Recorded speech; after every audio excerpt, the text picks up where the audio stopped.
Hello everyone, I am here to help you today. I know you use this video to fall asleep, so before that, like the video and subscribe to the channel. Also, where are you from and what time are you watching? Now get comfortable and relax. The mansion loomed before me, a behemoth of stone and shadow against the fading twilight. As I fumbled with the keys, a chill ran down my spine that had nothing to do with the crisp autumn air. I told myself it was just nerves. After all, it's not every day you get asked to house at a sprawling estate that looks like it jumped straight out of a gothic novel. I pushed open the heavy oak door, wincing at the loud creak that echoed through the cavernous entryway. "Hello!" I called out, my voice small in the vastness. Silence answered me, broken only by the ticking of an antique grandfather clock. Get it together. "Sarah," I chided myself. "You're alone here, just like Mrs. Blackwood said you'd be no need to jump at shadows." I lugged my suitcase up the grand staircase, my footsteps muffled by the plush carpet.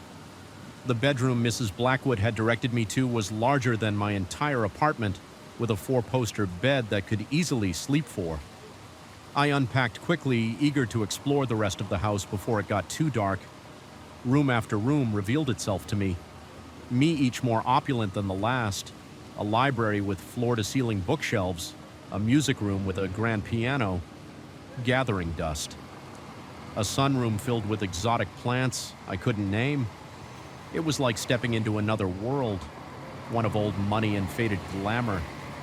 As night fell, I retreated to the kitchen to make dinner. The modern appliances stood out starkly against the vintage decor, a jarring reminder of the present day. I ate my pasta in silence, the scrape of my fork against the plate uncomfortably loud.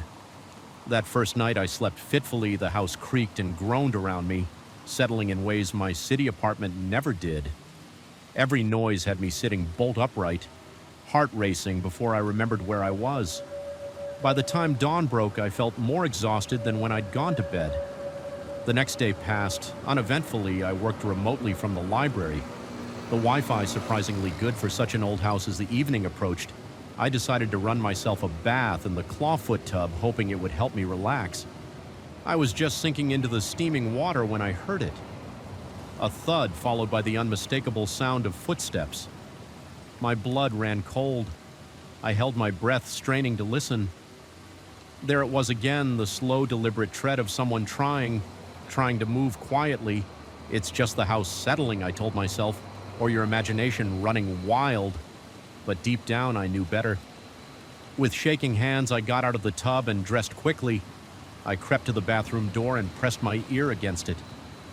The footsteps had stopped, but now I could hear something else. The sound of drawers opening and closing. Someone was in the house, searching for something. Panic clawed at my throat. My phone was in the bedroom. The landline was downstairs. I was trapped, think Sarah. Think I looked around the bathroom, desperate for anything I could use as a weapon. My eyes fell on a heavy crystal soap dish. It wasn't much, but it was better than nothing. Taking a deep breath, I eased the bathroom door open. The hallway was empty, but I could hear movement coming from one of the spare bedrooms as quietly as I could. I crept towards the stairs. I had just reached the top of the staircase when a floorboard creaked beneath my foot. The noise from the bedroom stopped abruptly, heart pounding. I flew down the stairs, taking them two at a time. I could hear heavy footsteps behind me. Giving chase, I ran for the front door, only to find it locked in my panic. I couldn't remember which key was which. A hand grabbed my shoulder, spinning me around. I lashed out blindly with the soap dish, feeling it connect with something solid. There was a grunt of pain and the grip on my shoulder loosened. I didn't wait to see who my attacker was. I ran for the kitchen, thinking of the back door behind me. I could hear the intruder recovering, their footsteps pounding after me. The kitchen was dark, lit only by the faint glow of the microwave clock. I stumbled through it, hands outstretched, searching for the door. My hips slammed into the kitchen island and I bit back across of pain. Where was the damn door? My fingers brushed against cool glass. The door, I fumbled for the handle, my sweaty hands slipping on the smooth metal. Got it, I yanked the door open and burst out into the cool night air. The vast manicured lawn stretched out before me, the trees at its edge, a dark, forbidding wall. I ran towards them, the damp grass soaking through my socks. I had just reached the tree line when I heard the back door clam open. "Stop!" a deep voice bellowed. The sound spurred me on, pushing me deeper into the woods. Branches whipped at my face as I ran roots, threatening to trip me with every step. I had no idea where I was going. No plan beyond get away, get. Help? I don't know how long I ran. It could have been minutes or hours. My lungs burned and my legs felt like lead, but fear kept me going. The certainty that if I stopped, something terrible would happen. Finally, when I felt I couldn't take another step, I saw lights through the trees, a house. I stumbled towards it, relief making me dizzy as I broke through the tree line. I realized with a start that I recognized this house. It was the mansion somehow. In my blind panic, I had run in a circle for a moment. I stood frozen, unsure what to do. Then I saw a car in the driveway that hadn't been there before, a police car. Safety. I ran towards it, waving my arms. "Help!" I screamed. "Oh, please help me!" The front door of the mansion opened and a police officer stepped out, followed by Mrs. Blackwood. "Oh, thank God," Mrs. Blackwood said, rushing towards me. "Sarah, dear, are you all right? We've been so worried." I stared at her, uncomprehended, rending. "There's someone in the house." I managed to gasp out. "An intruder. He chased me." Mrs. Blackwood and the officer exchanged a look. "Sarah," Mrs. Blackwood said gently, "there's no intruder. It's just Harold." As if summoned by his name, a man appeared in the doorway. He was tall and lean, with graying hair and a kindly face. There was a bruise forming on his cheek. "I'm so sorry for frightening you," he said, his voice deep and apologetic. The same voice that had shouted after me in the woods. I should have announced myself. "Sarah, this is my husband." Harold, Mrs. Blackwood explained. He wasn't supposed to be back until next week, but his business trip ended early. He came home to surprise me. Not realizing I had asked you to house sit, the adrenaline that had been keeping me going suddenly evaporated, leaving me elated. But the noises, the searching. Harold looked sheepish. I was looking for my reading glasses. I didn't want to wake you, so I was trying to be quiet when I heard you run. I tried to explain, but he gestured to his bruised cheek. "You have quite an arm." I felt my face burn with embarrassment. "I'm so sorry," I stammered. I didn't know. No, it's my fault entirely. Harold insisted I should have called ahead or at least turned on some lights. Mrs. Blackwood put an arm around my shoulders. "Come inside. Dear, you're shaking like a leaf. Let's get you warmed up and we'll sort this all out." As we walked back to the house, the police officer following behind, I couldn't help but laugh. All that terror, all that running, and it had been a simple misunderstanding. But later that night, as I lay in bed listening to the Blackwoods move about the house, a small part of me wondered, what if it hadn't been Harold? What if it had been a real intruder? I pulled the covers up higher, suddenly aware of just how big and empty the mansion was, and how many places there were for someone or something to hide. Sleep was a long time coming. That night, the first rays of sunlight had just begun to pierce through the dense canopy when I realized I was hopelessly lost. What was supposed to be a rejuvenating solo hike through the Cascade Mountains had turned into a nightmare, and I was about to stumble into something far worse than I could have imagined. I've always prided myself on my outdoorsman skills growing up in the Pacific Northwest. I spent more time in the woods than I did in my own backyard, but as I stood there, my worn hiking boots sinking slightly into the damp earth, I felt a chill that had nothing to do with the crisp mountain air. The trail I'd been following for the past 2 days had gradually become less defined until it disappeared altogether.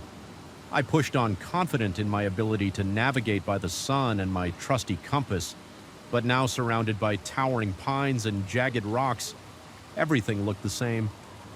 I took a deep breath, trying to quell the panic rising in my chest. "Stay calm, Jake," I muttered to myself. Panic is the enemy. I decided to climb to higher ground, hoping to spot a landmark or maybe even catch a glimpse of the highway in the distance. The climb was steep, and my muscles protested with every step. I was rationing my water, unsure of when I'd find a stream to refill my bottles as I neared the top of the ridge. I heard something that made me freeze mid-step. Voices. Human voices. Relief washed over me. Other hikers, maybe they could help me get my bearings. I quickened my pace and ignoring the burning in my thighs, but as I got closer, the voices became clearer and my relief turned to unease. These weren't the cheerful tones of fellow hikers enjoying nature. The voices were low, angry, and punctuated by the occasional sound of metal clanging against metal. I slowed down, moving as quietly as I could. Years of hunting with my dad had taught me how to move through the forest. Without making a sound, I crouched behind a large boulder, peering around it cautiously. What I saw made my blood run cold. In a small clearing, about 50 yards away, I could see 3 men. They were ruffle-looking with unkempt beards and dirty clothes, but it wasn't their appearance that sent a jolt of fear through me. It was what they were doing. The men were gathered around what looked like a makeshift lab. Plastic containers, tubing, and propane tanks were scattered around. One of the men was carefully measuring out a white powder while another stirred a bubbling pot over a portable stove. I didn't need to be a chemist to know what I was looking at. This was a meth lab hidden deep in the wilderness where no one was likely to stumble upon it. Except I held my breath, not daring to move a muscle. These men were dangerous, that much was clear. If they caught me, I doubted they'd simply let me go on my way. "Damn it, Tony," one of the men suddenly shouted, making me flinch. "I told you to watch the temperature. You're going to ruin the whole batch." "Screw you, Mike," the man stirring the pot shot back. "I know what I'm doing. Both of you shut up." The third man growled. He seemed to be the leader. "We don't need any noise carrying. Last thing we need is some rangers stumbling on us." If only they knew how close they were to the truth. I knew I needed to get out of there and fast. But which way I was lost to begin with? And now I had to factor in avoiding these criminals. One wrong move, one SNA twig, and I could be discovered slowly. Carefully, I began to back away from my hiding spot. My heart was pounding so loudly I was sure they must be able to hear it. Crack, the sound of a branch breaking under my foot was like a gunshot in the quiet forest. I froze, my whole body tensing. "What was that?" one of the men said sharply. "Probably just a deer," another replied, but he didn't sound convinced. "Check it out," the leader commanded. "Could be a bear, attracted by the smell." I heard footsteps coming in my direction. Panic overtook me and I ran. I no longer cared about being quiet. All that mattered was putting as much distance between myself and those men as possible behind me. I heard shouts of alarm. They had spotted me. I ran like I'd never run before, crashing through underbrush, leaping over fallen logs. Branches whipped at my face, leaving stinging cuts. But I didn't slow down. I could hear them pursuing me, their heavy footfalls and angry shouts spurring me on. I had no idea where I was going. My only thought was to keep moving, to not let them catch me. My lungs burned and my legs felt like they were on fire, but fear kept me going. Suddenly, the ground disappeared from under my feet. I had run right off the edge of a steep incline. I tumbled down the slope, my world becoming a dizzying blur of earth and sky.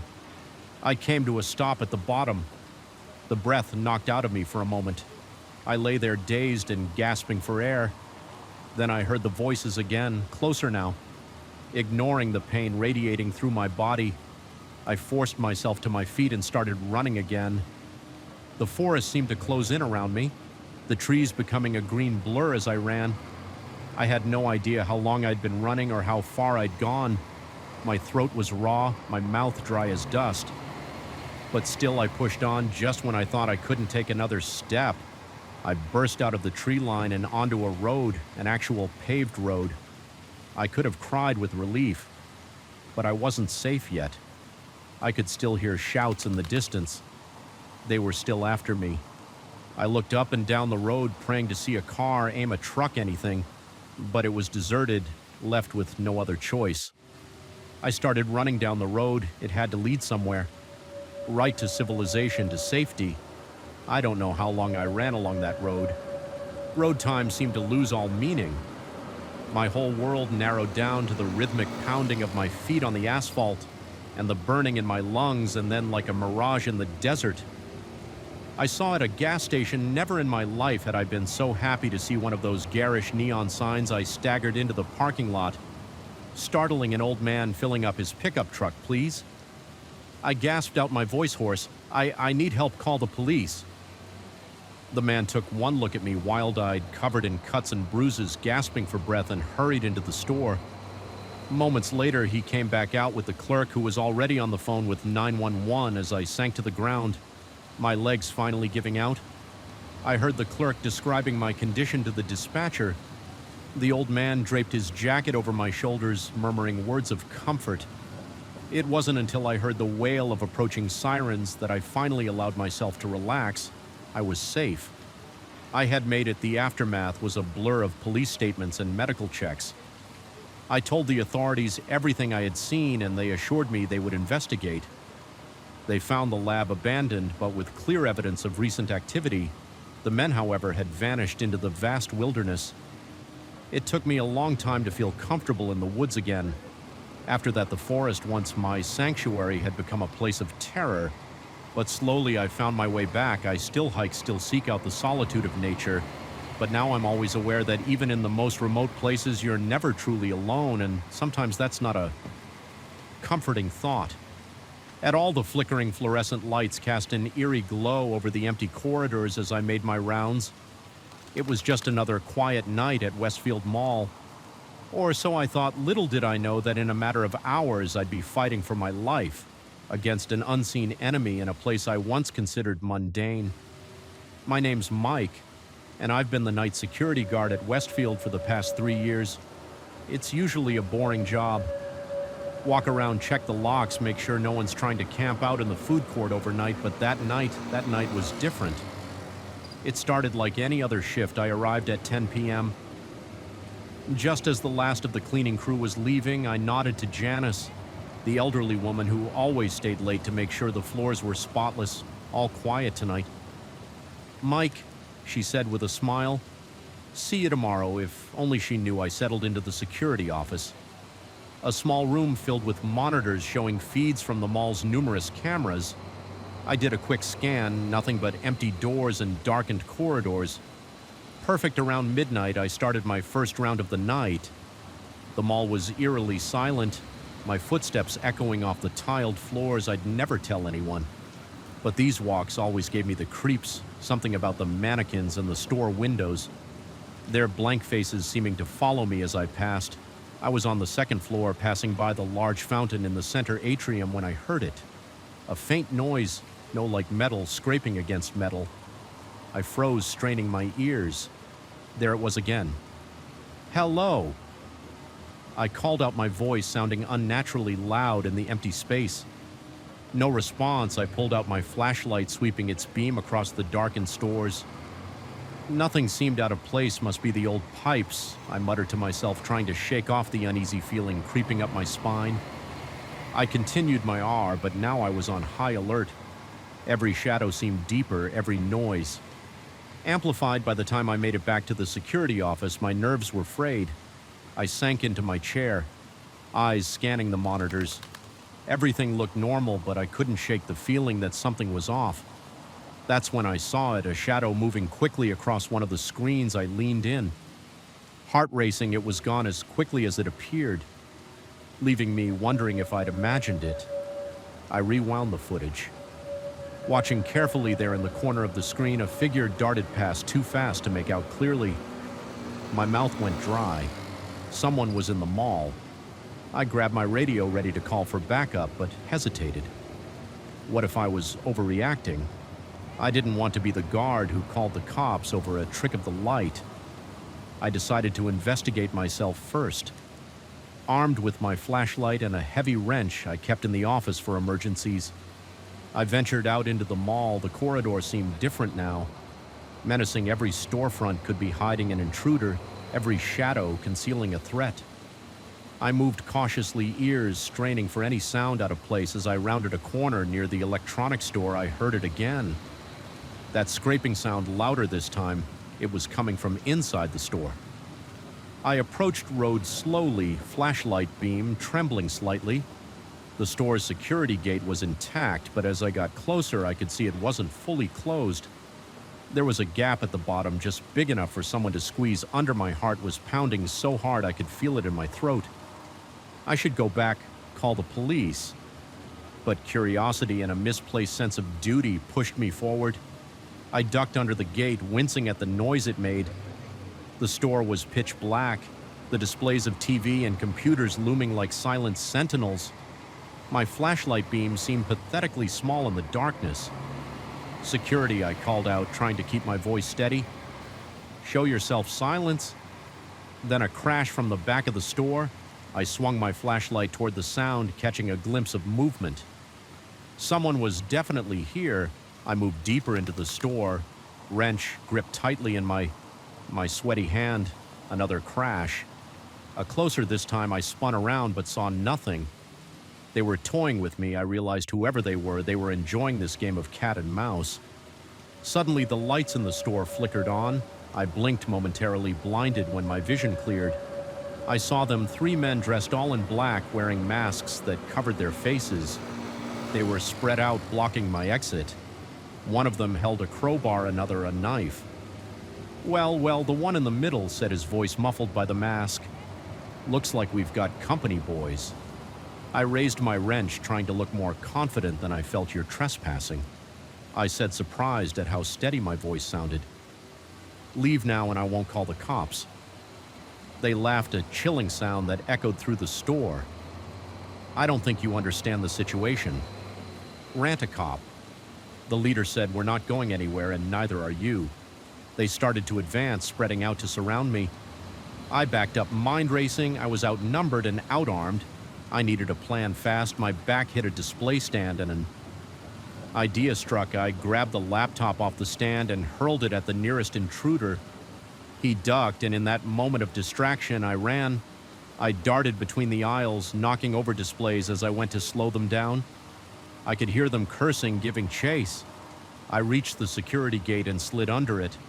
Not stopping to catch my breath, I ran through the mall, the sound of pursuit close behind. I needed to get to the security office, how to call for help, but they were between me and the office. I took a sharp turn, heading for the service corridors. If I could lose them in the maze of back hallways, I might have a chance. The service door slammed behind me as I entered the narrow corridor. It was darker here, the emergency lights casting long shadows. I ran, taking random turns, hoping to throw off my pursuers. Left, right, another right. I was quickly lost in the warren of corridors, but I could still hear them, their footsteps echoing off the concrete walls. I found myself in the mall's basement, surrounded by hulking machinery generators, HVAC systems, water heaters. The noise was deafening, masking any sounds of pursuit. I crouched behind a large boiler, trying to catch my breath and think I needed to get to a phone to call for help, but my radio was back in the security office. And my cell phone was in my locker. I was on my own. A noise to my left made me freeze. One of them was close, searching methodically. I could see his flashlight beam sweeping across the floor. I held my breath as the beam passed inches from my feet for a heart-stopping moment. I thought he'd seen me, but the light moved on. I waited until I could no longer hear him, then started to move. I needed to get back upstairs to find a way out. I crept through the basement, every nerve on high alert.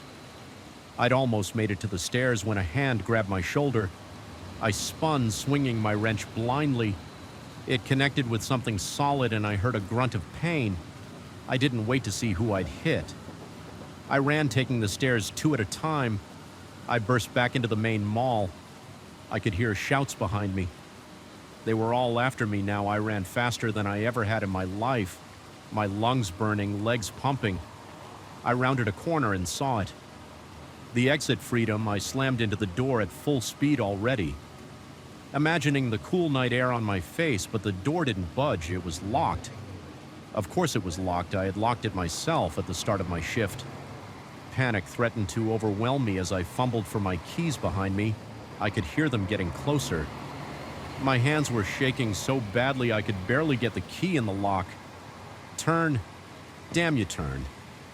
Just as I heard them around the corner, the lock clicked. I yanked the door open and burst out into the The night I ran across the parking lot, not daring to look back, I didn't stop until I reached the 24-hour diner across the street.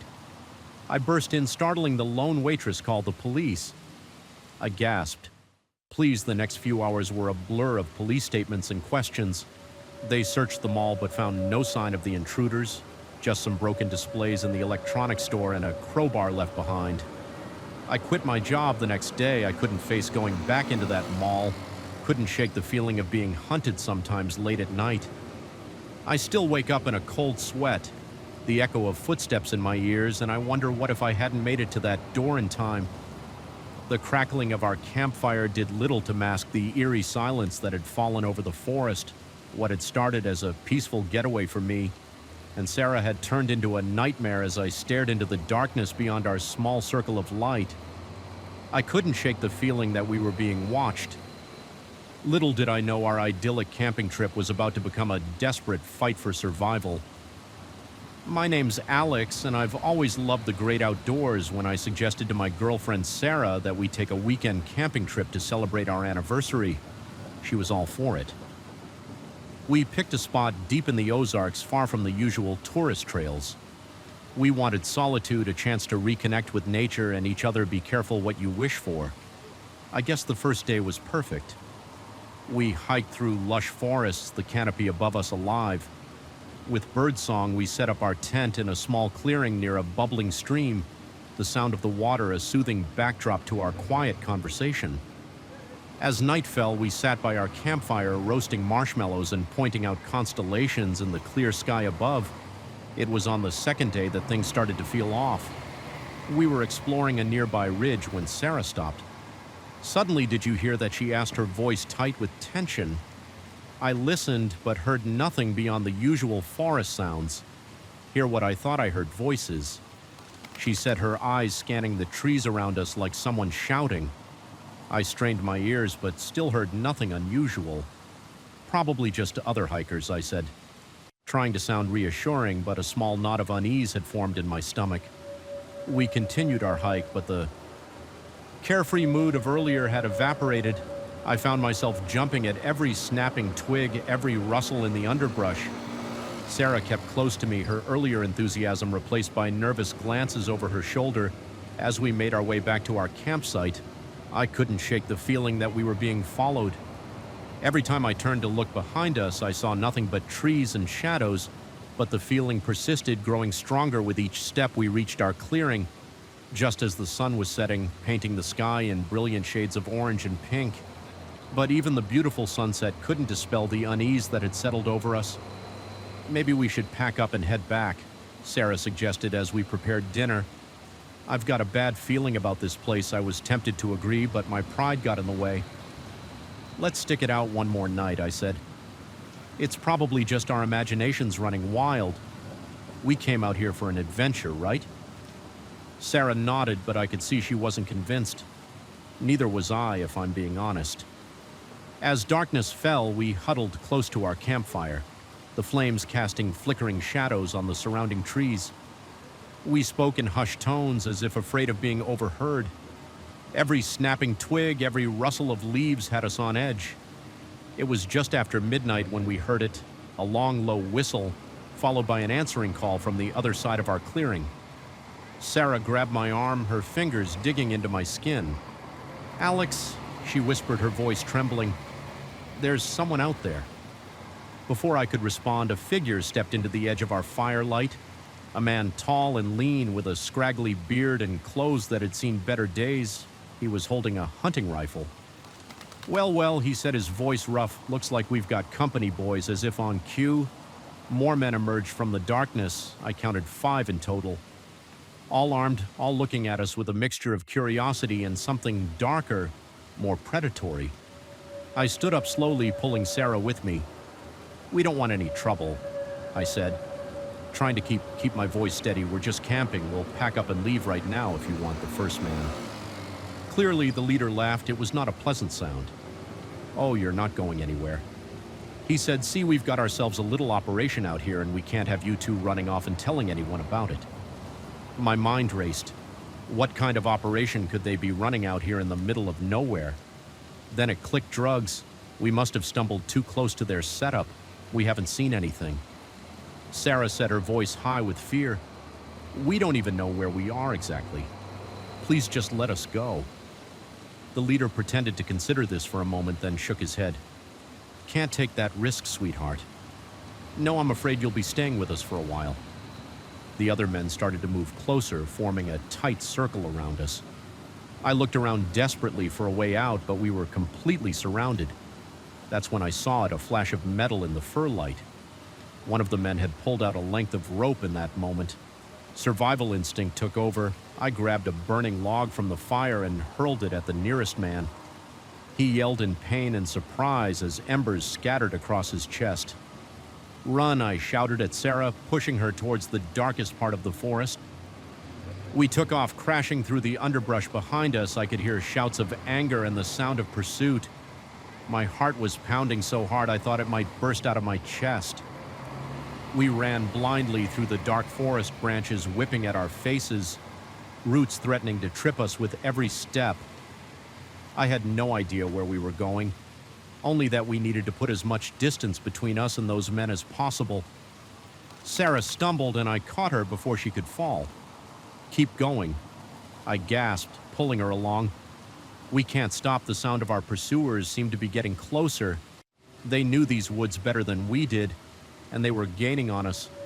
Just when I thought we couldn't run any further, we burst out of the tree line and found ourselves at the edge of a steep ravine. The stream we had camped near had carved a deep gully into the earth, the water now a rushing torrent far below us. What do we do? Sarah cried, her eyes wild with fear. I looked back at the forest, saw flashlight beams dancing between the trees. They were almost upon us. We have to jump, I said, gesturing to the other side of the ravine. It wasn't too wide. Maybe 10 feet across. We could make it. We had to make it. Sarah looked at me like I was crazy, but the sound of voices growing nearer made up her mind. She nodded on 3, I said, gripping her hand tightly. 1, 2, 3. We leaped together, the ground disappearing beneath our feet. For a heart-stopping moment, we were suspended in the air, the roar of the water below us drowning out everything else. Then we hit the other side, rolling to break. Our fall. Pain shot through my ankle, but adrenaline kept me moving. I pulled Sarah to her feet and we staggered into the cover of the trees. On this side of the ravine behind us, I heard shouts of frustration. They had reached the ravine, but it had bought us precious time. We kept moving, pushing our exhausted bodies to their limits. The rest of the night passed in a blur of fear and desperate flight. Every sound had us freezing in terror, certain we were about to be discovered. As the first light of dawn began to filter through the trees, we finally heard what we had been praying for, the distant sound of traffic. We had reached a road, stumbling out of the forest. We flagged down the first car. We saw an old pickup truck driven by an elderly farmer. The look on his face when he saw us, dirty, bleeding, wild-eyed with fear, must have been something to behold. We babbled out our story as he drove us to the nearest police station. The authorities took our statement and sent out search parties, but they never found any trace of the men or their operation. Maybe they had cleared out, knowing we would bring the law down. Down on them. It took a long time for the nightmares to stop, for us to feel safe again. Sarah and I are still together, stronger for having survived that night, but we don't go camping anymore. Some scars run too deep. Some fears are too primal to ever fully shake off sometimes. When I'm lying awake at night, I can still hear those whistles echoing through the trees, still feel the terror of being hunted. And I wonder about those dark forests, about what other secrets they might be hiding, waiting to be stumbled upon by unsuspecting campers looking for a peaceful getaway. The highway stretched endlessly before me, a ribbon of asphalt cutting through the night. I'd been driving for hours, the monotony broken only by the occasional flicker of my truck's headlights, catching a road sign or a startled animal's eyes. I never expected that picking up a stranger would turn my routine haul into a nightmare, but that's exactly what happened on that moonless night in the middle of nowhere. My name's Jack, and I've been a long-haul trucker for the better part of 2 decades. I've seen my fair share of weird stuff on the road, but nothing could have prepared me for what happened that night. It was just past midnight, and I was hauling a load of electronics from Chicago to Phoenix. The radio was playing softly some late-night talk show about alien abductions. I chuckled to myself, thinking how some people would believe anything to make their lives more exciting. That's when I saw him, a lone figure on the side of the road, thumb out, hoping for a ride. Now, I'm not usually one for picking up hitchhikers, too many horror stories, too many risks, but something about this guy made me slow down. Maybe it was the late hour or the fact that we were miles from anywhere, or maybe I was just tired of my own company. I pulled over the air brakes, hissing as the truck came to a stop. The man jogged up to the passenger side and I leaned over to open the door. "Where you headed?" I asked as he climbed in. "West," he said simply. "As far as you're going." I gave him a once-over as he settled into the seat. He was younger than me, probably in his early 30s, lean with close-cropped hair and intense eyes that seemed to take in everything at once. He had a small duffel bag that he kept clutched tightly on his lap. "I'm Jack," I said, pulling back onto the highway. "Mike," he replied. Not offering a hand to shake, we drove in silence for a while, the only sound the rumble of the engine and the whisper of tires on asphalt. I tried to make conversation, ask him where he was from, what he did for a living. But Mike's answers were short, evasive. After a while, I gave up and focused on the road. It was about an hour later that I first noticed something was off. Mike had been fidgeting in his seat, constantly checking the side mirrors. At first, I thought maybe he was just nervous about hitching a ride with a stranger, but then I caught him glancing at me, a calculating look in his eyes that sent a chill down my spine. "Everything okay?" I asked, trying to keep my voice casual. "Fine," he said quickly, too quickly, just not used to being in a truck this big. I nodded, but I didn't believe him. My instincts, honed by years on the road, were screaming that something wasn't right. We were passing through a particularly desolate stretch of highway when Mike suddenly spoke up. "Pull over," he said, his voice tight. What I said, "Pull over now." I glanced at him and felt my blood run cold. Mike had a gun in his hand, pointed straight at me. My mind raced. Was this a robbery? Was he going to kill me and take the truck? I thought about my wife back home, about our kids. Would I ever see them again? "Look, man," I said, trying to keep my voice steady, "if you want money, I've got some cash in my wallet. Just take it and go. No need for this to get ugly." Mike laughed, a harsh, humorless sound. "This isn't about money, Jack. This is about survival. Now pull over before I decide to redecorate your cab with your brains." I did as he said, guiding the massive truck onto the shoulder. As soon as we came to a stop, Mike was in motion. He reached across me and grabbed the keys from the ignition. "Get out," he ordered, gesturing with the gun. I climbed out of the cab, my legs feeling like jelly. Mike followed, keeping the gun trained on me. "What do you want?" I asked, hating how my voice shook. "I need your truck," Mike said, "and I need you to drive it. Drive it where you'll know when we get there.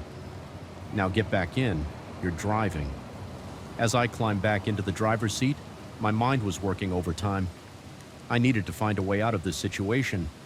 Maybe if I could distract him, I could make a grab for the gun, or maybe I could intentionally drive badly, try to attract the attention of a highway patrol car. But as if reading my thoughts, Mike spoke up. "Don't try anything stupid, Jack. I've got nothing to lose, which means you've got everything.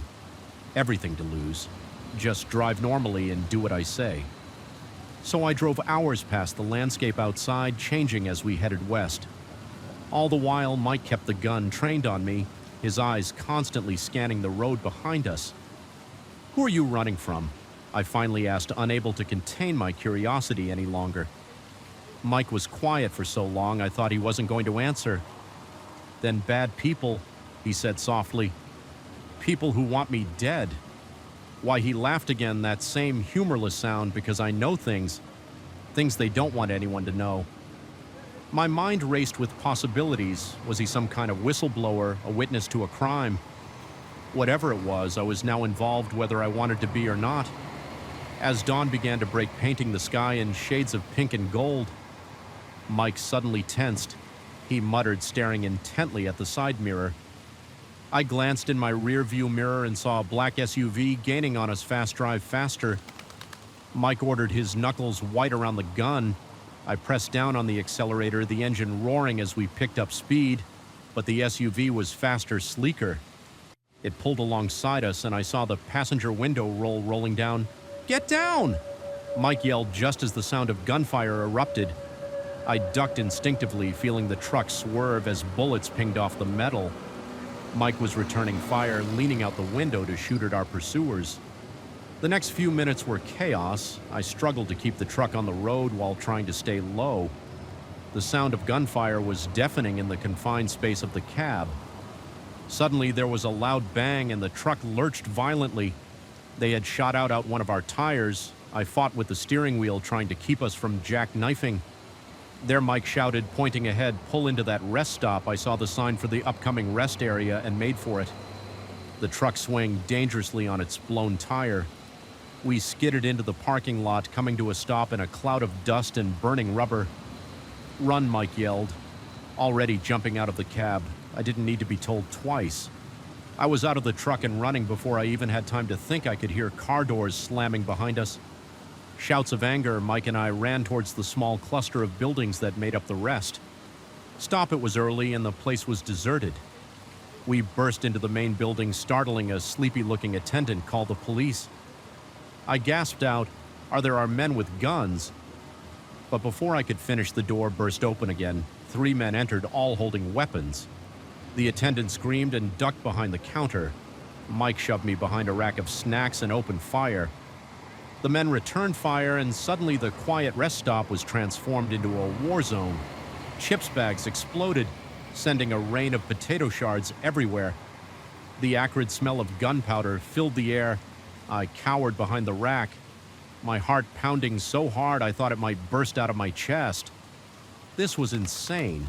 How had my normal night turned into this? The gunfight seemed to last forever, but it was probably only a few minutes then. Suddenly, silence fell. I peered around the edge of the rack. Mike was still standing, his gun still raised. The 3 men were on the ground, not moving. I felt bile rise in my throat and had to swallow hard to keep from throwing up in the distance. I could hear sirens approaching someone. Probably the attendant had managed to call the police. Mike turned to me, his face grim. "I'm sorry." He said I never meant for any of this to happen before I could respond. He was gone, running out the back door of the rest stop. I thought about following him, but my legs wouldn't move. I just sat there, surrounded by the debris of the gunfight, waiting for the police to arrive.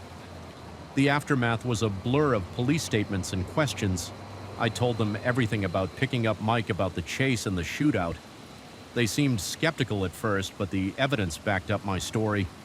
It turned out Mike was indeed a whistleblower set to testify against a powerful crime syndicate. The men chasing us were hitmen sent to silence him.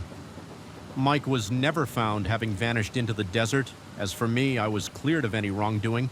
But the experience changed me. I still drive my routes, still haul my loads across the country, but I'm more cautious now, more aware of the darkness that can lurk behind a friendly face, and I never ever pick up hitchhikers anymore. The first sign of trouble was the sputtering of my car's engine, a sound that sent a chill down my spine on that desolate stretch of highway as the vehicle lurched to a stop. I had no idea that this breakdown would be the beginning of a nightmarish encounter that would test my will to survive. Sometimes the most terrifying monsters aren't the ones in our imagination, but the ones masquerading as good Samaritans. My name is Emily, and I've always prided myself on being independent and resourceful, but on that fateful night, those qualities would be pushed to their limits. I was on my way back from a job interview, and the next state over, it was a long drive, but I was riding the high of what I felt was a successful meeting. The sun had set hours ago, and the highway had thinned out to just the occasional passing truck. I was tired, but determined to make it home. That's when my trusty old sedan decided it had had enough. The engine made a horrible grinding noise, and despite my pleading and cajoling, the car rolled to a stop on the shoulder of the road. "No, no, no," I muttered, turning the key in the ignition repeatedly. Nothing, not even a sputter. I sat there for a moment, trying to calm my racing heart. I was in the middle of nowhere, my cell phone showing no bars of service. The moonless night seemed to press in on all sides, the darkness beyond my headlights. Absolute taking a deep breath, I popped the hood and got out of the car. I didn't know much about engines, but I hoped it might be something simple. something I could fix as soon as I lifted the hood. I knew it was hopeless. The engine was a maze of pipes and wires that meant nothing to me. I was just about to close the hood when I saw headlights approaching in the distance. Relief washed over me. Maybe they would stop and help, or at least let me use their phone. The vehicle, an old pickup truck, slowed as it neared me. It pulled over and a man got out in the glow of my headlights. I could see he was middle-aged with a weathered face and calloused hands. He wore worn jeans and a flannel shirt, looking every bit the part of a local farmer or rancher car. Trouble, he called out, walking towards me. "Yeah," I replied, trying to keep the nervousness out of my voice. It just died on me.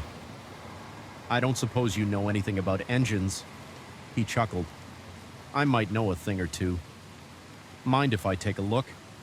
I stepped aside, allowing him to peer into the engine compartment. He poked around for a few minutes, making thoughtful noises.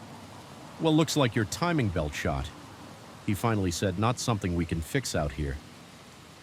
I'm afraid my heart sank. "I don't suppose you have a cell phone I could borrow?" "Mine's not getting any service out here." He shook his head. "Sorry, don't believe in those things, but tell you what, I can give you a ride to the nearest town. There's a mechanic there who could help you out." I hesitated.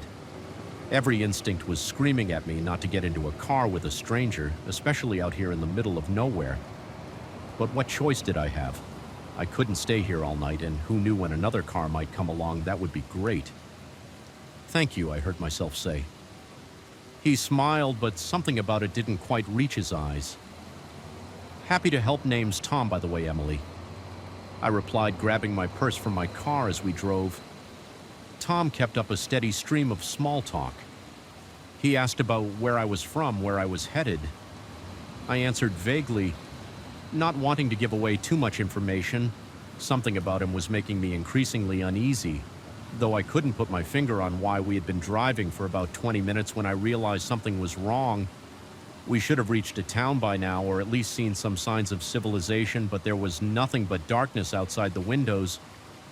How much further is it to town?" I asked, trying to keep my voice casual. Tom glanced at me, and this time there was no mistaking the coldness in his eyes. "Oh, we're not going to town." "Emily, my blood ran cold. What do you mean? Where are we going?" He didn't answer, just pressed down harder on the accelerator. The truck picked up speed, eating up the empty road ahead. Panic surged through me. I reached for the door handle, but it wouldn't budge. "Child Lux," I realized with horror. "Please," I said, my voice shaking, "just let me out. I won't tell anyone." "I swear." Tom laughed, a harsh sound that made my skin crawl. "Oh, I know you won't tell anyone." "No one ever does." The implication of his words hit me like a physical blow. This wasn't the first time he had done this. How many other stranded motorists had he picked up promising help? I couldn't even finish the thought. My mind raced, trying to think of a way out. I could try to grab the wheel force. Us off the road, but at this speed that would likely kill us both. I could try to reason with him, appeal to his humanity, but the cold gleam in his eyes told me that was a lost cause as we sped through the night. Tom started talking again, but this time his words chilled me to the bone. "You know, Emily, you really shouldn't trust strangers," he said his tone conversational, as if we were discussing the weather. "Bad things happen to girls who aren't careful, but don't worry, it'll all be over soon." I felt tears welling up in my eyes, but I forced them back. I refused to give him the satisfaction of seeing me cry. Suddenly an idea struck me. It was risky, potentially fatal, but it was the only chance I had. I started coughing violently. "Do pull in over in my seat." "What the hell?" Tom said. Glancing over at me, I continued coughing, making choking noises. "Can't breathe." I gasped out. Tom looked uncertain for the first time. "Hey, cut that out," he said, but I could hear a note of concern in his voice. I slumped in my seat, my coughs turning to wheezes. I closed my eyes, letting my body go limp. Tom muttered. The truck began to slow down. I felt the vehicle pull over to the side of the road. Tom put it in park and leaned over me.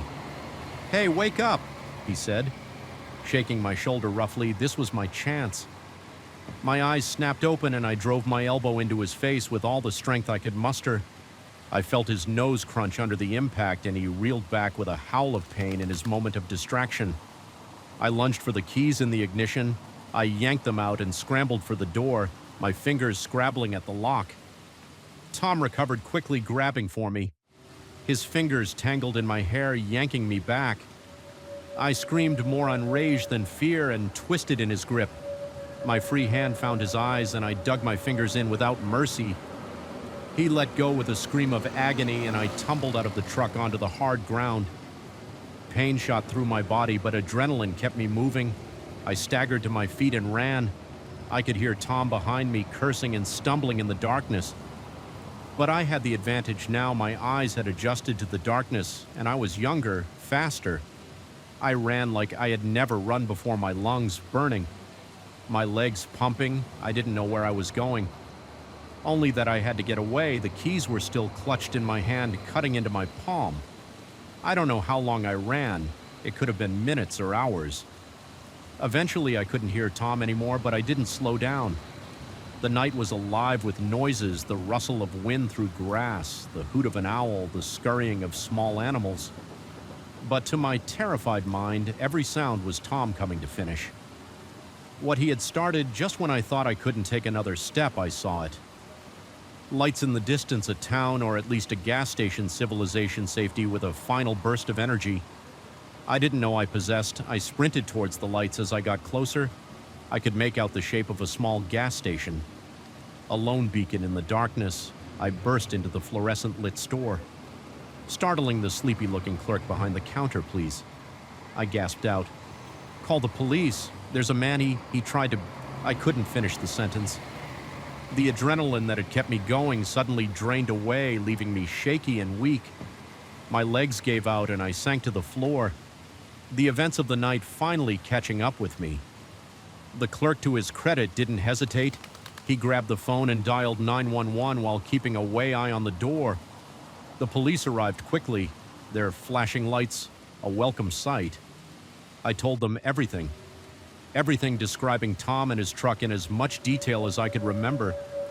They found him a few hours later trying to fix his truck on the side of the road. The keys I had taken were the only copy he had in his truck.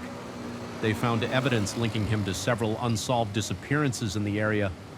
As for me, I was lucky. Apart from some cuts and bruises, I was physically unharmed. The mental scars took longer to heal. For months after, I couldn't drive at night without breaking into a cold sweat. Every passing truck on the highway made my heart race, but I survived. I outsmarted a predator and lived to tell the tale. And if my story can serve as a warning to others to trust their instincts and be cautious, then maybe some good can come from that terrifying night. I still drive that stretch of highway sometimes, and every time I pass the spot where my car broke down, I say a silent thank you to whatever force was looking out for me that night, and to the strength I found within myself when I needed it most. The crumbling facade of the abandoned Millbrook factory loomed before us, its broken windows staring down like hollow eyes. We were just a group of friends looking for a thrill, urban explorers seeking the perfect spot for some cool photos. Little did we know we were about to stumble into a nightmare that would test best our will to survive and change us forever. My name's Jake, and I've always been fascinated by abandoned places. There's something haunting yet beautiful about a building left to decay. Nature slowly reclaiming what man has discarded. So when my friends and I heard about the old Millbrook factory on the outskirts of town, we knew we had to check it. Out there were 5 of us that day. Me, my best friend Tom, his girlfriend Sarah, and our friends Mike and Lizzie. We'd done this kind of thing before, but never in a place quite this big or isolated. As we approached the factory, I felt a familiar mix of excitement and apprehension. The chain-link fence surrounding the property was rusted and bent easy enough to slip through. We made our way across the overgrown parking lot, our footsteps crunching on broken glass and gravel. This place is creepy as hell. Lizzie whispered, her camera already out and snapping pictures. That's the point, isn't it? Mike grinned, but I could see he was a bit on edge too. We found a side door that was hanging off its hinges and slipped inside. The interior was dark and musty, years of dust and decay filling our nostrils. Beams of sunlight streamed through holes in the roof, illuminating dancing mows of dust. "Let's split up," Tom suggested. "We'll cover more ground that way." I wasn't too keen on the idea, but everyone else seemed excited about it. We agreed to meet back at the entrance in an hour and set off in different directions. I made my way deeper into the factory, my flashlight beam cutting through the gloom. The place was a maze of rusted machinery and collapsed shelving. Every step echoed ominously, and more than once I spooked myself with my own reflection in a grimy window. I was in what looked like an old office area when I heard it. A shuffle of movement too heavy to be a rat or other small animal. I froze, my heart suddenly pounding. "Guys?" I called out, my voice sounding small in the vast space. No answer. I turned slowly. Sweeping my flashlight around the room, nothing seemed out of place, but I couldn't shake the feeling that I wasn't alone. That's when I saw it, a shadow moving quickly past a doorway at the end of the hall. It was too big to be any of my friends. Fear gripped me, but curiosity won out. I moved towards the doorway, every nerve on high alert as I reached the threshold. I heard voices, low, rough whispers that definitely didn't belong to any of my friends. I peered around the corner and my blood ran cold in what must have been the factory's main floor. I saw 3 men. They were gathered around a collection of crates, passing packages between them. Even from a distance, I knew what I was seeing. This was a drug deal. I must have made a noise, a gasp, or a shifting of my feet because suddenly one of the men looked up. Our eyes met, and for a moment time seemed to stand still. Then all hell broke loose. "Hey!" the man shouted, reaching for something at his waist. I didn't wait to see what it was. I turned and ran. I could hear shouts and footsteps behind me as I tore through the factory. My mind was racing. I knew needed to find my friends to warn them. We needed to get out of here now. I rounded a corner and slammed right into Tom. We both went down in a tangle of limbs. "Jake, what the hell, man?" Tom groaned, rubbing his head. "No time." I gasped, scrambling to my feet. "We need to go now. Where are the others?" The urgency in my voice must have gotten through to him because he didn't ask any more questions. "Sarah's just down there," he pointed. "I don't know where Mike and Lizzie went." We found Sarah quickly, and I gave them a rushed explanation as we moved. Their eyes widened in fear as they realized the danger we were in. "We need to find Mike and Lizzie." Sarah said, her voice shaking. I nodded, but before we could decide on a plan, we heard a scream. It was Lizzie. We ran towards the sound, caution forgotten in our desperation to reach our friend. We burst into a large room and saw Lizzie backed into a corner, one of the men advancing on her. Mike was on the ground. Not moving without thinking, I grabbed a piece of rusted pipe from the ground and charged. I caught the man by surprise, swinging the pipe and connecting with his shoulder. He went down with a yell of pain. "Run!" I shouted at Lizzie. She didn't need to be told twice. Tom was checking on Mike. "He's breathing." He reported. "I think he's just knocked out." The man I'd hit was getting to his feet, murder in his eyes. Behind him, I could see his 2 companions entering the room. "You kids picked the wrong place to play." "Explorer," one of them growled. We were trapped. The only exit was behind the men, and they were blocking our path. My mind raced, trying to find a way out of this nightmare. That's when I saw it. A conveyor belt leading up to a higher level. If we could get up there, maybe we could find another way out the belt. I hissed to Tom, "We need to get up there." He nodded, understanding immediately on 3. He whispered, 1, 2, 3. We moved as one.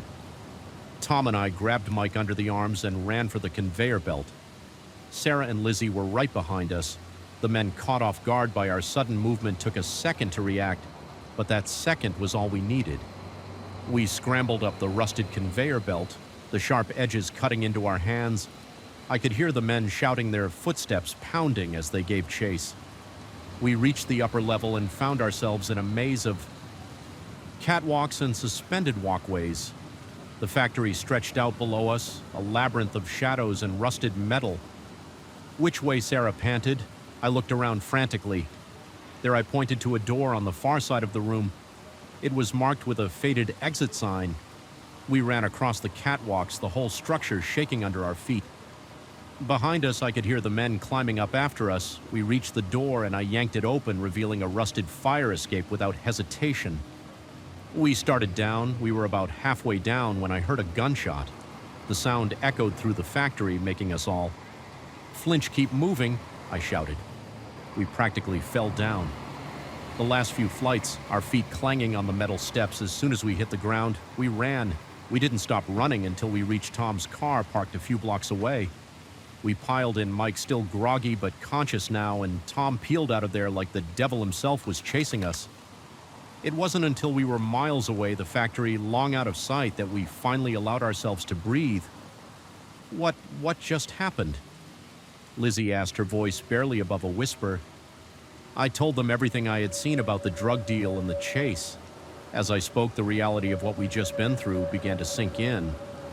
We debated about whether to go to the police, but fear won out. What if those men had connections? What if they came after us or our families in the end? And we made a pact to never speak of what happened to anyone that day. Changed us all. We'd gone looking for a thrill and found terror. Instead, the nightmares lasted for weeks, months. For some of us, every unexpected noise made us jump, every stranger on the street a potential threat. But it also brought us closer together. We'd face death and come out the other side. That kind of experience bonds you in ways nothing else can. We never went urban exploring again after that. The thrill wasn't worth the risk, but sometimes when I pass an abandoned building, I can't help but wonder what secrets it might be hiding. And I shudder remembering the day our curiosity almost got us killed. The Millbrook factory still stands, as far as I know, a decaying monument to a dying industry and a reminder of the darkness that can lurk in forgotten places if you ever find yourself tempted to explore such a place. Remember our stories. Sometimes the real monsters aren't the ghosts of the past, but the very real dangers of the present. The flickering fluorescent light above me buzzed like an angry insect, casting an eerie glow over the empty corridors. It was just another quiet night at Oak Ridge office complex. Or so I thought. Little did I know that in a matter of hours I'd be fighting for my life, trapped in a place I once considered mundane and safe. My name's Carlos, and I've been the night janitor at Oak Ridge for the past 5 years. It's not a glamorous job, but it pays the bills and lets me work on my novels. During the quiet hours, I know every nook and cranny of this place, from the CEO's corner office on the top floor to the musty supply closets in the basement. But on that fateful night, even my intimate knowledge of the building wouldn't be enough to keep me safe. It started like any other shift. I arrived at 10 p.m. Just as the last of the workaholics were trudging out to their cars, I nodded to Marguerite from accounting as she passed her arms full of files she was probably taking home to work on. She gave me a tired smile in return.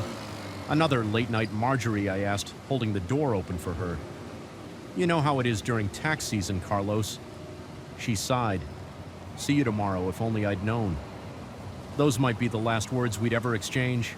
I started my rounds on the top floor, working my way down vacuum, the carpets empty, the trash wiped down the surfaces. It was mindless work, leaving my imagination free to wander. I was deep in thought about the plot of my latest story when I heard it. A crash followed by muffled cursing. I froze, my hand still on the handle of the vacuum cleaner. The sound had come from downstairs, maybe the 3rd or 4th floor. My first thought was that Marjorie had come back for something she'd forgotten, but Marjorie didn't curse like that cautiously. I made my way to the stairwell. The emergency lights cast long shadows as I descended, my heart pounding louder with each step as I reached the 4th floor.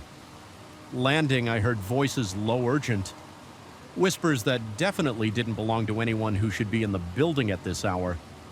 I eased the door open, just a crack, peering into the darkened office space. What I saw made my blood run cold. 3 men dressed all in black were methodically going through the desks and filing cabinets. They moved with purpose, clearly looking for something specific. One of them held a small flashlight, its beam dancing across the room as they searched.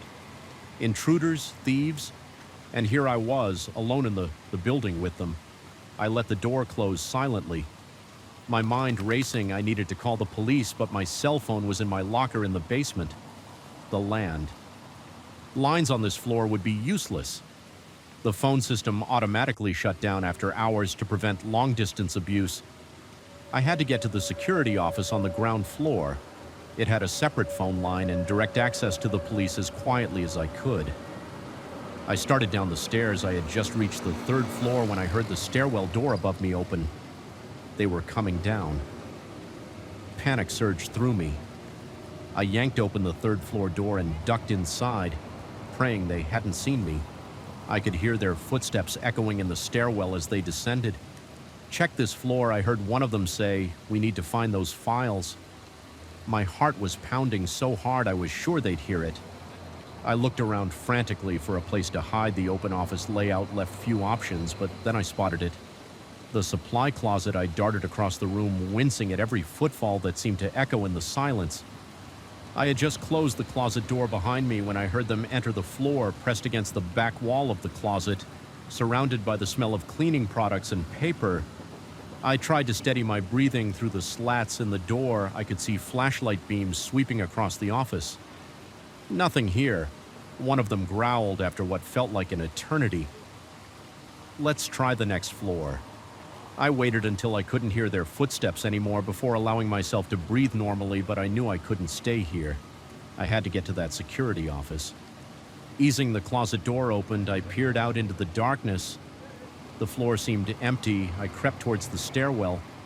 Every nerve on high alert. I had just reached the stairs when I heard a shout from above. "Hey, there's someone down there. They'd seen me." I ran, taking the stairs two at a time. I flew down towards the ground floor. I could hear them behind me, their heavy footfalls echoing off the concrete walls.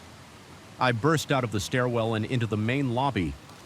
The security office was just across the atrium. I was halfway there when a figure stepped out in front of me.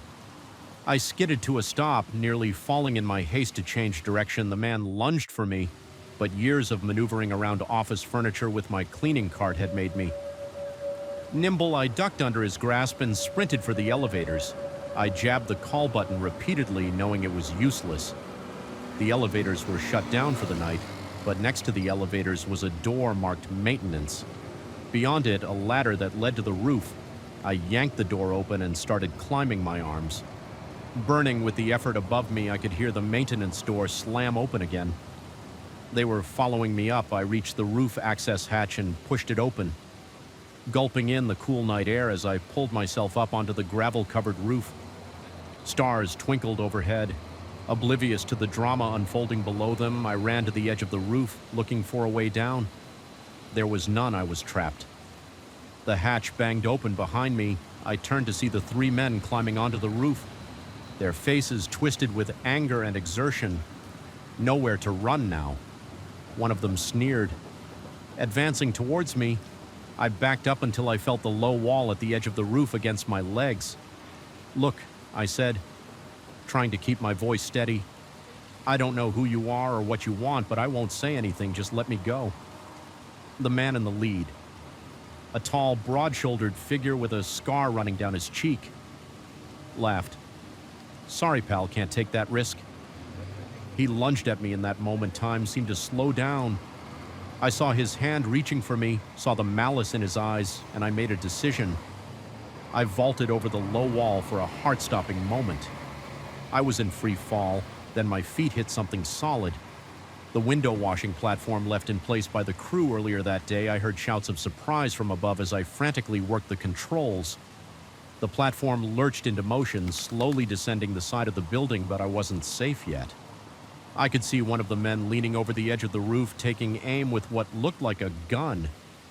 I pressed myself against the side of the building as the first shot pinged off the metal platform. The second shot shattered one of the support cables. The platform tipped dangerously, and I had to grab onto the railing to keep from falling. I was still 4 stories up, too high to jump. That's when I saw it. A window left open on the 3rd floor. It was a long shot, but it was my only chance. As the platform swung wildly, I timed my move 1 second, 2, 3. I leapt for a moment. I thought I'd miscalculated. Then my hands caught the windowsill. Pain shot through my arms as I hauled myself inside. collapsing onto the floor of an empty office. I didn't allow myself a moment to rest. I could hear commotion in the stairwell. They were coming down after me. I ran for the elevators. They were still powered down, but there was an emergency phone inside. I wrenched open the doors and grabbed the phone. 911. What's your emergency? I've never been so glad to hear those words in my life the next. Few minutes were a blur. I stayed on the phone with the dispatcher hidden in the elevator until I heard the beautiful sound of police sirens approaching. The would-be thieves were caught trying to flee the building. It turned out they were after confidential client information. Information that could have ruined lives if it had fallen into the wrong hands. As I sat in the back of an ambulance, a shock blanket around my shoulders, I watched the men being led away in handcuffs. One of them, the scarred leader, caught my eye as he was put into a police car. The look he gave me sent chills down my spine. I gave my statement to the police, then went home to my worried wife and sleeping kids. As I hugged them tight, I realized how close I'd come to never seeing them again. I don't work nights anymore. The company offered me a day position with better pay, partially out of gratitude, partially out of guilt for the lax security that had put me in danger sometimes when I'm leaving the office in the evening and I see the night janitor starting his shift. I feel a pang of something fierce sympathy. I'm not sure I want to warn him to tell him to be careful, to always be on Y, but I don't. I just nod and smile and hope that his nights will be quieter than mine were. And as I drive home, I'm grateful for the mundane, for the ordinary, because I know now how quickly it can all change, how thin the line is between routine and terror, and I never ever take an uneventful night for granted again. The soft glow of the TV flickered in the darkened living room, casting eerie shadows on the walls. Little Timmy had been asleep for hours, and I was settling in for a quiet night of babysitting. But as I absent-mindedly scrolled through my phone, a message popped up that made my blood run cold. In that moment, I realized this ordinary suburban home had become the stage for a terrifying game of cat and mouse. My name's Amy, and I've been babysitting for the Johnsons for about 6 months now. They're good people with a sweet kid, and the gig helps pay for my college textbooks. It was supposed to be just another Friday night job, but it turned into the most horrifying experience of my life. The evening had started normally enough. I arrived at 7 p.m., just as Mr. and Mrs. Johnson were heading out for their date. Night Timmy, their 8-year-old son, was already in his pajamas, eager to show me his latest Lego creation. "Now, Amy," Mrs. Johnson said as she put on her earrings. "Timmy's allowed 1 hour of tablet time before bed. The parental controls are on, so he should only be able to access his games and approved websites." I nodded, having heard this spiel before. No worries. Mrs. Johnson will be fine. If only I'd known how wrong I was after the Johnsons left. Timmy and I had dinner. He chatted excitedly about school and his friends and I. Len listened with half an ear, smiling and nodding at the right moments around 8 p.m. I handed him his tablet for his allotted screen time. "Remember, just 1 hour, buddy," I said. "Then it's bedtime." Timmy nodded already. Engrossed in whatever game he was playing, I settled onto the couch with my own phone, scrolling through social media and texting friends at 900 p.m. I told Timmy it was time for bed. He grumbled a bit, but handed over the tablet without too much fuss. As I tucked him in, he seemed a little quieter than usual. "Everything okay, Timmy?" I asked. He hesitated for a moment, then said, "Amy, is it okay to have secret friends?" Something about the way he said it made me uneasy. "What do you mean by secret friends, Timmy?" He shrugged. "Not meeting my eyes. Just someone I talk to sometimes, but it's a secret alarm." Bells started ringing in my head. Timmy, who is this secret friend, how do you talk to them? But Timmy had clammed up. He rolled over, pulling the covers up to his chin. "Never mind. Good night, Amy." I stood there for a moment, unsure of what to do. Should I press him for more information, call his parents? In the end, I decided to check the tablet first. Maybe I was overreacting back in the living room. I unlocked the tablet at first glance. Everything seemed normal, just the usual games and child-friendly apps, but then I noticed an app. I didn't recognize it. Looked like a harmless puzzle game with a colorful icon of interlocking blocks. When I opened it, my heart dropped. It wasn't a game at all, but a messaging app. And there in the chat history was a conversation that made my skin crawl. The messages were from someone calling themselves Game Master Mike. At first, they seemed innocent enough talking about games in school, but as I scrolled, the tone changed. Remember, Timmy, this is our secret. Don't tell your parents or your babysitter. I can't wait to meet you in person. It'll be so much fun. I'll be coming to see you very soon.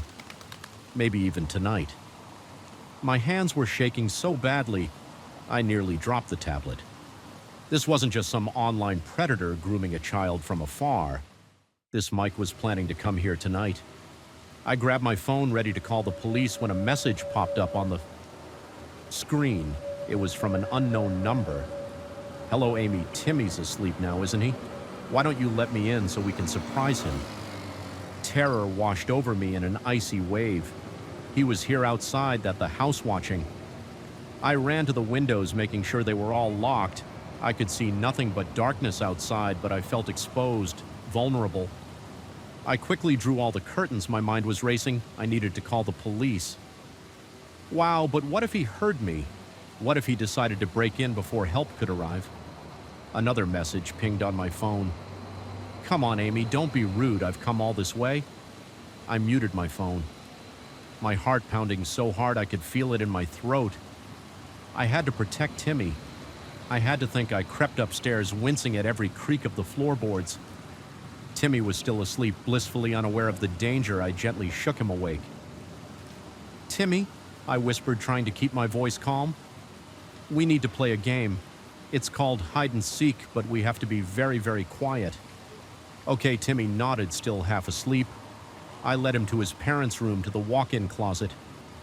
I knew it was there. You hide in here, I said, pushing aside hanging clothes to reveal a small space at the back. Don't come out until I come get you, no matter what you hear. Okay, it's very important. Timmy nodded again, his eyes wide. He could sense my fear. I think even if he didn't understand it, I closed the closet door, then the bedroom door, hoping it would be enough to keep him safe back downstairs. I grabbed the largest knife from the kitchen. It felt awkward and heavy in my hand, but it was better than nothing. Another message on my phone. I'm getting impatient. Amy, maybe I'll just let myself in. I heard a noise from the back of the house, the sound of the patio door sliding open. He was inside. I pressed myself against the wall next to the kitchen doorway, knife raised, barely daring to breathe. I could hear footsteps, slow and deliberate, moving through the house. Timmy, a man's voice called softly. It's me, Game. Master Mike, I've come to play. The footsteps were getting closer. I could see a shadow approaching the kitchen doorway. In that moment, time seemed to slow down. I saw a hand appear around the doorframe, then an arm, then a shoulder without thinking. I swung the knife. There was a yell of pain and surprise. The man stumbled back, clutching his arm where I'd slashed him. He was tall, heavy-set, with a scraggly beard and wild eyes. Nothing like the friendly persona he'd created online. You little... he snarled, lunging at me. I dodged, but he was faster than I expected. He grabbed my wrist, squeezing until I dropped the knife. It clattered to the floor. We grappled, his strength overwhelming me. He slammed me against the wall, knocking the wind out of me. His hand found my throat, squeezing. Where is he? He growled. Where's Timmy? I clawed at his hand, gasping for air. Black spots were dancing at the edges of my vision. This was it. I thought I was going to die. Then, through the roaring in my ears, I heard the most beautiful sound in the world, police sirens. The man's grip loosened in surprise, and I took my chance. I brought my knee up hard, catching him in the groin. He doubled over with a grunt of pain, and I shoved past him. I ran for the front door, yanking it open just as a police car screeched to a halt in the driveway. Help, I screamed. He's inside. The next few minutes were a blur. Police officers swarmed the house. The man whose real name I later learned was Gerald Hoffman was tackled trying to escape through the back door. Timmy was found safe in the closet, scared but unharmed. As I sat in the back of an ambulance answering a detective's questions, I watched them lead Hoffman away in handcuffs. He caught my eye as they put him in the police car, and the look he gave me was pure hatred. I shuddered, knowing that if the police hadn't arrived when they did, things could have ended very differently. It turned out that one of the neighbors had seen a strange man lurking around the house and called the police. I've never been so grateful for nosy neighbors in my life. The Johnson arrived home to a scene of chaos, police cars, an ambulance, their house a crime scene. They were horrified by what had almost happened, and incredibly grateful that I had protected Timmy in the days that followed as the story hit the local news. I was hailed as a hero, but I didn't feel like one. I felt scared, violated, and angry at Hoffman for preying on an innocent child, angry at myself for not realizing sooner what was happening, angry at the world for being a place where such monsters exist. I don't babysit anymore. The trauma of that night left scars that are still healing. But I did start volunteering for an organization that teaches kids about online safety if I can prevent even one child from going through what Timmy almost did. Maybe some good can come from that terrifying night. Every time I pass the Johnsons' house, I remember the fear, the adrenaline, the moment I thought it was all over, but I also remember that I survived that. I protected Timmy, and I know that no matter how dark the world can be, there's always hope, as long as there are people willing to stand up to the darkness. The acrid smell of chemicals burned my nostrils as I crouched behind a fallen tree, my heart pounding so hard I was sure it would give away my position. What had started as a peaceful hiking trip had turned into a desperate fight for survival. I never imagined that stumbling upon a hidden meth lab deep in the woods would put me and my friends in mortal danger, but here we were being hunted like animals in a forest that had suddenly become our prison. My name's Alex, and I've always loved the outdoors, so when my friends Jake and Sarah suggested a weekend hiking trip in the Ozarks, I jumped at the chance. We were all experienced hikers, confident in our ability to handle whatever nature threw our way. But nature, as it turned out, wasn't the threat we needed to worry about. We set out early Friday morning, the air crisp and filled with the promise of adventure. The trail we chosen was off the beaten path, recommended by a local guide as a challenging but rewarding trek for the first day and a half. It was exactly that. We navigated steep inclines, crossed babbling streams, and marveled at the lush canopy above us. It was late Saturday afternoon when things took a turn. We had veered slightly off the marked trail, following what looked like a game path in search of a good spot to set up camp for the night, guys. "Do you smell that?" Sarah asked. Wrinkling her nose, I sniffed the air. There was definitely an odd odor, sharp and chemical. It reminded me of the time I'd accidentally left a can of paint thinner open in my garage. Maybe there's a factory nearby, Jake suggested. But he sounded uncertain. We should have turned back then, but curiosity got the better of us. We pressed on, following the strengthening scent as we pushed through a dense thicket. The trees suddenly opened up into a small clearing. What we saw made us freeze in our tracks. In the middle of the clearing stood a dilapidated cabin, but it wasn't the building that caught our attention. It was the collection of equipment scattered around it. Plastic containers, tubing, propane tanks, and other paraphernalia that I'd only ever seen on crime shows. "Holy," Jake whispered. "Is that what I think it is?" Before either Sarah or I could respond, we heard voices, rough, angry voices coming from inside the cabin. "Get down," I hissed, dropping to the ground behind a fallen log. Jake and Sarah followed suit, our bodies pressed into the damp earth through a gap in the log. I could see two men emerge from the cabin. They were arguing about something supplies. I think they looked nothing like the stereotypical meth cooks I'd seen on TV. These guys were burly with hard eyes and clothes that had seen better days, and they were armed. "We need to get out of here," Sarah whispered, her voice trembling. I nodded slowly, starting to back away, but as I moved, my backpack caught on a branch. The resulting snap seemed to echo through the clearing. The men's heads whipped in our direction. "What was that?" one of them growled. "Probably just an animal." The other replied, but he didn't sound convinced. We lay there, barely breathing, praying they wouldn't investigate further. For a moment, it seemed like luck was on our side. The men turned back to their conversation, then Jake sneezed. It wasn't loud, but in the tense silence, it might as well have been a gunshot.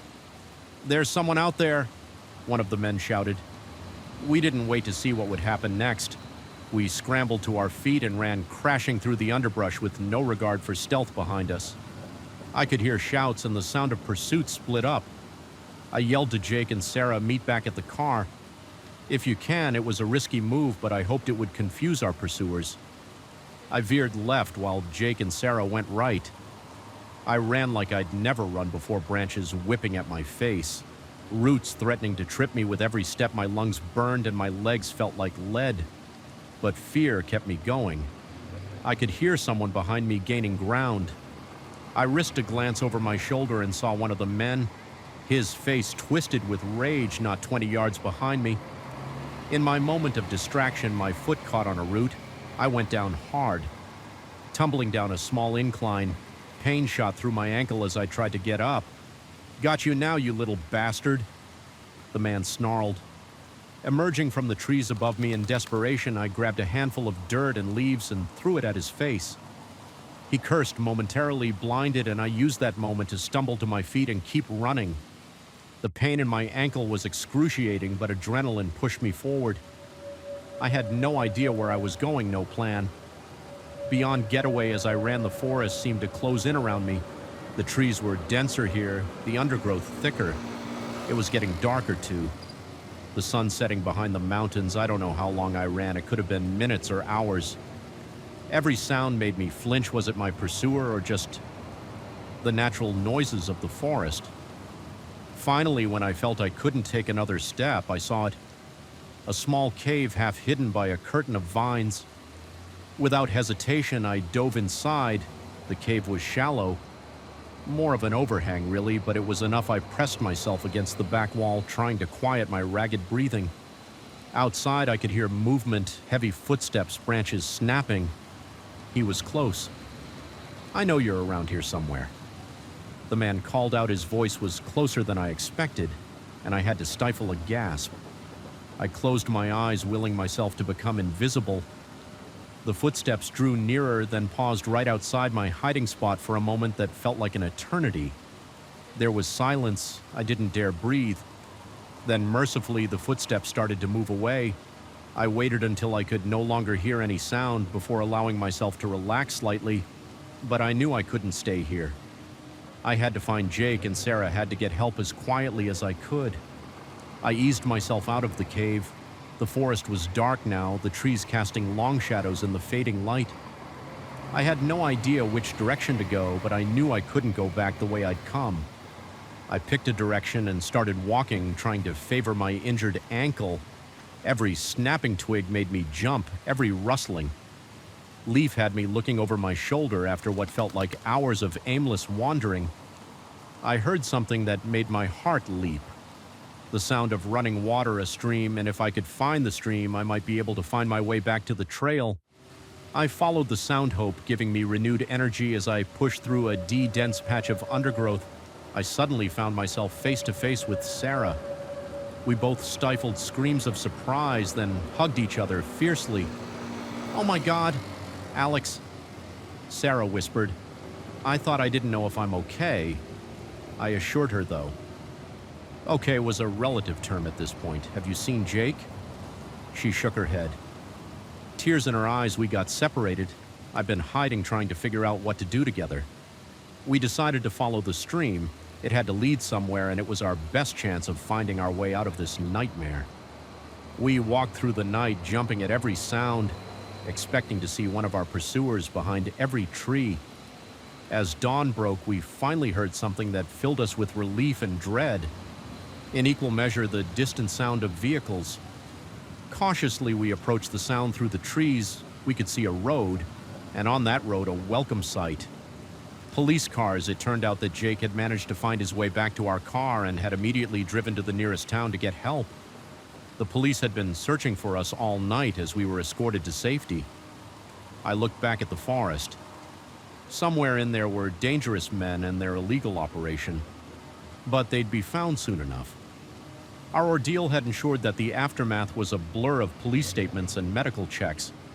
The meth lab was raided, the men arrested.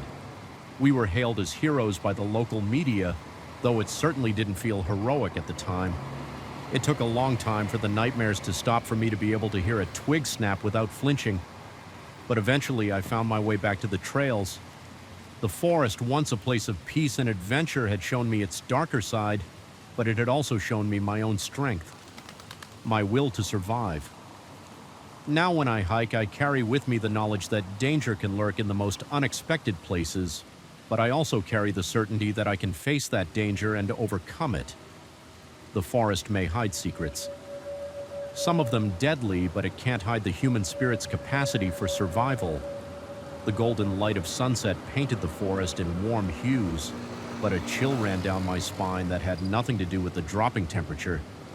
As I peered through my camera's viewfinder, I caught a glimpse of something that shouldn't be there.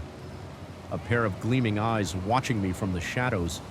In that moment, I realized I had become the prey, and the hunter was unlike anything I had ever encountered before. My name is Jack, and I'm a wildlife photographer.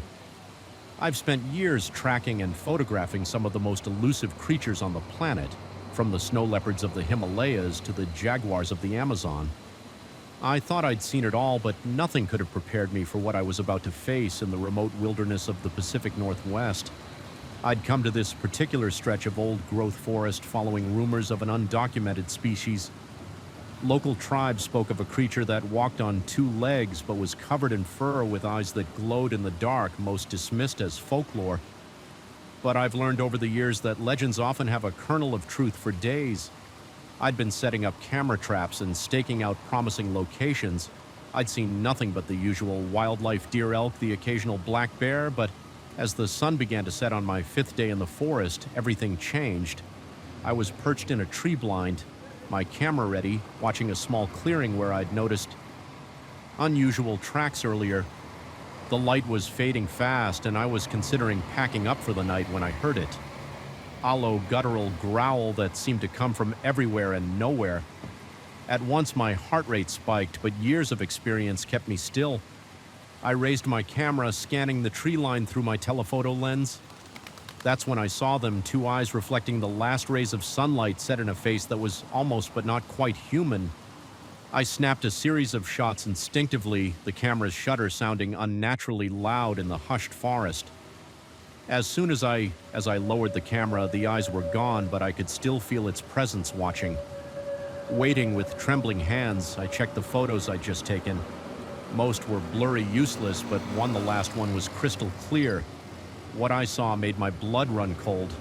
The face was ape-like, but with an intelligence in its eyes that was undeniably sentient. This was no known animal, this was something else entirely as darkness fell. I knew I had to get out of there, whatever this creature was.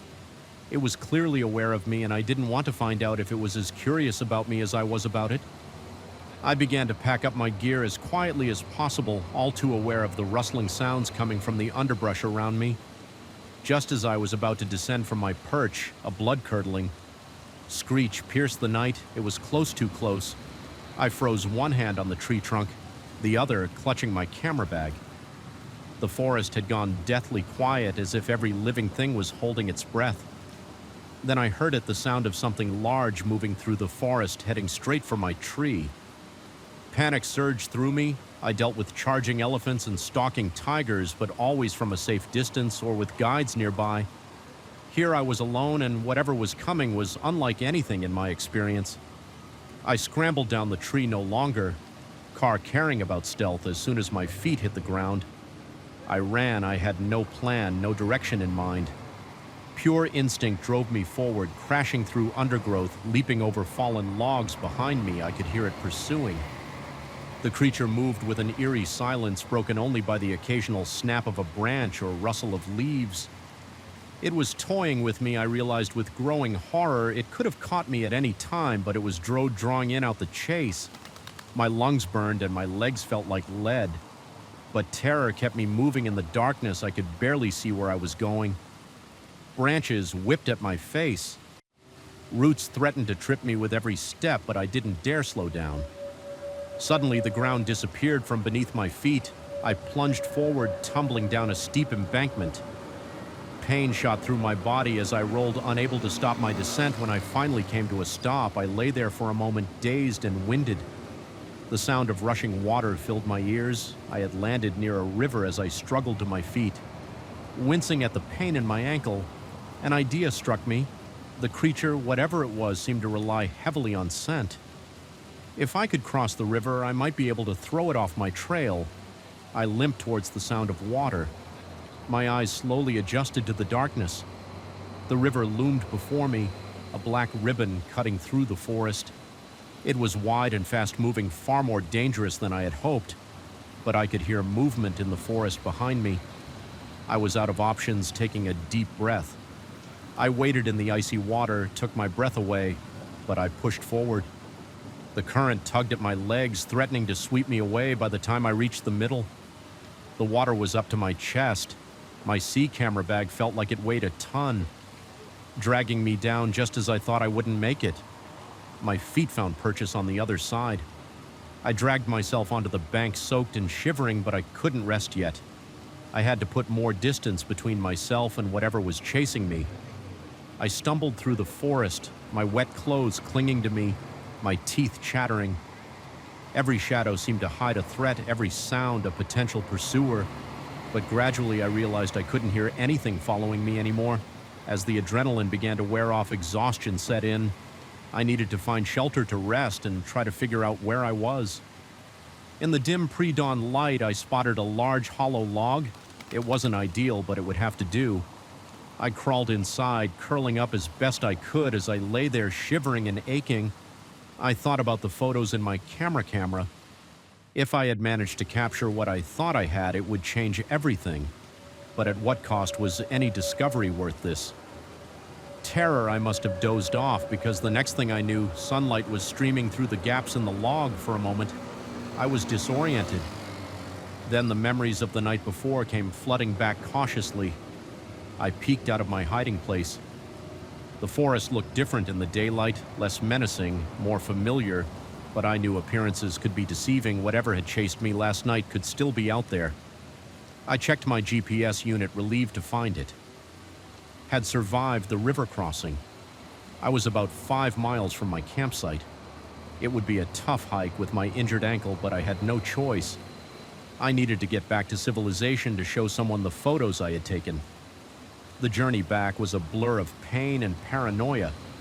Every snapping twig made me flinch, every rustling leaf had me looking over my shoulder, but nothing appeared. No glowing eyes, no inhuman shrieks, just the normal sounds of a forest going about its day. When I finally stumbled into my campsite, I almost wept with relief. My tent was still there untouched. I quickly packed up my hands, shaking with exhaustion and lingering fear. I needed to get out of these woods, back to my car, back to safety. The hike to the trailhead was the longest 2 miles of my life when I finally saw my beat-up Land Rover. I could have kissed it. I threw my gear in the back and peeled out of there, not caring about the dust cloud I was kicking up. It wasn't until I was miles away, the forest, nothing but a green smudge in my rearview mirror, that I allowed myself to relax. I had made it. I had survived. But as the fear faded, excitement began to take its place. I had seen something extraordinary, something that could rewrite our understanding of the natural world. And I had proof as soon as I had cell service. I called my editor, Mark. I said, my voice horror from exhaustion and emotion, "You're not going to believe what I've got."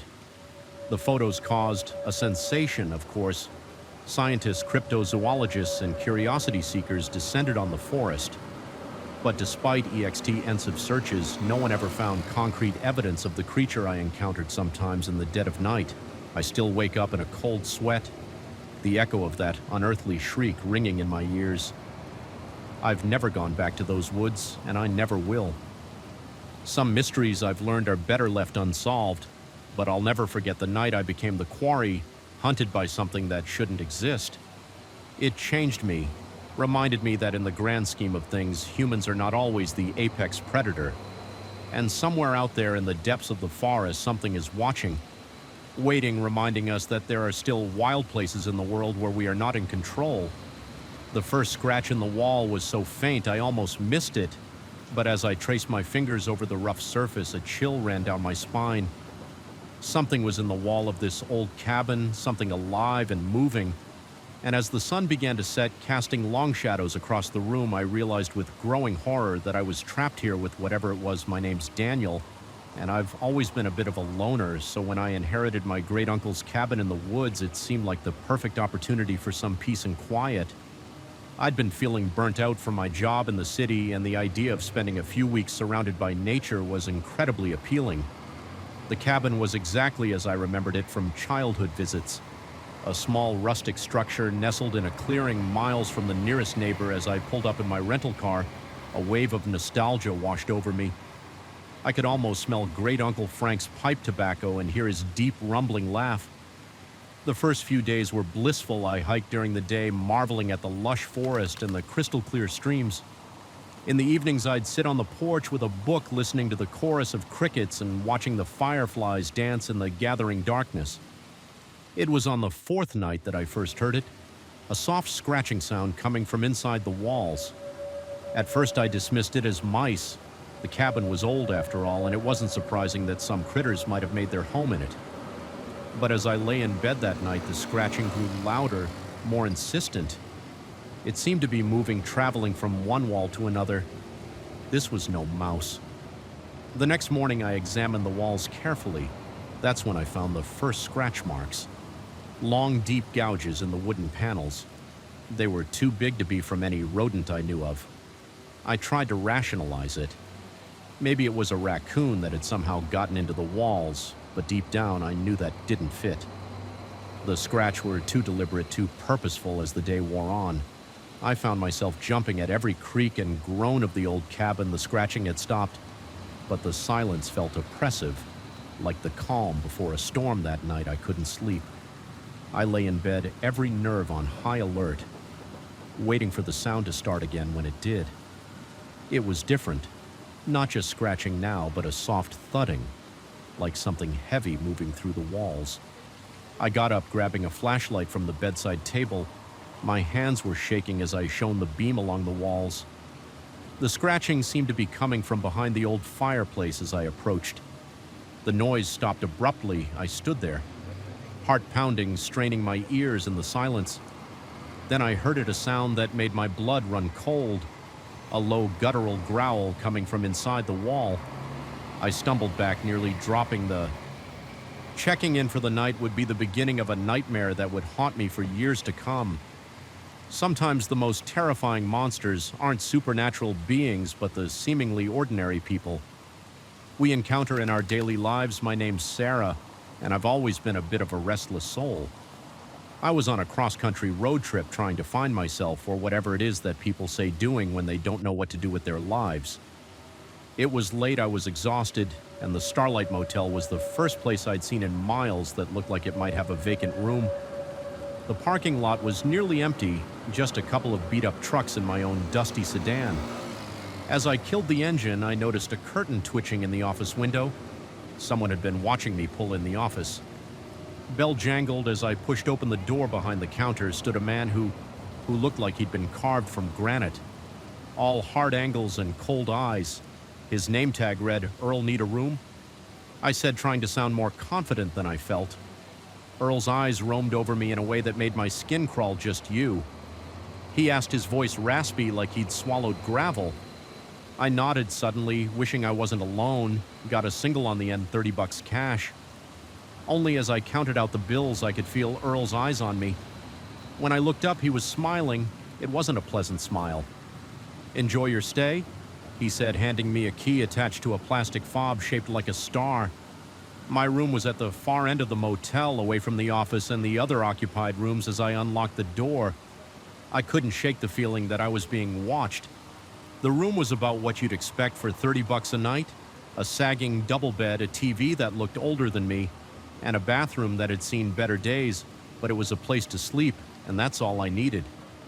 I was just about to collapse onto the bed when I noticed something odd. There was a small hole in the wall about eye level, partially hidden behind a tacky landscape painting. I peered closer. It looked like it went right through to the next room. A chill ran down my spine. I quickly covered the hole with the painting, trying to convince myself it was just damage from a previous guest. Sleep didn't come easily that night. Every creak and groan of the old building had me on edge. and I couldn't shake the feeling that there were eyes on me. Even though I'd covered the hole, I must have dozed off eventually because I woke with a start. In the early hours of the morning, something had woken me, but I wasn't sure what. Then I heard it, a soft scratching sound coming from the wall. My heart began to race. I lay there, hardly daring to breathe, straining my ears in the darkness. The scratching continued, sometimes stopping for a few seconds before starting again. Suddenly, a shaft of light appeared on the wall. The painting was moving. I watched, paralyzed with fear, as the painting slowly shifted to one side. The hole in the wall was exposed, and pressed against it was an eye. I must have made a sound, a gasp, or a whimper because the eye suddenly widened, then disappeared. I heard hurried footsteps moving away that got me moving. I leapt out of bed, throwing on my clothes and shoving my belongings into my bag. I had to get out of there. As I burst out of my room, I nearly collided with someone. It was Earl standing right outside my door. "Everything all right, miss?" he asked, his voice far too calm for someone who'd just been caught peeping. "I'm leaving," I said, trying to keep my voice steady now. Earl's face hardened. "Now don't be hasty. It's the middle of the night. Not safe for a young woman to be driving alone." He took a step towards me, and I noticed for the first time how big he was, how he seemed to block out the light from the parking lot. "Stay away from me," I warned. Fumbling in my bag for my car keys, that's when I saw the glint of metal in his hand. "A knife can't let you leave." "Miss Earl," said his voice almost regretful. "You've seen too much. I didn't think I just reacted." I swung my bag at his face with all my strength.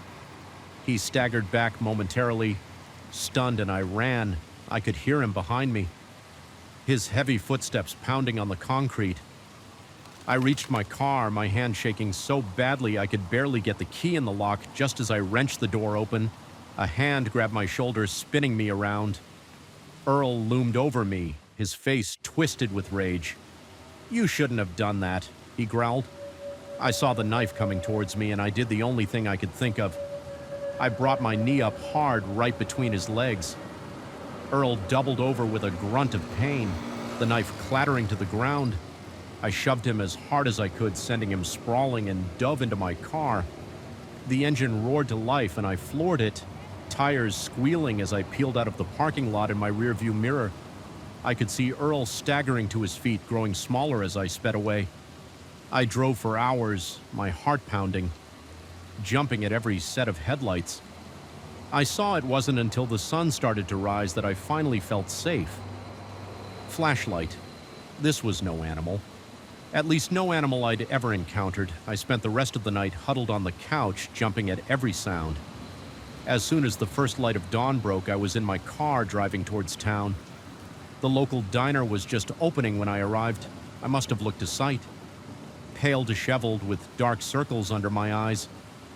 The waitress, a kindly older woman named Betty, took one look at me and brought over a strong cup of coffee. "You all right, honey?" she asked, concern etched on her face. "You look like you've seen a ghost." I laughed nervously. "Not a ghost," I said, "but something. I'm staying at my uncle's old cabin, and there's something in the walls." Betty's expression changed. A flicker of was that fear. "Frank old place?" she asked. "Up on Willow Creek Road." I nodded. "Surprised you knew my uncle." She sighed, glancing around the empty diner before sliding into the booth across from me. "Everyone around here knew Frank," she said, "and everyone knows about that cabin." My heart sank. "What do you mean?" Betty leaned in, lowering her voice. "There's always been stories about that place, even before your uncle bought it. People say it's not right, that there's something living in the walls, something that's been there for a long, long time." I felt a chill run down my spine. "What kind of something?" She shook her head. "Nobody knows for sure. Some say it's a spirit, angry at being disturbed. Others think it's some kind of creature hibernating for years at a time. Your uncle, he never believed the stories, said it was just superstition. I thought about the scratches, the growl I'd heard. It's real," I said, "whatever it is. It's real." Betty reached out, patting my hand. Listen, honey, if I were you, I'd pack up and leave some things. It's better not to mess with, but I couldn't just leave. The cabin was mine now. My responsibility, and a part of me, the part that had always been drawn to mysteries and the unknown, wanted to know what was hiding in those walls. I spent the day in town researching the cabin's history and buying supplies, including a sturdy axe. As the sun began to set, I steeled myself and drove back up to the cabin. The scratching started as soon as the night fell, but this time I was prepared, or so I thought. I approached the wall where the sound was loudest. Axe in hand, with a deep breath, I swung the blade, biting into the old wood. The scratching stopped abruptly for a moment. There was complete silence, then a roar that shook the very foundations of the cabin. The wall in front of me bulged outward, wood splintering. I stumbled back, raising the axe defensively, but I wasn't prepared for what emerged. It was like nothing I'd ever seen before, vaguely humanoid but covered in thick matted fur. Its eyes glowed in the dim light, fixed on me with an intelligence that was terrifyingly unnatural. For a moment we stared at each other, frozen in mutual shock. Then it lunged. I swung the axe wildly, feeling it connect with something solid. The creature howled a sound of pain and rage that sent me scrambling towards the door, but it was faster. A clawed hand grabbed my ankle, pulling me down. I kicked out my foot, connected ing with its face. It let go, and I scrambled to my feet. Running for the car, I could hear it behind me, its heavy breathing and the thud of its footsteps spurring me on. I reached the car, fumbling with the keys just as I got the door open. It slammed into me from behind. We went down in a tangle of limbs rolling across the forest floor. Its face was inches from mine, hot breath reeking of decay. I could see my terrified reflection in its glowing eyes. In desperation, I grabbed a rock from the ground and smashed it against the creature's head. It reared back, momentarily stunned. I took my chance, scrambling into the car and locking the doors. The engine roared to life, and I floored tires spinning on the dirt road in the rearview mirror. I could see the creature standing in the middle of the road, watching me drive away. Its howl of frustration followed me all the way down the mountain. I didn't stop driving until I reached the city limits. My hands were shaking so badly I could barely grip the steering wheel. I never went back to the cabin. I sold it, at a loss to a developer who planned to tear it down. I didn't tell him about what lived in the walls. Maybe I should have, but who would have believed me sometimes? Late at night, I still wake up in a cold sweat, the echo of that unearthly howl ringing in my ears. I'll never forget those glowing eyes, that ancient alien intelligence. And I can't help but wonder if there was one of those creatures. Could there be more? How long have they been hiding in the walls of old houses in the dark places?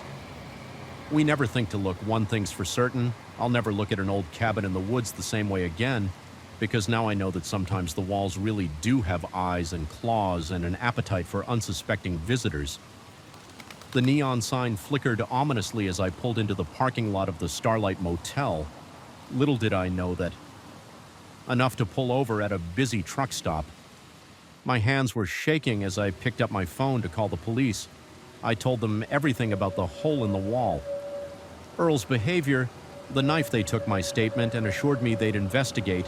As it turned out, I wasn't the first person to have a terrifying experience at the Starlight Motel. The police investigation uncovered a history of missing persons cases linked to the motel going back years. They found evidence that Earl had been spying on guests through holes in the walls, choosing his victims carefully, those he thought wouldn't be missed. Solo travelers, runaways, people down on their luck. In the end, they arrested Earl and his wife, who had been his accomplice. The full extent of their crimes was never made public, but the rumors were horrifying. I gave more statements, testified at the trial. It was a long and draining process, but I was determined to see justice done, not just for me, but for all of Earl's victims who couldn't speak for themselves. It's been years since that night at the Starlight Motel, but I still have nightmares. Sometimes I see Earl's cold eyes, feel the terror of being hunted. I can't stay in motels anymore. The sight of those identical doors, those neon vacancy signs, it all brings it rushing back. But I've grown stronger too. I've learned to trust my instincts to listen to that little voice that says something isn't right. And I've learned that sometimes the most ordinary-looking places and people can hide the darkest secrets. I still travel, still explore, but now I do it with my eyes wide open, always aware that danger can lurk in the most unexpected places. And every time I pass a rundown motel on a lonely stretch of highway, I say a silent prayer for those who might be trapped inside fighting battles that no one knows about.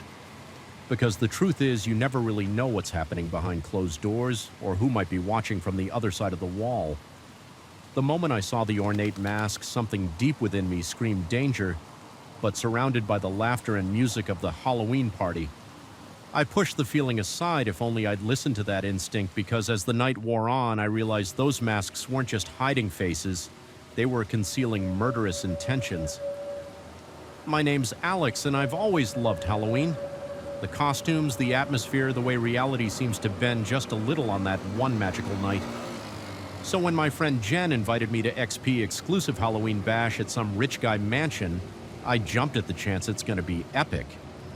Jen had gushed over the phone, "This guy goes all out, and get this, it's a masquerade theme, everyone has to wear a mask the whole night." Isn't that cool? It did sound cool, mysterious even. I spent weeks putting together the perfect costume, a steampunk-inspired outfit complete with a bronze and leather mask that covered the top half of my face. The night of the party, Jen picked me up in her beat-up Corolla. As we drove out of the city, the houses got bigger and farther apart. Finally, we turned down a long tree-lined driveway. Holy, I breathed as the mansion came into view. It was massive, all Gothic spires and gargoyles like something out of a horror movie. Jack-o'-lanterns lined the steps. Their flickering light casting eerie shadows told you it was epic. Jen grinned, adjusting her feathered mask. Inside, the party was already in full swing. The foyer was packed with people in elaborate costumes, all wearing masks that ranged from simple dominoes to intricate full-face creations. Music pulsed from hidden speakers, and waiters and skeleton makeup circulated with trays of drinks and hors d'oeuvres. "Wow," I said, taking it all in. "Who did you say was throwing this party again?" Jen shrugged. "Friend of a friend, come on, let's get a drink." We made our way to the bar, squeezing past a group of people in animal masks as the bartender mixed our drinks. I felt a prickle on the back of my neck. I turned to see a tall figure in a red cloak and a white-beaked mask, like something a plague doctor would wear.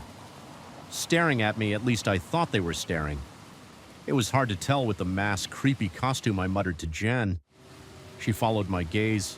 "Oh yeah, I've seen a few of those around. I think they're part of the staff or something. Really adds to the atmosphere, right?"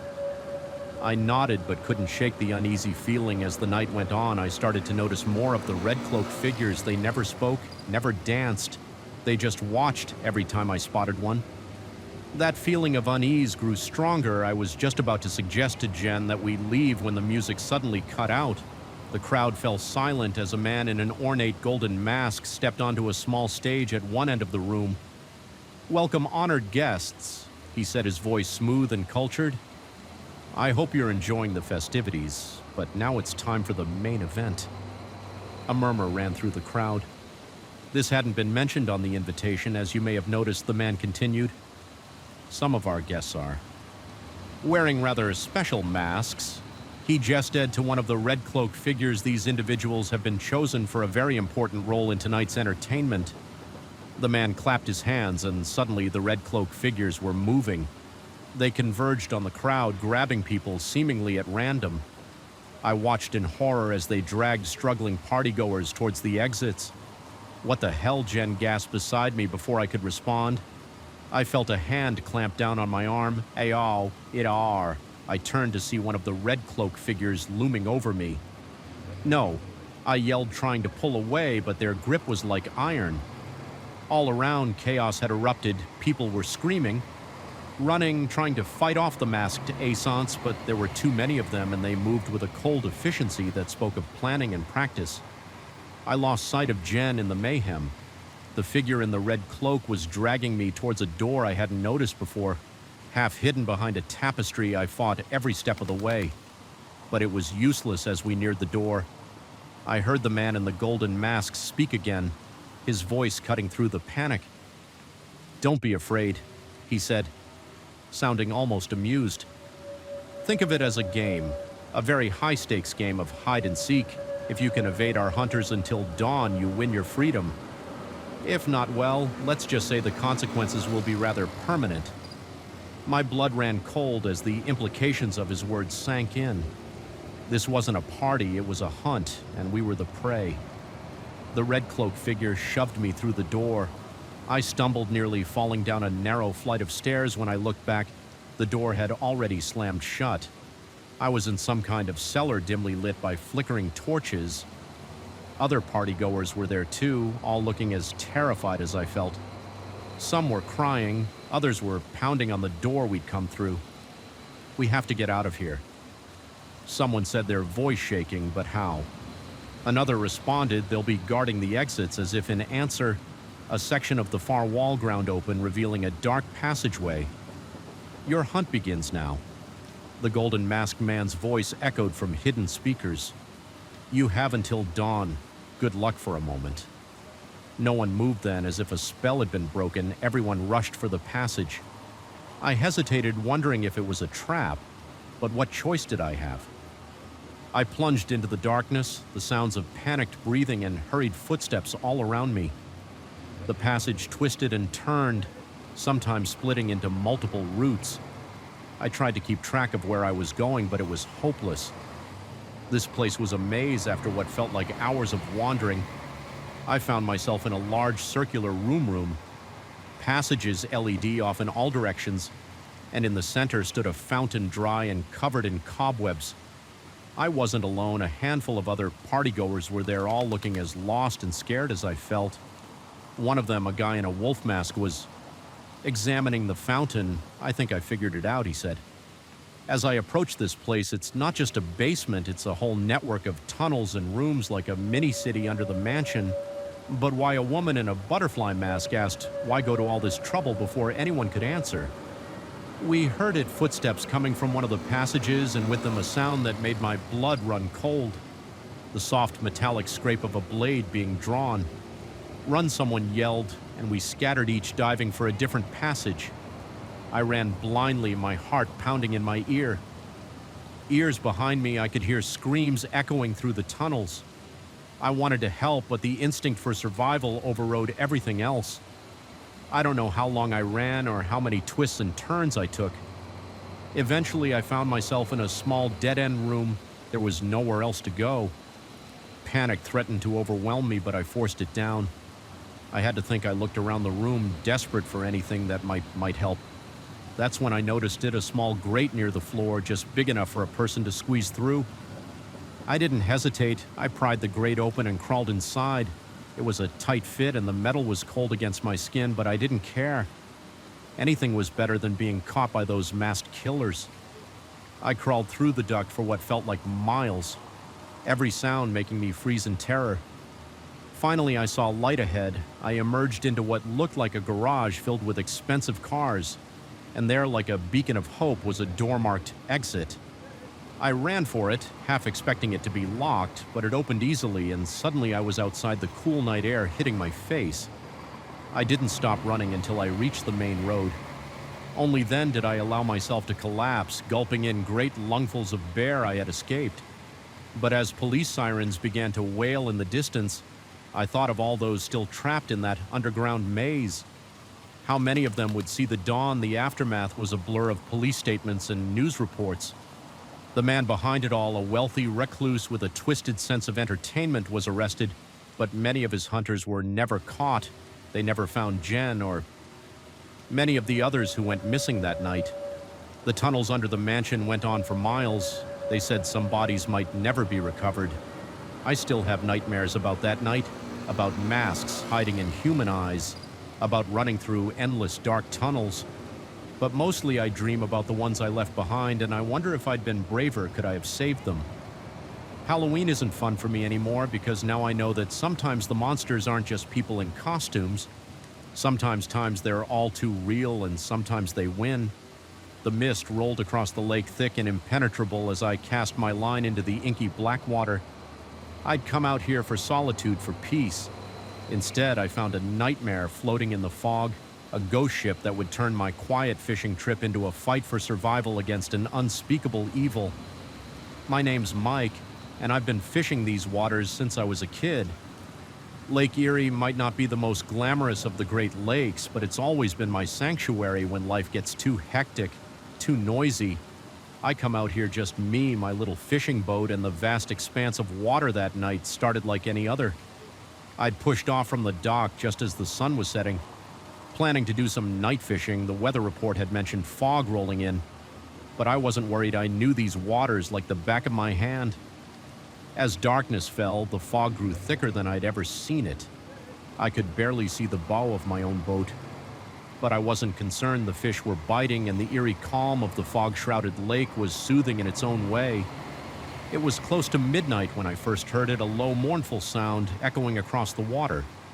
At first I thought it was just the wind playing tricks, but then I heard it again. Louder this time, a ship's horn, but unlike any I'd heard before, it sounded old, rusted, like something that hadn't been used in a very long time. I peered into the fog, straining my eyes. That's when I saw it, a massive shape looming out of the mist. As it drew closer, I could make out more details. It was a ship all right, but not like any that should have been on Lake Erie. This was an old steamer, the kind they used to use for hauling iron ore back in. In the early 1900s, its hull was rusted, its deck empty of any signs of life. My first thought was that it must be some kind of historical recreation, but as it drifted closer, I realized something was very, very wrong. The ship was moving silently with no sound of engines or sight of crew, and there was something off about it, like I was looking at it through a heat. Haze even in the cool night air, curiosity overrode my growing sense of unease. I started my engine, moving closer to the mysterious ship. As I drew alongside, I could make out the name painted on the hull. Edmund Fitzgerald. My blood ran cold. The Edmund Fitzgerald was infamous in these parts, a massive ore freighter that had sunk in a storm on Lake Superior in 1975, taking all 29 crew members with it. What I was looking at was impossible. I was about to turn my boat around and get the hell out of there when I heard it. A voice calling out from the deck of the ghost ship, "Help us." It cried weak and desperate, "Please help us." Every instinct I had was screaming at me to flee, but I couldn't just leave. If there was someone in trouble, swallowing my fear, I maneuvered my small boat alongside the towering hull of the freighter. There was a rusted ladder hanging down the side. Taking a deep breath, I grabbed hold and started to climb. The metal was ice cold under my hands, covered in a slick layer of algae that made the climb treacherous as I hauled myself onto the deck. The full weight of my mistake hit me. The deck was empty, devoid of any signs of life, but more than that, it felt wrong. The air was thick, heavy, with a scent I couldn't quite place, like rust and seaweed and something else, something rotten. "Hello," I called out, my voice sounding small and insignificant in the vast emptiness of the ship. "Is anyone here?" I heard a call for help. Silence was my only answer. I took a step forward and nearly fell as the deck seemed to shift under my feet. It wasn't the gentle roll of waves. It was as if the very structure of the ship was unstable. Changing, that's when I saw them shadowy figures moving at the edges of my vision. Every time I turned to look directly at one, it would vanish. But I could feel them watching me, their unseen eyes boring into my back. I knew I needed to get off this ship and fast, but as I turned back to where I'd climbed aboard, my heart sank. The ladder was gone. The edge of the deck now hung over empty air fog, swirling below where my boat should have been. Panic started to set in. I was trapped on a ghost ship, surrounded by something, entities I couldn't see but could feel all around me. I had to find another way off. I made my way towards what I hoped was the bridge, figuring there had to be some kind of radio or emergency equipment there. The door was rusted shut, but adrenaline gave me the strength to wrench. It opened. The bridge was like stepping back in time. Ancient-looking equipment lined the walls, dials and levers that looked like they belonged in a museum. And there, slumped over the ship's wheel, was a figure. Hope surged through me. "Hey," I called out, moving closer. "Are you all right?" The figure didn't move. As I approached, I realized why. What I had thought was a person was nothing but a skeleton clothed in the tattered remains of a captain's uniform. I stumbled back. A scream caught in my throat. This was madness, impossible. I had to be dreaming. A noise behind me made me whirl around there, blocking the doorway. Stood a man, but not a living man. His flesh was bloated and pale, his eyes milky white. Seaweed clung to his clothes and water dripped constantly from his form. "Welcome aboard," he said, his voice gurgling as if he were speaking underwater. "We've been waiting for you." I backed away, my mind reeling. What are you?" The thing that had once been a man smiled, revealing rows of sharp fish-like teeth. "We are the crew of the Edmund Fitzgerald, lost but not gone, and now you'll join us."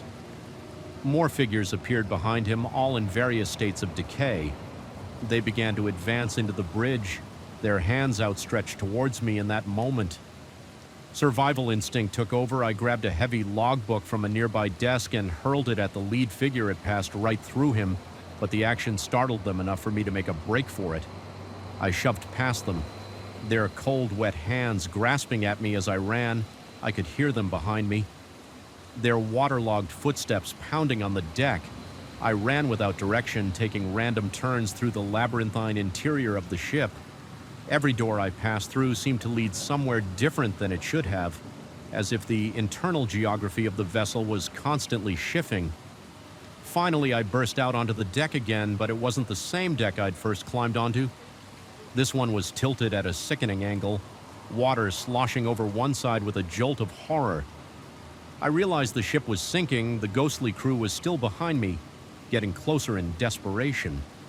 I ran for the railing, and without allowing myself time to think, I jumped. The shock of the cold water drove the air from my lungs for a moment. I was sure I was going to drown, but then my survival training kicked in. I fought my way to the surface, gasping for air. The ghost ship was gone. There was nothing but fog all around me. I treaded water trying to get my bearings. That's when I heard it. The distant sound of a motor. I shouted for help. My voice hoarse and desperate, the sound grew closer, and suddenly a beam of light cut through the fog. It was a Coast Guard boat. As they pulled me from the water, I babbled about the ghost ship, the undead crew. The Coast Guard officers exchanged worried glances, clearly thinking I was delirious. It wasn't until later, after I'd been checked out at a hospital and declared physically fine, that I learned the truth. There had been a rash of disappearances on the lake over the past few months, all on foggy nights, all in the same general area where I'd had my encounter. The official report ruled it mass hallucination, possibly caused by some kind of toxic algae bloom, but I know what I saw, what I experienced. I don't go out on Lake Erie anymore, can't bring myself to set foot on a boat. But sometimes on foggy nights I find myself drawn to the shore, and as I stand there watching the mist roll in, I swear I can hear it. The low, mournful sound of the Edmund Fitzgerald's horn calling out across the water, calling for new souls to join its damned crew, and I wonder how many more will answer that call before the ghost ship is finally laid to rest. The howling wind drowned out the sputtering of my car's engine as it finally gave up the ghost, surrounded by a whiteout of swirling snow. I realized I was stranded in the middle of nowhere. Little did I know my desperate search for shelter would lead me into the clutches of a madman, and the cozy cabin I thought was my salvation would become a prison of terror. My name's Claire, and I've always prided myself on being prepared, but nothing could have prepared me for that night. I was driving back from a work conference, taking the scenic route through the mountains. It was supposed to be a peaceful drive, a chance to decompress before diving back into the chaos of city life. The storm came out of nowhere. One minute I was admiring the snow-capped peaks. The next I could barely see 2 feet in front of me. I slowed to a crawl, my knuckles white on the steering wheel as I struggled to keep the car on the road. That's when I heard it, a sickening clunk from under the hood. The car shuddered, coughed, and died. I coasted to a stop on the shoulder, if you could call it that. On one side was a sheer rock face, on the other, a steep drop-off into darkness. I tried to restart the engine, but it was no use. The battery was dead, and even if it wasn't, I suspected the problem was much worse. I was stuck. I reached for my phone, already knowing it was futile. No signal, of course, not out here in the middle of nowhere. The temperature was dropping rapidly. I could see my breath fogging up the windshield. I knew I couldn't stay in the car in weather like this. That was a death sentence. I had to find shelter, grabbing my emergency kit. Thank God I'd remembered to pack one. I stepped out into the storm. The wind hit me like a physical force, nearly knocking me off my feet. Snow pelted my face sharp as needles. I picked a direction and started walking, one arm up to shield my eyes from the driving snow. Every step was a battle against the wind. I couldn't feel my fingers or toes, and my face was numb with cold. Just when I thought I couldn't go on, I saw a faint glow in the distance. A light. My heart leapt where there was light. There had to be people shelter. I pushed on with renewed energy. As I got closer, I could make out the shape of a cabin. Smoke curled from the chimney, promising warmth and safety. I stumbled up to the door and pounded on it with frozen fists. "Hello?" I shouted, my voice nearly lost in the howling wind. "Please, I need help." For a long moment, there was nothing. Then I heard movement inside. The door creaked open, and I found myself face to face with a man. He was tall and lean, with a wild beard and eyes that seemed to glow in the lamplight. He looked at me with surprise, then concern. "Good Lord, miss," he said, his voice gravy. "What are you doing out in this storm? Come in, come in." I all but fell through the doorway, the sudden absence of wind making me stumble. The man caught me, his hands strong and sure. "Thank you," I gasped, shivering violently. "My car broke down. I didn't know what to do, you poor thing," he said, leading me to a chair by the fireplace. "You're half frozen. Here, let me get you something warm to drink," as feeling slowly returned to my extremities. I took in my surroundings. The cabin was cozy, if a bit cluttered. Books and papers were strewn everywhere, and the walls were covered in maps and dye diagrams I couldn't make sense of. The man returned with a steaming mug. "It's just tea," he said, handing it to me, "but it'll warm you up." I took a grateful sip. "I'm Claire," I said. "Thank you so much for helping me. I don't know what I would have done if I hadn't found your cabin." He smiled, but it didn't quite reach his eyes. "Jack," he said, "and think nothing of it. I couldn't very well leave you out there to freeze, could I?" As we talked, I began to relax. Jack seemed nice enough, if a bit odd. He told me he was a researcher studying weather patterns in the mountains that explained all the maps and equipment I could see scattered around the storms not likely to let up until morning. He said, glancing out the window, "You're welcome to stay here for the night. I'm afraid I don't have a guest room, but the couch is comfortable." Able enough, I hesitated. Staying the night in a stranger's cabin wasn't ideal, but what choice did I have? "That's very kind of you," I said. "If you're sure it's no trouble at all." Jack said, that strange smile back on his face. As the night wore on, my unease grew. There was something off about Jack, something I couldn't quite put my finger on. The way his eyes would linger on me when he thought I wasn't looking, the way he'd sometimes pause mid-sentence as if listening for something I tried to shake it off. He'd saved my life after all. I was just being paranoid. It wasn't until I got up to use the bathroom that I realized how wrong I was. As I walked down the narrow hallway, I noticed a door that was slightly ajar. I wouldn't have thought anything of it, except I heard a sound coming from inside. A muffled thump, like someone moving around. My curiosity got the better of me. I pushed the door open a little wider and peered inside. What I saw made my blood run cold. The room was some kind of workshop filled with strange equipment and jars of unidentifiable substances, but that wasn't what caught my attention. There, strapped to a table in the center of the room, was a person. They were gagged and bound, their eyes wide with terror as they struggled against their restraints.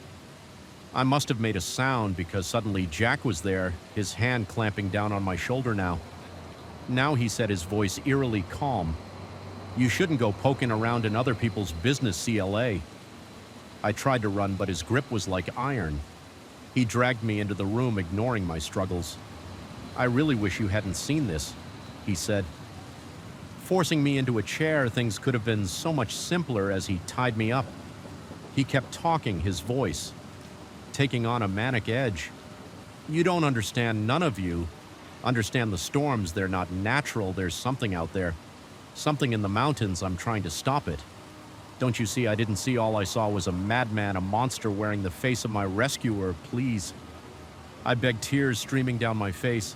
Let us go. We won't tell anyone. I swear. Jack just shook his head. I'm afraid I can't do that. You're part of it. Now part of the experiment. The next few hours were a blur of terror. Jack moved between us, injecting us with something that made the room spin in our minds. Fog. He muttered, constantly scribbling notes and adjusting equipment through the haze. I tried to think of a way out. The ropes were tight, but maybe if I could work them loose, I don't know how long it took. But finally I felt the ropes give. Jack was focused on his other victim, his back to me. It was now or never. I lunged from the chair, grabbing the nearest object, a heavy glass jar, and brought it down on Jack's head with all my strength. He went down hard, crumpling to the floor. I didn't wait to see if he was out cold. I untied the other person, a hiker I learned later who'd gone missing weeks ago, and we ran. The storm had passed the world outside, blanketed in pristine white snow. We stumbled through drifts, the cold biting at our skin, but fear kept us moving. It wasn't until we reached the main road and flagged down a passing truck that I finally allowed myself to believe we were safe.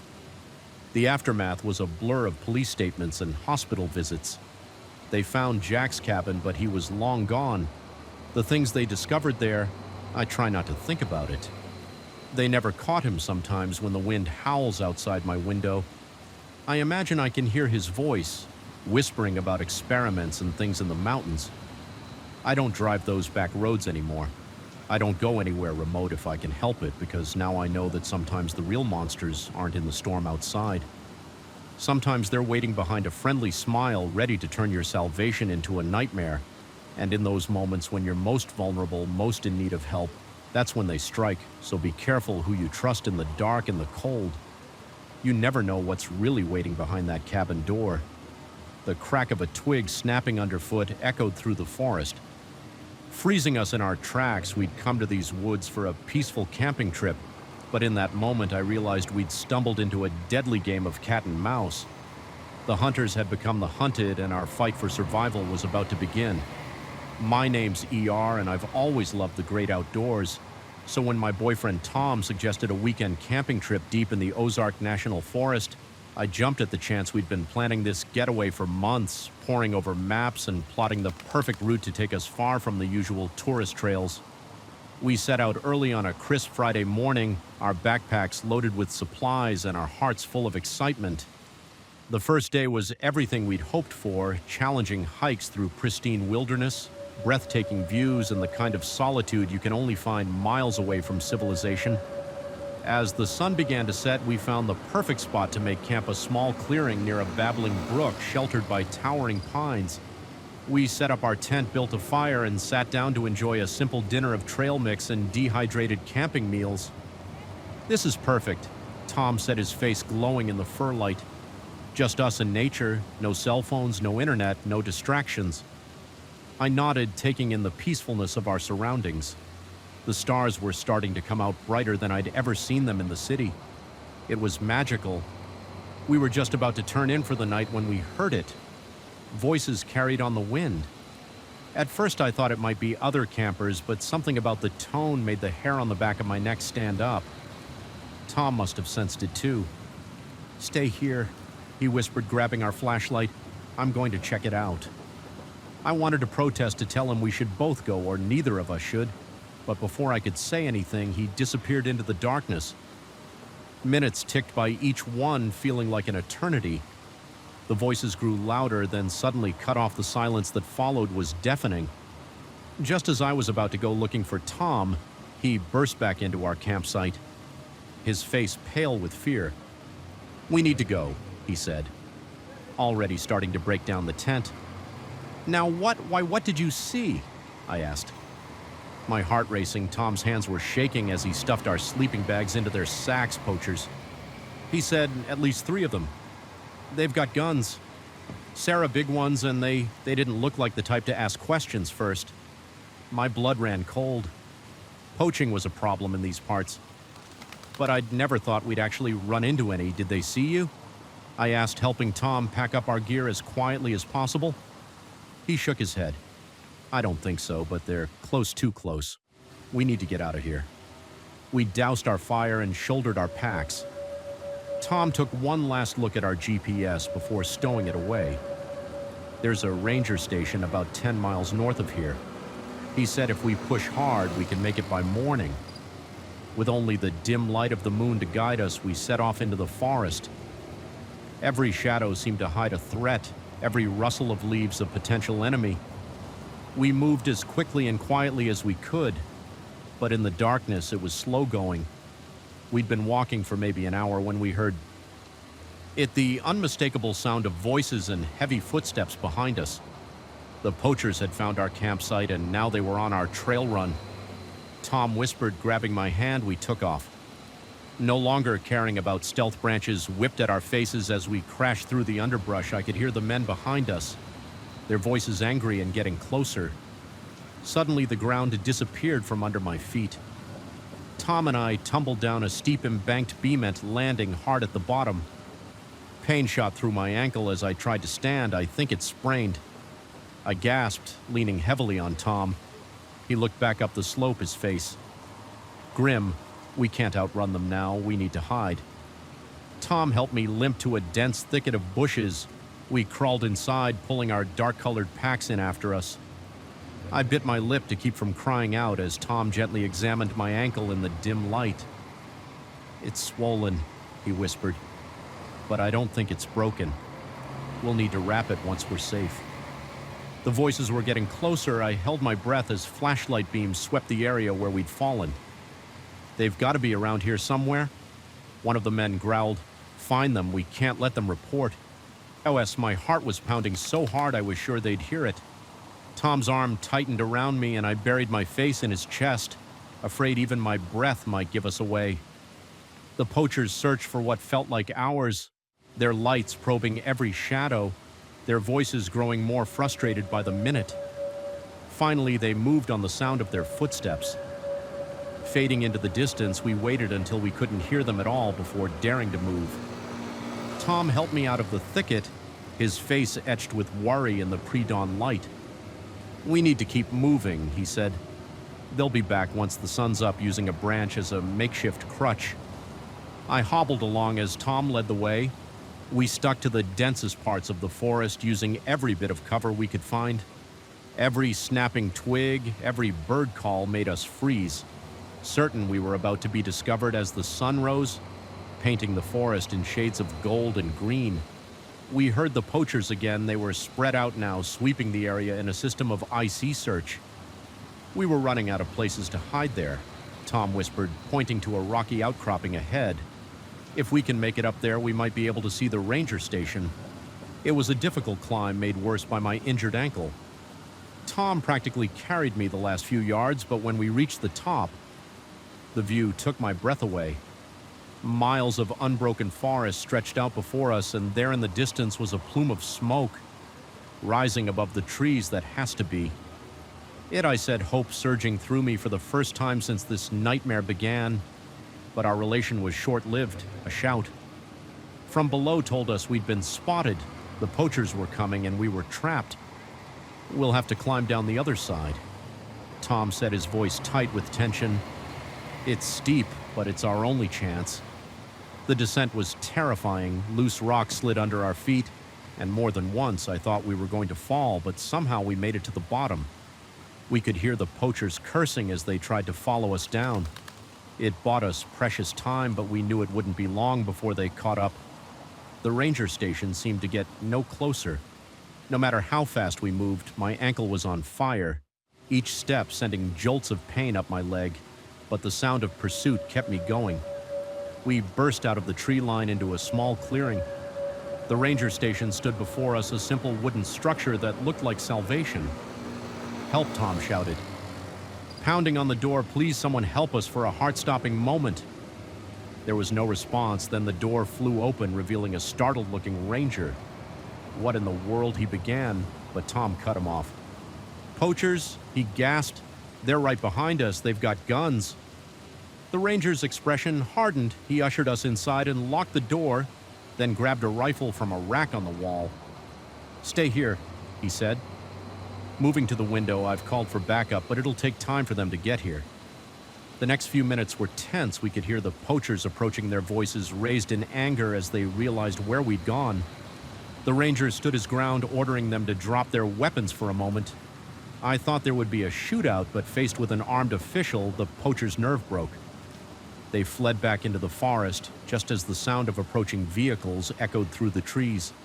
The aftermath was a blur of police statements and medical attention for my ankle. The poachers were caught a few days later trying to flee the state. Tom and I never did finish our camping trip, but in a way we got more adventure than we bargained for. We saw firsthand the dark side of nature, not the animals or the elements, but the human predators who exploit the wilderness for their own gain. We still go camping, but now we're more cautious. We know that even in the most beautiful places, danger can lurk. But we also know that we're stronger together, that we can face whatever comes our way. And sometimes when we're sitting around a campfire under the stars, we remember that night not with fear, but with a sense of pride. We survived, we protected each other, and in doing so, we found a strength in ourselves we never knew we had. The moment I stumbled upon the first makeshift grave, I knew my peaceful hiking trip had turned into a nightmare. The forest floor was disturbed, unnatural mounds dotting the landscape like gruesome landmarks as I stood there. Frozen in horror, one thought echoed through my mind. I had just walked into a serial killer's dumping ground, and I needed to get out before I became the next victim. My name's Alex, and I've always been an avid hiker. There's something about losing myself in nature that helps clear my head and puts life into perspective. So when I had a few days off work, I decided to tackle a new trail in the Cascade Mountains, one that was off the beaten path and promised solitude and breathtaking views. The first day of my hike was everything I'd hoped for. The trail was challenging but rewarding, winding through dense forests and opening up to stunning vistas of snow-capped peaks. I set up camp that night feeling accomplished and at peace, looking forward to what the next day would bring. I broke camp early the next morning, eager to cover more ground. The trail became less defined as I pushed deeper into the wilderness maw, but I wasn't worried. I had my GPS and plenty of experience navigating rough terrain. It was late after afternoon when things took a turn. I had veered slightly off the main trail, following what looked like a game path in search of a good spot to set up camp for the night. That's when I saw it, a patch of ground that looked wrong. The earth was mounded up in an unnatural way, and there were withered flowers scattered on top. My curiosity overrode my caution. I approached the mound, my heart racing. As I got closer, I noticed other details. A piece of fabric poking through the dirt, what looked horribly like strands of hair. I stumbled back, my mind reeling.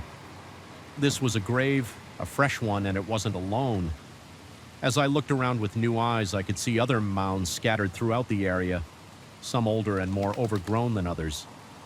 Panic surged through me. I needed to get out of there to contact the authorities, but as I turned to leave, a twig snapped somewhere behind me. I froze, and straining my ears, it could have been an animal, I told myself. But deep down, I knew it wasn't moving as quietly as I could. I crept towards a large boulder, hoping to use it as cover. I had just ducked behind it when I heard footsteps. Heavy, deliberate footsteps coming closer. "I know you're out there," a voice called out. It was a man's voice, deceptively calm and almost friendly. "No use hiding. Why don't you come out so we can talk?" I held my breath, pressing myself against the cold stone of the boulder. My mind was racing. Should I make a run for it? Try to reason with him? I had no weapon. Nothing to defend myself with except my wits. "I'll come on now." The voice continued closer. "Now I promise I won't hurt you. I just want to explain." Yeah, right, I'd seen enough crime shows to know how this would go. He'd try to lure me out to get me to trust him, and then I'd end up in one of those shallow graves. I peered around the edge of the boulder, trying to get a glimpse of my stalker. What I saw made my blood run cold. He was tall and broad-shouldered, dressed in hunting gear, and he was carrying a rifle. In that moment, I made a decision. I couldn't outrun a bullet, but maybe I could outsmart him. I grabbed a rock from the ground and threw it as hard as I could in the opposite direction. The sound of it crashing through the underbrush had the desired effect. The man whirled towards the noise, his rifle raised. "I see you," he shouted. Starting to move away from me, I took my chance. I burst from my hiding spot and ran. Not caring about the noise I was making, I could hear him cursing behind me. Then the sound of pursuit. I ran like I'd never run before, crashing through undergrowth, leaping over fallen logs, branches whipped at my face, leaving stinging cuts. But I didn't slow down. I could hear him behind me getting closer. My lungs were burning, my legs felt like lead. But terror kept me going. I had no idea where I was running to, only that I needed to get away. Suddenly, the ground disappeared from under my feet. I tumbled down a steep embankment, rolling and bouncing painfully before coming to a stop at the bottom. For a moment, I lay there, dazed and winded. The sound of sliding rocks above me snapped me back to reality. He was coming down after me, ignoring the pain radiating through my body. I forced myself to my feet and started running again. The forest was denser here, the undergrowth thicker. It slowed me down, but it would slow him down too. I pushed through, ignoring the thorns that tore at my clothes and skin.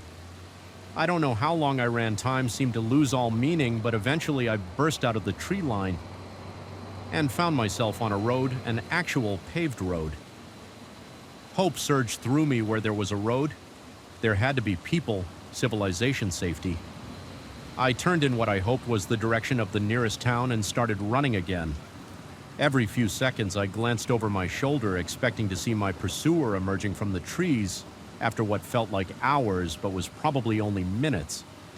I saw headlights approaching. I waved my arms frantically, praying the driver would stop the car. An old pickup truck slowed to a stop beside me. An elderly man peered out at me, his face creased with concern. "You all right, miss?" he asked. "Please?" I gasped, fighting to catch my breath. "I need help. There's a man, he's after me. Please, can you take me to the police?" The old man's eyes widened, but he nodded, reaching over to unlock the passenger door. "Get in," he said as we drove away. I kept looking back, half expecting to see the killer standing in the middle of the road watching us drive away, but there was nothing but empty asphalt stretching behind us. The rest of the night was a blur of police statements and medical checks.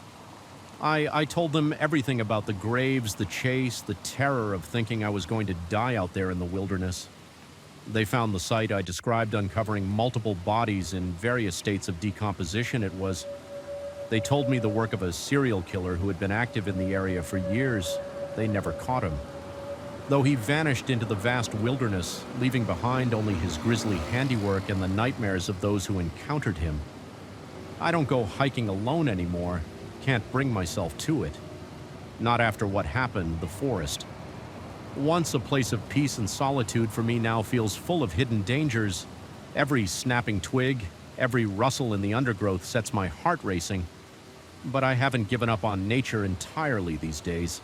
I stick to popular trails, always with a group, and I've become an advocate for hiker safety, sharing my story as a cautionary tale because the truth is the wilderness can be dangerous in ways we don't always consider. It's not just the terrain or the wildlife we need to be wary of. Sometimes the most dangerous predators out there are the ones that walk on two legs. I often think about that day, about how close I came to becoming just another victim, another body in a shallow grave. It's a sobering thought, but also a reminder of my own strength and resilience.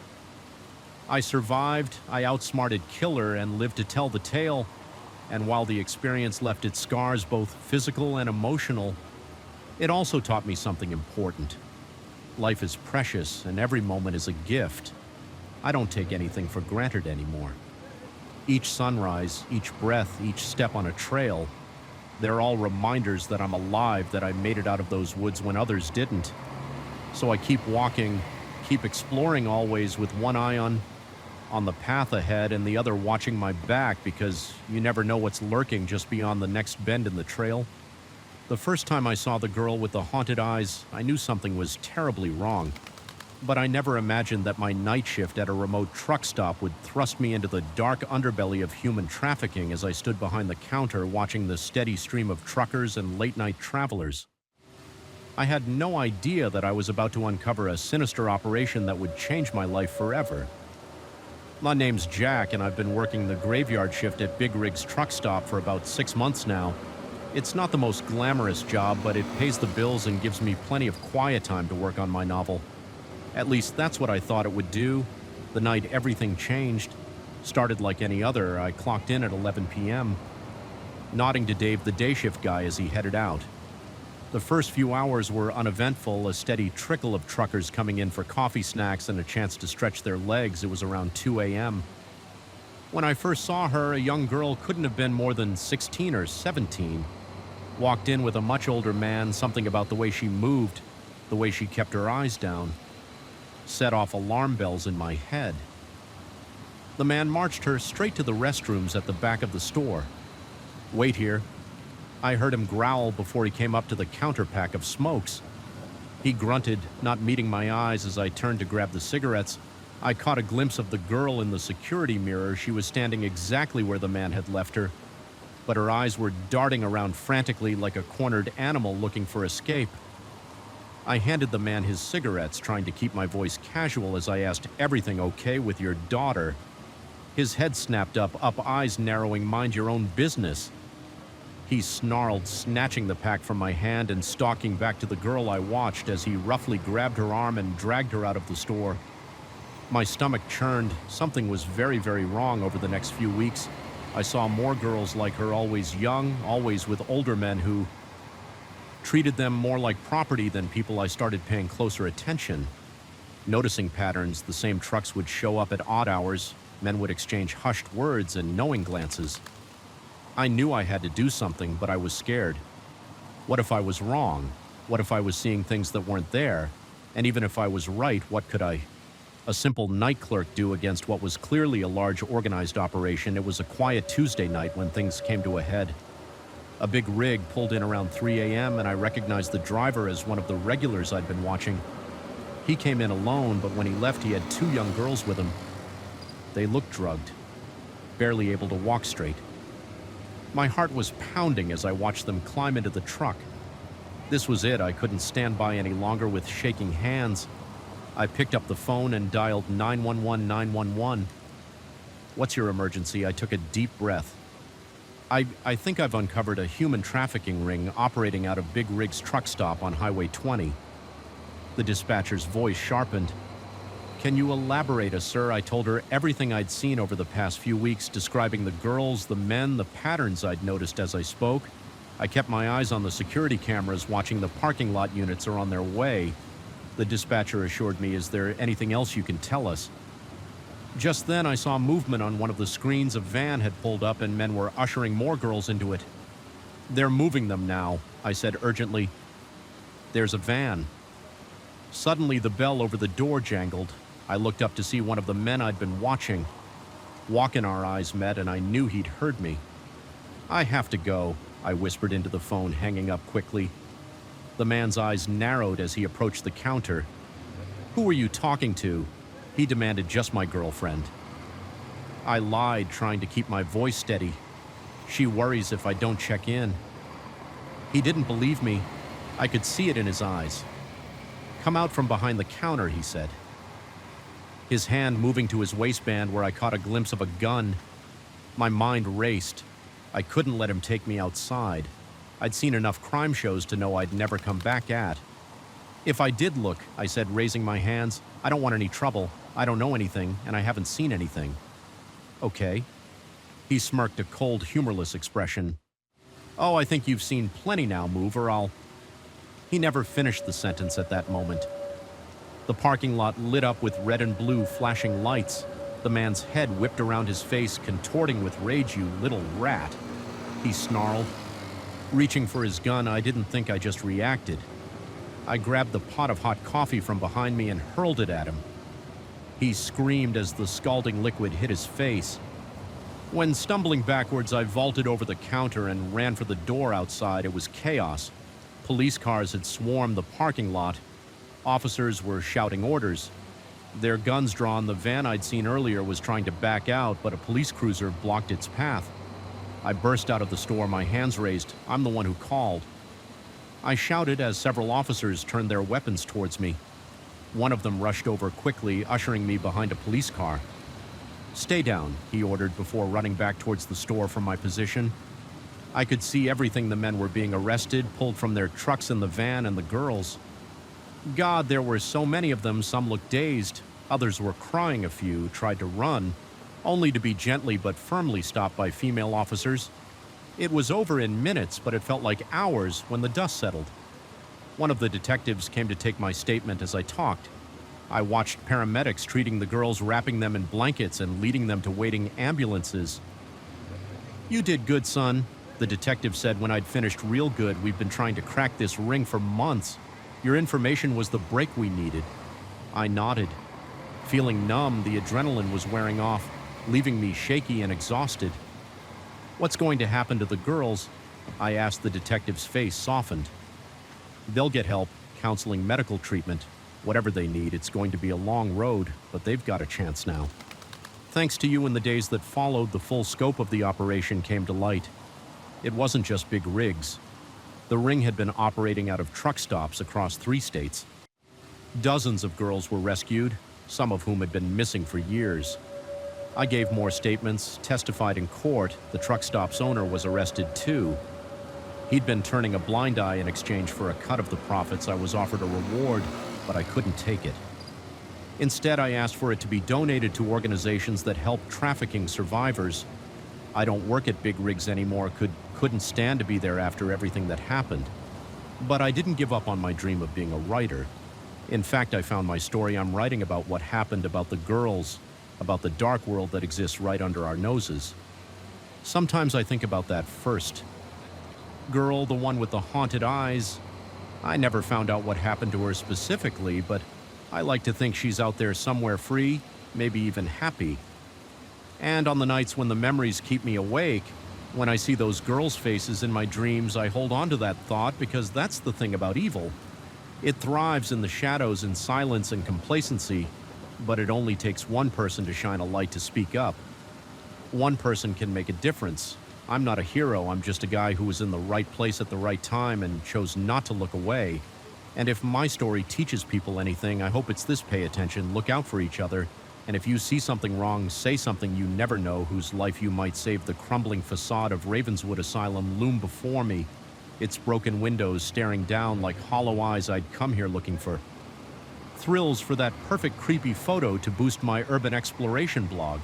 Instead, I found myself trapped in a waking nightmare, hunted through decaying corridors by those who should have been long, long gone. Sometimes the dead don't rest easy, and the insane never truly leave. My name's Maya, and I've always been drawn to abandoned places. There's something hauntingly beautiful about a building left to decay, nature slowly reclaiming what man has discarded. I run a fairly popular blog showcasing my urban exploration adventures, and when I heard about Ravenswood, I knew it would be my masterpiece. The asylum had been abandoned for decades, shut down after a series of scandals involving patient abuse and unethical experiments. Local legends spoke of hauntings, of screams echoing through the empty halls at night. I didn't believe in ghosts, but I believed in the power of a good story. I arrived just before sunset, my camera bag heavy on my shoulder. The fence surrounding the property was rusted and bent, easy enough to slip through as I approached the main building. A chill ran down my spine that had nothing to do with the cool evening air. The front door hung off its hinges, creaking ominously in the breeze. I flicked on my flashlight and stepped inside the beam. Cut through the gloom, revealing peeling wallpaper and debris-strewn floors. The air was thick with dust and the musty smell of decay. I moved deeper into the building, my camera clicking away. Every shadow, every broken piece of furniture told a story. I imagined the lives that had been lived and lost. Within these walls, it was as I was setting up a shot in what must have been a patient room that I first heard it. A shuffling sound coming from the corridor outside. I froze, listening intently. It could have been the building settling, I told myself. Or maybe an animal that had found its way inside. But then I heard something else. A voice faint and distant calling out, "Hello, is someone there? Please, I need help." My heart started racing. Had another urban explorer gotten hurt, or was this some kind of trap against my better judgment? I moved towards the sound. "Hello," I called out, "where are you?" The voice came again. Closer this time. "Here, I'm here. Please help me." I rounded a corner and my flashlight beam fell on a figure huddled against the wall. It was a young woman dressed in what looked like an old-fashioned hospital gown. She squinted in the sudden light, raising a hand to shield her eyes. "Oh, thank God," she said. "I thought no one would ever come." Something felt off her clothes. Her manner of speaking, it was all wrong, but she looked so scared, so vulnerable. "Are you hurt?" I asked, taking a step closer. "How did you get here?" She stood up slowly, keeping her eyes down. "They brought me here," she said softly. "The doctors. They said they were going to make me better." A chill ran through me as the implications of her words sank in. This wasn't possible. The asylum had been closed for years, unless I raised my camera. Snapping a quick picture, the flash illuminated the corridor for a split second, and what I saw in that moment of clarity made my blood run cold.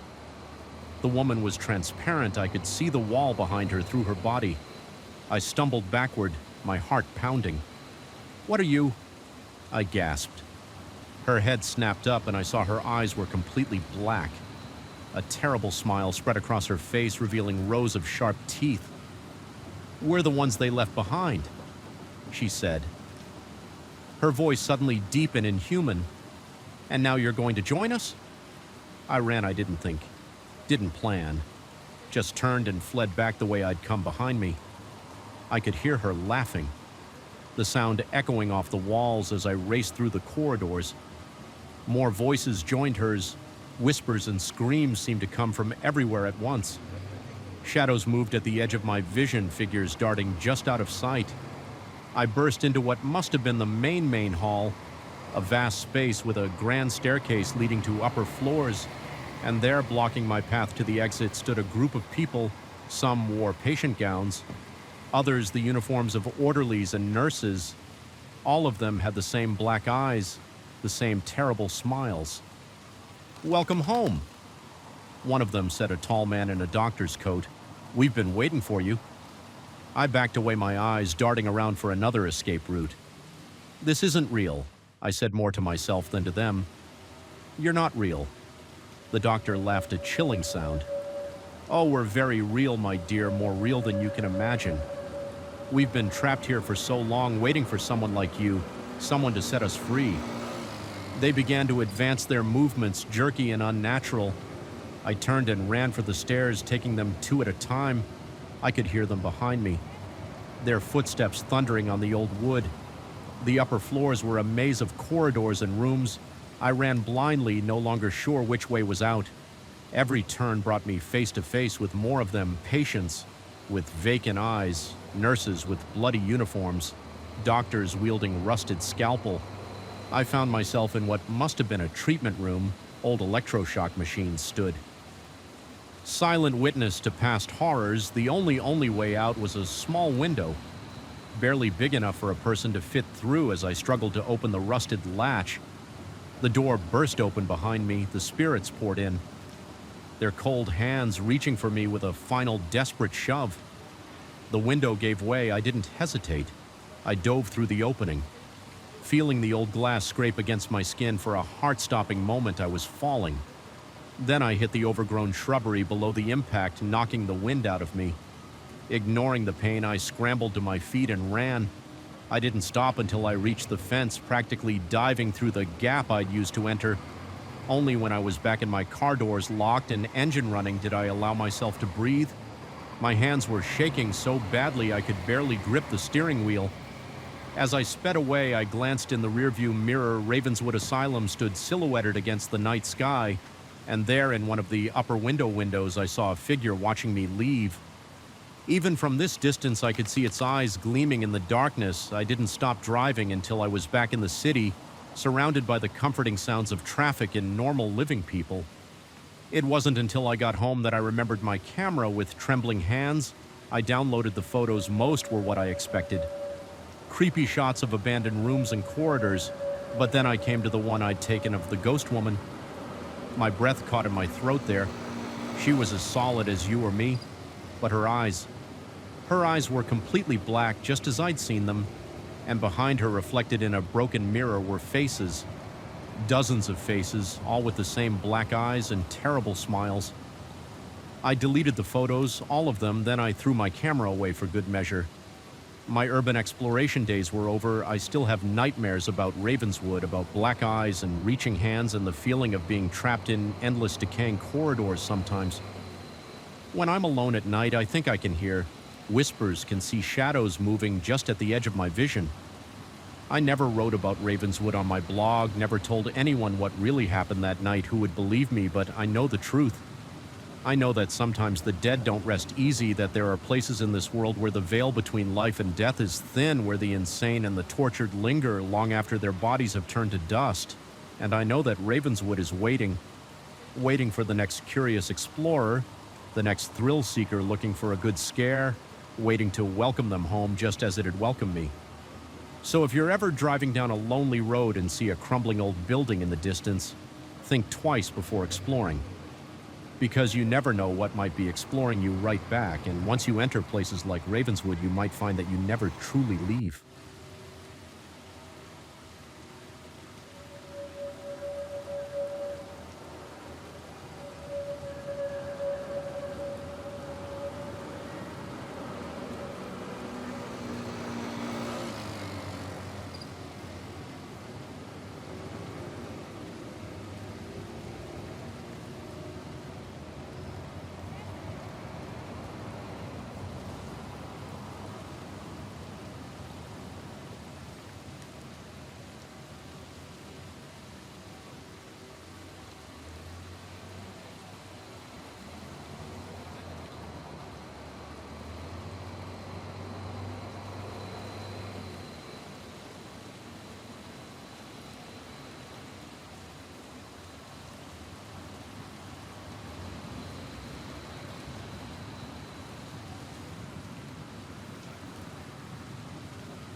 Hello everyone, I am here to help you today. I know you use this video to fall asleep, so before that, like the video and subscribe to the channel. Also, where are you from and what time are you watching? Now get comfortable and relax. The crackling of twigs under my boots was the only sound breaking the eerie silence of the forest. I had always loved solo camping trips, but something about this one felt different. The trees seemed to loom closer, their branches reaching out like gnarled fingers in the fading light. I shook off the feeling, attributing it to too many hours alone with my thoughts. That's when I saw him. Beautiful evening for a hike, isn't it? The man's voice startled me, seemingly materializing out of nowhere. He was tall and lean with a weathered face that spoke of years spent. Outdoors, his smile was friendly, but something in his eyes made my skin prickle. "Yeah, it is," I replied, trying to keep my voice steady. "I'm just looking for a good spot to set up camp for the night." "Well, you're in luck," he exclaimed, his enthusiasm a bit too forced. "I know the perfect clearing just up ahead. Why don't I show you?" Every instinct told me to politely decline and move on, but the sun was sinking fast and I was tired against my better judgment. I nodded and followed him down the narrow trail as we walked. He chatted amiably about the area, pointing out various plants and rock formations. His knowledge was impressive, and I found myself relaxing slightly. Maybe I had misjudged him, so what brings you out here all alone? He asked, glancing back at me with that unsettling smile. "We just needed to clear my head," I said, keeping my answer vague. "Sometimes the city gets too loud, you know." He nodded sagely. "Oh, I know exactly what you mean. That's why I never leave these woods. They have a way of keeping you." The way he said it sent a chill down my spine, but before I could dwell on it, we emerged into a small clearing. It was perfect for camping, with a flat area for my tent and a natural fire pit ringed with stones. "This is great." "Thanks," I said, shrugging off my backpack. "I appreciate the help." "Oh, it's my pleasure," he replied, making no move to leave. "In fact, why don't I help you set up camp? It'll be dark soon and 4 hands are better than 2. I hesitated, not wanting to offend him, but also not comfortable with the idea of him staying. "That's okay. I can manage. I'm sure you have your own camp to get back to." He waved his hand dismissively. "Nonsense. I'm in no rush. Besides, it's not safe for someone to be out here alone. You never know what kind of creatures might be lurking in the dark." The emphasis he placed on a creatures made my heart rate. "Spike?" I forced a smile and started unpacking my tent, hoping that if I got set up quickly, he'd leave as we worked. The stranger's behavior became increasingly odd. He'd ask personal questions, then change the subject abruptly. When I deflected, his eyes would dart to the woods surrounding us as if watching for something, and more than once I caught him staring at me with an intensity that made my skin crawl. The sun had fully set by the time we finished the clearing, now bathed in silvery moonlight. I stood back admiring my cozy setup when I felt a hand on my shoulder. I jumped, spinning around to find the stranger mere inches from my face. "You've done well," he said, his voice low and growly. "But there's still so much to do before the night is through." I took a step back, my heart pounding. "Thanks for your help, but I think I'm good now. You should probably head back to your own camp before it gets too late." He tilted his head, reminding me unnervingly of a predator sizing up its prey. "Oh, but I'm exactly where I need to be. You see, these woods, they get hungry sometimes, and it's been so long since we've had a visitor." My blood ran cold as the implications of his words sank in. I glanced at my tent, calculating the odds of reaching my phone before he could stop me. As if reading my thoughts, he stepped between me and the tent. Now, let's not do anything rash. The night is young, and we have so much to discuss." I backed away slowly, my mind racing for a way out of this nightmare. "Look, I don't want any trouble. Why don't we just go our separate ways?" He laughed, a chilling sound that echoed through the trees. "But trouble has already found you, my dear. The moment you stepped into these woods, you became part of them, and they don't let go easily." I turned to run, but he was faster than I expected. His hand clamped around my wrist, yanking me back with surprising strength. I stumbled, falling hard onto the forest floor. "Please," I gasped, struggling to free myself from his grip. Just let me go. I won't tell anyone about this. I swear his eyes glittered in the moonlight, a manic glee spreading across his face. Oh, but that's not how this works. You see, the forest chose you, and now you'll never leave. As he spoke, I became aware of movement in the surrounding woods. Shadows seemed to shift and swirl, taking on vaguely human shapes. Panic threatened to overwhelm me, but I forced it down. I had to find a way out. My free hand groped the ground, searching for anything I could use as a weapon. My fingers closed around a hefty branch, and without hesitation, I swung it with all my might. The impact caught him off guard, and his grip loosened just enough for me to wrench free. I scrambled to my feet and ran, not caring about direction or path, just needing to put distance between us branches. Whipped at my face as I tore through the underbrush. The stranger's enraged howls echoing behind me. The forest seemed to come alive around me, trees creaking and groaning as if trying to block my escape. I ran until my lungs burned and my legs threatened to give out. Only then did I dare to slow down and take stock of my sewer surroundings. The clearing in my campsite were long gone, replaced by dense, unfamiliar woods. The moonlight barely penetrated the thick canopy, leaving me in near total darkness. Leaning against a tree, I tried to calm my ragged breathing and racing heart. I needed to think to come up with a plan, but the forest felt oppressive, closing in around me with malevolent intent. A twig snapped nearby and I froze, straining my ears. I could make out the faint sound of footsteps slowly and methodically searching the area. "I know you're out there," the stranger's voice called out eerily. Calm. "Now you can run all night if you like. But these woods, they always lead back to me in the end." I bit back a whimper, pressing myself against the rough bark of the tree. My mind raced through options, each one seeming more hopeless than the last. I had no idea which direction would lead me out of the forest, and my phone was still in my backpack back at the campsite. The footsteps grew closer, accompanied by the stranger's soft, unsettling humming. I held my breath, praying he would pass by without noticing me. Suddenly, a hand clamped over my mouth, muffling my scream. I thrashed wildly, but whoever held me was strong. "Shh," a voice hissed in my ear. "I'm trying to help you." I froze, confusion mixing with fear. It wasn't the stranger's voice, but that of a woman. Slowly, she removed her hand from my mouth. "Who are you?" I whispered, my voice trembling. "Someone who knows what he is." She replied softly in how to stop him. "But we have to move quickly and quietly." "Can you do that?" I nodded, not trusting my voice. The woman took my hand and led me deeper into the woods. Moving with a surety that spoke of intimate familiarity with the terrain, we walked for what felt like hours. The woman occasionally pausing to listen or change direction. Just when I thought I couldn't take another step, we emerged into another clearing. This one was different, though. Symbols were carved into the trees surrounding it, and in the center stood a large flat stone covered in strange markings. "What is this place?" I asked, my exhaustion momentarily forgotten. The woman's face was grim in the moonlight, the heart of the forest and the source of his power.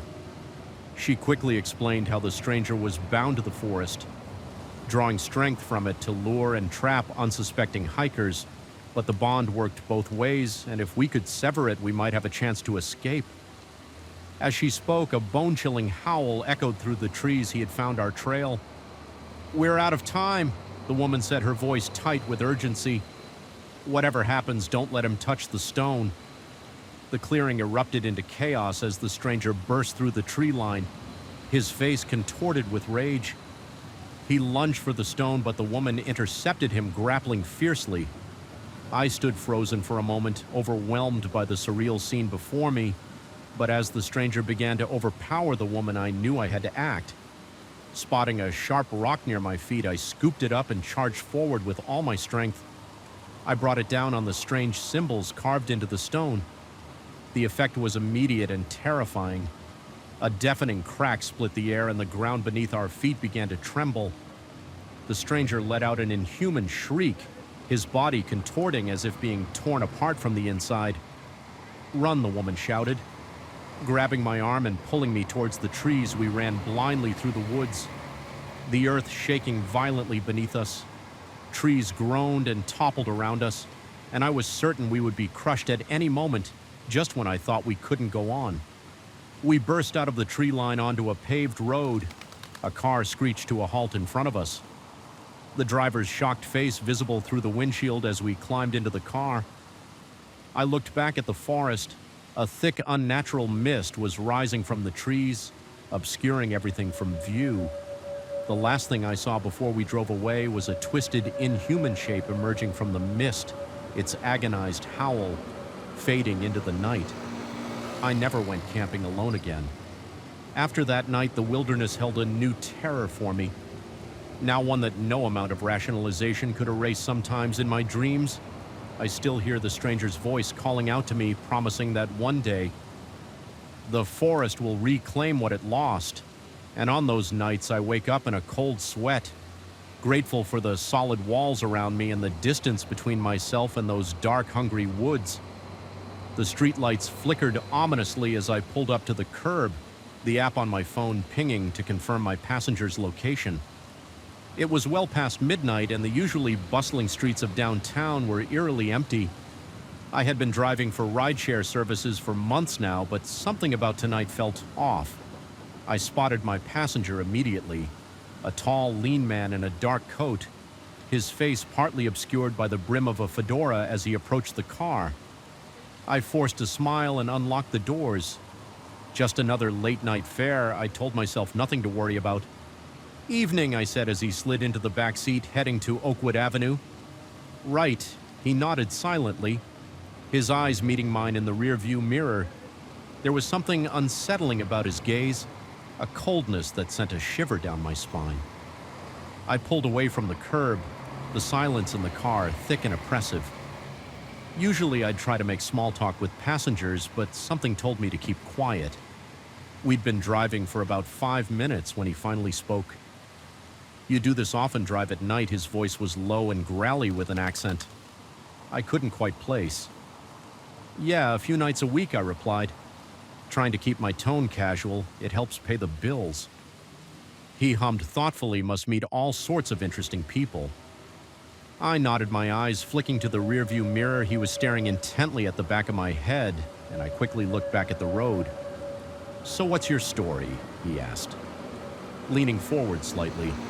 "What brings a person like you to this line of work?" The way he said "person" made my skin crawl, like he was tasting the word and finding it lacking. "Oh, just trying to make ends meet," I said, aiming for a light tone. "The flexible hours work well with my schedule." "Your schedule?" he repeated slowly. "And what else does your schedule involve?" I swallowed hard, my hands tightening on the steering wheel. This was veering into territory that felt dangerous. "Not much," I said. Forcing a laugh, "Work, sleep, repeat, the usual." He leaned back, but I could feel his eyes still on me. "The usual," he echoed. How ordinary the way he said it made it sound like an accusation. We drove in silence for a few more minutes, the streets growing darker and less familiar as we headed towards the outskirts of town. I realized with a jolt that we were in an area I didn't know well. The houses growing sparer and the roads narrower. "So," he said, suddenly making me jump, "tell me about your family." My blood ran cold. I hadn't mentioned anything about my family. I don't really have much family. I lied, trying to keep my voice steady. "No," he said, and I could hear the smile in his voice. "That's not what your profile says. In fact, it mentions a sister in Millbrook." Was it lovely little town? My heart was pounding. Now, how did he know that my rideshare profile didn't have any personal information like that? "I think you must be mistaking me for someone else," I said. My voice shaking slightly, he chuckled, a low, menacing sound that made the hair on the back of my neck stand up. "Oh, I don't think so, Sarah." He said, "You using my name for the first time. I think I know exactly who you are." I felt panic rising in my chest. This wasn't right. None of this was right.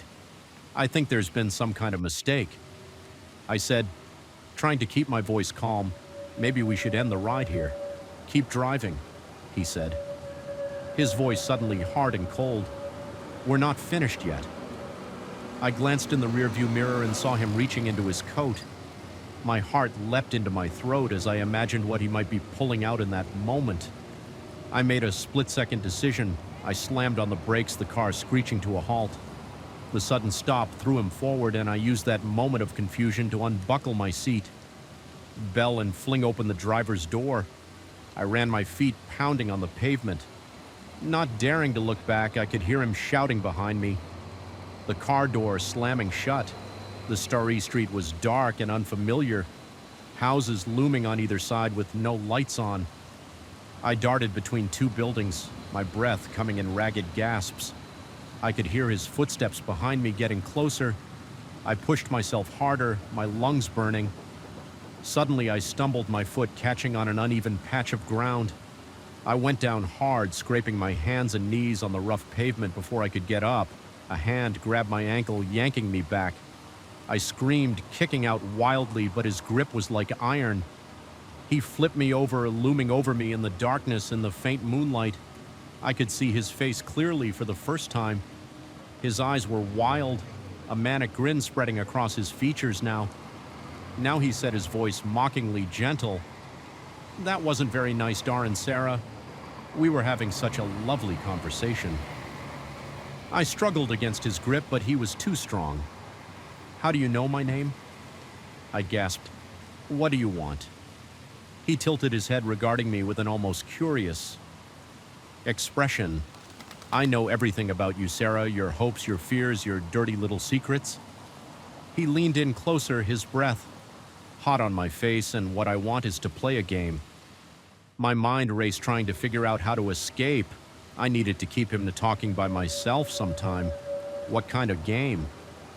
I asked, my voice trembling. He smiled, a predatory grin that made my blood run cold. "Oh, it's a simple game. I ask questions and you answer truthfully for every lie." He pulled something from his coat, a long, wicked-looking knife that glinted in the moonlight. "Well, let's just say the consequences are sharp." I swallowed hard.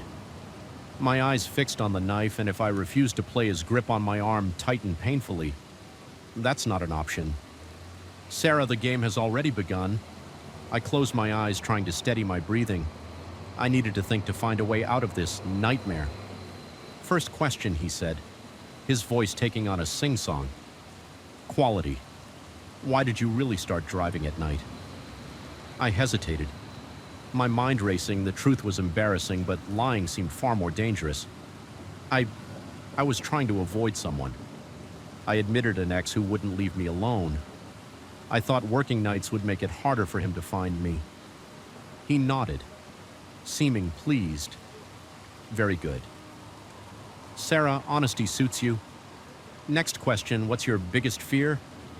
My heart pounded as I considered my answer. The truth was too revealing, too personal, but the knife gleamed menacingly in his hand, a clear warning against deception, being helpless. I whispered, hating how vulnerable the admission made me feel, not being in control of my own life. He smiled, a cold, calculating expression that made me shudder. "Interesting, and right now, how in control do you feel?" "Sarah," I bit back a sob, anger and fear wearing inside me. "What do you want from me?" I demanded, my voice cracking. "Why are you doing this?" He ticked, wagging the knife in front of my face now. "Now that's not how the game works." I asked the questions. Remember. Suddenly, a bright light flooded the alley, momentarily blinding us. Both the sound of an engine revving filled the air, and my attacker's head snapped up. A car had turned into the alley, its high beams illuminating the scene. For a moment, everything seemed to freeze. Then, with a snarl of frustration, my attacker released me, scrambling to his feet. He took one last look at me, his eyes burning with a promise of future retribution. Before darting off into the shadows, the car screeched to a halt beside me, and a familiar face leaned out of the driver's window. It was another rideshare driver I knew, a kind older woman named Marge Sarah. "My God, are you all right?" she asked, her voice thick with concern. I nodded weakly, still shaking as I pulled myself to my feet. "Marge, how did you find me?" She helped me into the passenger seat, her eyes scanning the darkness wearily. I got a notification about a canceled ride in this area. Something felt off, so I came to check. Thank goodness I did. As we drove away, I couldn't shake the feeling that this wasn't over.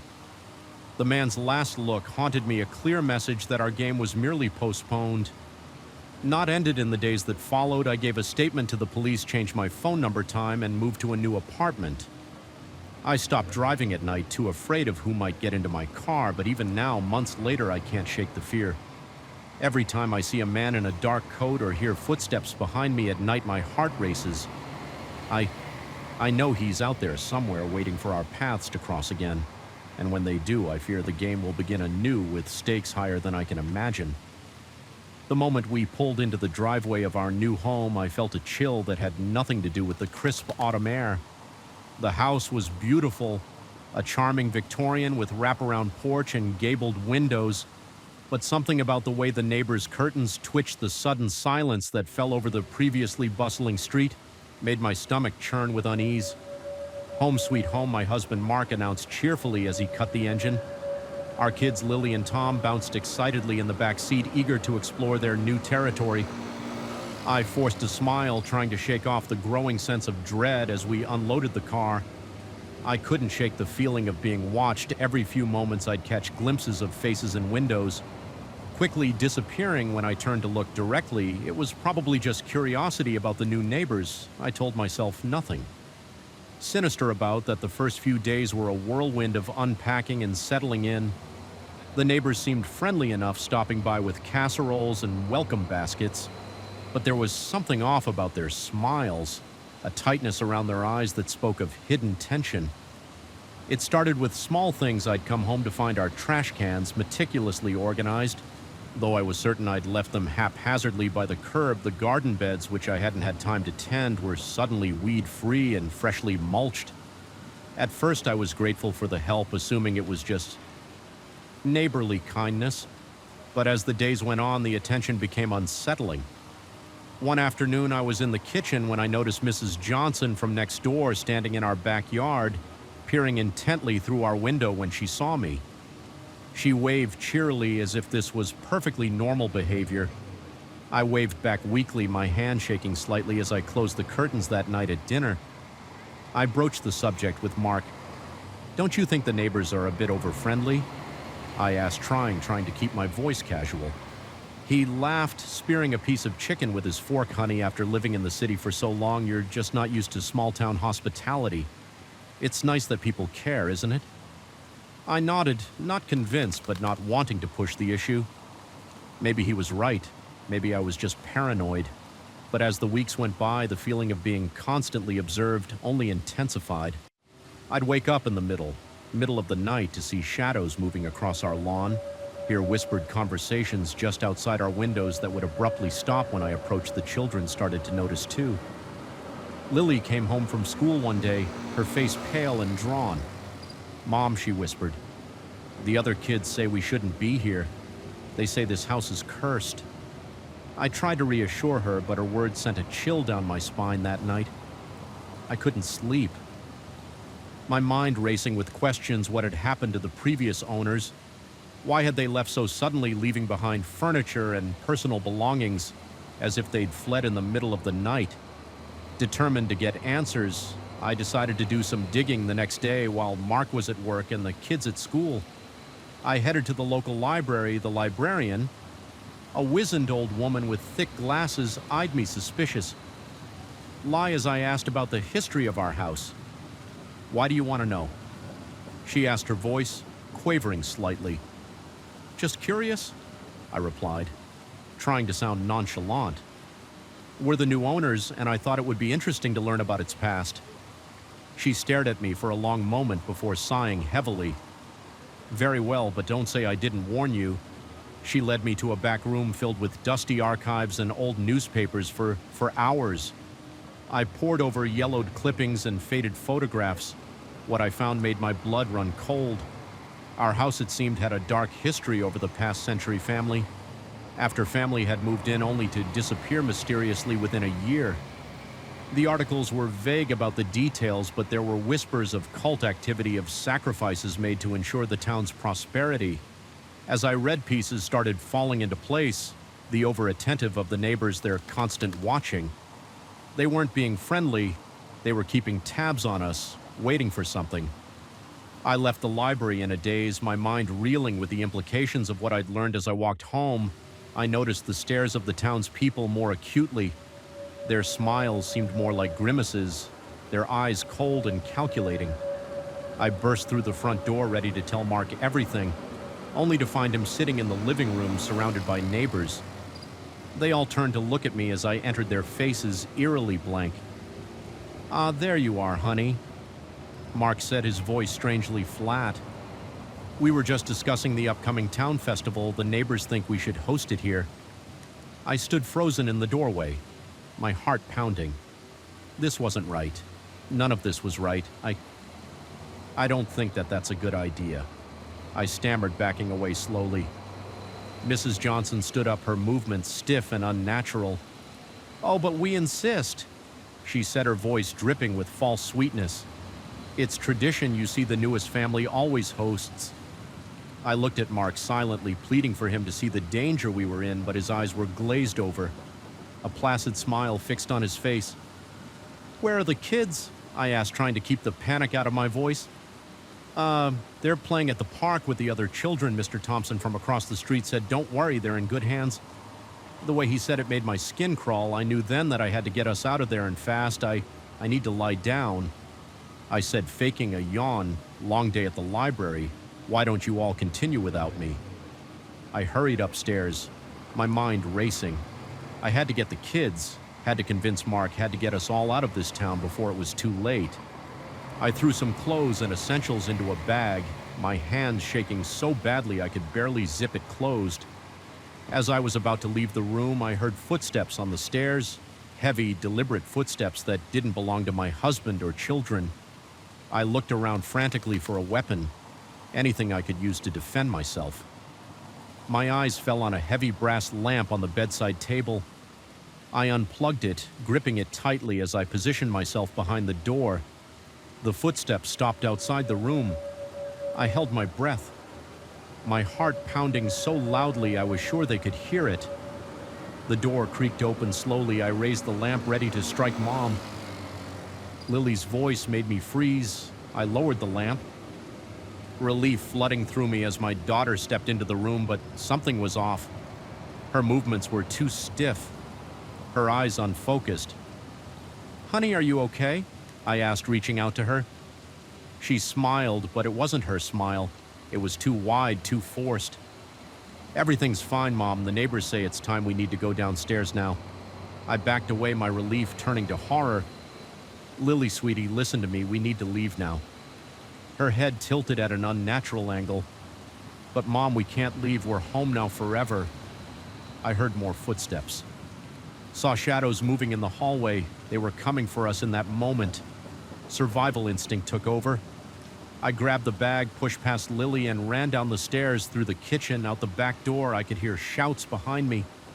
Footsteps giving chase. I ran like I'd never run before, my lungs burning, my legs aching. I didn't know where I was going, only that I had to get away from the house, away from the town, away from the nightmare we'd unwittingly walked into. As I reached the town limits, I risked a glance back. What I saw made my blood run cold. The entire town was behind me, moving as one. Their faces blank and eyes empty. At the front were Mark and the kids reaching out to me, calling for me to come back. But I knew if I went back, I'd never leave again. With tears streaming down my face, I turned and kept running, the sound of their calls fading behind me. I don't know how long I ran or how I eventually found my way to a police station. 2 towns over, they didn't believe my story. Of course, how could they? It sounded insane, even to my own ears. But I know what I saw, I know what we escaped from, and I know that somewhere in that picturesque little town, my family is waiting for me to come back, waiting to complete whatever dark ritual we had unknowingly become a part of. I'll find a way to save them. I have to, but for now, all I can do is warn others. Be careful where you make your home. Sometimes the most dangerous monsters are the ones hiding behind welcome back baskets and friendly smiles. The old farmhouse stood silent against the backdrop of rolling hills. its weathered facade a stark contrast to the sleek photos on the Airbnb listing. As I pulled into the gravel driveway, a sense of unease settled over me like a heavy fog. This was supposed to be my writer's retreat, a chance to finish my novel in peace, but something about this place felt off. I shook off the feeling, chalking it up to city dweller jitters, and grabbed my bags from the trunk. The key was exactly where the host said it would be, tucked under a flower pot by the front door, as I turned it in the lock. The door creaked open with an ominous groan that seemed to echo through the empty house. The interior was charming. In a rustic sort of way, all exposed ed beams and antique furniture, but there was a mustiness to the air, a feeling of neglect that no amount of artfully arranged throw pillows could disguise. I ran a finger along a nearby shelf, leaving a clear trail in the thin layer of dust. "Hello," I called out, more out of habit than expectation. The listing had promised complete privacy after all, but my voice seemed to be swallowed by the silence. As if the very walls were absorbing the sound, I spent the rest of the afternoon settling in, unpacking my clothes, and setting up my laptop in the cozy study upstairs. As the sun began to set, casting long shadows across the wooden floors, I decided to call it a day and get some rest. That's when I heard it. A soft thump, like something being set down coming from somewhere below. I froze my heart. Suddenly racing, it was probably nothing. I told myself an old house settling maybe, or a branch hitting the roof. But then I heard it again and again, a rhythmic sound almost like footsteps. I crept to the top of the stairs, straining my ears. The sound had stopped, but now there was something else. A faint scratching like nails on wood coming from behind the walls. "Hello?" I called again. My voice shaky. "Is someone there?" Silence. I laughed nervously, trying to shake off the growing sense of dread. I was being ridiculous. There was no one here but me. I was letting my writer's imagination run wild. That's all. I went to bed that night with all the lights on, telling myself it was just so I could read before sleep. But every creak of the house, every whisper of wind outside had me sitting bolt upright. My heart pounding the next morning, I woke to sunlight streaming through the curtains, feeling foolish about my night terrors. I made myself a strong cup of coffee and settled into work, determined to make up for lost time. But as the day wore on, little things kept pulling me out of my writing flow. A door I could have sworn I'd left open was now closed. A book had fallen from a shelf when I wasn't looking, and always that feeling of being watched by a mid-afternoon. I couldn't shake the sensation that something was very wrong. I decided to do a thorough search of the house, if only to put my mind at ease. I started in the basement, a dank, cobweb-filled space that sent shivers down my spine as I swept my flashlight across the room. Something caught my eye. A section of the wall looked off. The bricks didn't quite match the rest.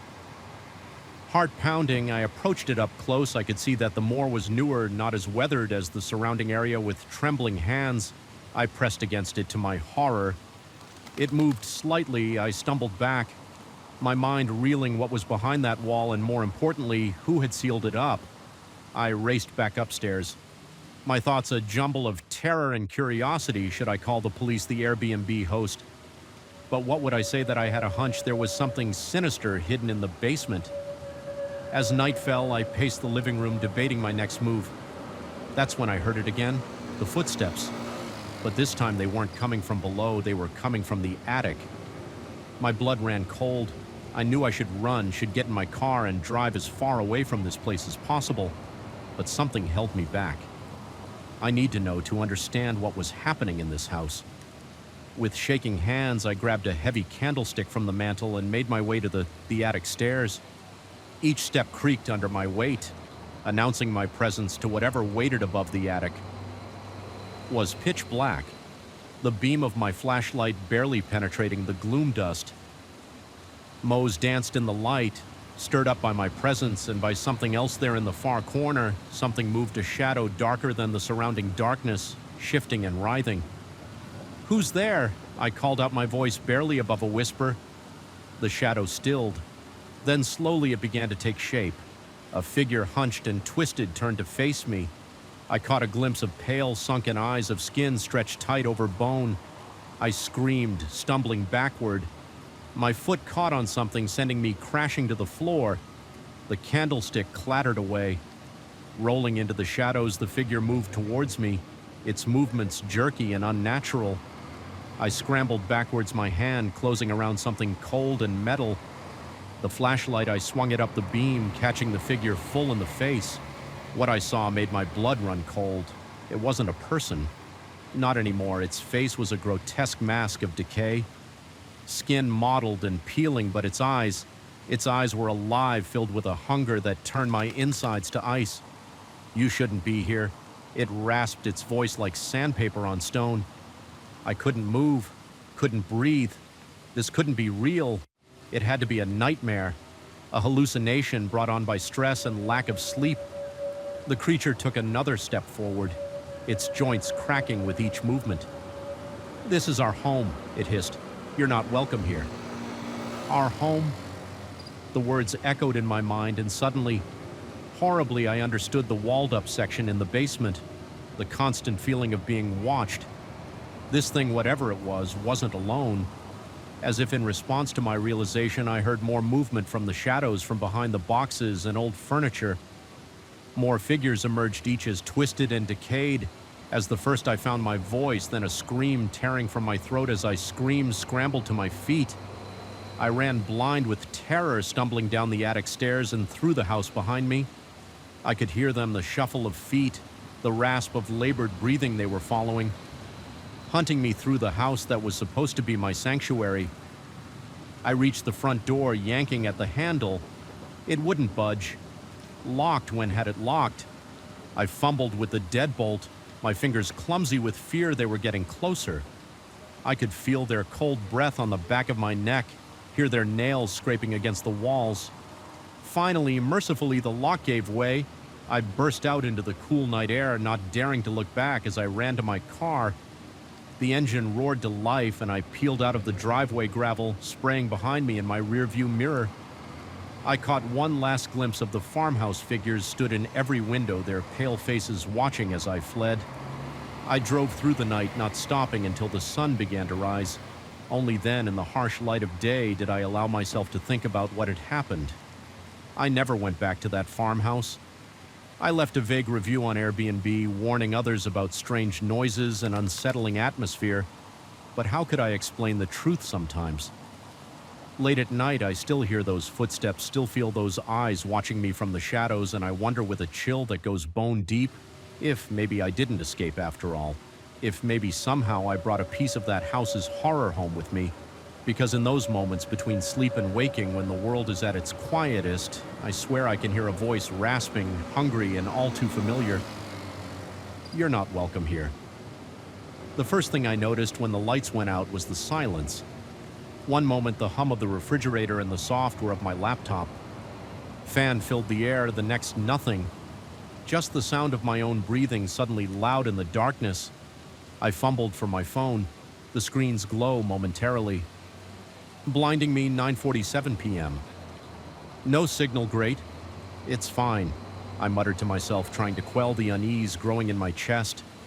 Just a power outage happens all the time, but as I moved through my apartment using my phone's flashlight to navigate, I couldn't shake the feeling that something was off. The darkness outside seemed thicker than usual, as if the entire world had been swallowed by an inky void. I tried the landline, but it was dead too.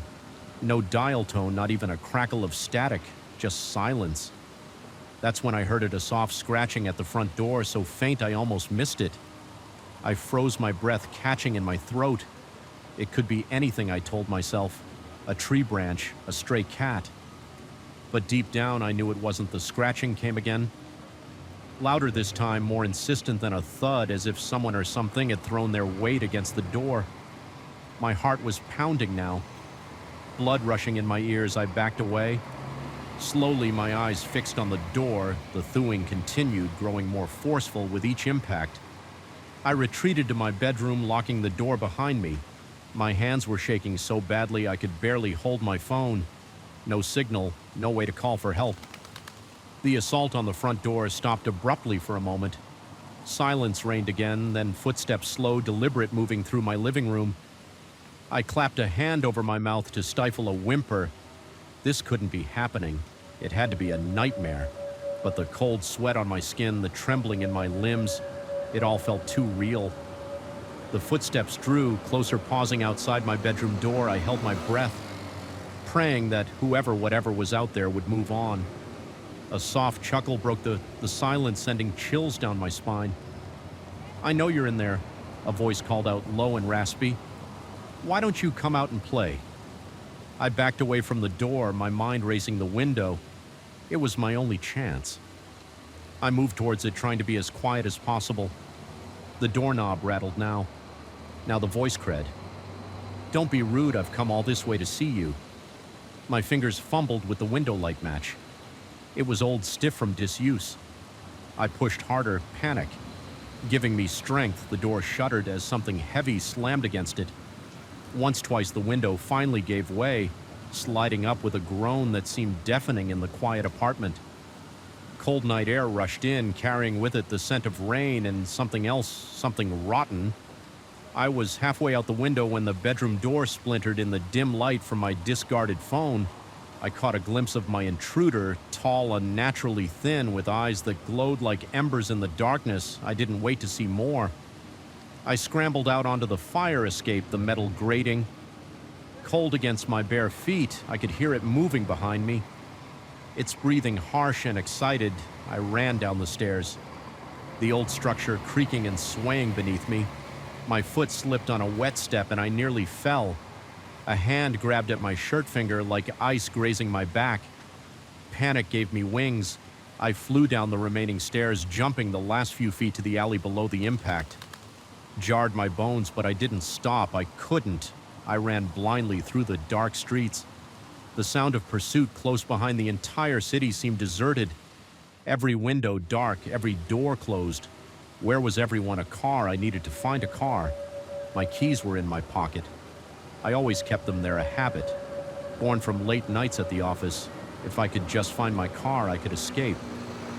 I turned a corner and there it was. My beat-up old sedan, a beacon of hope. In the darkness, I fumbled with the keys, acutely aware of the footsteps drawing nearer. The key slid home and I wrenched the door open, throwing myself inside. I jammed the key into the ignition, turning it with desperate force. The engine coughed once, twice, then roared to life. I slammed the car into drive just as a shape loomed in my rearview mirror. I floored it, tires squealing on the wet pavement in the mirror. I saw it standing in the middle of the road, watching me flee. Even from a distance, I could see its mouth stretched in an impossible grin. I drove for hours, my knuckles white on the steering wheel. Every shadow on the road made me flinch. Every rustle of wind sounded like whispered threats as the first light of dawn broke the horizon. I finally allowed myself to relax slightly. I had escaped, I was safe. But then my car radio crackled to life, startling me so badly I nearly swerved off the road through the static. A familiar voice spoke low, raspy, amused. "Did you really think you could run from me?" I screamed, slamming on the brakes. The car skidded to a stop in the middle of the empty house. Highway silence fell once more. The radio was dead. The voice gone, but as I sat there shaking and sobbing, I knew the truth. The darkness had followed me, and it always would. In the days that followed, I tried to convince myself it had all been a terrible nightmare. I went back to my apartment, cleaned up the broken door, and tried to resume my normal life. But things were different now. The lights never seemed quite bright enough. The shadows in the corners of my room seemed to move when I wasn't looking directly at them, and always there was that feeling of being watched. I started sleeping with the lights on, but it didn't help. In the quiet hours of the night, I would hear it soft scratching at my door, whispered promises of games yet to be played. I moved apartments, then cities, but it didn't matter where. Wherever I went, the darkness followed. In crowded streets, I would catch glimpses of a too-tall figure with glowing eyes in busy cafes. I would hear that raspy chuckle just behind me. Friends and family started to worry. They said I looked tired, paranoid. They suggested therapy medication, but how could I explain? How could I make them understand the terror that stalked me day and night? Months passed. I lost my job. My relationships crumbled. I became a shell of my former self, always looking over my shoulder, always waiting for the moment when the lights would go out and it would come for me again. And then one night it happened. I was huddled in my new apartment, every light blazing, when the power cut out. In the sudden darkness, I heard that familiar chuckle ready to play. The voice asked closer than it had ever been before. I didn't run this time. I was tired of running, tired of being afraid. Instead, I stood up facing the darkness that had haunted me for so long. "What do you want from me?" I asked, my voice surprisingly steady. The darkness seemed to coalesce, taking on that familiar tall, thin shape. Its eyes glowed, fixed on me with an intensity that made my skin crawl. "Want it repeated," sounding almost surprised.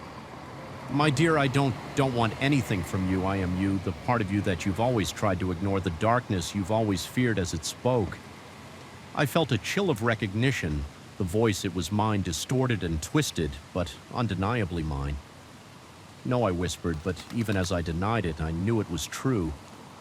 The long nights of self-doubt, the fears I'd pushed down the parts of myself I'd tried to hide, they had taken on a life of their own. The figure stepped closer, its form blurring at the edges, merging with the shadows around us. "Embrace me," it said, reaching out with hands that were both familiar and alien. "Stop running, accept who you truly are." I stood there trembling as the darkness closed in around me for a moment. I considered giving in, letting it consume me, but then I remembered the fear, the helplessness I'd felt that first night, the months of terror that followed, and I made a choice. "No." I said again, this time with conviction, "You're not me, you're what I was afraid I might become, but I choose differently." I reached out, not in fear, but with determination, and flicked on the light switch. The room flooded with light. Harsh and sudden, the figure before me wavered its form, dissipating like smoke in the wind. But before it vanished completely, I saw something in its glowing eyes. Not anger or frustration, but relief. As the last wisps of darkness faded away, I felt a weight lift from my shoulders, the oppressive feeling of being watched, the constant dread it was gone. I stood there in my brightly lit apartment, breathing deeply for what felt like the first time in months the darkness was still there. Of course it always would be, but now I understood it wasn't something to be feared or fought. It was a part of me to be acknowledged and accepted from that night on. I slept with the lights off, and when I heard that familiar scratching, that raspy chuckle in the dark, I didn't run, I didn't hide, I simply said, "I see you, I accept you, but you don't control me." And in the silence that followed, I found peace. The rhythmic thumping of our failing engine was the first sign that our road trip was about to take a sinister turn, as our car sputtered and coughed its way to a stop on that desolate stretch of rural A.R. Aransas highway. I couldn't shake the feeling that we had just become characters in one of those horror stories my sister Jenny loved to read. "Well, this is just perfect," I muttered feudly, turning the key in the ignition. "One last time. Jenny Ever." The optimist patted my arm. "Don't worry, Mike, we'll figure something out, we always do." I wished I shared her confidence. The sun was setting, painting the sky in ominous shades of red and purple in the gathering darkness. The surrounding cornfields seemed to whisper secrets to each other, their rustling leaves a conspiratorial murmur. We had passed a farmhouse a few miles back. It was our best shot at finding help, or at least a phone to call for a tow with no cell service and limited options. We locked up the car and started walking. The air grew colder as we trudged along the empty road, our footsteps echoing in the eerie silence. Jenny huddled closer to me, her earlier optimism fading with each step. "Mike," she whispered, "do you ever get the feeling that we're being watched?" I was about to dismiss her fears when I saw it too. A flicker of movement in the cornfield to our right. I squinted into the darkness, but whatever it was had vanished. "It's probably just an animal," I said, trying to convince myself as much as her. "Come on, we're almost there." The farmhouse loomed ahead, a decrepit Victorian silhouette against the darkening sky as we approached. I could see that it had seen better days, paint peeled from the weathered siding and several windows were boarded up. I hesitated at the bottom of the porch steps, a sense of unease creeping up my spine, but we had come too far to turn back. Now I raised my hand to knock on the door, but before my knuckles could make contact, it creaked open. An elderly couple stood in the doorway, their faces etched with deep wrinkles and wary expressions. The woman's eyes darted between Jenny and me, while the man's gaze remained fixed on a point just over my shoulder. "Can we help you?" the woman asked, her voice thin and I explained our situation, trying to ignore the prickling sensation at the back of my neck. Something about their blank stares and two wide smiles set my nerves on edge. Of course. The old man said, his voice surprisingly deep and resonant. "You poor dears must be exhausted. Come in, we have a phone you can use." Jenny shot me a relieved smile as we stepped over the threshold. The interior of the house was as dated as its exterior, with faded floral wallpaper and furniture that looked like it hadn't been moved in decades. The old woman introduced herself as Martha and her husband as Jeb. They led us to a dusty parlor where an ancient rotary phone sat on a side table.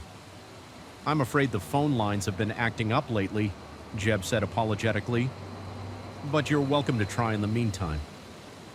Why don't you join us for supper? It's almost ready."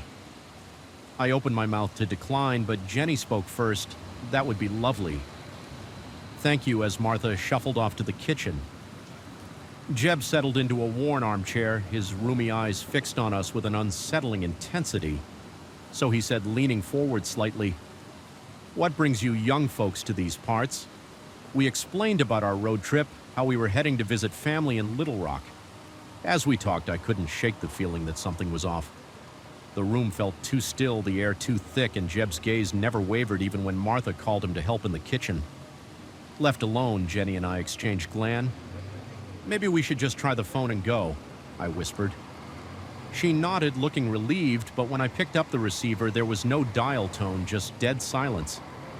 Before I could tell Jenny Martha called us to dinner, the dining room was dimly lit by flickering candles, casting long shadows across the walls. The table was set with mismatched china and tarnished silverware. As we took our seats, I noticed strange symbols carved into the wooden chairbacks. They looked ancient, almost runic. A shiver ran down my spine. Martha set a large oak-covered dish in the center of the table. "I hope you're hungry," she said, her smile not quite reaching her eyes. "It's a family recipe." When she lifted the lid, the smell hit me first. It was rich and meaty, but with an underlying odor that turned my stomach. The stew inside was dark, almost black, with unidentifiable chunks floating in the murky liquid. Jenny ped beside me. "It looks interesting." She managed always the polite one. Jeb and Martha watched us intently as they ladled the stew into our bowls. I lifted a spoonful, trying not to gag at the smell. Just as I was about to force myself to take a bite, a loud thump from upstairs made us all freeze. Martha's hand shook, spilling stew onto the tablecloth. "Just the house settling," Jeb said quickly, but his eyes darted nervously to the ceiling. Another thump followed by the distinct sound of footsteps. Jenny grabbed my arm, her nails digging into my skin. "What was that?" I demanded, rising from my chair. Jeb stood as well, his friendly demeanor evaporating. "Sit down, boy," he growled. "Eat your supper." The footsteps grew louder. Descending the stairs, Martha began to mutter under her breath, rocking back and forth in her chair. Suddenly, the dining room door burst open. In the doorway stood a figure that made my blood run cold. It was tall, impossibly thin, with limbs that seemed too long for its body. Its skin was pale and mottled, stretched tight over protruding bones. But its face was the stuff of nightmares, empty eye sockets. Saint stared at us, and its mouth was a gaping maw lined with jagged teeth. Jenny screamed. I grabbed her hand, and we bolted for the door, knocking over chairs in our haste behind us. I could hear Jeb shouting and Martha's high-pitched wailing. We burst out of the house and into the night, running blindly down the dirt driveway. The cornfields on either side seemed to press in on us, the stalks reaching out like grasping fingers. I chanced to look back and immediately wished I hadn't. The creature was following us, moving with an unnatural loping gait, and behind it I could see Jeb and Martha, their faces contorted with a mixture of fear and hunger. We ran until our lungs burned and our legs felt like lead. Finally, mercifully, we saw headlights approaching. I waved my arms frantically and the pickup truck screeched to a halt beside us. The driver, an older man with a weathered face, took one look at our terrified expressions and threw open the passenger door. "Get in," he barked. Now we didn't need to be told twice as we peeled away. I looked in the side mirror. The farmhouse was receding in the distance, but I could still see figures standing in the road watching us go. The driver, who introduced himself as Tom, listened in stunned silence as we recounted our experience when we finished. He shook his head grimly. "You're not the first to have a run-in with the Hendersons." He said that farmhouse has been abandoned for years, but sometimes folks passing through say they've seen lights on, heard voices, those who stop. Well, they don't always come back. We rode in shocked silence for a while, the enormity of what we'd escaped slowly sinking in. Finally, Tom spoke again. "LED has it that the Hendersons made a deal with something evil long ago, promised it would keep them alive forever as long as they provided it with sustenance." I shuddered, remembering the strange stew, the horrible creature in the doorway. Jenny clutched my hand, her face pale in the dashboard light. Tom dropped us off at a motel in the next town, refusing any payment for the ride. As he drove away, he left us with a warning. "Be careful out there. Some roads aren't meant to be traveled, and some houses should be left alone." We never did finish that road trip the next day. We called a tow truck for our car and booked the first flight home. But the memory of that night haunts me. Still sometimes when I'm driving down a dark, lonely road, I can't help but glance in my rearview mirror, half expecting to see a decrepit farmhouse materialize in the distance. Its windows glowing with an inviting light, and in my nightmares I still hear Martha's sing-song voice calling us to dinner, smell that sickly sweet stew, and see those empty, hungry eyes staring at me from the shadows. The security cameras blinked out one by one, each screen fading to stat before going dark. I leaned closer to the monitors, my coffee forgotten in my hand as an icy chill crept up my spine. In my 3 years as a night guard at Oak Ridge office complex, I'd never seen anything like this. "What the hell?" I muttered. Tapping frantically at the keyboard, nothing responded. The entire system seemed to be dead. I reached for the phone to call my supervisor, but the line was dead. My cell phone showed no signal. It was as if the entire building had been cut off from the outside world. That's when I heard it. A soft thud followed by the unmistakable sound of footsteps echoing through the empty halls. I froze, my heart pounding in my chest.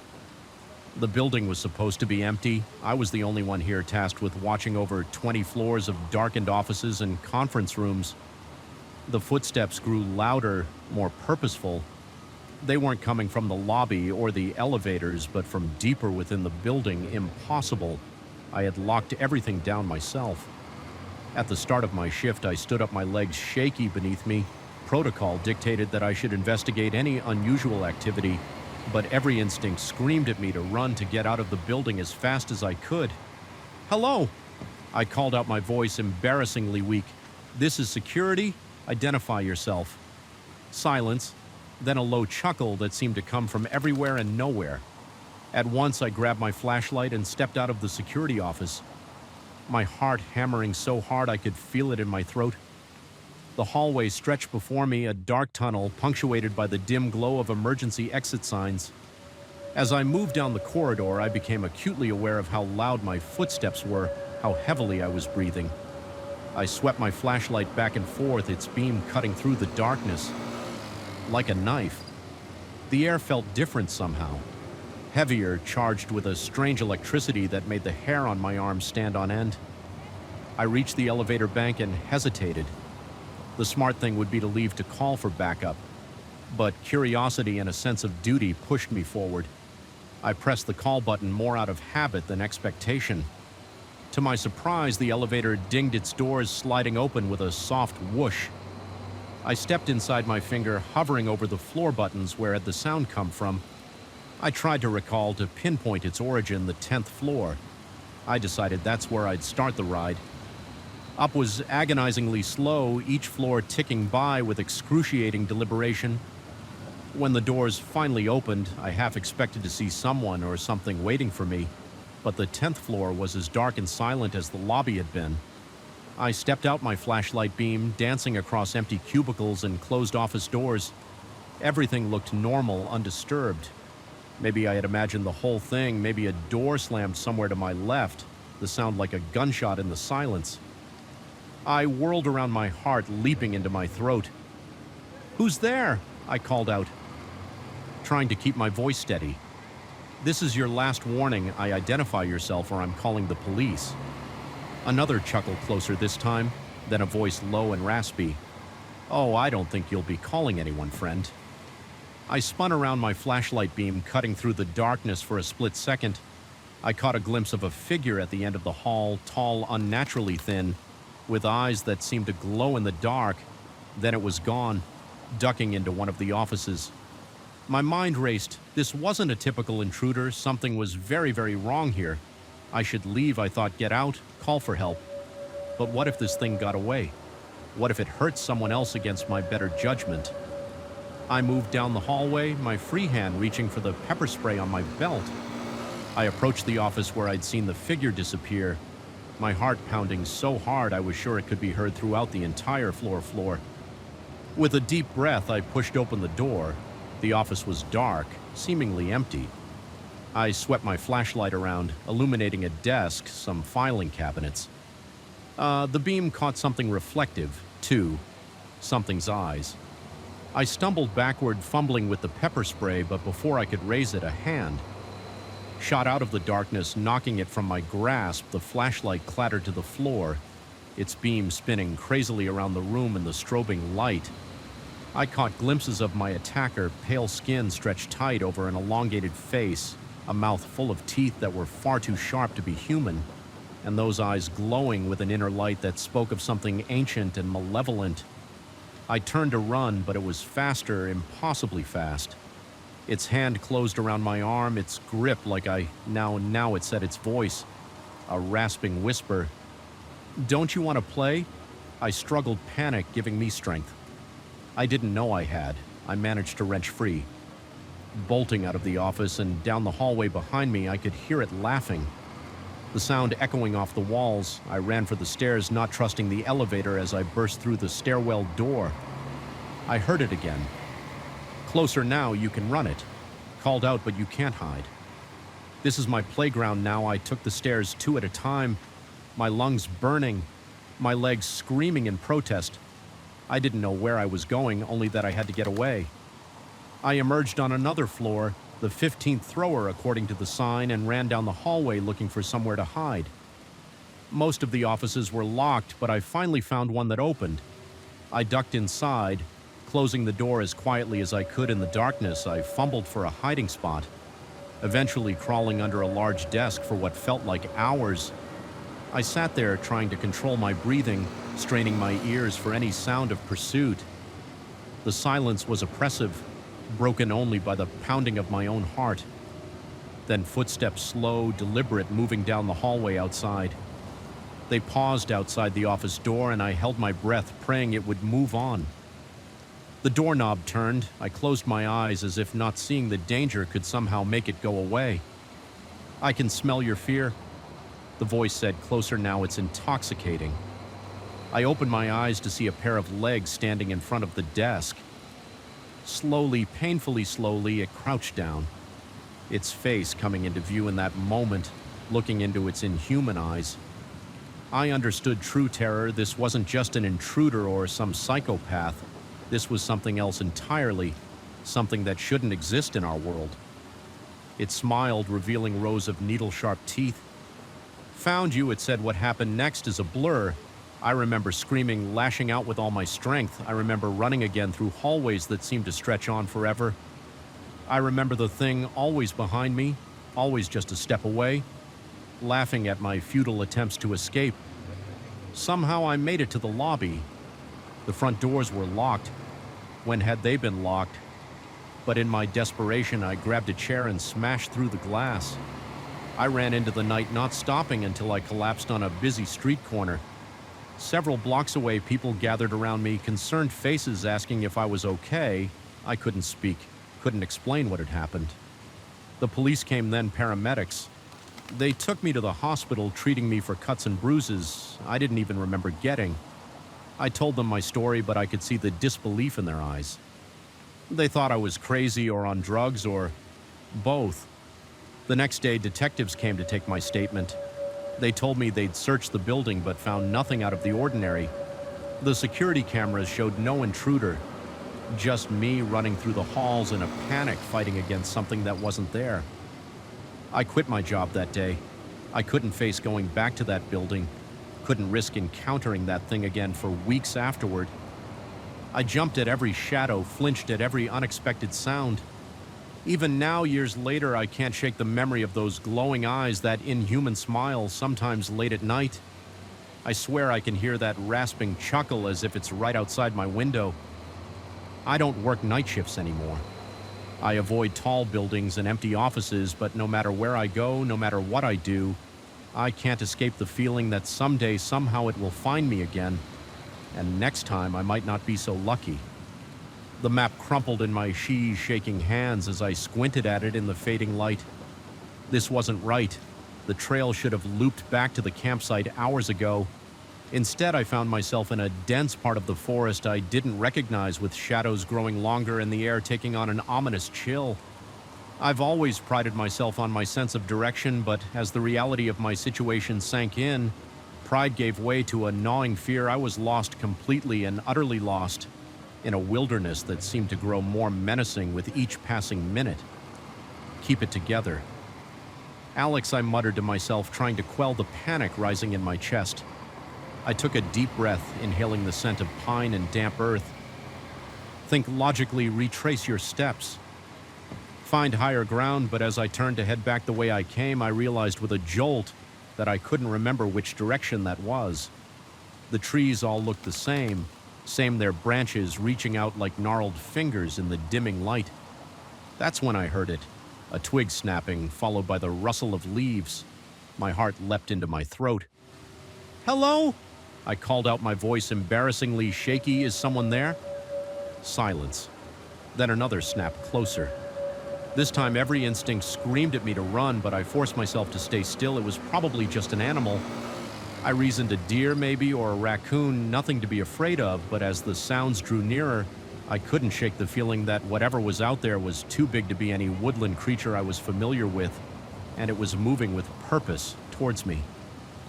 I backed away slowly, my eyes scanning the deepening shadows. That's when I saw it. A flicker of light in the distance, warm and investing, like a cabin window illuminated against the darkness. Relief flooded through me. Civilization safety without a second thought. I began moving towards the light, my pace quickening with each step. As I drew closer, I could make out the silhouette of a small cabin. It looked old, weathered by years of harsh winters and scorching summers. But in that moment, it was the most beautiful sight I'd ever seen. I approached the door, my hand raised to knock, when a floorboard creaked behind me. I spun around, my heart racing. There at the edge of the clearing stood a man. He was tall and lean, with a weathered face that spoke of years spent in the wilderness. But it was his eyes that caught my attention. Pale and intense, they seemed to glow in the twilight.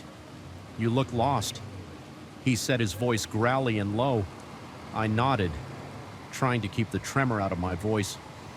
I was hiking and I got turned around." Somehow he smiled, but it didn't reach his eyes. "Well, you're in luck. I was just about to have dinner. Why don't you come in and warm up?" Every horror movie I'd ever seen flashed through my mind. Stranger in the Woods' isolated cabin, it was the setup for a dozen gruesome endings. But as another cold wind whipped through the clearing, I realized I didn't have much choice. It was this or spend the night lost in the increasingly hostile forest. "Thank you," I said. Following him inside, the cabin was small but cozy, lit by the warm glow of oil lamps. A fire crackled in the stone fireplace, casting dancing shadows on the walls. The man who introduced himself as JN bustled about, ladling some kind of stew into wooden bowls. "Eat," he said, handing me a bowl. "You must be famished." I realized in my panic I hadn't noticed the gnawing emptiness in my stomach. I took a cautious sip of the stew. It was rich and hearty with a taste I couldn't quite place as I ate. John peppered me with questions. Where was I from what brought me to these woods? Did anyone know where I was? With each answer, I felt a growing unease. His interest seemed too keen, his gaze too intent, but I brushed it off as paranoia. He was just being hospitable, I told myself. Just a kind stranger helping a lost hiker after dinner. John offered me a bed for the night. The woods aren't safe after dark. He said, that odd smile playing on his lips again. All sorts of creatures come out at night. I didn't like the way he said creatures, but the alternative of stumbling around in the pitch-black forest was even less appealing.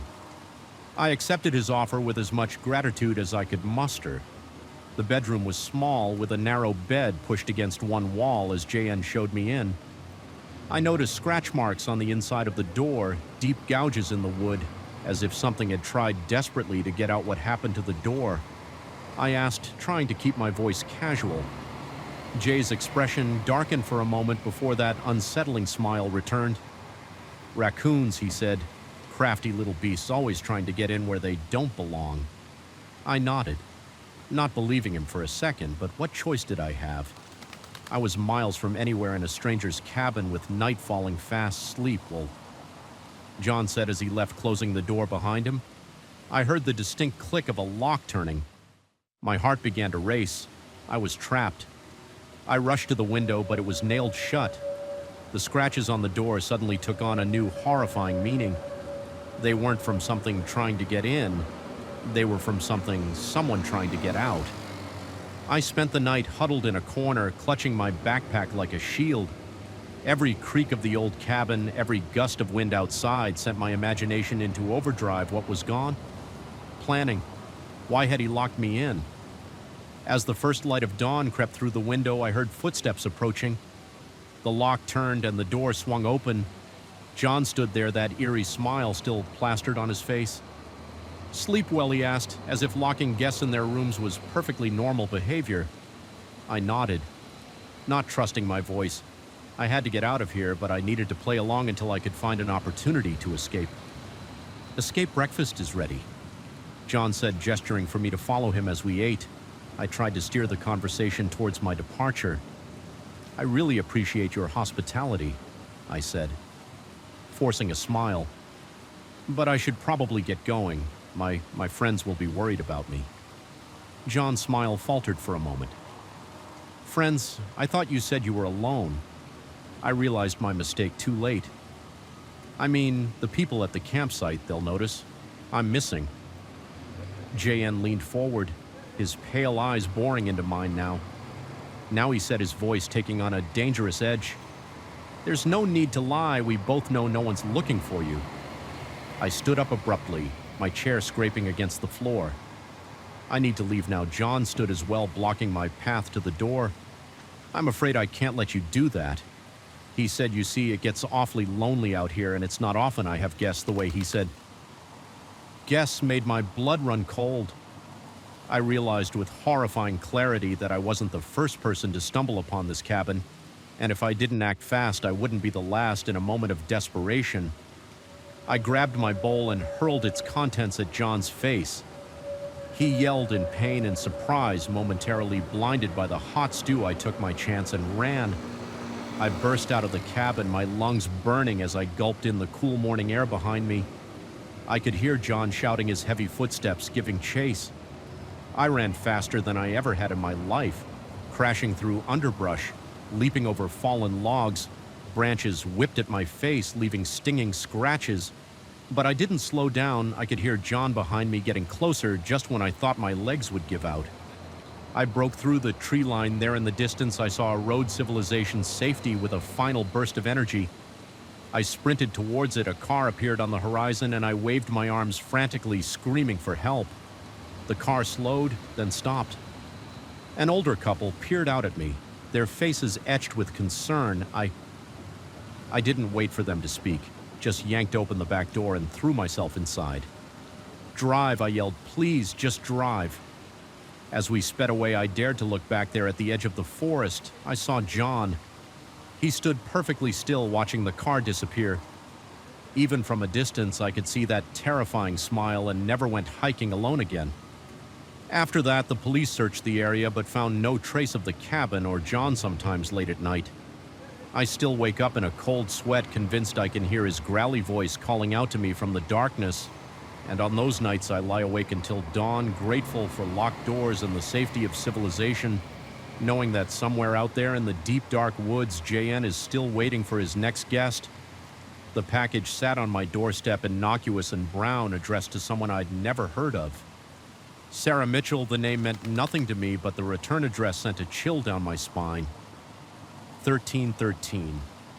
Ravens Court, my apartment number, but not my street.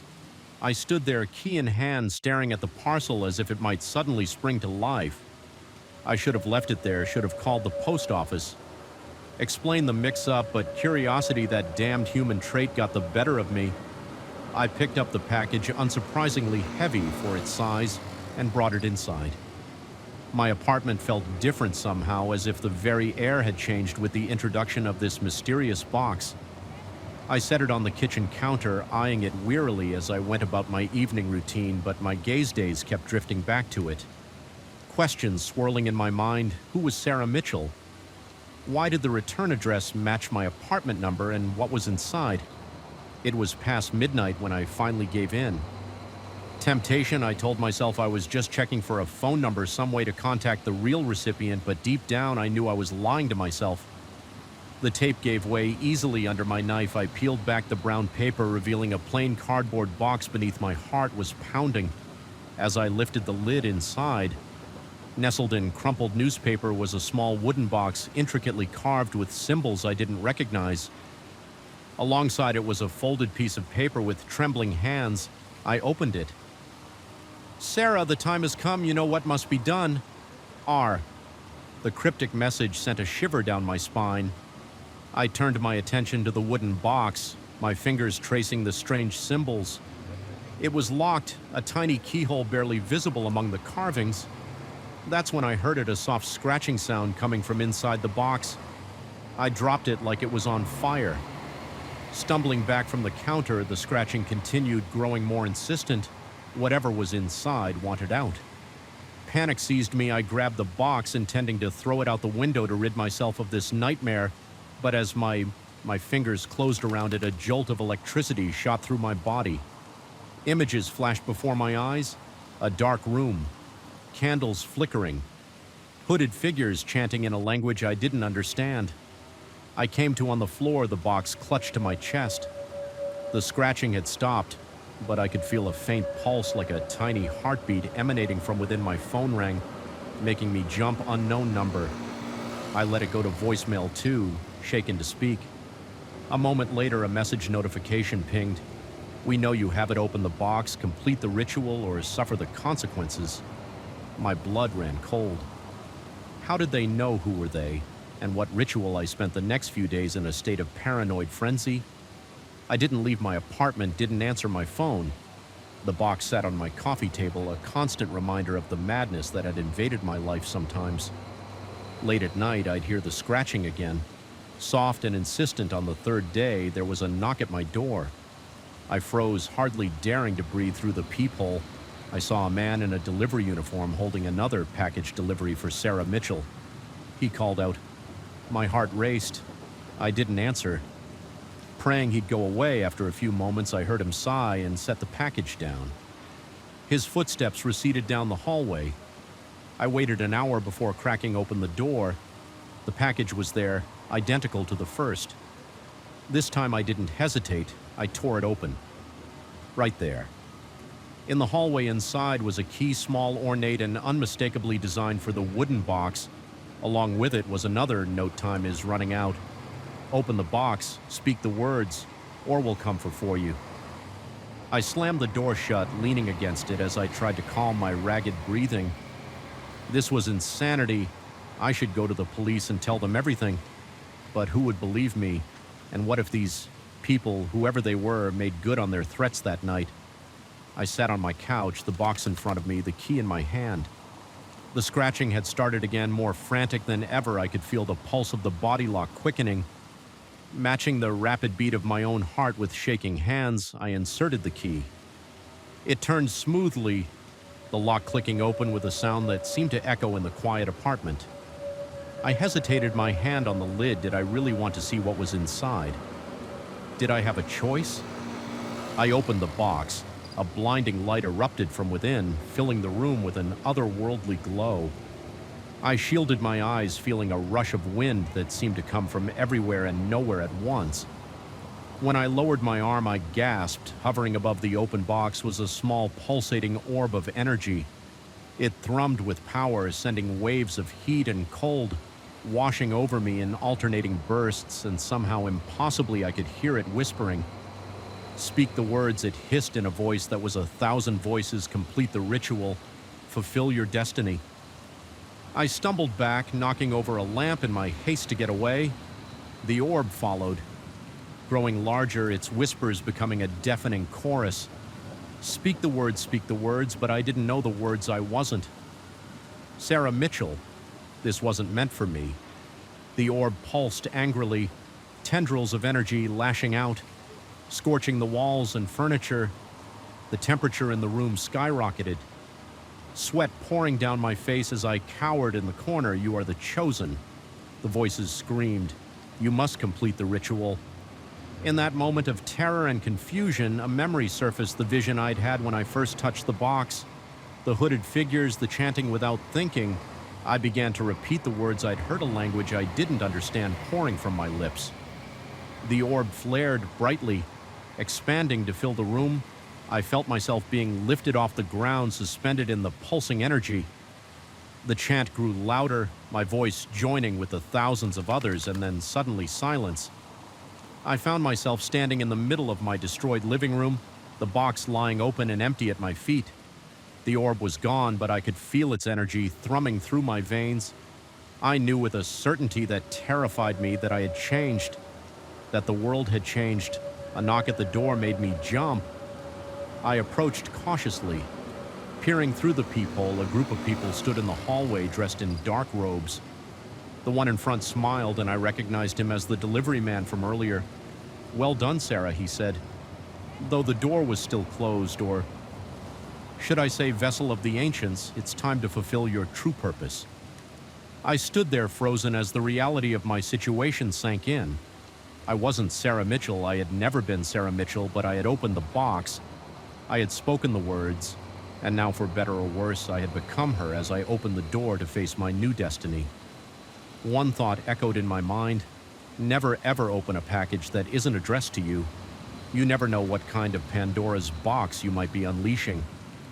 The robed figures entered my apartment, their faces a mix of reverence and anticipation. The leader approached me, holding out a hand. Come, he said, there's much to be done. I took his hand, feeling the last vestiges of my old life slip away. Whatever lay ahead, whatever cosmic game I had unwittingly become a part of, there was no going back. Now the package had been delivered, the ritual completed, and I, the accidental chosen one, was about to step into a world I never knew existed. As we left my apartment, my old life behind, I couldn't help but wonder how many other Sarah Mitchells were out there receiving packages not meant for them, unleashing forces they couldn't comprehend, and how many of them, like me, would be forever changed by a simple act of misplaced curiosity. The door closed behind us with a final ominous click. My journey as the vessel of the ancients had begun, all because of a package that should never have been mine. The welcome to Millbrook sign flashed by in an instant, faded paint peeling off weathered wood. I blinked, certain I had imagined it. We'd been driving for hours on this deserted highway, and this was the first sign of civilization we'd seen. Did you see that? I asked, turning to my friends in the back seat. Jake, his nose buried in his phone, grunted, non-committed Sarah. Our designated navigator frowned at the map spread across her lap. Millbrook. That's not on here, she muttered, tracing our route with her finger. I slowed the car, an uneasy feeling settling in my stomach. The sun was setting, painting the sky in hues of orange and purple, casting long shadows across the empty road. Maybe we should turn back. I suggested, my knuckles whitening on the steering wheel. That's when we saw it, a town seemingly materializing out of the twilight haze. Quaint houses lined quiet streets, their windows dark and uninviting. A lone streetlight flickered at an intersection, casting an eerie glow over the deserted Main Street well. "This is charming," Jake said. Finally looking up from his phone, the sarcasm in his voice couldn't quite mask the nervousness underneath. I pulled up to a stop sign, peering down the empty streets. Something felt off, but I couldn't put my finger on what the silence was. Oppressive, broken only by the idle of our engine. "Let's just pass through, Sarah saw," said her voice barely above a whisper. "Find the highway on the other side." I nodded, pressing gently on. The gas, we crawled through the town, our headlights illuminating abandoned storefronts and overgrown lawns. It was as if the entire population had simply vanished. We were halfway through town when our engine sputtered and died. "No, no, no," I muttered. Turning the key frantically, the engine wheezed but refused to start. "Guys," Jake's voice was tense. "Look." I followed his gaze and felt my blood run cold. Figures were emerging from the shadows, their movements slow and deliberate. They converged on our car from all directions, their faces hidden in the growing darkness. "Lock the doors," Sarah yelled, but I was already fumbling with the controls. The click of the locks engaging seemed impossibly loud in the quiet night we sat there. Hearts pounding as the figures drew closer. I could make out their features now. Blank. Expressions, eyes that seemed to glow in the dim light. A tap on my window made me jump. An old woman stood there, her face inches from the glass. Her mouth moved, forming words I couldn't hear against my better judgment. I cracked the window just an inch. "Can you help us?" I asked, my voice shaking. Our car broke down. The old woman's face split into a grin, revealing teeth that were just a bit too sharp. "Oh, we can help you," she said, her voice raspy and cold. "We've been waiting for you." A chill ran down my spine. "What do you mean, waiting for us?" Her grin widened. "It's been so long since we've had visitors, so long since we've been able to feed." I slammed the window shut, my heart racing. "We need to get out of here now." Jake was already trying the back doors, but they wouldn't budge. "They're jammed," he yelled, panic evident in his voice. The figures were pressed against the car, now their hands leaving smears on the windows. I could hear a low chanting, the words indistinguishable but filled with malice. Sarah let out a strangled cry. "The windows, look at the windows." I watched in horror as the glass began to fog, intricate patterns of frost spreading across the surface. The temperature inside the car plummeted, our breath coming out invisible. Puffs. What's happening? Jake's voice was high with fear. I didn't have an answer. I turned the key. Again, praying for the engine to start. It coughed once, twice, and then roared to life. "Hold on," I yelled, slamming the car and drive. We lurched forward, the figures scattering before us. I didn't slow down, didn't look back. Just pressed the gas pedal to the floor and drove. The town streets seemed to shift and change as we sped through them. Familiar landmarks appearing in impossible places. Every turn led us back to the center of town, the old woman's cackling laughter echoing in our ears. "We can't get out." Sarah sobbed from the back seat. "They won't let us leave." I gritted my teeth, determination replacing fear. "Yes, we can. We have to." I made a hard right, tires squealing on the pavement. There at the end of the street was the "Welcome to Millbrook" sign, our way out. The engine whined as I pushed it to its limits. The sign grew larger in our windshield, 50 feet, 25 feet, 10 feet. Suddenly, a wall of townspeople materialized before us, their eyes glowing with an otherworldly light. I hesitated for a split second, then pressed the gas harder. "Hold on," I screamed as we plowed into the crowd. There was a sickening thud, and then we were through. The "Welcome to Millbrook" sign disappeared in our rearview mirror, along with the nightmare town. We drove in silence for miles, the adrenaline slowly fading, replaced by a bone-deep exhaustion. It wasn't until the first rays of dawn peeked over the horizon that I finally felt safe enough to pull over. We sat there on the side of the highway, trying to process what had happened. Our car was dented and scratched, evidence that the night's events weren't just a shared hallucination. What were they? Sarah finally asked, her voice horror. I shook my head. I don't know, and I don't want to know. Jake, who had been unusually quiet, spoke up. Guys, look at this. He held up his phone, showing us a web search he'd managed to do. Once we'd gotten back in range, the headline made my blood run cold. Millbrook, the town that disappeared. The article went on to describe how 50 years ago, the entire population of Millbrook had vanished. Overnight, searches had turned up nothing. The town had been abandoned, left to rot. But we were just there. Sarah whispered, "We saw them." I started the car, my hand shaking slightly. "Let's get out of here. I don't ever want to take a shortcut again." As we pulled back onto the highway, I couldn't shake the feeling that we'd escaped something ancient and hungry, something that would be waiting for the next unsuspecting travelers to stumble into its trap. I pressed the gas pedal harder, eager to put as much distance between us and Millbrook as possible, but even as the miles ticked by, I couldn't escape the memory of those glowing eyes or the old woman's words echoing in my mind. "We've been waiting for you." I shuddered, knowing that somewhere behind us in a town that shouldn't exist, they were still waiting. And I prayed that no one else would ever take that fatal wrong turn into Millbrook. The air in the lab felt different that night, thicker somehow, charged with an energy that made the hair on the back of my neck stand up. I'd been working late as usual, poring over data from our latest experiments, but something wasn't right. The numbers didn't add up, and the silence in the normally bustling research facility was deafening. I stretched my back, cracking after hours hunched over my computer. That's when I noticed it, a faint blue glow emanating from beneath the door of Dr. Erickson's office. Odd, he'd left hours ago along with the rest of the staff. Curiosity got the better of me. I approached the door, my footsteps echoing in the empty hallway. As I got closer, I could hear a low hum, barely audible but unmistakably there. My hand hesitated on the doorknob. I knew I shouldn't be snooping, but something compelled me forward. The door creaked open and I gasped. Dr. Erickson's usually immaculate office was in disarray. Papers were strewn everywhere and strange symbols were scrawled across his whiteboards. But what caught my eye was the source of the blue glow, a small device on his desk pulsing with an otherworldly light.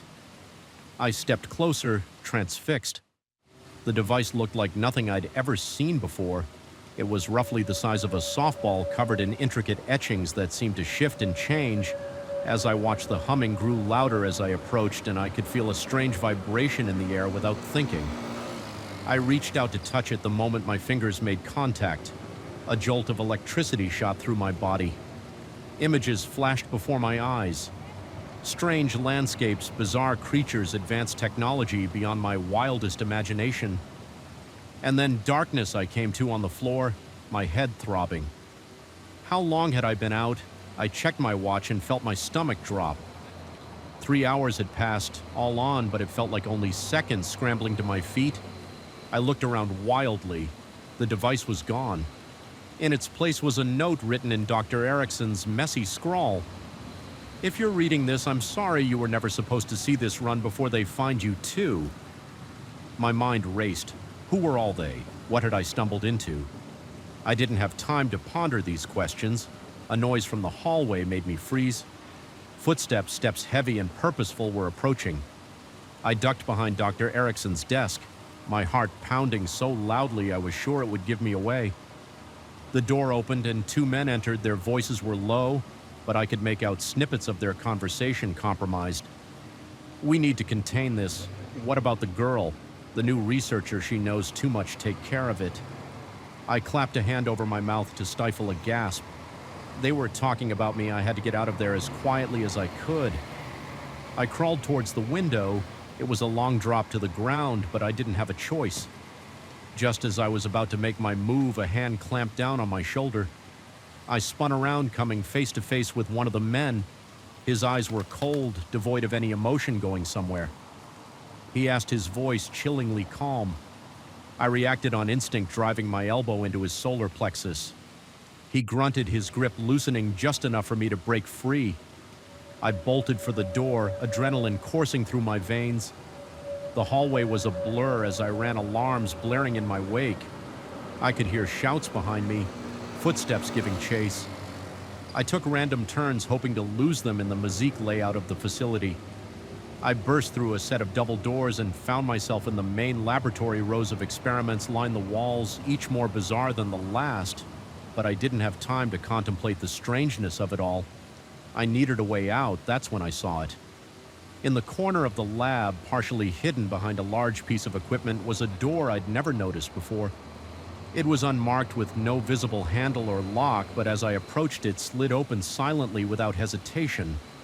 I dashed through the door closed behind me with a soft hiss, plunging me into darkness for a moment. Panic threatened to overwhelm me. Then lights flickered on, revealing a long, sterile corridor that seemed to stretch on forever. I started walking, then running. The corridor seemed endless with no turns or doors in sight.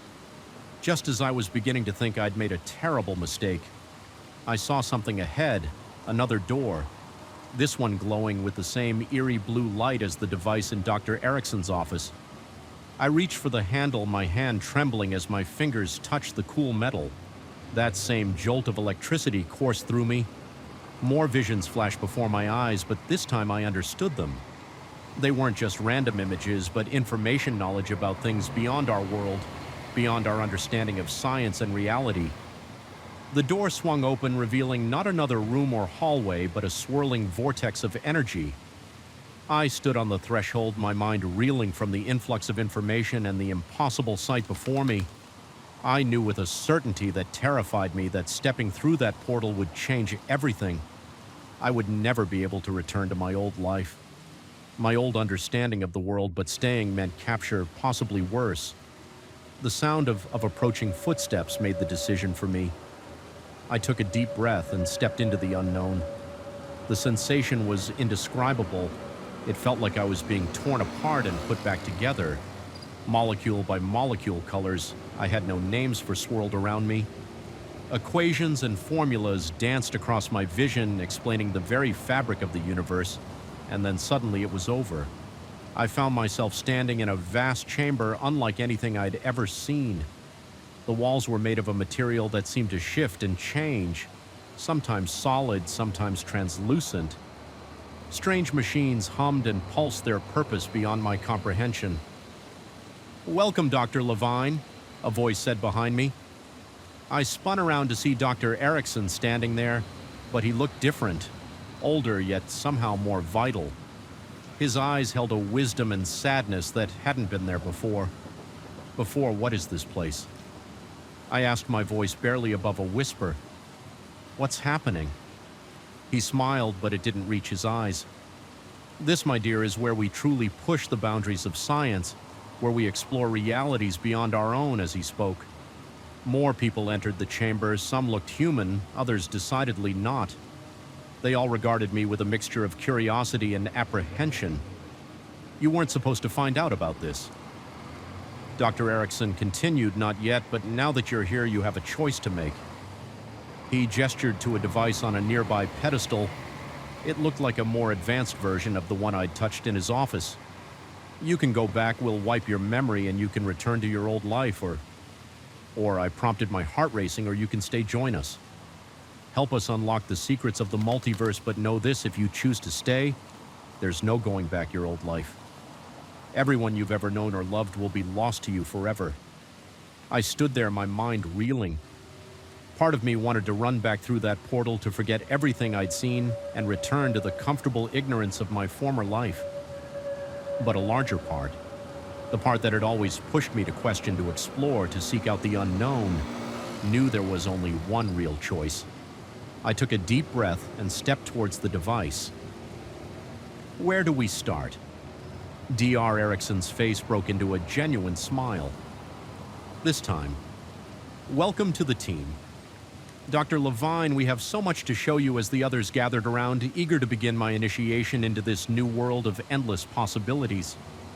I couldn't help but feel a mix of excitement and in terror. I had no idea what lay ahead, what wonders or horrors I might encounter, but I knew one thing for certain: my life would never be the same again. And as I gazed out at the shifting walls of the chamber, catching glimpses of other worlds, other realities, I realized that my journey into the unknown had only just begun. The old Victorian bed and breakfast loomed before me, its weathered facade a stark contrast to the quaint charm promised by the brochure. As I lugged my suitcase up the creaking steps, a chill ran down my spine that had nothing to do with the autumn breeze. Something about this place felt off. I booked a weekend stay on a whim, desperate for a break from my hectic city life. The Willow Creek Inn had seemed perfect, secluded, historic, and supposedly home to the best blueberry pancakes in the state. But standing there, key in hand, I couldn't shake the feeling that I'd made a terrible mistake.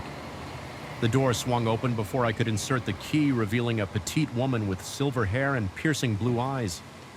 Her smile was warm, but it didn't quite reach her eyes. "Welcome to Willow Creek Inn," she said. Her voice syrupy. "Sweet, you must be Emily. We've been expecting you." I forced a smile, trying to ignore the unease growing in my stomach. "That's me, thanks for having me." She ushered me inside, chattering about the inn's history and amenities, but I was only half listening. My attention caught by the strange symbols carved into the wooden banister. They looked ancient, almost runic.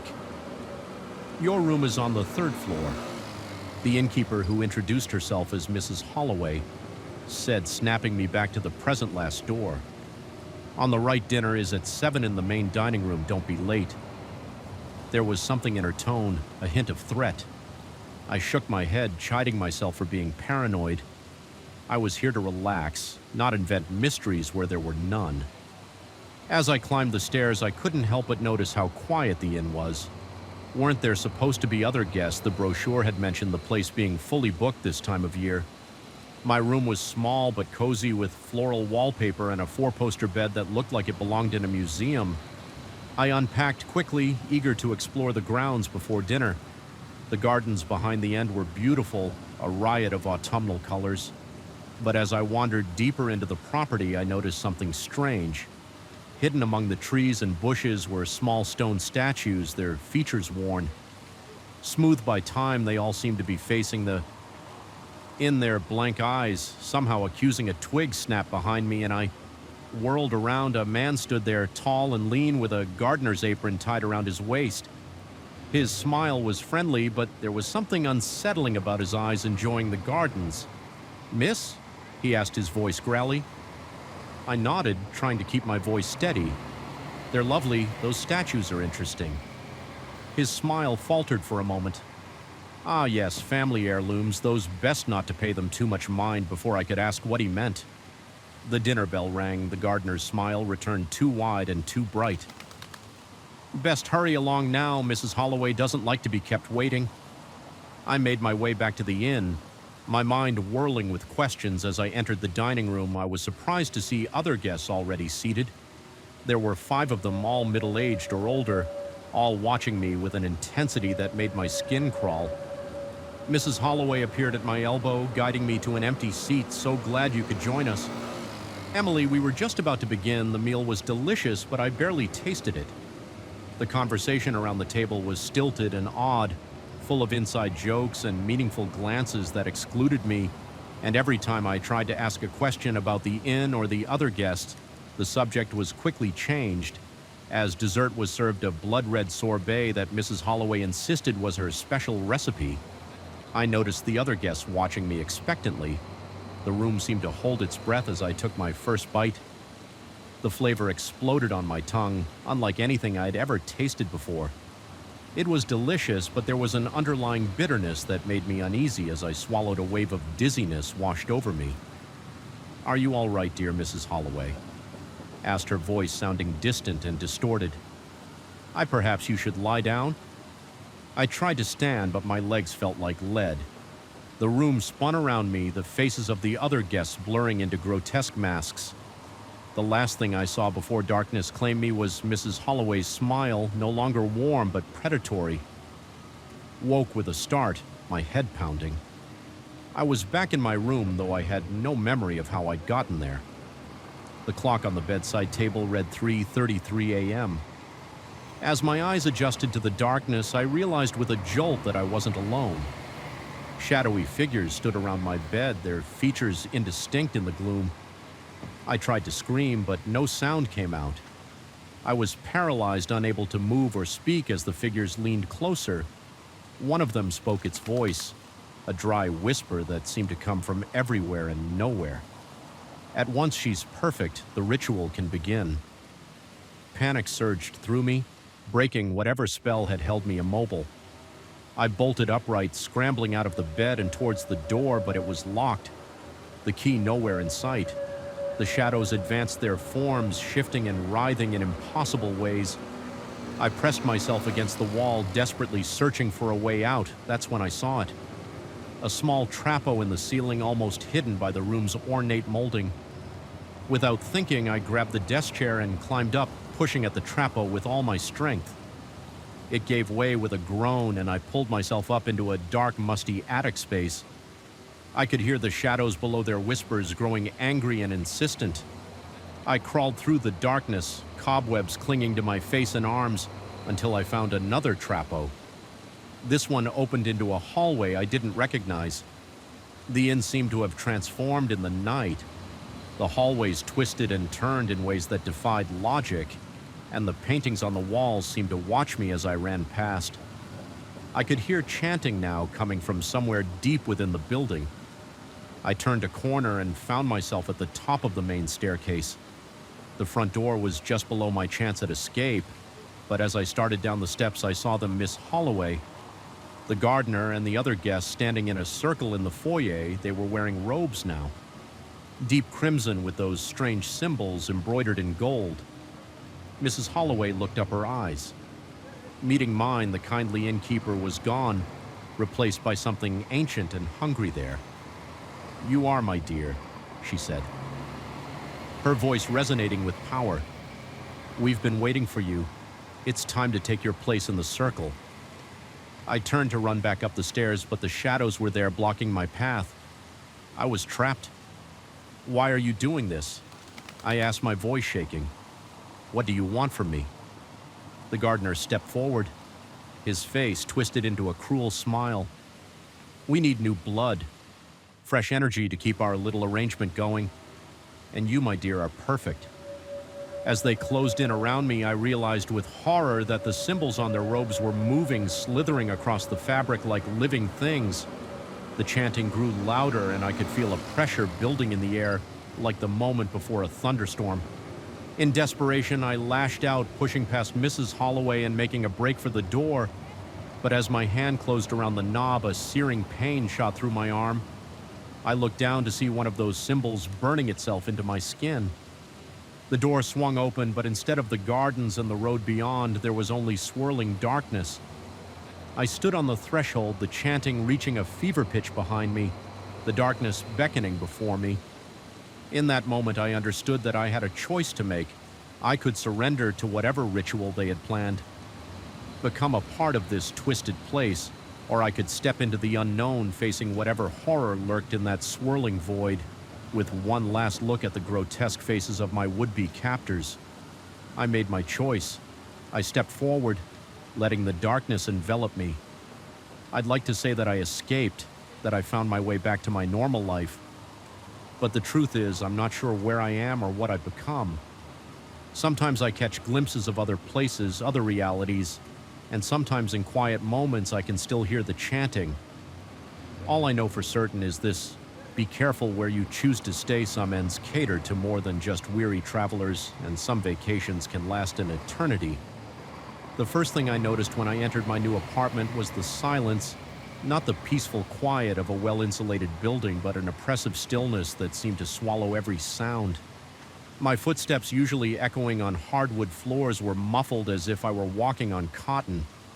Even the thud of my suitcase hitting the ground was oddly muted. I'd been thrilled to find this place a spacious one-bedroom in the heart of the city for a price that seemed too good to be true. As I stood in the entryway, a chill running down my spine.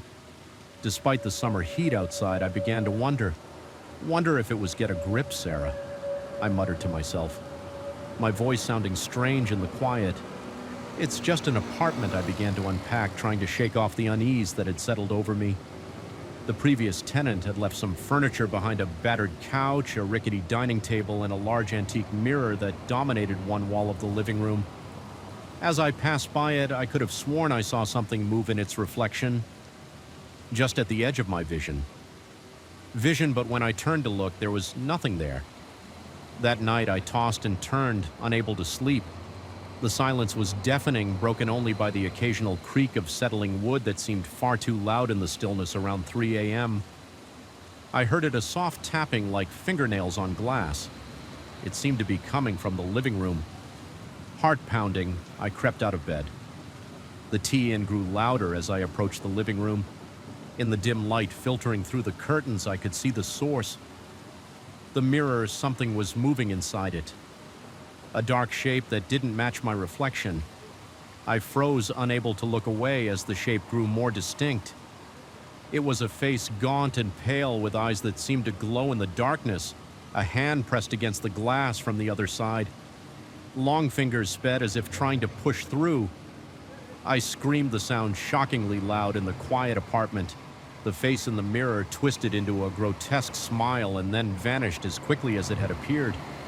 I spent the rest of the night huddled in my bed, lights blazing, too terrified to sleep. When dawn finally broke, I convinced myself it had been a nightmare, a product of stress and an overactive imagination. But as the days passed, strange occurrences became impossible to ignore. Objects would move when I wasn't looking, always just slightly out of place. The tapping would come at night, sometimes from the mirror, sometimes from the walls or the windows, and always. There was that oppressive silence as if the very air was holding its breath. I tried to leave to break my lease and find somewhere else to live, but every time I made plans to move out, something would go wrong. My car would break down, my bank account would end seriously empty. Potential new apartments would fall through at the last minute. It was as if the building itself was conspiring to keep me there. A week turned into a month, and I found myself growing accustomed to the strangeness. I avoided looking directly at the mirror, ignored the tapping. At night, pretended not to notice when things weren't quite where I'd left them. I told myself I was adapting, but deep down I knew I was slowly losing my grip on reality. It was on a Tuesday night that everything changed. I was cooking dinner, chopping vegetables with perhaps more force than necessary. When I cut my finger, a drop of blood fell to the floor and the apartment seemed to shudder. The silence and ever-present suddenly broke. A low hum filled the air. Growing louder by the second, the lights flickered and I could hear whispers coming from every corner of the room.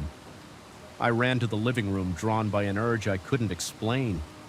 The mirror was vibrating its surface, rippling like water, and in its depths I could see them, dozens of faces, all pale and gaunt, all wearing the same desperate expression. "Help us," they whispered, their voices, a cacophony of pleading, "Free us." I stumbled backward, my mind reeling. "Who are you?" I asked, my voice shaking, "and what do you want?" One face put P forward, becoming clearer than the rest. It was a woman, her eyes sunken and sad. "We are the ones who came before," she said, "trapped by the hunger of this place. It feeds on us, on our fear and despair. But you can end this." I shook my head, backing away. "I don't understand. How can I help you?" The woman's expression turned urgent. "The blood," she said, "your blood is the key willingly given. It can break the spell. Please help us." Before I could respond, the mirror went still, the faces fading away. The apartment fell silent once more, but it felt different now, expectant, as if waiting for my decision. I spent the next few days in a daze torn between disbelief and a growing certainty that what I had seen was real. I researched the history of the building, discovering a pattern of disappearances and strange occurrences stretching back decades. Previous tenants who had vanished without a trace, leaving behind all their belongings, reports of odd noises and moving shadows. As I dug deeper, I found mentions of an old ritual, something about blood freely given under a full moon. The details were vague, but it all seemed to point to the mirror in my living room. The next full moon was in 3 days. I knew I had a choice to make. I could leave, abandon this cursed apartment and try to forget everything I'd seen, or I could stay and try to help the trapped souls I'd glimpsed in the mirror when the night of the full moon arrived. I stood before the mirror, a small knife in my hand. The apartment was alive with energy. the air thick with anticipation as the moonlight streamed through the window, casting an ethereal glow on the mirror surface. I took a deep breath and made my choice. I pressed the knife to my palm, wincing as it bit into my skin. A line of red welled up, and I held my hand out to the mirror. "I give this freely," I said, my voice steadier than I felt, "to break the spell and set you free the moment my blood touched the glass." Everything changed. The mirror's surface rippled and swirled, and I could hear a sound like shattering glass, though the mirror remained intact. The room filled with a blinding light, and I could feel a rush of wind carrying with it the whispers of 1,000 voices. When the light faded and my vision cleared, I gasped. The apartment looked different, brighter somehow, as if a veil had been lifted. The oppressive silence was gone, replaced by the normal sounds of a city building and the mirror. The mirror was just a mirror, now reflecting nothing but my own shocked face in the days that followed. I learned the full story from my neighbors, real living people I had somehow never seen before. The building had been under a curse for generations, trapping the souls of its tenants and feeding off their energy. My blood, willingly given, had broken the spell. I thought about moving out, about leaving behind the memories of those terrifying months. But in the end, I decided to stay. This apartment, once a prison, now felt like home.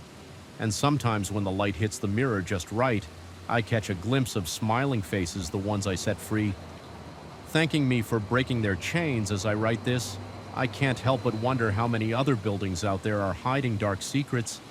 How many cursed spaces are waiting for someone to break their spell? I may never know the answer, but I do know this: I'll never take silence for granted again. Sometimes the quietest places hide the loudest secrets.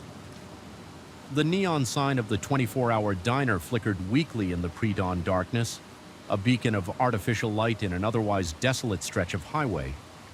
I pushed open the glass door, the bell above it chiming softly, announcing my arrival to the near-empty establishment.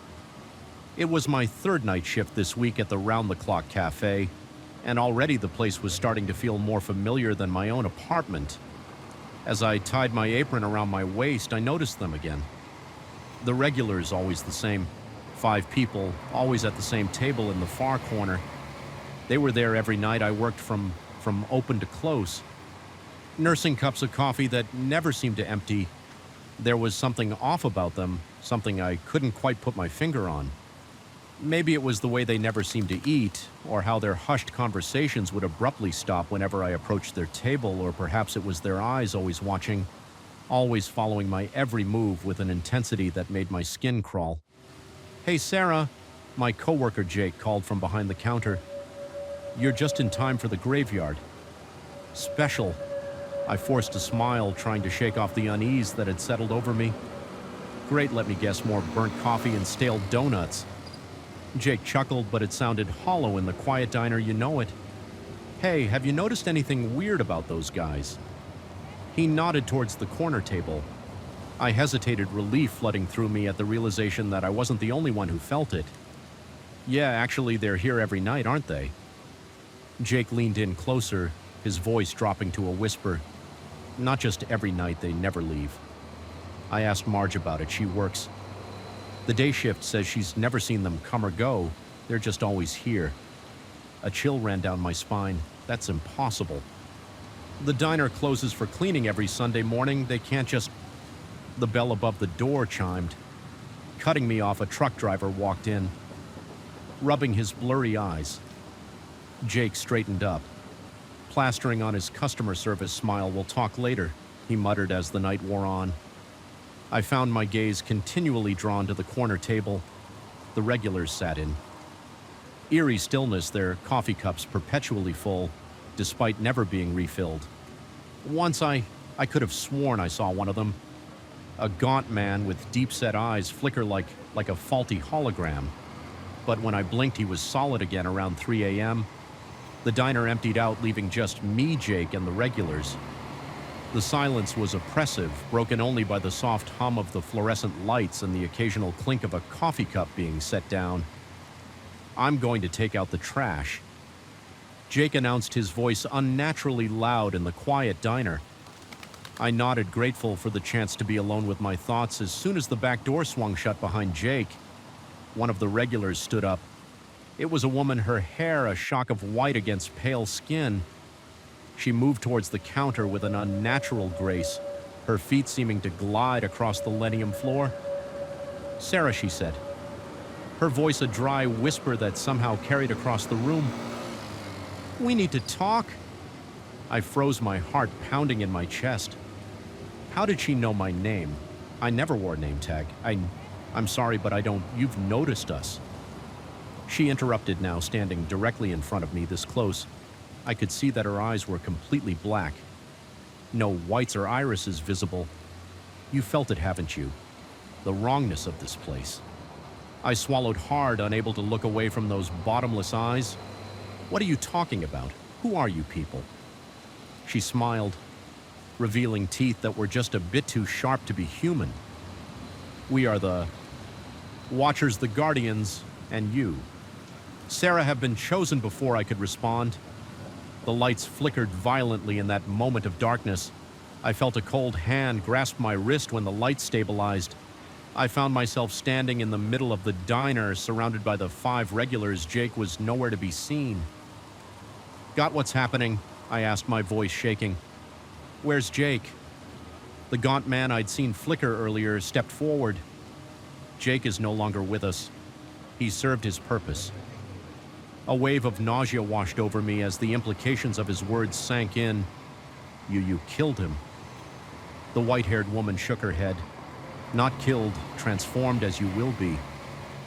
They began to chant in a language I didn't recognize their voices, blended into a discordant harmony that made my head spin. The diner around us began to warp and twist, the walls melting away to reveal a vast starry void. "We are the guardians of the threshold," the woman explained, her voice echoing strangely in the impossible space. "This diner sits at the crossroads of realities we keep. The balance prevent the worlds from bleeding into each other, but our time is ending. We need a replacement." I shook my head, trying to make sense of what I was hearing. "Why me? I'm nobody special. I'm just a waitress." The gaunt man laughed, a sound like grinding glass. "You were drawn here for a reason. Sarah, you can feel the thinness of reality in this place. You have the potential to see beyond the veil." As he spoke, I began to see glimpses of other worlds superimposed over our own creatures, of impossible geometry drifting through the void. The true nature of the diner, a nexus point where countless realities intersected. "No," I whispered, squeezing my eyes shut. "This isn't real. It can't be." "Oh, but it is." The woman said, her voice almost gentle, "And now you have a choice to make. Join us, take your place as a guardian." Or she left the alternative unspoken, but I could feel the threat hanging in the air. I thought of Jake, of his mysterious disappearance, of all the other employees who had come and gone over the years, never to be seen again. What happens if I say no? I asked already. Knowing the answer, the regulars exchanged glances, their black eyes glittering in the starlight. "Then we find someone else in you. Well, let's just say you won't be working the night shift anymore." I took a deep breath, weighing my options. On one hand, everything I knew about reality had just been shattered. The idea of becoming some interdimensional guardian was terrifying. But on the other hand, the alternative seemed far worse if I agree. I said slowly, "What exactly would I be doing?" The woman smiled, seeming pleased by my question. "You would join us in our vigil watch for signs of incursion from other realities, maintain the balance, and occasionally guide lost souls back to where they belong." As she spoke, I saw flashes of what my life could become: endless nights in the diner watching the EB and flow of realities, the power to peer into other worlds, to shape the very fabric of existence. It was overwhelming, but also strangely enticing. "Okay," I heard myself say, as if from a great distance, "I'll do it." The chanting resumed louder. This time I felt a strange energy coursing through my body, rewriting my very essence. My vision blurred, and for a moment I could see everything. Every possible reality, every potential future. When it was over, I found myself back in the diner. Everything looked the same and yet different. I could see the thin spots now, the places where realities bled into each other, and I understood my role in keeping them separate. The regulars, my new companions, nodded approvingly. "Welcome, Sarah," the woman said. "Take your seat." Our vigil continues. As I sat down at the corner table, I caught a glimpse of my reflection in the window. My eyes were black now like theirs. I was no longer just Sarah the waitress.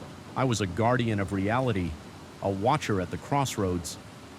The bell above the door chimed and a tired-looking man walked in. I smiled, knowing that to him I was just another late-night customer. But I could see the truth now. I could see everything. And as I settled in for my eternal shift at the round-the-clock cafe, I couldn't help but wonder how many other seemingly ordinary places held secrets like this. How thin is the veil between worlds, really? But those were questions for another time. For now, I had a job to do, a reality to protect, and an endless supply of coffee to drink. The first red flag should have been the rent $500 a month for a spacious room in a Victorian house. Utilities included in the heart of Boston. It was too good to be true. True, but I was a broke college student desperate for a place to live, and Mr. Blackwood's kind smile and grandfatherly demeanor had won me over instantly. "Welcome home, Alice," he'd said, handing me the old brass key. "I'm sure you'll be very happy here now." 3 months later, as I lay in my bed listening to the sounds of footsteps pacing in the room above, a room I knew to be empty, I realized just how wrong I'd been. It started small things. An invisible hand. Mr. Blackwood stood in the doorway, but he didn't look grandfatherly anymore. His eyes were fully yellow now, his smile revealing teeth that were far too sharp now. "Now, Alice," he said, his voice overlaid with that deep growly tone I'd heard in his office, "there's no need to rush off. You've been chosen for a great honor." Behind him, I could see the other tenants gathering in the hallway. Their eyes were all glowing yellow, their bodies shifting and changing into forms that were no longer human. I backed up against the wall, my heart pounding so hard I thought it might burst. This couldn't be happening. It had to be a nightmare. But as Mr. Blackwood advanced, his form growing and twisting into something monstrous, I knew this was all too real. In that moment of pure terror, something inside me snapped a strength I didn't know I possessed, surged through me. I grabbed the heavy lamp from my bedside table and swung it with all my might at the window. The glass shattered, and without a second thought, I leapt. We were only on the 7th floor, second floor, but the fall seemed to last an eternity. I hit the ground, hard pain shooting through my ankle, but adrenaline kept me moving. I ran into the night, not daring to look back behind me. I could hear inhuman shrieks and the sound of pursuit, but I didn't stop. I ran until my lungs burned and my legs felt like lead. I don't know how long I ran or how far I went when I finally stopped gasping for breath. I found myself in a busy part of the city. I didn't recognize the normal sounds of traffic, and people felt surreal after what I just experienced. I never went back to that house. I reported everything to the police, but of course they didn't believe me when they went to investigate. They found the house empty. No sign of Mr. Blackwood or any of the other tenants, just an abandoned old Victorian with no evidence of the horrors I'd witnessed sometimes. Late at night, I still wake up in a cold sweat, certain I can hear that soft tapping on my door, tap, tap, tap. And in my darkest moments, I wonder if I ever really escaped at all, or if this is just another layer of their twisted game. One thing's for certain, I'll never again be tempted by an offer that seems too good to be true, because sometimes the real price is far higher than you could ever imagine. The wind howled like a wounded animal driving snow horizontally across the windshield. I could barely see 10 feet in front of the car, let alone read the road signs. We were hopelessly lost in the middle of a blizzard. Our GPS long since given up trying to locate us. We need to find shelter, Mark said from the passenger seat, his voice tight with worry. The car is not going to make it much longer in this. As if on cue, the engine sputtered ominously.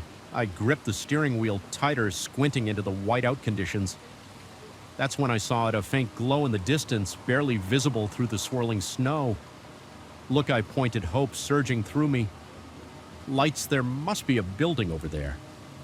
I turned the car towards the glow, praying it wasn't just my imagination. As we got closer, a massive structure loomed out of the storm. It was an old ski lodge. Its windows dark except for a single light burning in what looked like a lobby. Thank God, Mark breathed as I pulled into the snow-covered parking lot. Let's hope someone's home. We grabbed our overnight bags and made a run for the entrance. The bitter cold biting at any exposed skin. The front door was unlocked, swinging open with a creak that echoed through the cavernous lobby. "Hello," I called out, stamping the snow from my boots. "Is anyone here?" Silence greeted us. The lobby was dimly lit by a single lamp on the reception desk, casting long shadows across the room. A thick layer of dust covered everything, and the air smelled musty as if the place hadn't been opened in years. "This doesn't look good," Mark muttered, moving closer to me. "Maybe we should try somewhere else." I shook my head. The car is not going to start again in this cold, and we freeze if we try to walk. We don't have a choice. As if to emphasize my point, a particularly violent gust of wind rattled the windows. Mark nodded reluctantly. "I guess you're right, but I don't like this." "Sarah, something feels off." I couldn't argue with that. The entire lodge had an eerie, abandoned feel to it, but it was shelter from the storm, and right now, that was all that mattered. We made our way to the reception desk, hoping to find some clue about the lodge's current status. The guest book was open, its last entry dated over 5 years ago. A thin film of dust covered the pen lying next to it. "I don't think anyone's been here for a long time," I said, running my finger through the dust on the desk. Mark was examining a bulletin board on the wall. "Look at this," he called.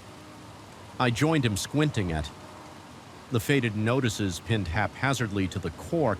Most were typical ski lodge announcements, trail maps, weather advisories, lost and found items, but one. I tucked in the corner, caught my eye. It was a newspaper clipping, yellowed with age. The headline read, "Local Legend or Deadly Truth, The Curse of Whispering Pines Lodge." I felt a chill that had nothing to do with the cold as I read the article. It spoke of mysterious disappearances over the years of guests who checked in but never checked out the locals, blamed it on an old Native American curse, but the authorities had never found any evidence of foul play. "This has to be some kind of joke," Mark said, but his voice lacked conviction. "They probably made it up to drum up business, create a spooky atmosphere for the tourists." I nodded, trying to convince myself he was right, but I couldn't shake the uneasy feeling that had settled over me.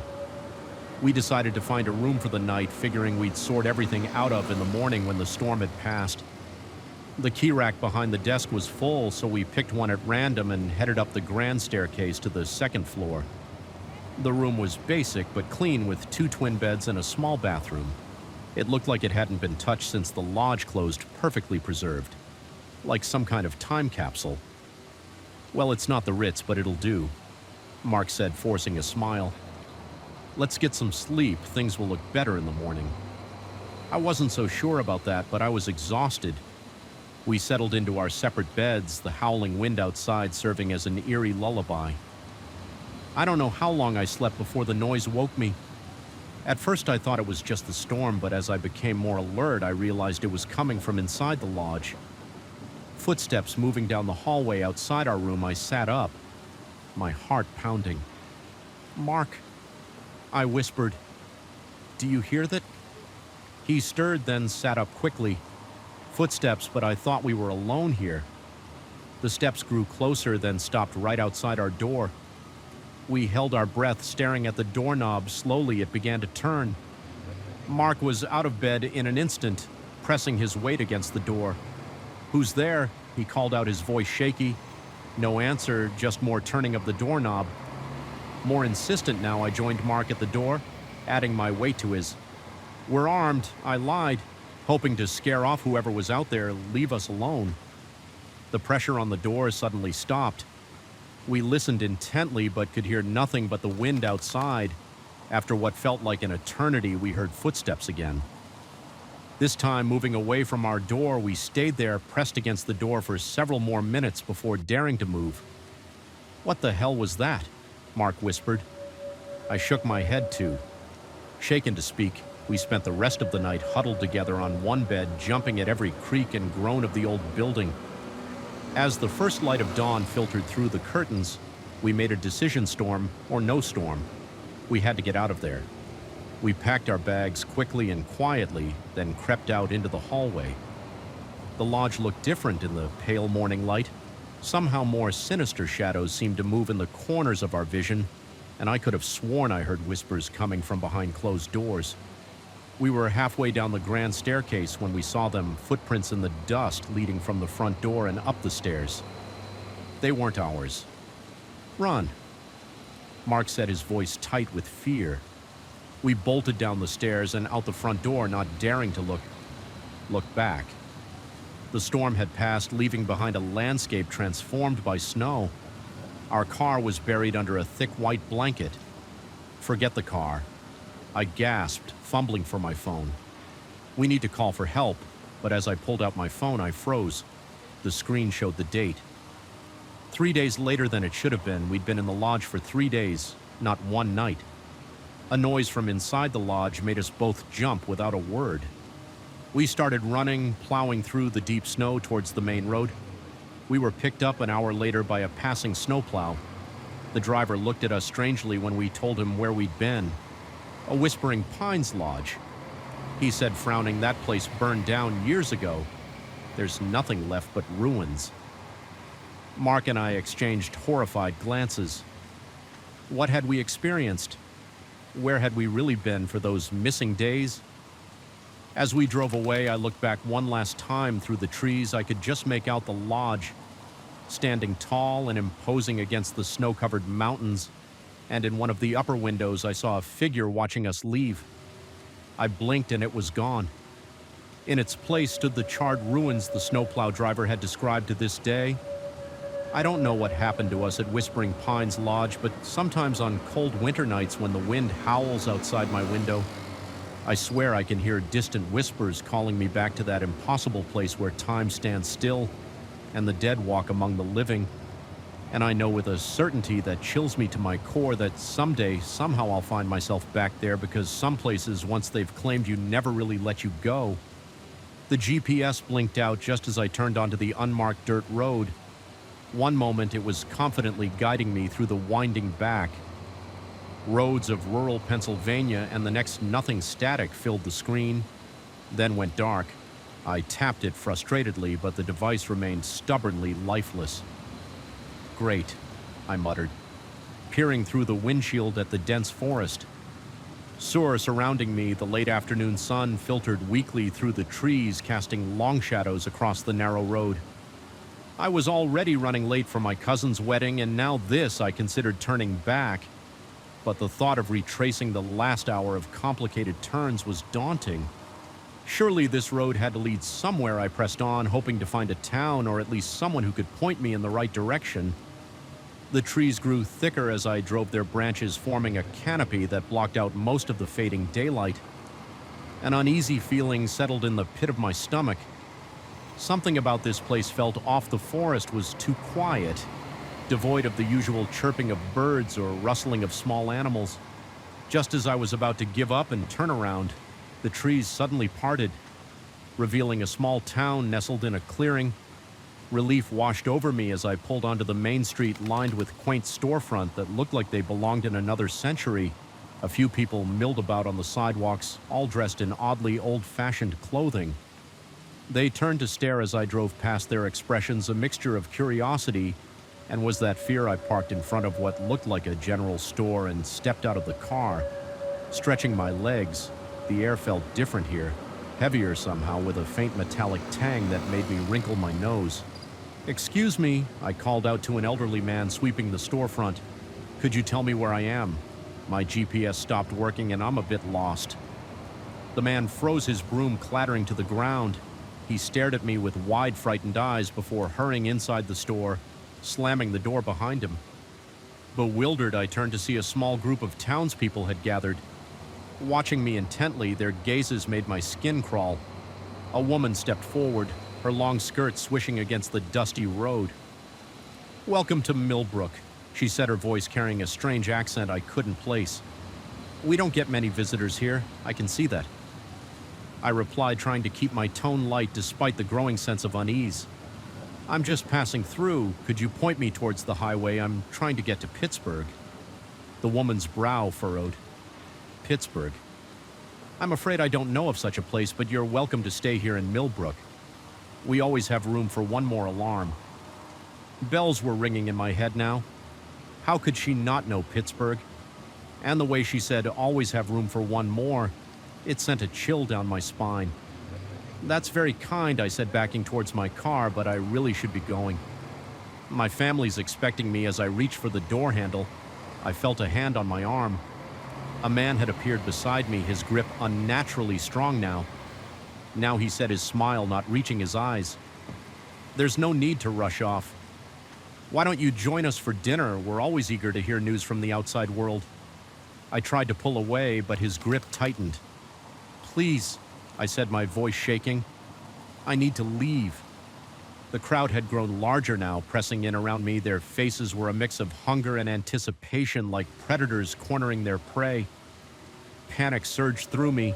I wrenched my arm free and dove into my car, fumbling with the keys. The engine roared to life, and I slammed it into reverse tires, squealing. As I backed away from the advancing crowd, I spun the car around and floored racing. Back the way I'd come, in my rearview mirror, I could see the town's people flooding into the street. Their faces twisted with rage, the forest seemed to close in around me as I sped down the dirt road. Branches scraping against the sides of my car, my heart was pounding so hard I could barely breathe. What the hell had just happened? I drove for what felt like hours, the scenery never changing. The same trees, the same bends in the road. It was as if I was driving in circles. Darkness had fallen completely now, and my headlights barely penetrated the thick fog that had rolled in just as despair was starting to set in. I saw lights ahead, civilization. I pressed the gas harder, eager to put as much distance between me and Millbrook as possible. As I burst out of the tree line, I slammed on the brakes, my car skidding to a stop. There in front of me was Millbrook, the exact same main street, the exact same buildings. It was impossible I'd been driving away from the town, hadn't I? The town's people were there waiting. Their eyes glowed in the darkness, reflecting my headlights like animals caught in a spotlight. I threw the car into reverse, but the engine sputtered and died. No matter how many times I turned the key, it wouldn't start. The woman who had greeted me earlier approached my car, that same eerie smile on her face. You see, she said, her voice carrying clearly through the closed windows. Millbrook always has room for one more, and once you're here, you can never leave. Tears of frustration and fear streamed down my face as I continued to try to start the car. This couldn't be happening. It had to be a nightmare. A tap on my window made me jump. The man who had grabbed me earlier was there, his face pressed against the glass. Come now, he said, his voice muffled but still audible. Don't make this harder than it needs to be. Accept your new home. I shook my head violently, pressing the lock button. Even though I knew it was futile, they began to rock the car, their inhuman strength. Evident as my vehicle swayed back and forth in desperation, I grabbed my phone. Still no signal, but maybe I pulled up the map app, praying for a miracle. To my shock, it opened, showing my location, but what I saw made my blood run cold. According to the map, I was in the middle of nowhere. No roads, no towns. For miles, just an empty patch of forest where Millbrook now stood. A crack appeared in my windshield as the townspeople's assault on my car intensified. I knew it was only a matter of time before they broke through. That's when I saw it, a faint shimmer in the air. Just at the edge of town, it looked like heat waves rising from hot asphalt. But in the cool night air, that was impossible. Without thinking, I grabbed my bag and flung open the car door, catching my attackers. By surprise, I ran, pushing past, grasping hands and angry shouts. My lungs burned as I sprinted towards that strange shimmer, praying it was some kind of way out. The air grew thick as I approached. Like running through water behind me, I could hear the townsfolk in pursuit. Their voices distorted and alien with one last burst of energy. I threw myself at the shimmer. There was a moment of resistance, like pushing through a rubber membrane, and then I was falling, tumbling down a steep embankment. I hit the ground hard, the breath knocked out of me as I lay there gasping. I heard a sound that made me want to cry with relief. Traffic struggling to my feet, I saw I was on the side of a highway. My clothes were torn and dirty and I was covered in scratches from my fall, but I was alive. And more importantly, I was free. A car pulled over the driver, leaning out with a concerned expression. "Are you okay, miss? Do you need help?" I nodded too. Overwhelmed to speak as I climbed into his car, I glanced back at the forest I'd emerged from for a moment. I thought I saw faces watching me from between the trees, but when I blinked, they were gone. The driver, a kinfac older man, listened patiently as I recounted my experience, leaving out the more unbelievable parts. He assumed I'd gotten lost in the woods and been wandering for hours. I didn't correct him as we drove towards Pittsburgh. I couldn't shake the feeling that I'd narrowly escaped something terrible. I kept expecting to see Millbrook appear around every bend, its inhabitants waiting to reclaim me. Even now, years later, I avoid back roads in small towns. I keep my GPS updated and always tell someone where I'm going because I know that somewhere out there, hidden from the modern world, Millbrook is waiting, and it always has room for one more. The mop hit the floor with a wet slap, echoing through the empty hallways of Pinnacle Industries at 2 a.m. The sprawling office complex was a different world. No bustling executives, no clicking heels. Just me and the endless stretch of polished floors. I've been working the night shift as a janitor for 6 months, and the solitude had become almost comforting almost tonight, though something felt off. The air was thick with tension, like the calm before a storm. I shook my head, trying to dispel the unease. "Get it together, Mike," I muttered to myself. "It's just another night." I wheeled my cart down the corridor, the squeaky wheel of familiar company on in the silence. As I approached the executive Sue's on the top floor, I noticed a sliver of light spilling from beneath a door. Odd the big wigs never worked. This late curiosity got the better of me. I inched closer, straining to hear any sound from within. Muffled voices drifted through the door, urgent and agitated. "We need to move the shipment tonight," a man's voice hissed. "The feds are closing in. My blood ran cold feds shipments. This wasn't your typical late-night business meeting." "What about the night janitor?" A woman responded, her tone sharp with worry. I froze, my heart pounding so loudly I was sure they could hear it through the door. "Leave him to me," the man replied, his voice chilling in its casualness. "No." Loose ends, the unmistakable sound of a gun being cocked, sent me stumbling backward. I had to get out of there fast. I abandoned my cart and ran for the stairs, not daring to wait for the elevator. As I burst through the stairwell door, I heard shouts behind me. They knew I was here, taking the stairs 3 at a time. I flew down flight after flight, my breath coming in ragged gasps. The sound of heavy footsteps and angry voices echoed above me, growing closer with each passing second. I exploded out of the stairwell on the ground floor, sprinting across the lobby towards the main entrance. My hand had just touched the door when a bullet whizzed past my ear, shattering the glass. Instinct took over. I dove behind a large potted plant, my mind racing. The front door was out. I needed another way out. My eyes landed on the service entrance across the lobby. It was a long shot, but it was my only chance, taking a deep breath. I made a break for it. Bullets peppered the floor around me as I zigzagged across the open space. I slammed into the service door, fumbling with my keyring. "Come on, come on!" The lock clicked open. Just as a hand grabbed my shoulder, spinning me around, I found myself face to face with a man in an expensive suit, his eyes cold and deadly, end of the line of janitor. He sneered, raising his gun in that moment. Time seemed to slow down. I saw his finger tighten on the trigger, saw the barrel aim squarely at my chest. But I also saw something else. A fire extinguisher mounted on the wall beside me. Without thinking, I grabbed it and swung with all my might. The heavy canister connected with the man's head with a sickening crunch. He crumpled to the floor, his gun clattering away. I didn't wait to see if he'd get up. I burst through the service entrance and ran into the night, my feet pounding the pavement as I put as much distance between myself and Pinnacle Industries as possible. Hours later, huddled in a 24-hour diner on the outskirts of town, I tried to make sense of what had happened. My hands shook as I clutched a cup of coffee, my mind replaying the night's events on a loop. What had I stumbled into? Drug trafficking, money laundering, whatever it was big enough to kill for, and now they knew my face. I knew I should go to the police. But would they believe enough janitor over the word of powerful executives? And even if they did, could they protect me? As the sun began to rise, casting a pale glow through the diner window, I made a decision. I couldn't go home. It would be the first place they'd look. I couldn't go to the cops. It was too risky. I had to disappear. I paid for my coffee with the crumpled bills in my pocket and walked out into the early morning light with nothing but the clothes on my back and the terrible knowledge in my head. I started walking where I didn't know, but anywhere had to be safer than here. Days turned into weeks, weeks into months. I moved from city to city, taking odd jobs and sleeping in cheap motels, always looking over my shoulder, always waiting for them to find me.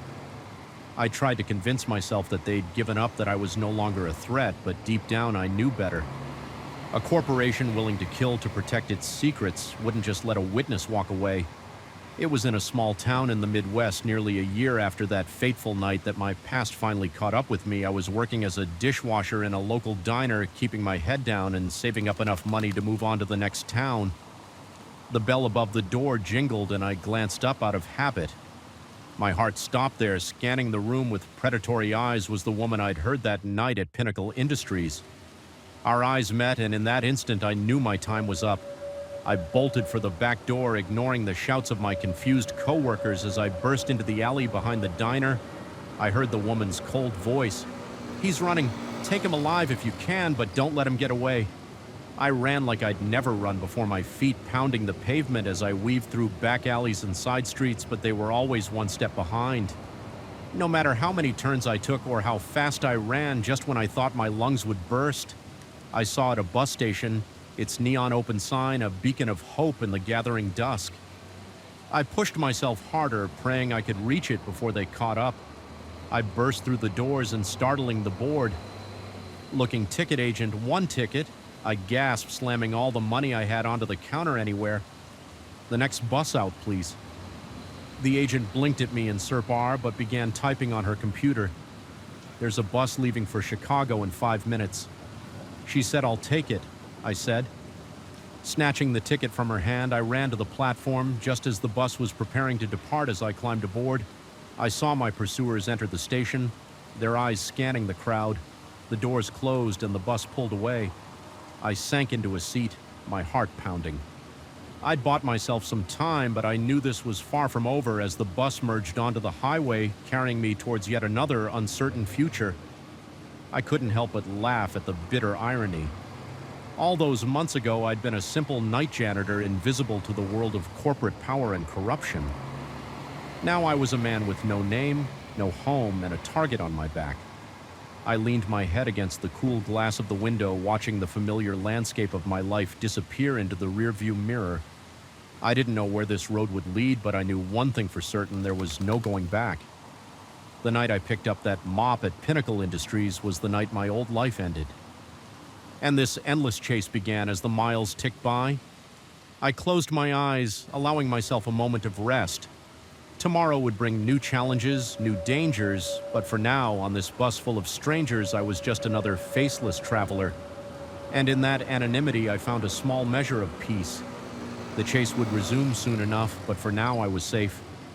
For now I could breathe, and in this world of shadows and secrets that was more than I could have hoped for. The keycard slid smoothly into the slot and the light flashed green. I pushed open the heavy door of room 1408. Wheeling my small suitcase behind me, the majestic hotel lived up to its name, all gleaming marble and plush carpets. But as I stepped into my room, a chill ran down my spine that had nothing to do with the air conditioning. Everything looked perfect: crisp white sheets on the king-size bed, a stunning view of the city skyline through floor-to-ceiling windows. Yet something felt off. I couldn't put my finger on it, but the air seemed thick, almost oppressive. I shook my head, chiding myself for being paranoid. It had been a long day of travel, and I was tired. A good night. Sleep was all I needed as I unpacked. I noticed small oddities. The TV remote was on the left side of the bed, though I distinctly remembered putting it on the right. When I first came in a glass I was sure I'd left on the desk was now on the nightstand. Little things easy to dismiss but unsettling. Nonetheless, I was here on business, a week-long conference that promised to be as dull as it was necessary. I'd chosen the Majestic for its proximity to the convention center and its stellar reviews. Now, as the sun set and shadows crept across the room, I was beginning to regret my choice. Sleep came fitfully that night. Strange noises kept waking me, scratching sounds from inside the walls, whispers that seemed to come from everywhere and nowhere at once. Each time I jolted awake, heart racing, the room seemed different, furniture slightly out of place, shadows that didn't quite match the objects casting them by morning.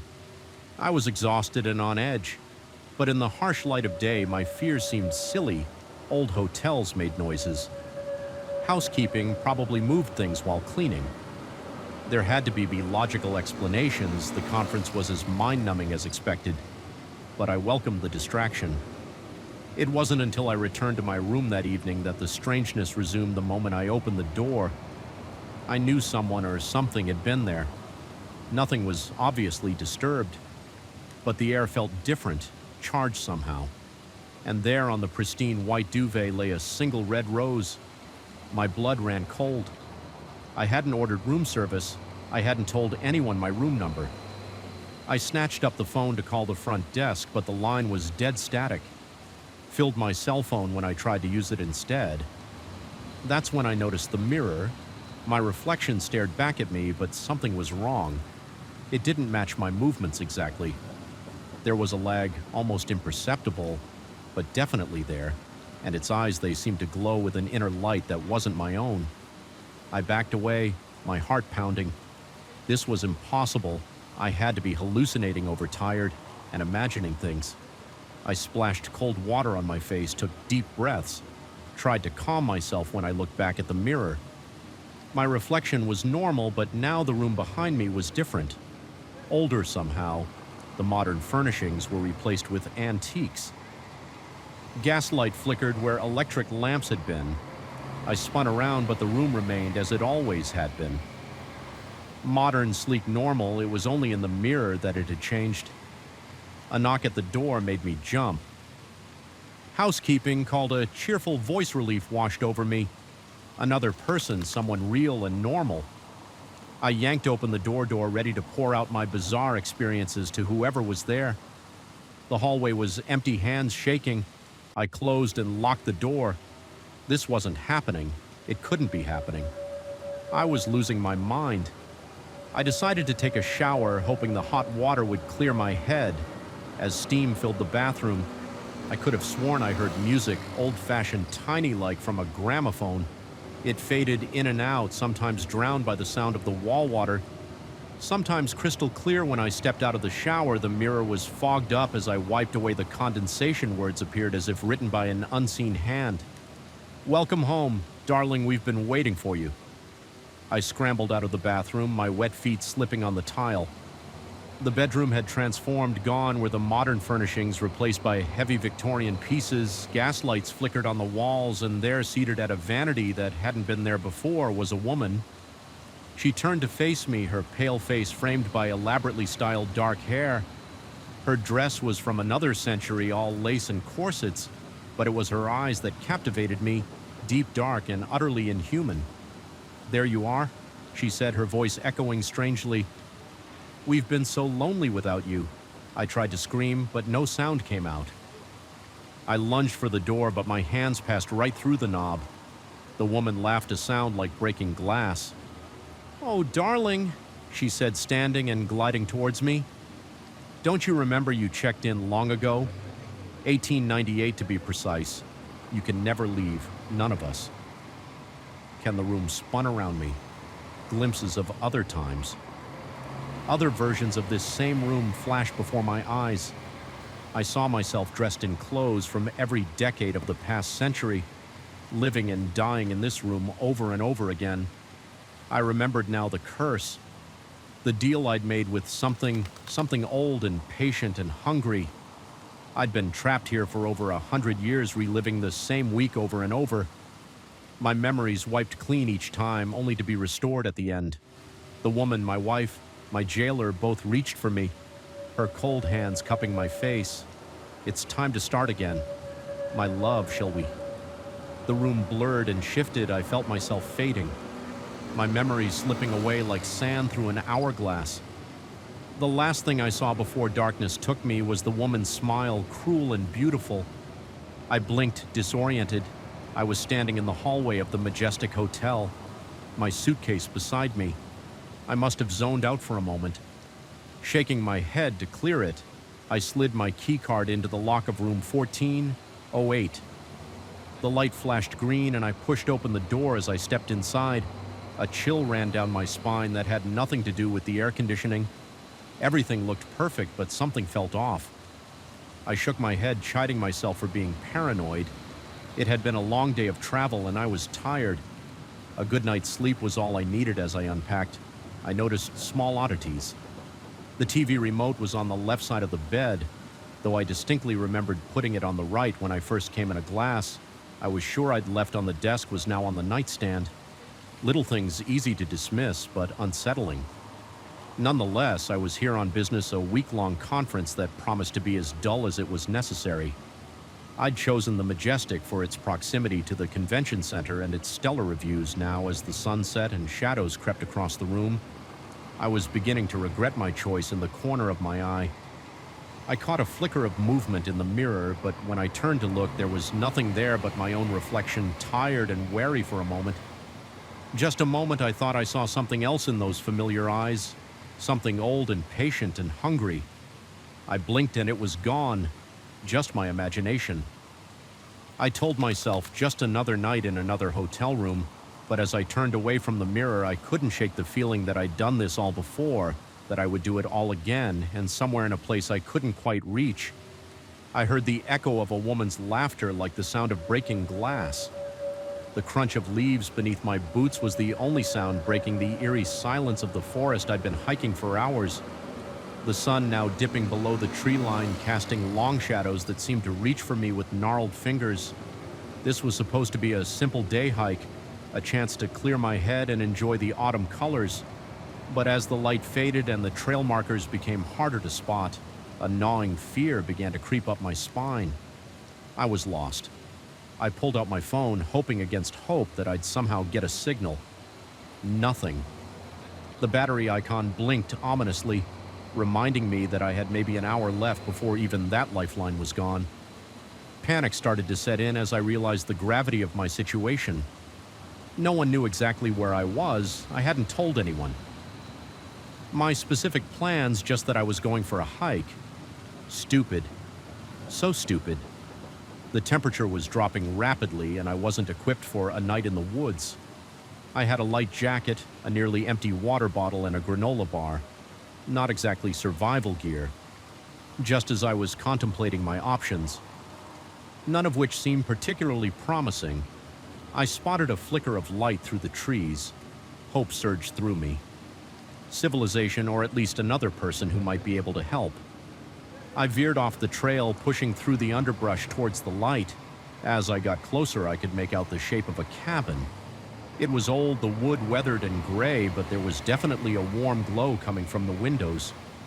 Relief flooded through me as I approached the porch. I raised my hand to knock, but hesitated. Something felt off. The light coming from inside didn't flicker like firelight or a lamp. It was steady, almost too steady, and had a strange bluish tint to it. Before I could decide whether to knock or retreat, the door creaked open. An old woman stood there, her face deeply lined, her white hair wild and unkempt, but it was her eyes. Eyes that caught me pale, almost colorless, and fixed on me with an intensity that made my skin crawl. Well, she said, her voice raspy like dry leaves. A visitor. How unexpected. Every instinct screamed at me to run, but I was too exhausted, too desperate for help. I'm sorry to bother you, I said, trying to keep the tremor out of my voice. I got lost on the trail and saw your light. Could you possibly point me in the direction of the ranger station, or maybe let me use a phone? Her thin lips stretched into what I suppose was meant to be a smile but looked more like a grimace. "Oh, my dear, there's no phone here, and the ranger station miles away. You'd never make it in the dark." She stepped back, gesturing inside.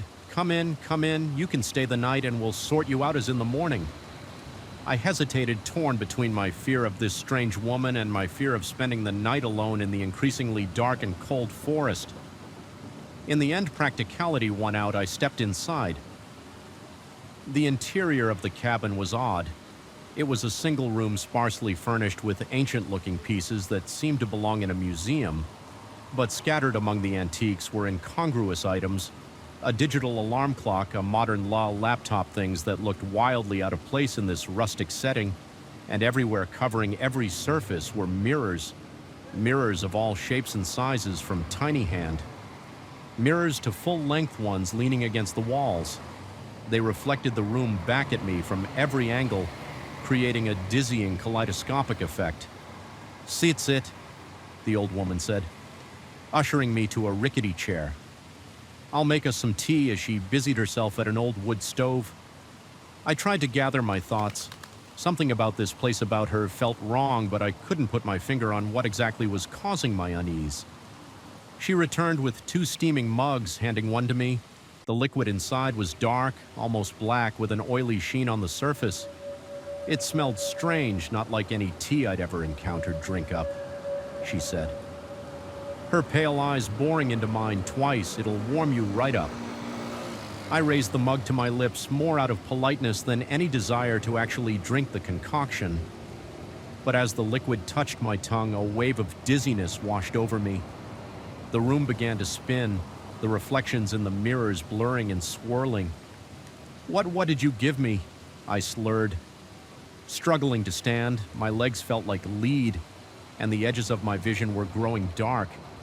The old woman's face swam before me, her features shifting and changing one moment. She was ancient the next, young and beautiful, then something not human at all. Just a little something to help you sleep. "My dear," she said, her voice echoing strangely, "you'll need your rest for what's to come."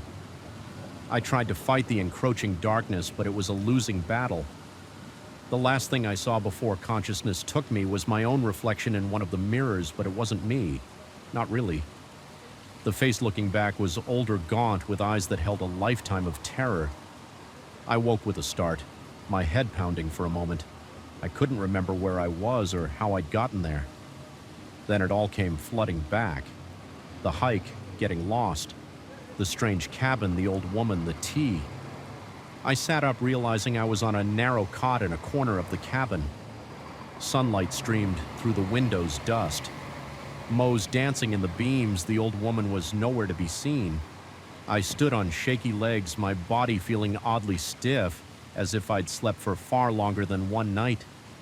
I made my way to the door, desperate to leave this place and find my way back to civilization. But when I stepped outside, my heart nearly stopped. The forest was wrong. The trees were taller, older, their branches twisted into unnatural shapes. The very air felt different, heavier, somehow charged with an energy I couldn't explain. I spun around, intending to grab my backpack and run, only to freeze in shock. The cabin was gone. In its place stood a circle of standing stones, ancient and weathered, covered in strange symbols that seemed to ride and move when I wasn't looking directly at them. "No," I whispered, backing away. "This isn't possible." "Oh, but it is," came a familiar, raspy voice. The old woman stepped out from behind one of the stones, but she wasn't old anymore. She was ageless. Her form shifting and changing as I watched, never settling on one appearance for more than a moment. "What have you done to me?" I demanded, my voice shaking. "Where am I?" She laughed, the sound like breaking glass. "You're exactly where you were before." "My dear, just a little further along. I don't understand," I said, panic rising in my throat.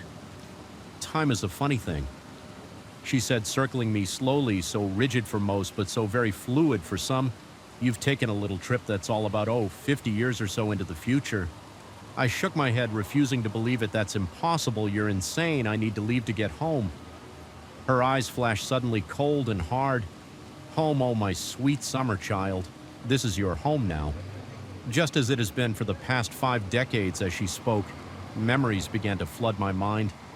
Memories of years spent in that cabin, of countless hikers lured in, of rituals performed in this very stone circle.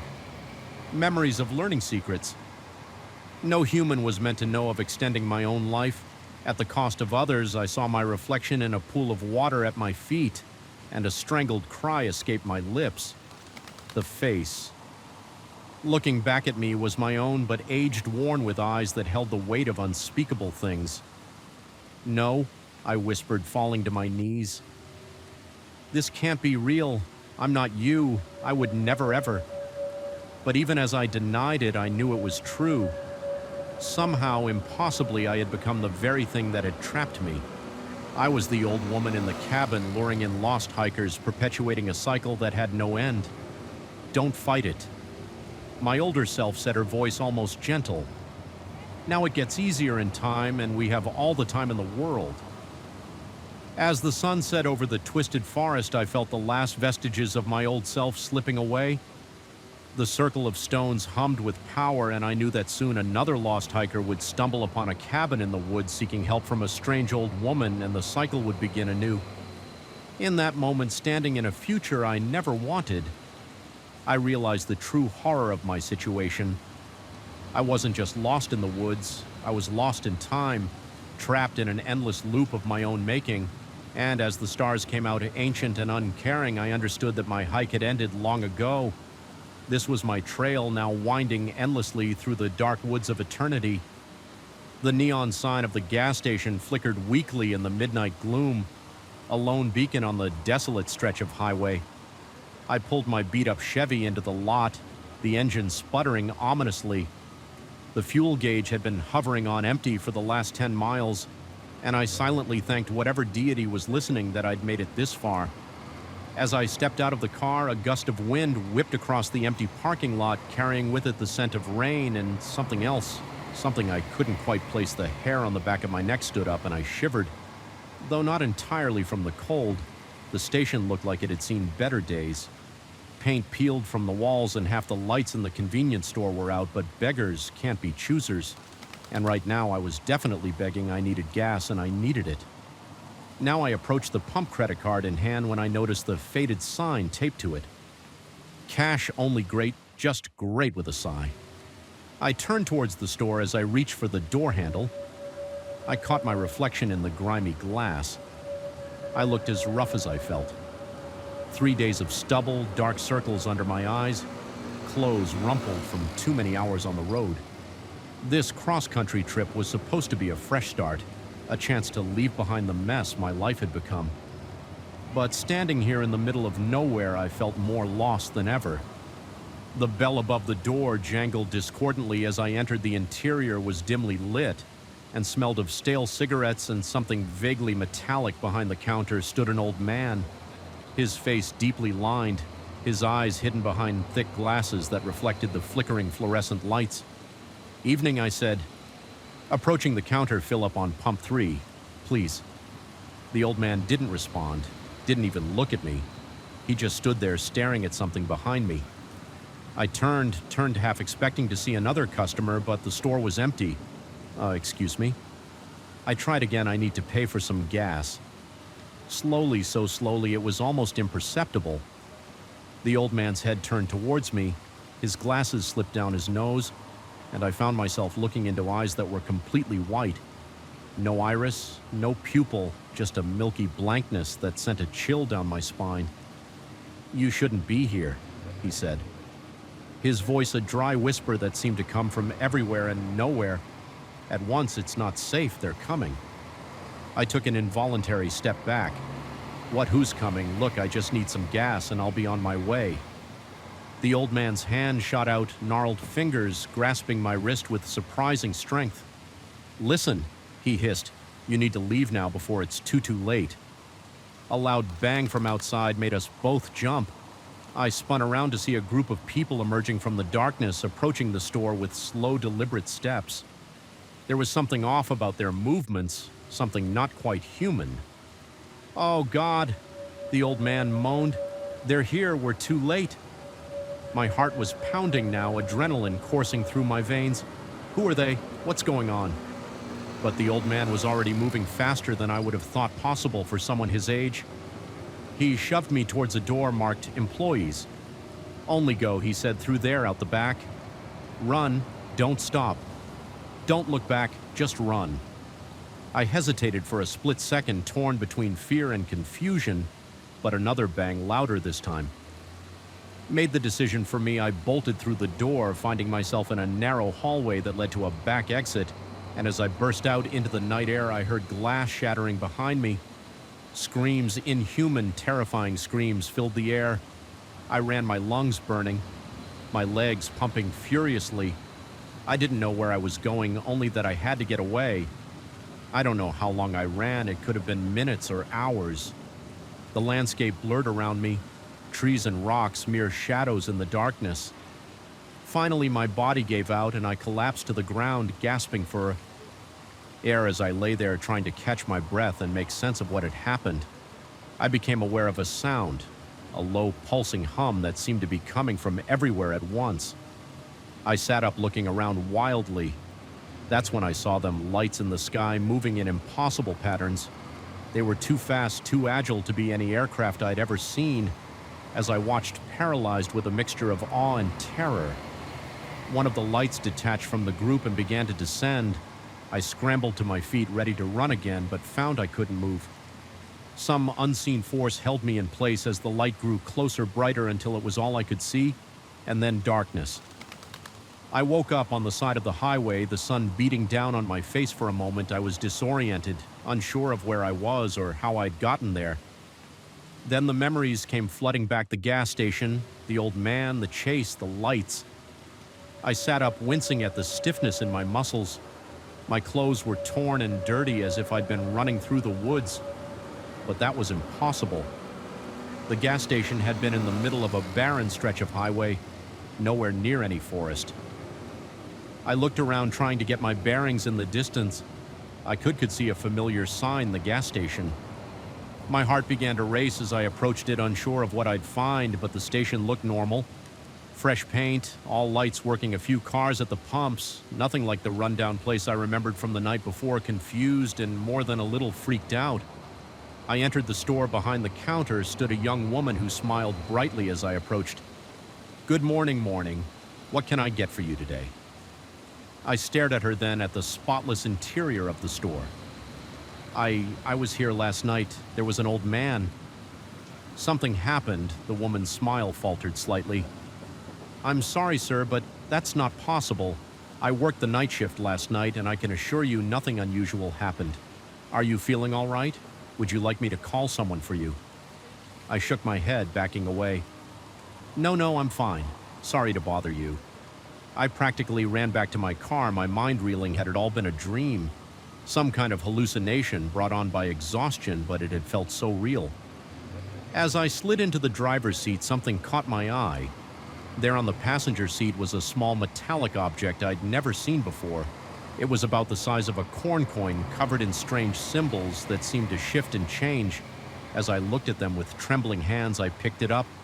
It was warm to the touch, and I could feel a faint vibration emanating from it. In that moment, I knew with absolute certainty that last night had been real. Whatever had happened, whatever I'd encountered, it wasn't over. I started the car, my decision made. I couldn't go back to my old life. Not now. I had to find answers. What were those lights? Who were those people chasing me? And most importantly, what had really happened at that gas station? As I pulled onto the highway, I glanced in my rearview mirror. For a split second, I thought I saw the old man from the gas station. His blank white eyes staring directly at me, but when I blinked, he was gone. I pressed down on the accelerator, the landscape blurring around me. I didn't know where this road would lead, but I knew I had to follow it because somewhere out there were answers, and I was determined to find them. No matter the cost. The strange object pulsed warmly in my pocket, a constant reminder that the world was far more mysterious and dangerous than I'd ever imagined. And as the miles ticked by, I couldn't shake the feeling that this was just the beginning of a journey that would change everything. The truth was out there, waiting to be discovered, and I was going to find it one lonely highway at a time. Hello everyone, I am here to help you today. I know you use this video to fall asleep, so before that, like the video and subscribe to the channel also. Where are you from and what time are you watching? Now get comfortable and relax. I got the apartment keys on a Monday afternoon right after signing the lease in a cramped real estate office. I stood outside the building for a moment staring at its chipped paint and tall windows, and I felt an odd rush of anticipation. Though landlord told me it had been vacant for years, but the rent was cheap and the location was perfect for my new job. I didn't question it much at first. I just wanted a place to crash. I was 33, new to the city, and not in the mood to hunt for anything else. It seemed convenient, and that was enough for me. When I first walked in, the apartment smelled stale, like old furniture and dust. The living room was bigger than I expected, but the light fixture on the ceiling didn't have a bulb. There was a ceiling fan, but it looked rusted and stuck in place. A single couch sat in the corner, covered in a thick layer of dust. Next to it, an old floor lamp leaned to one side, missing its shade. The kitchen was narrow, with outdated cabinets and a refrigerator that hummed in a low, uneven drone. I tried the stove. 2 of the burners worked, the others clicked but never lit. I noticed a single wall-mounted phone in the hallway. It was one of those old rotary models with a faded beige color. The cord was twisted, the plastic worn near the earpiece. I wondered why it was still there. I assumed it was dead, a leftover from decades ago. I tapped the dial expecting nothing. Then I heard a dial tone that startled me for a second. I picked up the receiver again and listened closely. The tone was strong, clear. I hung up and shrugged it off, thinking maybe the line was still somehow active. I didn't care much about it at the time. That first night, I barely slept. I don't know if it was the new surroundings or the thick, musty air, but I kept waking up a couple of times. I thought I heard noises in the hallway. It sounded like someone moving around in the dark. Each time I switched on my phone's flashlight, got out of bed, and stepped into the hallway, no one was there. Of course, just the empty corridor leading to the front door on one end and the small guest room on the other. I chalked it up to my nerves. The next morning I went to work. I stayed late, caught up in a rush of new responsibilities. By the time I came back to the apartment, it was almost 9 at night. The building was quiet. The hallway lights were weak, flickering in a few spots. I opened my door, turned on the overhead in the living room, and started taking off my jacket. That's when the phone rang. It wasn't a gentle ring. It was loud, an old-school rattle that echoed through the empty rooms. I stood there, jacket half off, staring at it. Nobody knew I lived there yet. I hadn't given the number to anyone. Hell, I didn't even know the number. Curiosity got the best of me. I picked it up. Hello? I waited, no response. I heard static, maybe some faint shuffling on the other end, but no voice. Hello, I repeated. There was a pause. It sounded like breathing, or at least some low, muffled sound. Then a click call ended. I felt a prickly sensation at the back of my neck. My heart rate sped up a little. I set the receiver down and listened to the silence. I told myself it was a wrong number, probably a telemarketer. No big deal, but my mind wouldn't let it go. It seemed off. The phone rang again the next day around noon, just before I left for work. Same scenario. I picked up, said hello, heard nothing but a bit of static and maybe a soft rasp. Then the click. I cursed under my breath and slammed the receiver down. It gave me an uneasy feeling, but I didn't have time to dwell on it. I hurried out, determined to ignore it. That evening after work, I ran into the building superintendent, Mr. Davidson. He was an older man, short, with thick glasses. He was hauling a bucket of tools up the stairs. I asked him how long the apartment had been empty before I moved in. He said it had been vacant for years, maybe 5 or 6, possibly longer. I asked if anyone ever had the phone line connected. He shook his head, said no, the place hadn't been occupied, so there shouldn't be an active line. I told him it was working. Anyway, he shrugged, told me the building's wiring was old and full of surprises. That night, the phone calls came twice. Both times I answered and got the same routine, some kind of faint breathing. Maybe a muffled sound, then a click. I felt uneasy. I started pacing the hallway after the second call, checking every corner and closet. Everything was empty, just dusty floors and bare walls. I left the phone off the hook for a while, hoping it might stop whoever was on the other end. Eventually, I put it back. Silence for about an hour and then another ring. This time, I let it ring until it stopped. The apartment felt darker than usual. My stomach was tense. I felt beads of sweat forming on my forehead. I grabbed a chair from the kitchen and sat near the phone, just waiting. It didn't ring again that night. The next day, I called the phone company from work. I wanted to see if I could get some info after a lengthy wait on hold. A representative said the line was still assigned to a person named Jay Wright. No first name, just an initial. The rep said the account showed no activity for years. The bills were apparently paid automatically from some account that hadn't been updated in forever. The rep wouldn't give me more details. They sounded as puzzled as I was. I asked if they could disconnect the line. They said they couldn't, to it without the account holder's permission. I argued for a while but got nowhere. The phone calls continued every day, sometimes during daylight, sometimes late at night, each time the same silent treatment. I started answering the calls with anger, almost yelling into the receiver, "Who the hell is this?" I'd say, "What do you want?" No response, just static and that odd sense of someone breathing, then click. My frustration grew. I tried ignoring the rings, but the sound cut through the silence of the apartment in a way that was almost unbearable. My sleep got worse. I heard footsteps in the apartment at night, or at least I thought I did. They were faint, but I couldn't ignore them. I checked every room, flipping on lights and scanning corners. Nothing moved. The phone's ringing became something I dreaded. Even when it wasn't ringing, I caught myself flinching at any electronic hum. My heart pounded every time I walked past the phone, like it might jump off the wall and start ringing right in my ear. One evening, about a week into this, I came home early. The sun was still up, shining through the tall windows. I decided to take a closer look around the apartment top to bottom.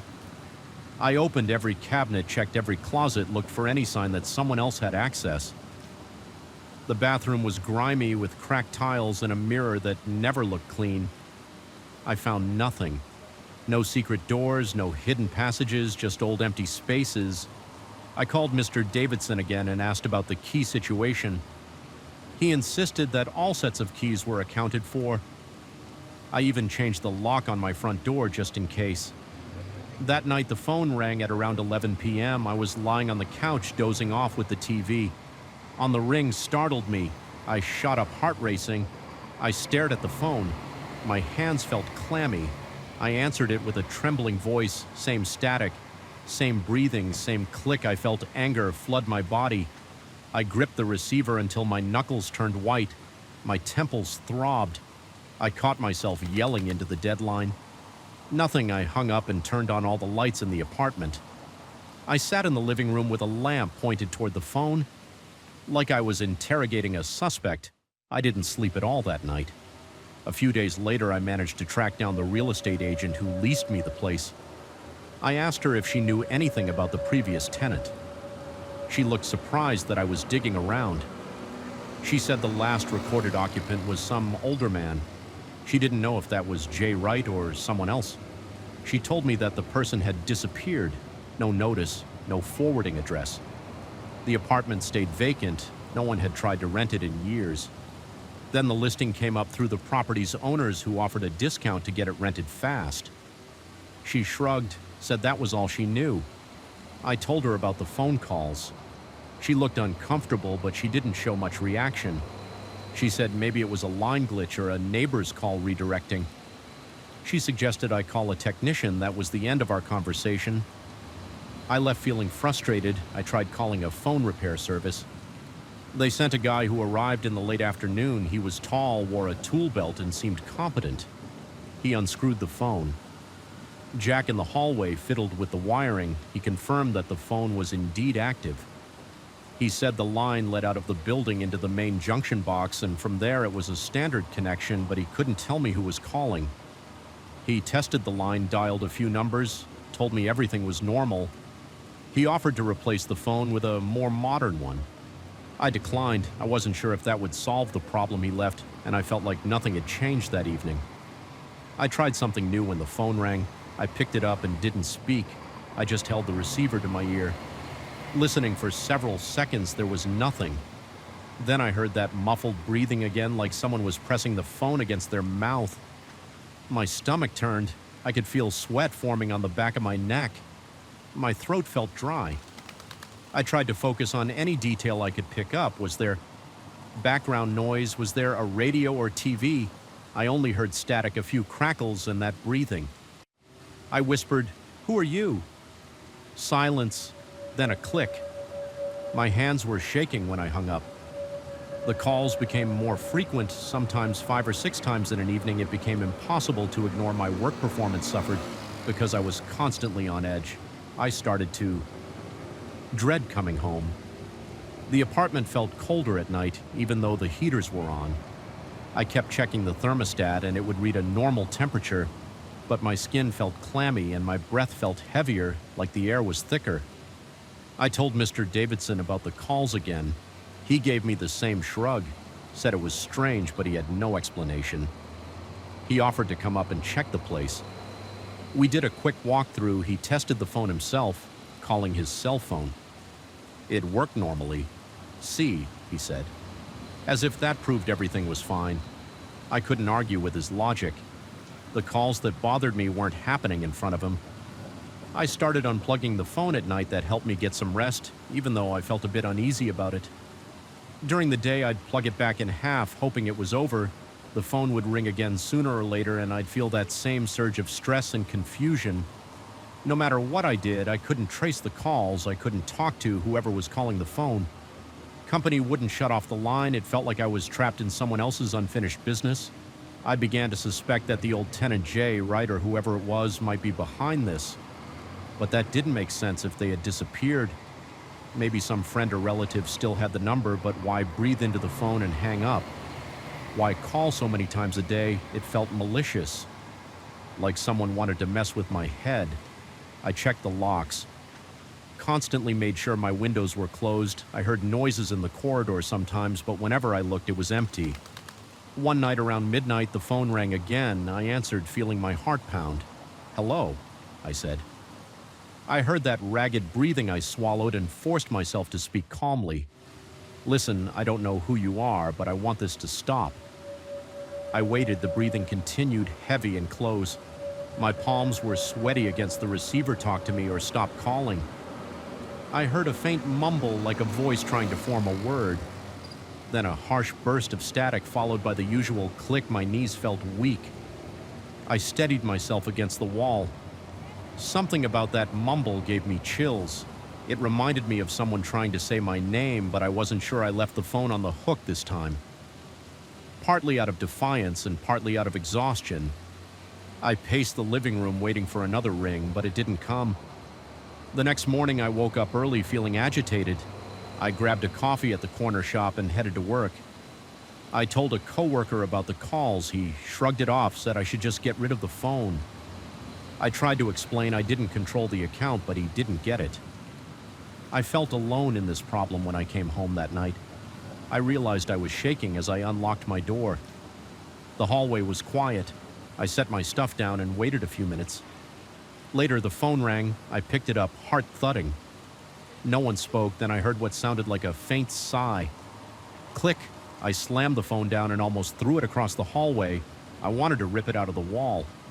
Instead, I picked it up and unplugged it.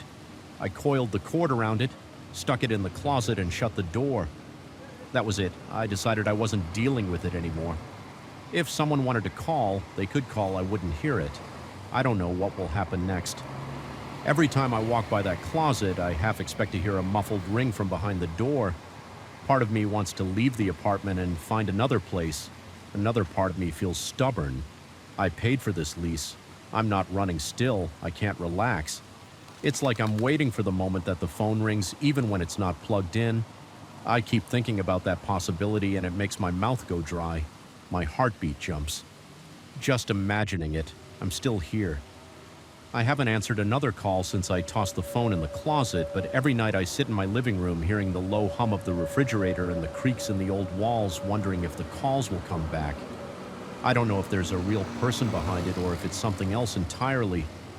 All I know is that each time that phone, it felt like someone was on the other side holding their breath until the last second, then deciding to vanish. I can't say I've solved anything, I'm just living with it. The apartment still feels abandoned despite my furniture and belongings scattered around. The dust doesn't seem to go away no matter how much I clean. The nights are long and quiet. I'm always listening for any new sound so far. It's just my own anxious breathing and the echo of thoughts. I can't shut off if the phone rings again. I'm not sure what I'll do, but I'm here waiting and I can't pretend it doesn't bother me. I never expected to feel genuine fear in my own apartment. I had always trusted my building. It's not fancy and it doesn't have a doorman, but it's in a central neighborhood where foot traffic seems constant.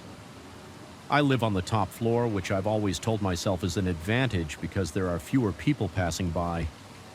I thought I was being careful by moving in here. I work late and I get home when the hallways are quiet. Most nights I walk into my studio, lock the door, and head straight for the shower. But sometimes I cut corners thinking nobody's around to see anything. That's exactly what got me into trouble. It was a Wednesday night, I remember that, because I had stayed overtime to finish an urgent project by the time I left work. The streets were almost empty, my eyes were burning from staring at the computer, and my shoulders ached from sitting all day walking into my building. I noticed nothing unusual. The stairwell lights were dim as usual, and the elevator was out of service again. I trudged up 4 flights of stairs, cursing under my breath about the landlord's lack of maintenance, and still I felt safe. I'd been there for a year and nothing ever happened. People come and go, minding their own business. I reached my studio door, rummaged for my key, and let myself in. The place is tiny. It has a small open-area living space with a kitchenette in the corner, plus a cramped bathroom separated by a flimsy door. I always told myself that if anyone ever came in, I'd hear them right away. The walls are thin and the floor cracks. But that night I was on autopilot. I set my bag down by the table, kicked off my shoes, and noticed how sweaty I felt from walking up all those stairs. All I wanted was a quick shower before bed. I have this bad habit of leaving the door half open when I'm showering. I started doing it months ago because the bathroom doesn't have great ventilation, and I get sick of the hot, humid air. Also, I guess I thought no one would bother climbing the stairs to this floor. The building might be in a busy area, but the upper floors are usually dead silent. I pulled my shirt off, threw it on a chair, and stepped into the bathroom. As usual, I didn't bother turning the lock. I just left the front door sitting against the frame, not fully closed. Water pressure in my unit is surprisingly good, so I stood under the hot stream for a minute, letting it wash away the stress of the day. After I'd been in there for maybe a minute or two, I heard a strange clicking sound. It wasn't loud, but it was distinct enough to cut through the noise of the shower. My first thought was that I'd left something on the stove, or maybe something fell off the countertop in the kitchenette. But it didn't sound like a dish breaking. It sounded more like a door being nudged or a hinge squeaking. My heart fluttered. I turned off the water for a second and stood there dripping. Listening at first, I didn't hear anything else, so I shrugged it off and turned the water back on. Then I heard another noise like a soft scraping. It felt like someone was trying to move something heavy across the floor without drawing attention. My chest got tight and my mind started racing. It occurred to me that I had left the front door unlatched. I slammed the shower handle off, stepped out quietly, and grabbed a small towel. The temperature difference between the steamy bathroom and the cooler living area made me shiver. My studio was dark except for the overhead light in the bathroom, which cast a dim glow out into the living space. I tiptoed toward the doorway, trying to see around the corner without revealing myself. The first thing I noticed was that one of my drawers was open all the way. I keep an old dresser along the wall, and the top drawer was hanging out with a couple of shirts dangling over the edge. That drawer is usually closed. It seemed like someone had rummaged through it. My gut clenched and my hand started shaking. I felt a rush of cold panic sweep from my shoulders down to my stomach. I reached for my phone on the bathroom counter, but it wasn't there. I realized I'd left it in my jacket pocket by the door. I could hear footsteps. They were very light, almost like the person was wearing socks. Each soft thud pressed into the wood. Moving slowly, my instincts told me to stay quiet, but another part of me wanted to shout at whoever was in there. I was stuck between these two urges, standing there in a towel, dripping water onto the floor. I decided to inch forward. Just enough to peek out from my position, I could see the small kitchenette table. My wallet was still on top of it. Right where I'd left it. That was odd. If someone had come in to steal valuables, the wallet would be the first thing to grab. I didn't see anything else out of place in that area, but I could tell that one of the cabinet doors was half open. It looked like the intruder was searching for something in my studio, but not money.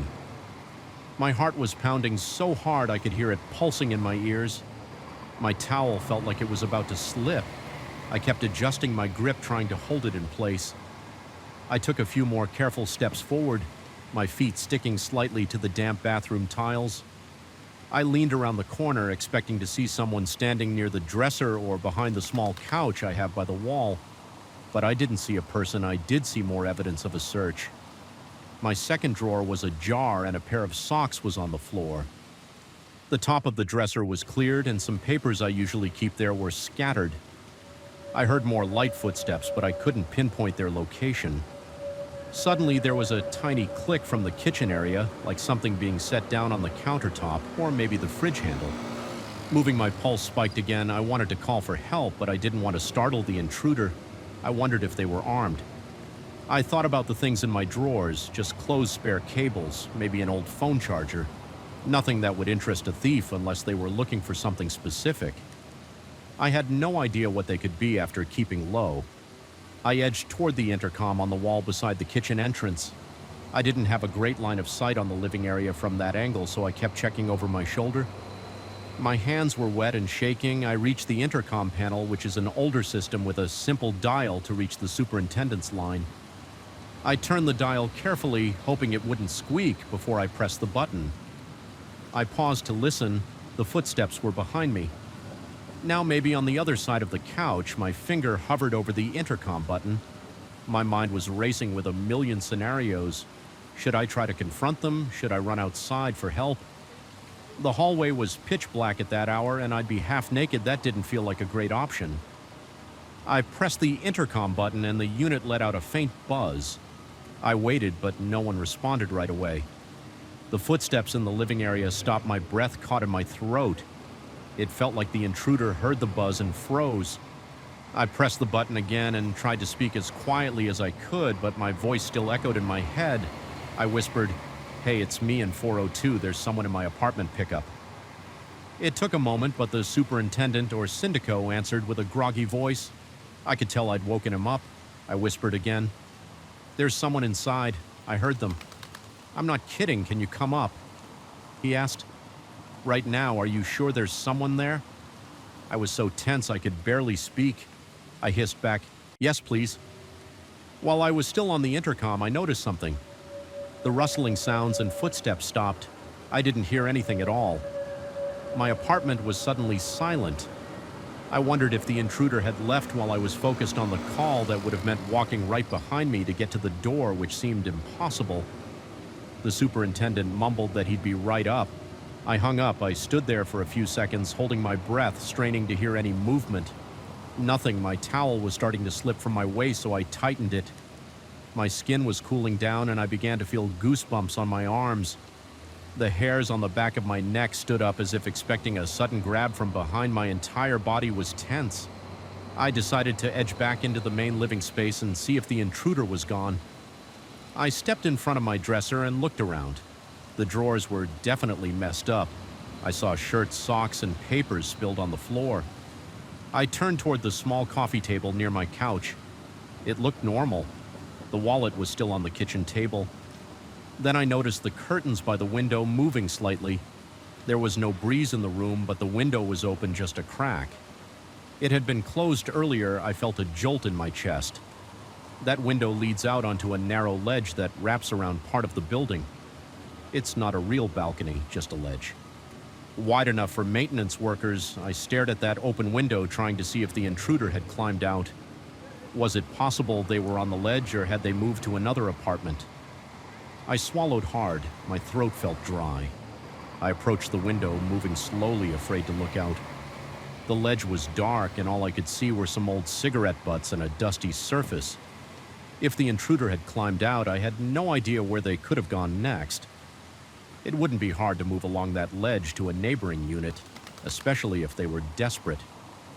The thought of someone clinging to the side of the building inches from my apartment made my stomach churn. I felt too exposed, standing there in just a towel. I hurried back to my dresser and pulled out a pair of shorts and a t-shirt. I changed quickly, still glancing at the window. Every other second, my mind was trying to piece it all together. Someone broke in, ignored my wallet, shuffled through my drawers, left the window open, and then vanished. I kept thinking, what the hell were they looking for? Why didn't they take any money? Minute later, I heard heavy footsteps in the hallway. I went to the door and unlocked it fully, letting the superintendent in. He's an older man, balding, wearing a bathrobe and slippers. He carried a small flashlight. His eyes widened when he saw the state of my dresser. He asked if I was sure they didn't steal anything. I told him that my wallet was still on the table, and as far as I could tell, my phone and laptop were untouched. I explained the noises I heard and how I spotted the open window we both walked carefully around the studio, checking corners and closets. It's a small place, so it didn't take long to confirm that no one was still inside. The superintendent leaned out the window, shining his flashlight along the ledge. From what I could see, there was no sign of anyone standing out there. The flashlight beam just revealed the dusty concrete and the dark expanse of the building's exterior. The night air was still. There was no sign of forced entry on my front door either. The latch wasn't broken, it was just never locked. I felt stupid for leaving it like that, but I also felt unnerved that someone had decided to walk in and rummage around. We didn't find anything out of place except for the scattered clothes and papers. Nothing was missing. At least as far as I could tell in that moment. Still, the superintendent suggested I file a police report in case I discovered items missing. Later, he offered to check the security cameras in the lobby. Unfortunately, our building only has a camera covering the front entrance, and it's pretty low quality. I realized the chances of catching a clear image of the intruder were slim to none. He left to go downstairs and see if any other doors had been tampered with.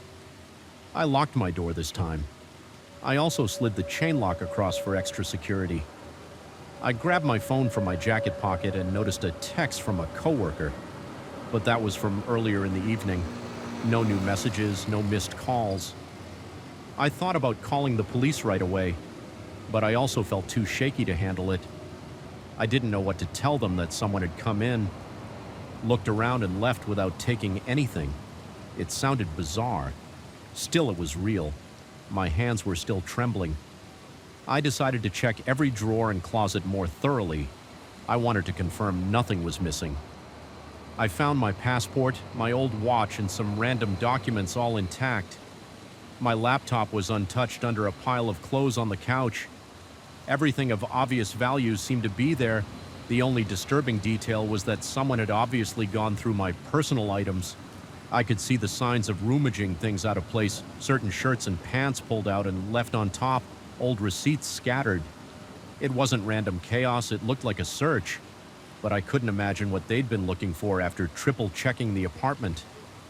I sat down on my couch. The tension in my muscles made everything hurt. I stared at the window. The possibility that the intruder had escaped through there was frightening. Maybe they were still in the building, lurking in someone else's apartment or hiding in the stairwell. I felt uneasy staying there, but I didn't want to leave and risk running into them in the hallway. I kept looking at the door, half expecting it to swing open again. Eventually, the superintendent came back with the news that he didn't see any clear tampering on the other floors, and the front door camera didn't show anything suspicious. Of course, if someone had followed me in when I entered, they might never have been clearly caught on camera. He suggested I keep the door locked at all times and file that report in the morning. He seemed concerned, but also looked like he'd seen enough strange incidents in his years on the job to not be entirely surprised. That night, I barely slept. Every little sound in the building made me jolt awake. I kept checking the window in the hallway through the peephole. The idea that someone had been in my personal space, rummaging through my stuff looking for something unknown, stuck with me. I couldn't shake the feeling that they might come back. I locked every window and door. I even blocked the door orc knob with a chair, which probably wouldn't help if someone was determined. but it gave me a tiny bit of comfort. In the end, I didn't find out who it was or what they were searching for. The police came the next day, took a quick statement, and told me they'd keep an eye out for similar incidents, but they didn't have much to go on. No one else in the building reported missing items, and there weren't any obvious signs of forced entry anywhere. It became one of those unsolved, uneasy experiences that left me feeling on edge. Even now, I can't leave my door unlocked for a second, and when I think about that open window and the sound of soft footsteps, I get a chill. I'll never again assume that I'm safe. Just because I'm on the top floor, I wasn't planning on spending my summer in a creaky old house, but I had no choice.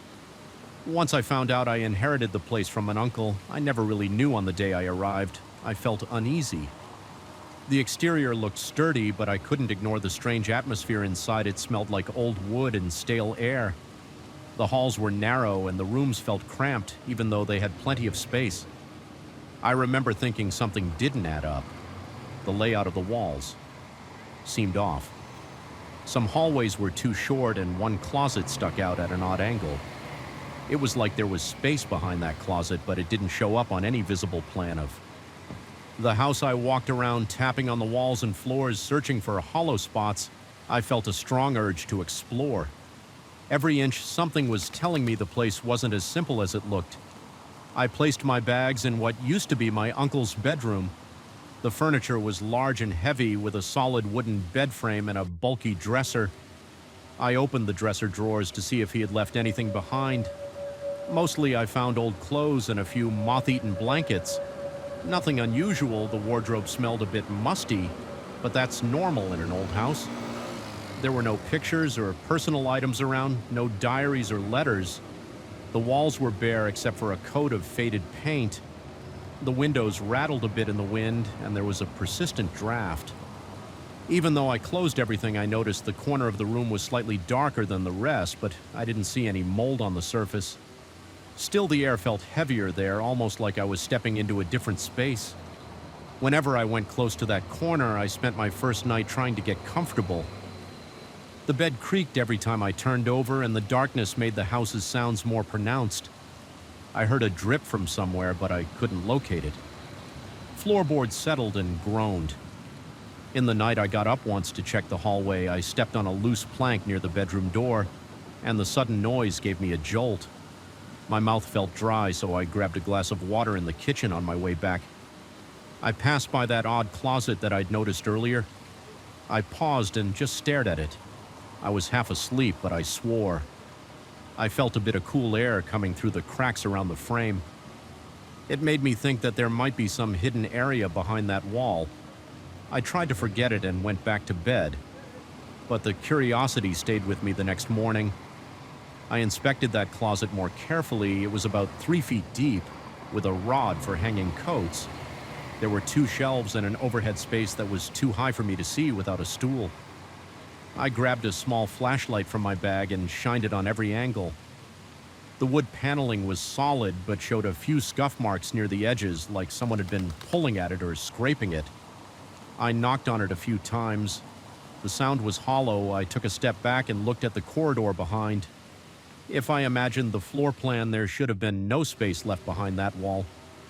Yet my knock suggested otherwise. I started to poke around the edges, trying to see if there were any hidden seams. I found a spot that looked like it had been pried open before the paint was chipped, and the wooden panel looked a bit loose at the corner. It was enough for me to slip my fingertips in. I pulled gently, and the edge came away from the wall by about an inch. I felt a surge of adrenaline. My heart thumped. It wasn't every day you discover a possible hidden passage in your own house. I pressed my ear to the gap, but I couldn't hear anything. There was a faint musty smell that reminded me of damp basement. I tugged again, and the panel gave way with a creak. I shone my flashlight inside. It revealed a small tunnel-like space behind the closet. The walls were rough with wooden beams that looked unfinished. Dust floated in the flashlight beam. The space was dark, maybe 4 feet wide. It stretched a few feet in, then ended at what looked like another wall. I crouched and slipped inside. The smell was stronger, like mildew, and something else I couldn't identify. It reminded me of stale smoke, the kind that lingers in old bars or empty motel rooms. My family doesn't smoke, and as far as I knew, my uncle never did. Either that odor felt out of place. I crawled along the narrow gap, shining the light on every surface. About halfway through, I spotted scratch marks on the wooden beams. They looked like someone had dragged something metallic across them. The marks were scattered and irregular, not neat lines. Some went in diagonal directions, others looked more like scrapes or gouges. Seeing them made me uneasy. I wondered if someone had tried to get out of there or if they were just random damage from repairs.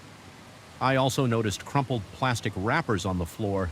They looked old, not modern packaging. The print was faded and I couldn't read the labels. My flashlight caught a small metal can, maybe a soup can covered in rust. Everything felt decades old, but I couldn't guess how many I reached the far end. There was a rectangular piece of wood leaning against the interior wall when I pushed it aside. It led me into another hidden space. This one was more like a tiny room. It was maybe 6 feet by 6 feet with low ceilings.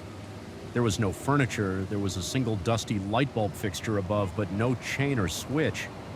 I could see the walls had more scratches, and there were what looked like burn marks in one corner, like someone had pressed a hot metal object there. The smell of mold was so strong it made me cough. My throat felt scratchy.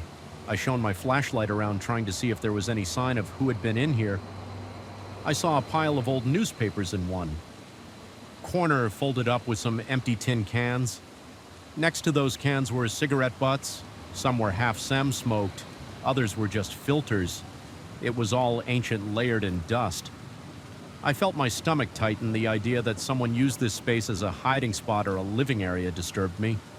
I crouched down to look more closely at the newspapers, but they were too brittle when I touched them. They crumbled. The print was faded.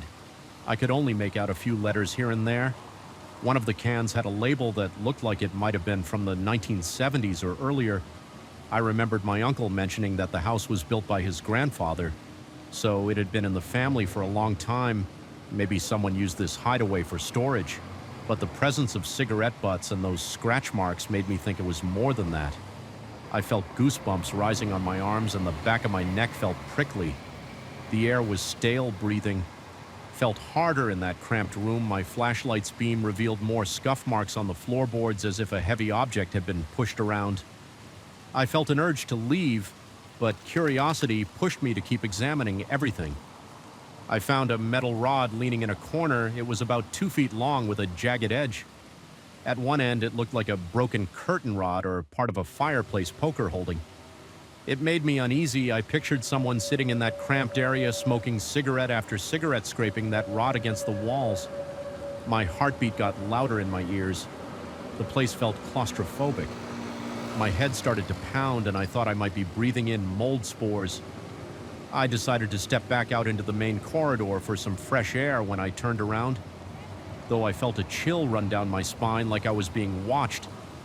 I spun my flashlight, quickly shining it around the small room. There was nothing there.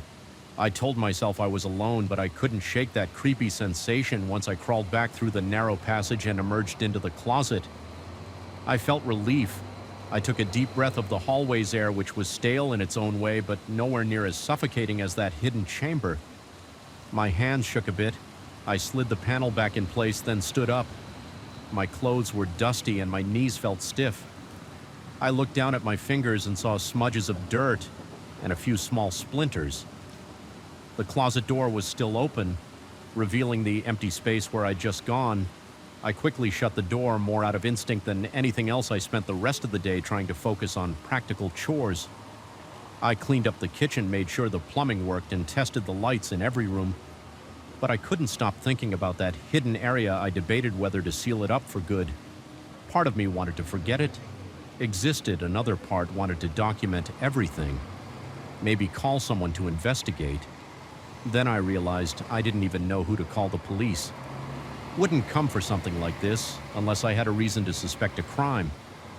There was no immediate sign of a crime anyway, just a weird secret room with old trash and scratch marks. I thought maybe I should check the local records or talk to a neighbor, but I wasn't sure if that would do any good. That evening, I found myself standing near that closet again. I was drawn to it against my better judgment. The house was quiet, the sun was setting, and the hallway was dim. I still smelled that faint hint of cigarette smoke lingering around the panel. It made my stomach clench. Nobody had smoked in this house for as long as I'd been alive. As far as I knew, the smell must have soaked into the wood, or maybe there was still something hidden in there. I opened the closet door, half expecting to see something or someone. It was just the same empty closet. I hesitated before pressing on the loose panel. I could feel the cool air seeping through the gap again. My palms started to sweat. I closed the closet door instead of going in. My mind was racing with possibilities, but I needed time to digest everything. I decided to sleep on it and figure out a plan in the morning. That night I had trouble resting. My head was full of images of that cramped space every time I closed my eyes. I pictured the scratch marks. I also recalled those old wrappers and cigarette butts. It bothered me that someone might have stayed there without my uncle ever mentioning it, unless he didn't know, or maybe he did and never told anyone. The house creaked and groaned again. Each sound made me tense up. Around midnight, I got out of bed and checked the hallway. I used the flashlight on my phone because I didn't want to turn on the overhead lights. Everything looked normal. The closet door was still shut. I felt a weird desire to open it, but I resisted. My body was on alert, like I was waiting for something to happen. I stood there breathing slowly, ears straining for any noise. All I heard was the faint hum of the fridge in the kitchen. Eventually, I went back to bed, still restless. The next day, I woke up with a headache. The first thing on my mind was that compartment. I had to explore it in daylight, so I forced myself to eat a quick breakfast, then grabbed my flashlight gloves and a little pry bar. I wanted to check the walls inside that hidden room more thoroughly. Maybe there was a door hatch I missed. I entered the closet, opened the panel, and crawled back inside. Daylight streamed through the cracks in the outside walls, giving me just enough light to see dust particles floating around it. It was strange, but I noticed a slight draft. It felt like air was coming from somewhere else. I aimed my flashlight at each corner, looking for a gap or opening. I didn't see any large holes, just the edges where the beams met. The scratch marks looked even more erratic in the daylight. Some were deep, and I ran my finger over one. It felt rough. My heart pounded harder, and I sensed an overwhelming tension when I reached the tiny room. I inspected the walls more closely. The burn marks had a shape like someone pressed around hot metal surface repeatedly, or it could have been from a small heater. I ran my hand over the dark stains. It felt like charred wood, rough to the touch. The smell of cigarette smoke was everywhere, though the cigarette butts I saw yesterday were still there, unchanged. I had trouble breathing, so I opened my mouth to inhale the moldy air. It tasted stale. My stomach churned. I took out my pry bar and tested some of the boards to see if they were loose. A few creaked, but I couldn't lift any. I also checked the ceiling. It was solid. Then I looked at the floor. Part of it felt slightly uneven near the far corner. I pressed my heel on it. It sank maybe half an inch, then stopped. I tried prying that board up, but it wouldn't budge it. Just flexed it. Made a popping noise and then settled back into place. I found no obvious door or trap. I stayed there for what felt like an hour, going over every surface. The tension built up in my chest. My hands were shaking again, and I had to remind myself to breathe. The smell, the tight space, the old scraps of paper, and the idea of someone living right behind the walls made my head spin. I felt like I was invading someone's private spot, even if it was abandoned. Eventually, I couldn't stand the claustrophobic feeling anymore. I backed out of the tiny room, crawled through the passage, and returned to the hallway. I went outside. After that, I needed fresh air. I sat on the porch steps staring at the fields. The yard was calm, the sun was warm, and a light breeze moved the tall grass. But I kept picturing that hidden place behind the closet. The house didn't look creepy from the outside. It looked like a regular country home with chipped paint and old shutters. Nobody passing by would guess there was a secret compartment inside. I realized I had a choice. I could try to block it off, seal it, and never go back. Or I could keep investigating, talk to local historians or neighbors, see if anyone knew about this house's past. I felt torn because I wasn't sure I wanted to learn more.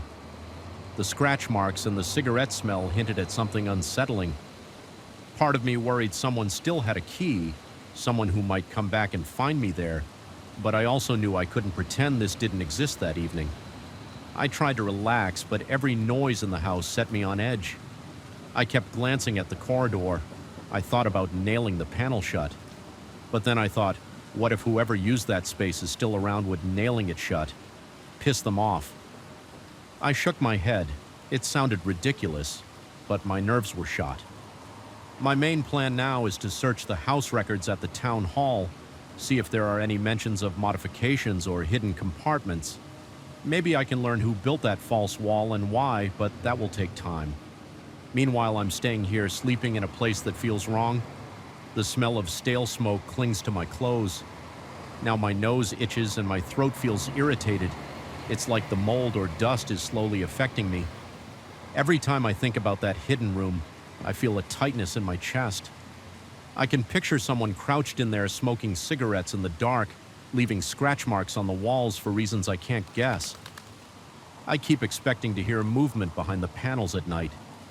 Sometimes I even hold my breath and listen so far I haven't heard anything, but the silence bothers me almost as much as any noise would. I'm worried this might become an obsession. I don't want to spend every waking moment thinking about that compartment, but I also can't ignore it. It's there a few feet away, hidden by a simple wooden panel. I'm hoping I can find answers soon. For now, I'm just taking it one day at a time, checking that closet in the morning to make sure nothing has changed. I keep the door shut at night and sleep with a flashlight on my nightstand. There are times I hear my heart pounding in my ears when I go to bed, and it takes me hours to fall asleep. I've never felt this tense in a house before. Even though it's mine, it doesn't feel like home. Maybe it never will, but I'm not running away. I'll stay and see this through if someone lived in that hidden space. I want to know why. I want to know if they're gone or if they might come back. I can't explain why, but part of me suspects this isn't over until I know the truth. I'll keep my eyes and ears open, and I won't ignore any sign that something else is going on behind those walls. I'm not the kind of person who sees things in the dark and jumps to conclusions. I never believed in stories about apparitions or ghosts. I've worked late shifts countless times, driven home in the dead of night without a second thought, and faced some pretty rough situations on the road, but everything changed. After that night on the way home, it was an ordinary drive that turned into something I still can't fully explain. I saw a woman on the side of the road, and when I stopped to help, she vanished. I'm going to tell you exactly what happened, and I'll let you decide whether you believe me or not. I left work around midnight. It wasn't unusual for me because I often got stuck at the hospital finishing paperwork or helping out. If someone from the night shift needed an extra hand, I'm not a doctor or a nurse. I work in administrative support, but sometimes I stay a bit longer to assist with some tasks. That night I felt more tired than usual. My eyes were heavy and my shoulders ached from sitting at a desk all day, but I was ready to drive home. I wanted my bed and a few hours of sleep before the next day started. I got in my car, turned on the engine, and fiddled with the AC for a moment. The weather was humid and my shirt stuck to my back. I drove through the nearly empty city streets, seeing only a few streetlights and the occasional store sign still lit. I passed one or two cars, but it seemed like most people were already asleep. After a while, I reached the main highway that led toward the outskirts where I live. It's a quiet stretch of road. At night, sometimes I see truckers or a random car, but that night I barely saw anyone. I kept my eyes on the road, but my mind wandered to the events of the day. It wasn't a bad day, just long. I found myself yawning. Every few minutes I turned on the radio, hoping some background noise would keep me more alert. I remember the static at first, then a scratchy music station that played something soft. It wasn't my usual taste, but I let it stay on. I tapped my fingers on the steering wheel, just trying to stay focused enough to get home without drifting around 15 minutes into the drive. I noticed one particular stretch of the highway that's always poorly lit. The lampposts are too far apart, and the road seems darker because of the dense trees on both sides. As I approached that area, my headlights illuminated the asphalt in front of me, but I still felt surrounded by shadows. I gripped the wheel a bit tighter. I never liked that part of the highway, and I often told myself that one day I'd send a complaint to whoever manages that road. It's dangerous to have such poor visibility at night. I was moving at a steady speed, about 50 miles per hour. Not too fast, not too slow. I didn't see any other cars around me. My headlights cut through the darkness, and I noticed something on the right side of the road. At first, it looked like a shape. Maybe a person standing there. I slowed down a little because it's not common to see someone alone on that stretch at that time. As I got closer, I could see the outline of a woman. She seemed to be in her 20s or maybe early 30s. It's hard to guess in the dark, but that's the impression I got. She wore a simple dress. It looked light-colored under my headlights. Her hair was down. Reaching past her shoulders, she stood facing the road, one arm raised as if trying to flag someone down. My heart picked up a bit. I didn't see a car broken down or anything else that indicated she was in trouble, but I couldn't ignore a person who looked stranded. I slowed down further until I was almost at a crawl, then pulled over to the shoulder. My plan was to roll down the window, ask if she needed help or at least make a call for her. But the moment I stopped, my headlights lit up the spot where I had seen her and there was no one there. I blinked a few times and looked around. My mind kept insisting I had just seen her a second ago. There was no movement, no sound, just empty road and the bushes behind the guardrail. I stared at the place where she should have been. Nothing. My body went tense. I felt a chill move up my arms and I noticed the hair on my forearms stand up. I turned off the radio, thinking maybe the quiet would help me concentrate. I rolled down the passenger window and called out, "Hello, is anyone there?" I waited for a response, but all I heard was the faint hum of the car engine and some crickets in the distance. The night was so still it felt unnatural. I sat there for a moment debating what to do. Maybe she ran into the brush. Maybe she got scared when she saw my car slow down. But something didn't add up.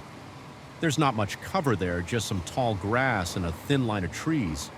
Still, I couldn't just drive away. My conscience wouldn't let me. I put the car in park, turned on the hazard lights and got out. As soon as I was outside, I felt the night air wrap around me. It was damp and my skin felt clammy. I couldn't see much except what my headlights illuminated. I walked to the front of the car, shining the flashlight from my phone around. I looked left and right along the guardrail. Nothing moved. I stepped a bit closer to the edge, peering into the grass. The darkness went on for several yards before the tree line. I squinted, trying to see if someone was crouching there. I didn't see a single sign of a person. It was as if she had dissolved into thin air. My heart thumped and my mouth felt dry. I called out again, "Hey, if you need help, just say something. I'm not going to hurt you." I waited. The silence made me uneasy. My palms were sweaty, so I switched the phone to my left hand and wiped my right hand on my pants. Still nothing. After about a minute, I started to feel exposed. I kept imagining the possibility of some trick or setup.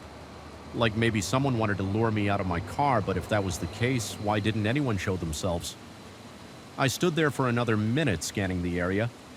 Then I heard a rustling noise in the bushes off to the right, but it sounded more like an animal than a person. I stepped toward the sound, but then I thought, this isn't smart. I'm out here alone in the dark with no backup. If there was a real emergency, I would see signs of it.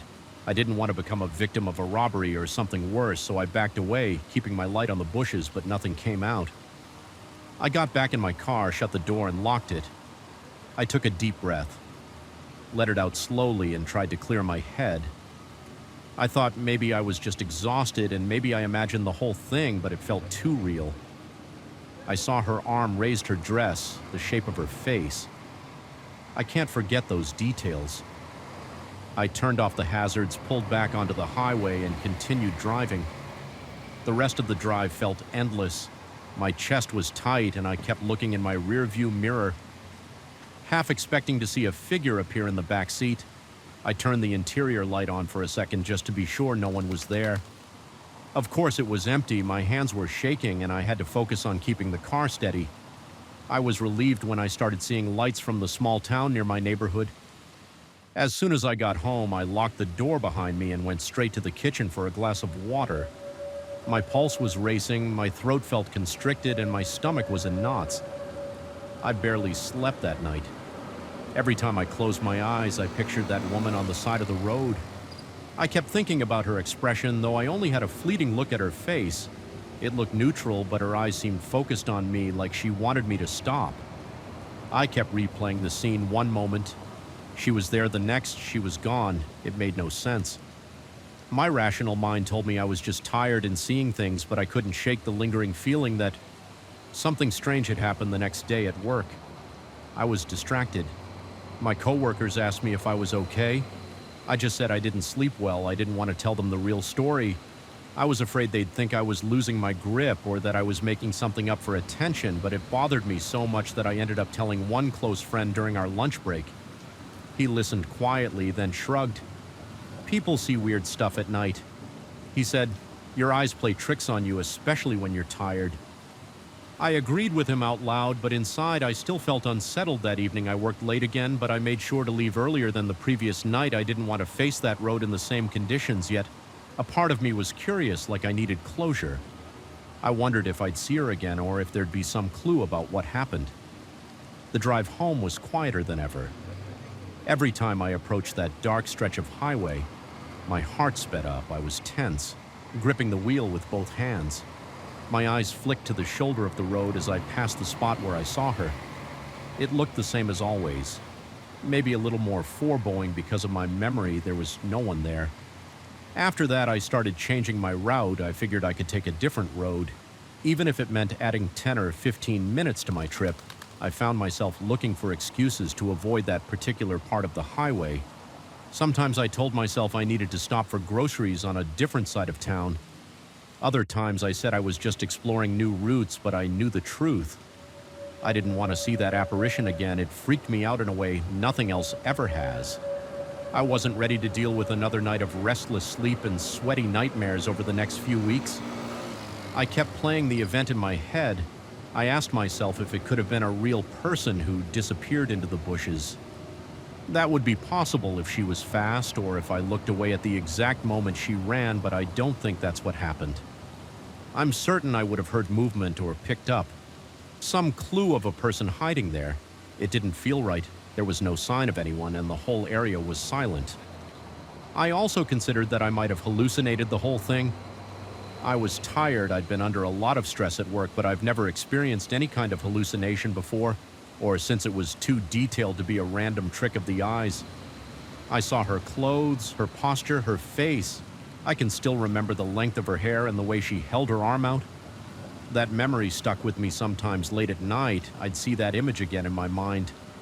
A woman standing in the darkness, asking for help and vanishing. The effect was more than just surprise. It made me question my sense of reality. I spent a few nights reading about tricks of the light illusions and other phenomena that can happen on the road. I found plenty of stories about people who saw hitchhikers that weren't there. Some folks called them ghosts. Others said it was fatigue. Whatever it was, it left a mark. I still drive that highway occasionally when I have no choice. If I leave work too late and can't afford the extra half hour a different route would take. I go through that dark stretch again, but I'm always tense. I keep glancing at the shoulder, half expecting to see her a few times.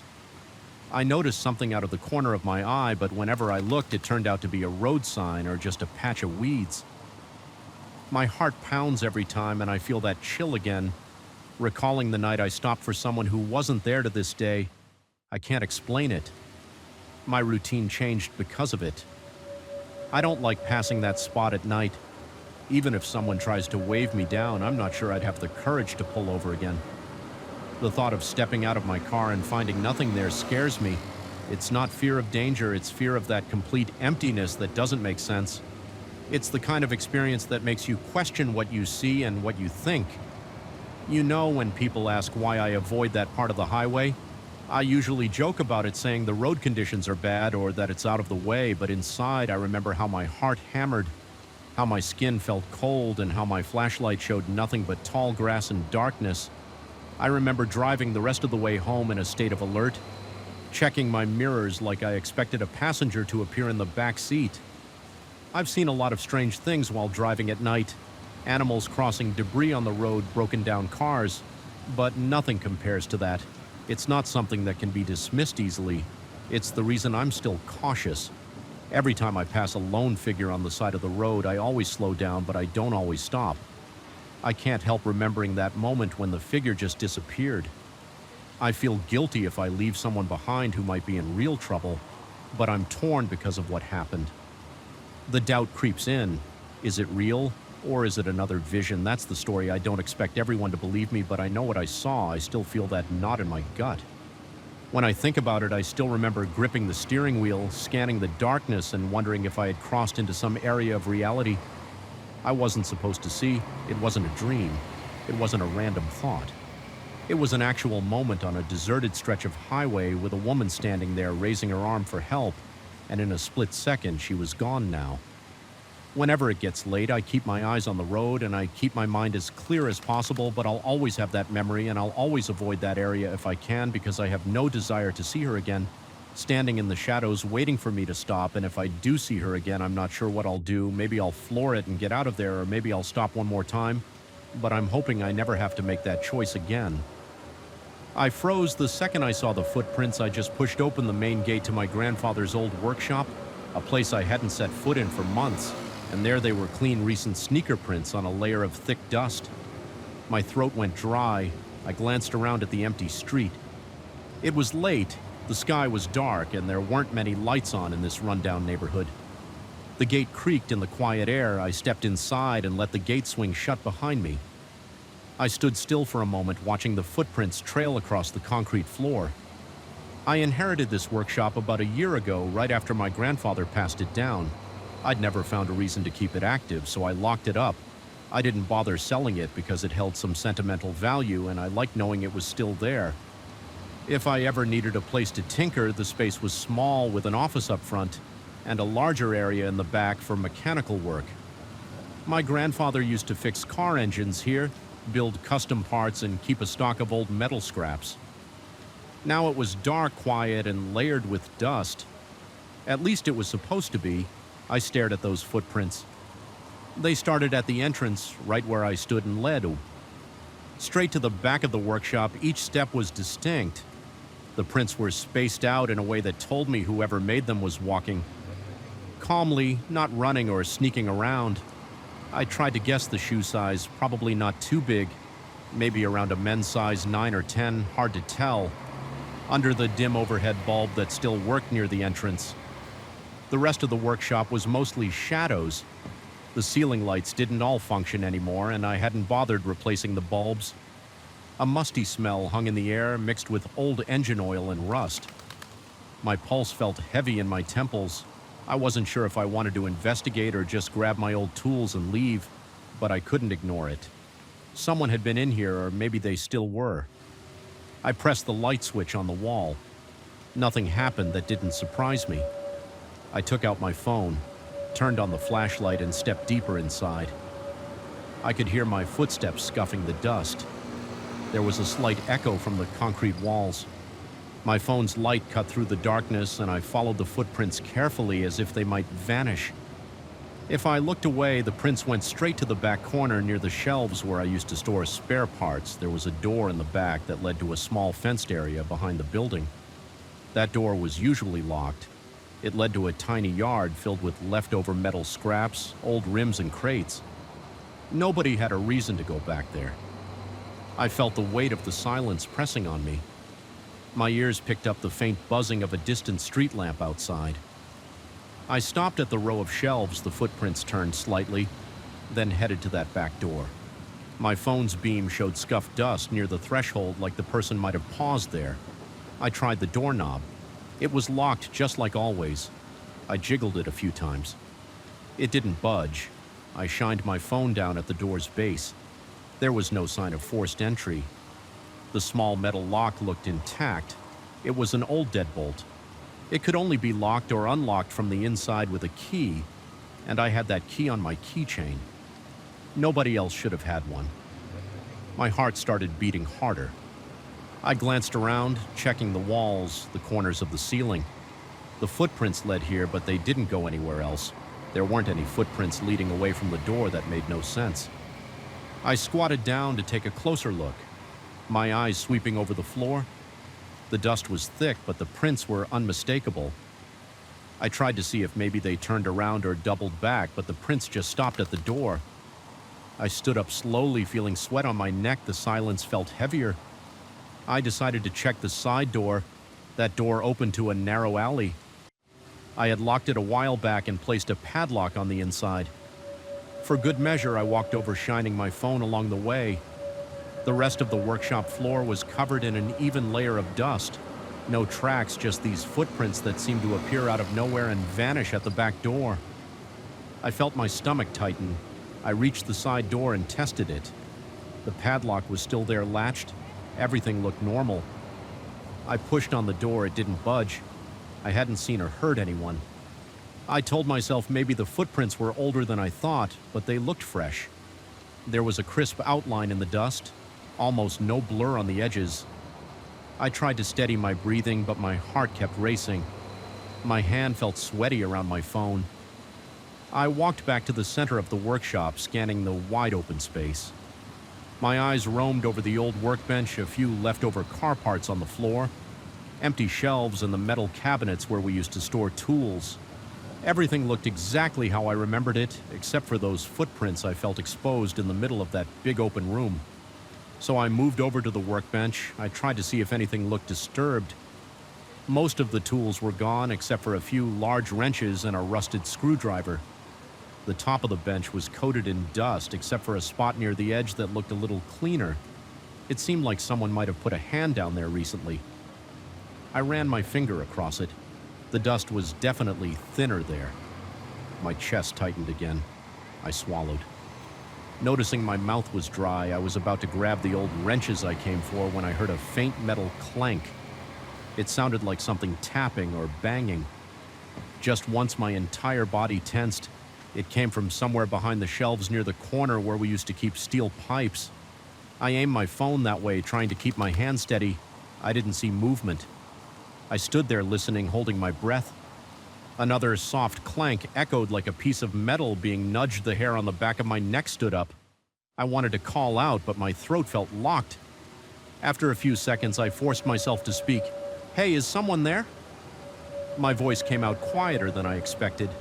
I waited, no response, just that stale air pressing on me. I moved toward the shelves, taking slow steps.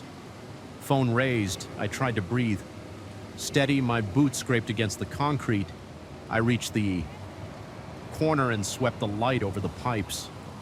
Metal scraps and a few bins of old bolts. Nothing, no sign of a person.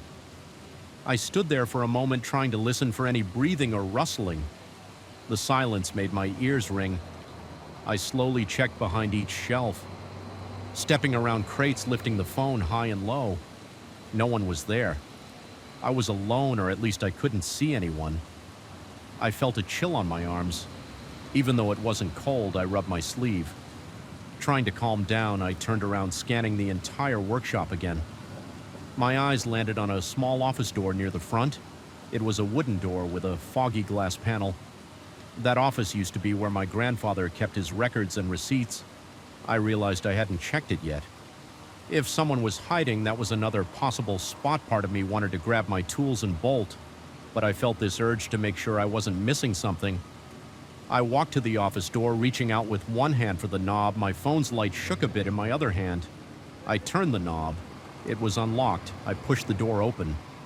Inside was a tiny space with a metal desk, an old swivel chair, and some filing cabinets. The windows faced the street, but I had pulled the blinds down months ago. It smelled stale. The desk was covered in dusty papers. There was just enough space to move around. I swept the light across the floor. No footprints there, no sign of disturbance. The only sound was my own breathing. I opened the filing cabinet drawers one by one. They squeaked, just papers and a few random office supplies. I didn't see anything that explained the footprints or the noises. My nerves were on edge. I felt jumpy, like I wanted to keep my back against a wall so I could see everything. I flicked my gaze to the door every few seconds. Nothing moved. Eventually, I stepped back into the main area. I decided I'd spend enough time poking around. I wanted to grab my tools and leave. If there was someone messing around in here, I didn't want to meet them. My left hand was shaking a bit from adrenaline. I took a deep breath and made my way back to the workbench. I picked up the old wrenches I needed. They were heavy in my hand. The metal cold, I tucked them into a small bag I'd brought with me. I looked over at the large chest where my grandfather kept bigger tools. I wondered if I should grab more, but I felt uneasy staying in this place any longer. My mind kept going back to those footprints leading to the back door. It made no sense. I stood by the bench phone in one hand, bag of tools in the other, breathing shallow. Then I heard another metallic knock louder. This time it came from somewhere near the roof. It was like metal pipe shifting. I snapped my gaze upward, pointing the phone's flashlight. I saw the steel beams that supported the roof. Nothing out of place. My pulse pounded.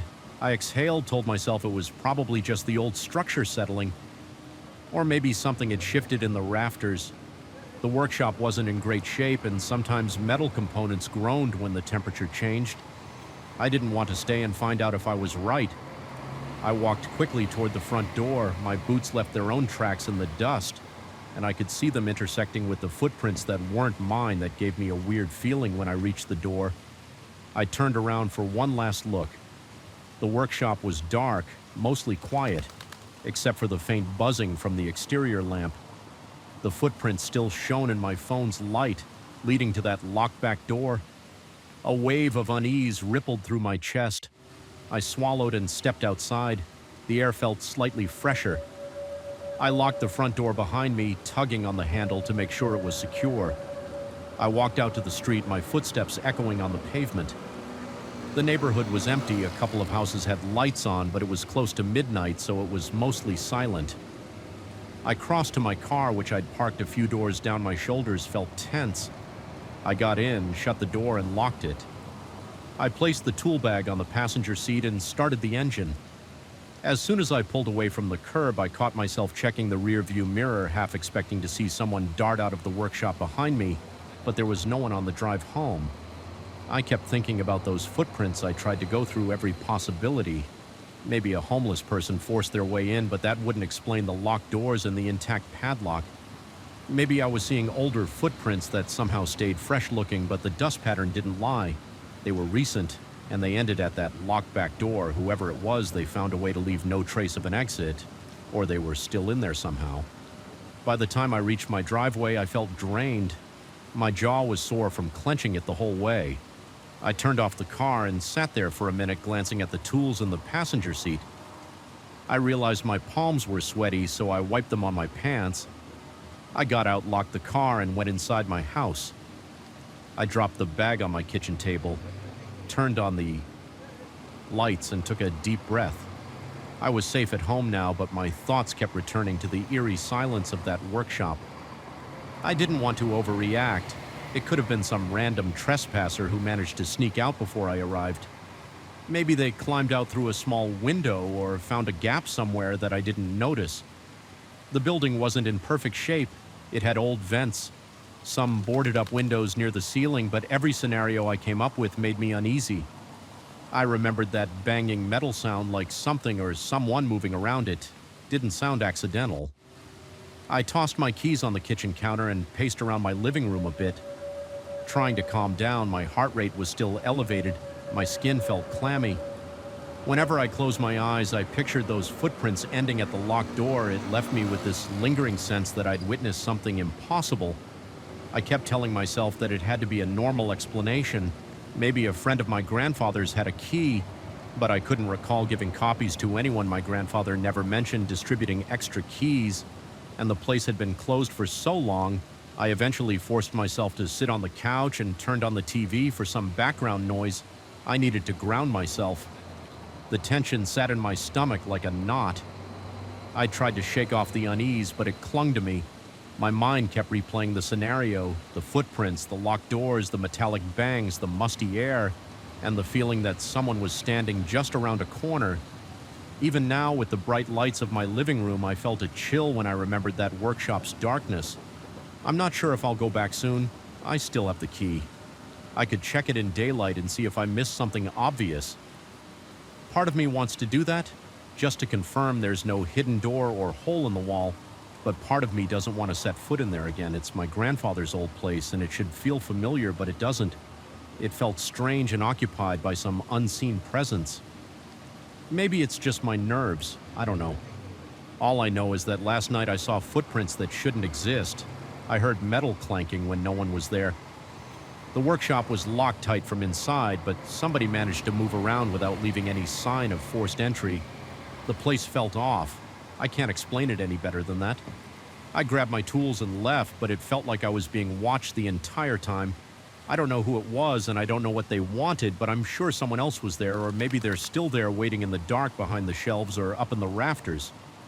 Next time I might not go in alone, or maybe I'll just leave the place as it is locked and forgotten for now. All I have are the tools I needed and a lingering sense of unease that still knots my stomach. Every time I think about it, I never thought I'd be standing in a dark, abandoned restaurant on a damp Tuesday night, trying to figure out who or what was banging on the walls in the basement. I agreed to help my brother with this place because I owed him. He bought the property for a good price, thinking it could be restored, He asked me to keep an eye on it during the renovation period. It sounded easy at first. I figured I would just walk around the building after sunset, check for leaks, and lock the doors. But this job turned into something else. On my first night here, I remember stepping inside around 9 p.m. The front door squeaked and I smelled old cooking oil and mold. The ceiling fans were turned off and the large windows faced a dark, empty street. The place had been closed for years, so the furniture was dusty and piled in corners. I switched on my flashlight, which only lit up a small area around me. The power in the building was unreliable and the overhead lights flickered. Sometimes I tried flipping the main light switch near the entrance, but it made the bulbs flash twice and then go dead. I went to the kitchen next because that was my brother's main concern. He wanted me to make sure there were no water leaks. The pipes in old buildings tend to burst if they're not maintained. Once I stepped inside the kitchen area, I noticed peeling paint, rusted stoves, and a set of fridges that smelled like rotted plastic. The counters were covered in dust and some scattered debris. I used my flashlight to check under the sinks. The pipes were damp, but there wasn't any major leak at first glance. I wiped my hand along one of the drain lines and felt cold moisture. It wasn't enough to panic about, but I knew we'd need to fix it soon. Then I heard the first thump. It came from somewhere under my feet. It sounded like a dull knock on metal or thick wood. It echoed upward. I felt my chest tighten for a second because I wasn't expecting it. I paused and listened. The thump stopped. I figured it might be a water hammer in the pipe, so I turned on the faucet. The water sputtered out, then ran clean. There were no follow-up noises, so I shrugged it off. I walked back out to the main dining area and checked the corners where the walls met the floor. I was looking for cracks or water spots. That's when I heard the second knock. This time it sounded more deliberate, like someone tapping a slow, steady beat. I froze and listened again. There was a pattern, but I couldn't place it. It was like thump, thump, thump, with equal intervals between each sound. It made my hair stand on end because it didn't resemble any typical building noise. I started toward the door that led to the basement. I turned the knob and stepped onto the top stair. The smell hit me first. It was stale air mixed with mildew. I shone my flashlight down the basement stairs were made of old wood and parts of them were crumbling at the edges. I could see thick cobwebs near the corners. A single bare bulb hung from the ceiling above the stairwell, but the light flickered so much that it barely helped. I took one step and the wood creaked, then another step. I moved slowly because I didn't trust the condition of the steps. My flashlight showed me a narrow hallway at the bottom leading to a heavy metal door. I made it downstairs and saw a couple of crates piled up against the walls. They were labeled with old brand names I didn't recognize. There was a slight drip coming from a pipe in the ceiling and it hit a puddle on the floor. The wet concrete gave off a musty odor. I reached the metal door and tried the handle. It was unlocked, so I pulled it open. Inside was the basement storage area where they used to keep meat and dairy products. There were old freezers, large steel shelves, and broken pallets. Scattered around the floor was partly covered in debris. A few overhead lights were installed, but only one or two were even flickering.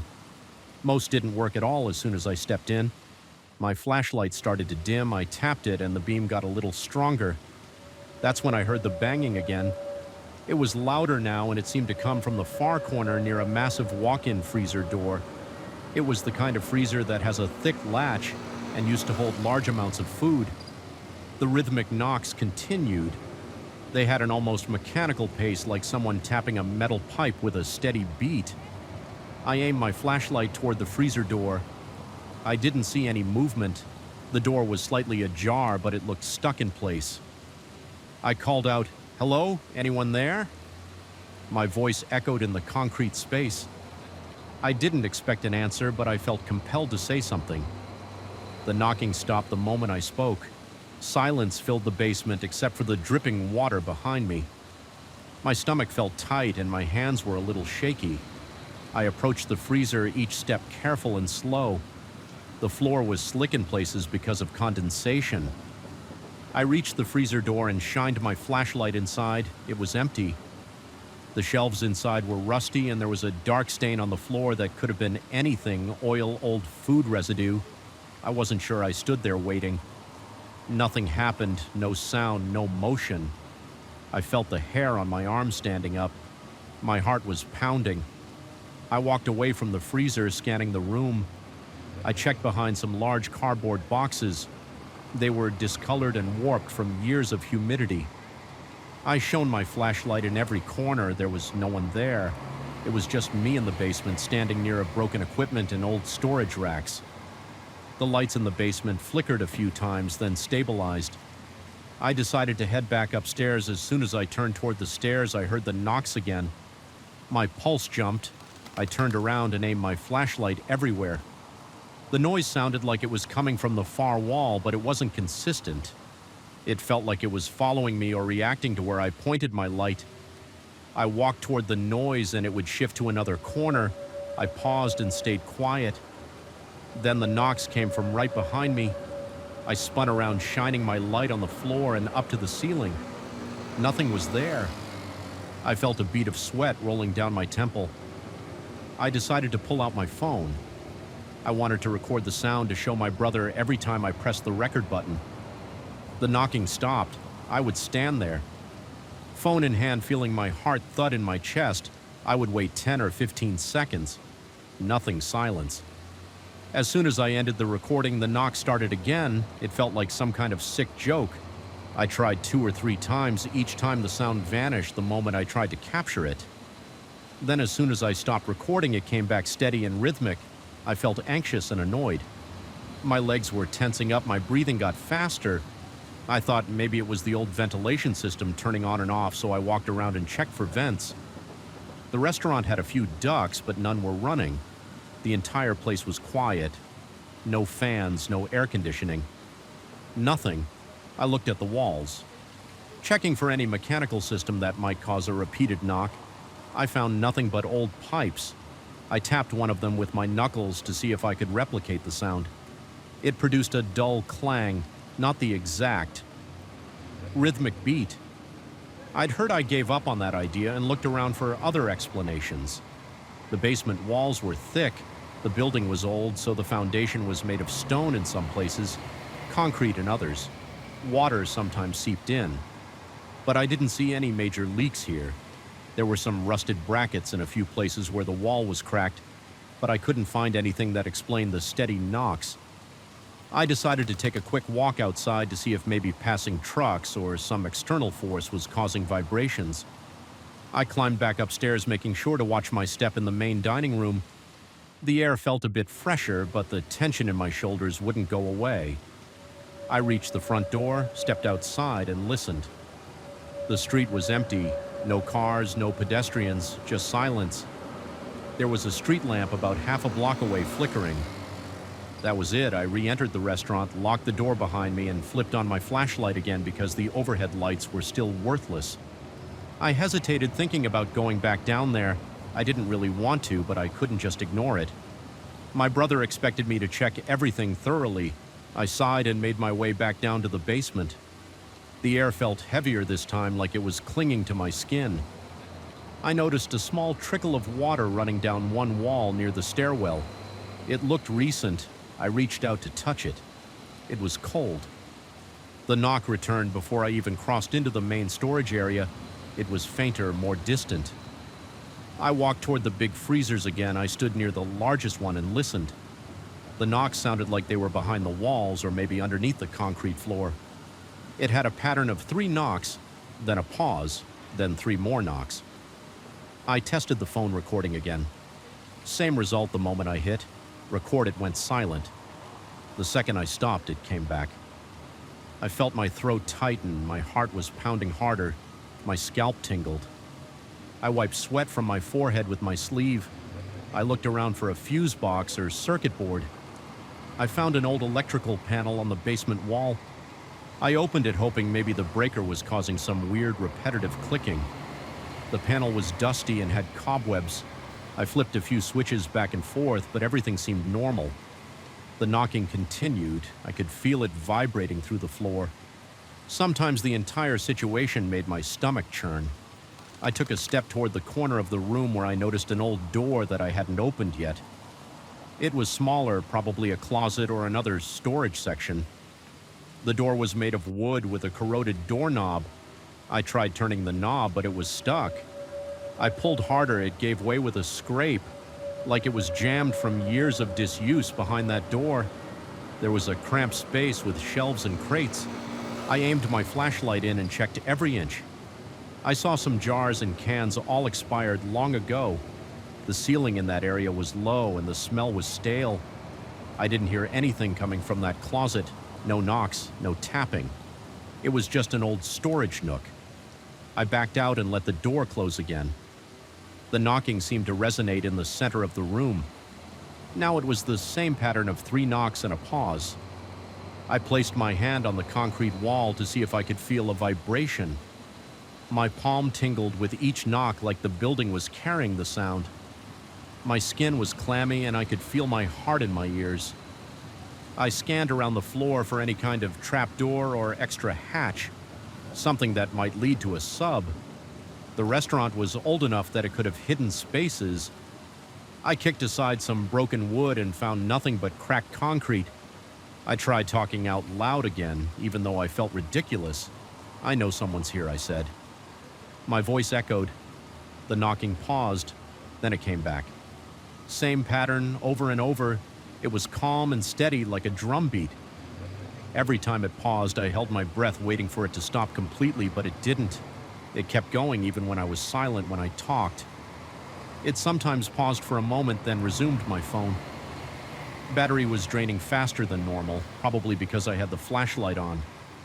I checked the time, past 11 p.m. I wanted to call my brother, but I knew he'd be asleep or busy, plus I wasn't sure what to say to him. "Hey, your cheap restaurant has creepy basement knocks that won't record on my phone." He might think I was messing with him or losing my mind. I considered leaving, but that would mean walking away from the responsibility I promised I'd handle. Also, I wanted to figure out what this was. It felt like if I just ran off, I'd never figure it out. I walked back to the stairs. The knocks followed me. They got softer as I moved away from the storage area, but they didn't stop. I paused near the foot of the stairs. The overhead bulb flickered wildly, and for a second, everything went dark. When it came back on, I could still hear the faint rhythm echoing behind me. I climbed the steps slowly. My knees felt stiff. I pushed open the door to the main floor and closed it. Behind me, the moment the door shut, the knocking went silent. I stood there for a minute, breathing heavily, trying to calm down. I was in the main dining area again. The air still smelled old, but it wasn't as suffocating as the basement. I tapped my flashlight against my thigh, trying to keep my nerves in check. Then I heard a distant thunk from below. It sounded more muffled, but it was still there like a reminder. I made a quick round of the dining area, checking the walls and corners. Everything seemed normal on this floor. The silence made the tension worse because I was still thinking about the knocking below. I thought about calling it a night. I told myself I'd done what I could, but then I remembered I needed to make sure the basement door was secured. I didn't want some squatter or random person sneaking in, so I marched back to the stairwell door and opened it. I flicked the light switch near the door for a second. The basement lights came on bright, then they flickered and went dim. I descended halfway down the stairs. The knocking started again right on cue. It was loud, echoing up the walls. It almost felt like it was inside my head. I raised my phone, tried to record one last time, and it went dead silent. My flashlight flickered. I cursed under my breath. I turned off the recording and the knock started up again. I felt goosebumps on my arms. I stood there listening to the rhythm. My breathing was shallow. The knocks were as steady as ever. I decided I'd had enough for one night. I backed up the stairs and made sure the door was closed firmly.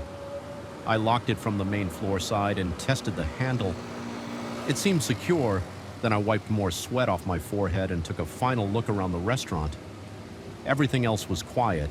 I left through the front door, making sure to lock it behind me. As I walked away from the building, I could almost feel the knocks in my head like they'd followed me outside. The street was calm and the air felt a little cooler. I slid into my car, turned the engine on, and sat there for a moment staring at the dark restaurant facade. My heart was still racing. I felt a dull ache in my shoulders from all the tension. I pulled away and drove home. My mind was spinning. I wasn't sure how to explain what happened or what I'd heard. I didn't have a single recording that proved anything, but I knew something was down there banging on the walls or the pipes in a deliberate way. I wondered if it would happen again the next night. I had a strong feeling it would, and I wasn't looking forward to going back. But I also knew I didn't have much of a choice. My brother was counting on me to keep the place safe, and he was determined to restore it. I just hoped I could figure out what was causing those knocks, or at least figure out a way to make them stop, because I knew I'd be back there soon. Whether I liked it or not, I still remember the first night I saw that old car parked in the far corner of the lot. It was close to midnight and the whole place was silent, except for the low hum of the overhead lights. I was heading to my own car thinking about nothing special. When I spotted those two men leaning against the driver's side door, they didn't move. They didn't say anything. They just looked straight at me and my heart started to pound. I work in a small industrial complex that has a few workshops and offices all clustered together. Most of the employees leave around 6 or 7 p.m. I usually stay until at least 10 p.m. because I handle some after-hours tasks. That night I clocked out around 11 p.m. The parking lot was empty except for my car and a few trucks belonging to people from another department. Way off to the side, under a broken light fixture, I saw an old sedan that looked like it was from the 1970s. The paint was a dull gray and the shape was boxy with round headlights that seemed too large. The front bumper had a slight dent. The two men stood next to it. One of them had his arms crossed and the other was leaning back on the hood with his hands in his pockets. I stopped for a second because I wasn't sure if they were employees or visitors. Usually I recognize the cars around here. It's a small place. We don't get many random vehicles still. I tried not to stare. I glanced at them, gave a small nod and walked toward my own car when I passed by them. I could feel their eyes on me. I tried to act normal. I was tired and wanted to get home, but I remember that moment so well. The way my skin prickled, the sound of my own breathing, and the soft crunch of gravel under my shoes. The men didn't speak. They stayed still after I got in my car. I looked in my rearview mirror. They were still watching me the next morning. I felt a little uneasy. I thought about mentioning it to someone, but part of me thought I was overreacting. Sometimes we get outside contractors who come in at odd hours. Maybe those guys were waiting for someone or taking a break. I let it go. A few nights later, I stayed even later than usual, around midnight. I headed out to the parking lot again. It was mostly empty. The big overhead lamps cast long shadows across the concrete. It was cold that night, and the wind whipped across the lot in bursts. As soon as I opened the door, I spotted that old car again, the same corner, the same broken light. The two men stood next to the open trunk. They were talking quietly when I stepped outside. They stopped talking and turned to look at me. My heart thumped in my chest. I tried to keep my gaze forward like it wasn't a big deal, but my stomach felt tight. The air felt heavier. I moved faster than usual, fished my keys from my pocket and got in my car. I didn't even bother to check my phone. Once I sat down, I just started the engine. When I glanced in the mirror, they had closed the trunk and were standing behind the car. Both looking in my direction, I pulled out and left the lot, checking my rearview mirror. Every few seconds they stayed put that night. I could see their silhouettes for a moment. Then they vanished behind the edge of the building as I turned onto the main road. The weird thing was, no one else seemed to notice. The next day, I mentioned it casually to a friend in security. He asked me what the guys looked like. I told him two medium-built men, one with a dark jacket, the other with a baseball cap and an old gray sedan. He shrugged, said he didn't remember seeing anyone matching that description, and he had no record of an old sedan passing through the gate on any official pass. That made my pulse spike. I asked if maybe it was a visitor or a night shift contractor. He just said, "Could be, but we don't usually have that around here at midnight. I'll keep an eye out." Then he waved it off and changed the subject. I felt brushed aside, which annoyed me. By the following week, the pattern became stranger. I saw that car at least 3 nights out of 5, always parked in that same corner under that dim or broken light. The men rarely did anything except talk quietly when I walked toward my car. They would stop talking and watch me. It felt like they were waiting for something, or maybe someone, but I never saw them interact with anybody else. And it wasn't just the silence, it was the way they stared. It felt more intense each time, like they were sizing me up or trying to figure out if I was worth approaching.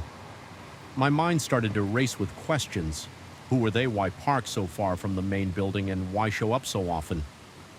If they weren't employees, one night I decided to leave earlier than usual. I wanted to avoid the strange encounters. I clocked out around 9:00 p.m., stepped into the parking lot, and scanned the area. The old sedan wasn't there. I felt relieved and my nerves unclenched a bit. I drove home without incident, kept an eye on the mirror, but everything was normal. No sign of them the next day. I stayed late again just to see if this pattern would continue around 11 p.m. I left my office and walked outside, and there they were, parked at an angle with the nose of the car facing away from the building. Both men were leaning against the passenger side door. The wind was calmer that night, and I could hear them speaking in low voices. I couldn't make out their words when they saw me. They stopped. I gripped my jacket pockets. My breath caught in my throat. My feet felt stiff, like I didn't want to walk past them, but I forced myself to move. I didn't want to act like I was afraid. My heart was thumping so hard that I felt it in my ears as I got closer. One of the men kept his eyes locked on mine. He was bald or had very short hair. I couldn't see clearly under the parking lot. Lamps. The other man wore a cap pulled low. Their facial expressions were neutral, but there was a kind of tension in the air. I nodded and said, "Good evening." In a quiet voice, not expecting a reply. They didn't nod back or say anything. They just stared. I walked faster, opened my car door, and got in. My hands shook a little as I turned the key. I didn't waste any time. I drove out. Feeling their gaze on the back of my neck, I decided enough was enough. The next morning, I talked to my friend in security again. I told him this was getting weird, and I didn't feel comfortable walking alone at night. I asked him to check the cameras or drive through the parking lot every hour. He sighed and said that most of the security cameras out there didn't cover that far corner because it was near a storage area that's rarely used at night. He promised to have someone patrol, but I got the sense that he still thought I was blowing this out of proportion. He told me that if those guys weren't doing anything illegal or disturbing, there wasn't much he could do. That night I left around 10:30 p.m. The parking lot was almost empty. The sky was overcast and a light drizzle fell. It gave the concrete a reflective sheen under the lights. I checked the corner. The old sedan was there again, and I felt my chest tighten. This time the two men were inside the car with the headlights off. I only noticed them because the streetlight behind the car made the windows glow faintly. I walked as fast as I could to my car without running. My heart thudded and my mouth felt dry. I unlocked my door and slid behind the wheel, then locked all the doors. I glanced at the sedan. One of the men in the front seat was turned, slightly looking in my direction through the passenger window. It felt like he was waiting to see what I would do. I started the car and left the parking spot, keeping my eyes on the rear-view mirror. The sedan didn't move right away. I turned onto the access road, and for a moment I thought maybe I was safe.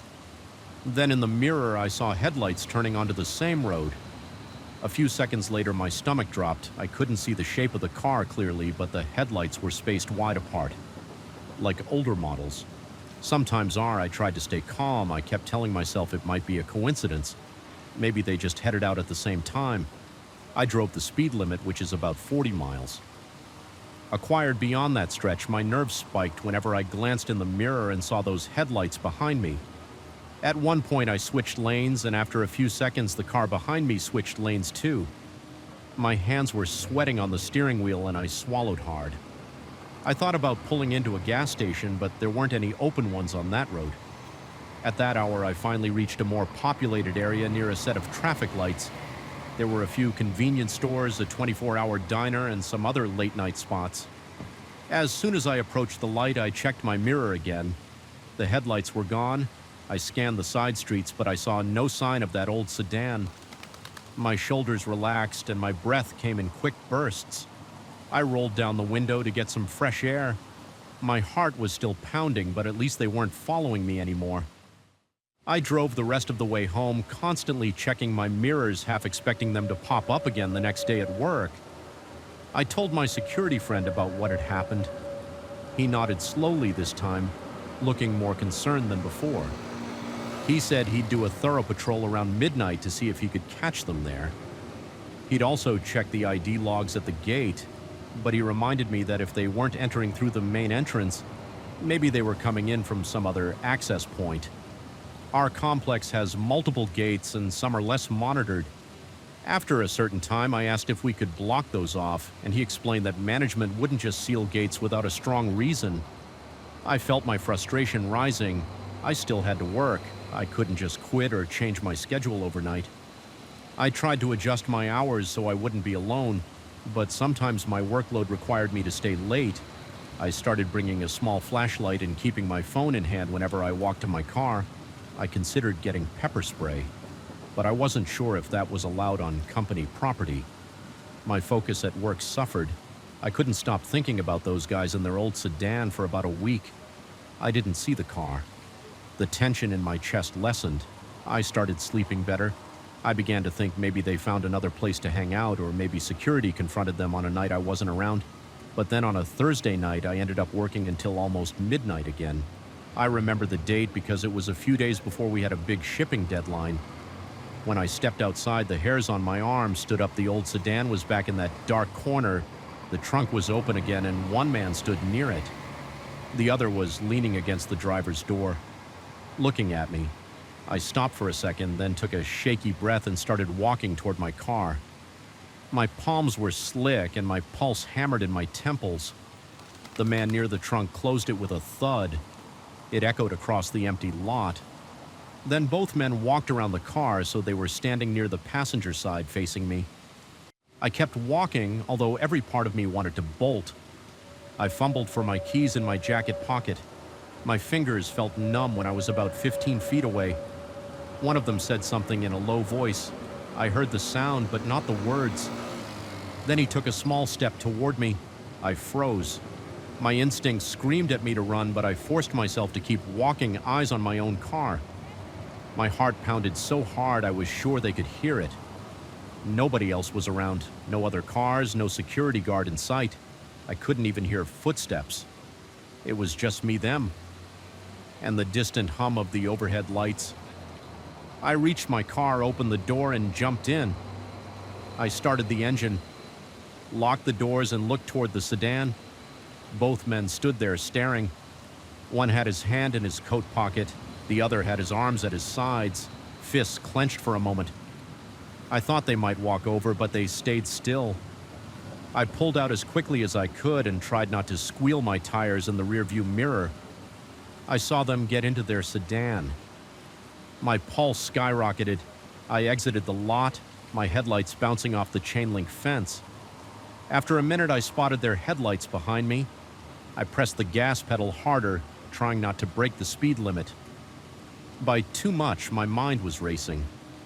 I scanned the road. It was dark, only the occasional street light. A few cargo trucks passed by the sedan, stayed behind me. Maybe 5 or 6 car lengths. I tried not to make any sudden turns. I kept telling myself to remain calm, but my mouth was so dry I could barely swallow. I drove onto the main highway where the speed limit jumped to 55. The sedan followed. My heart thumped every time I checked the mirror. They never got too close, but they stayed behind me for several miles. I saw an off-ramp for a more crowded commercial area and decided to take it. As I merged onto the ramp, the sedan switched lanes. I expected them to follow me down the exit, but they didn't. They kept going straight on the highway. I watched them pass under a streetlight, and then their taillights disappeared into the distance. I breathed out shakily and realized I'd been gripping the steering wheel so hard my knuckles hurt. My shirt was damp with sweat. I felt like my heart was going to explode out of my chest. I pulled into a brightly lit gas station and parked near the entrance. I waited there, engine running, for a few minutes, looking around for any sign of that old sedan. I didn't see them. Eventually, I drove home, taking side streets and checking my mirrors constantly. The rest of the way I was alone. That was a few days ago. I told security again, and they said they'd talk to management about locking the side gates at night. I still don't know who those guys are. I haven't seen them since that last follow, but every time I leave work late, my stomach twists into knots. I keep imagining that sedan in my mirror, those men under that broken light just staring without a word.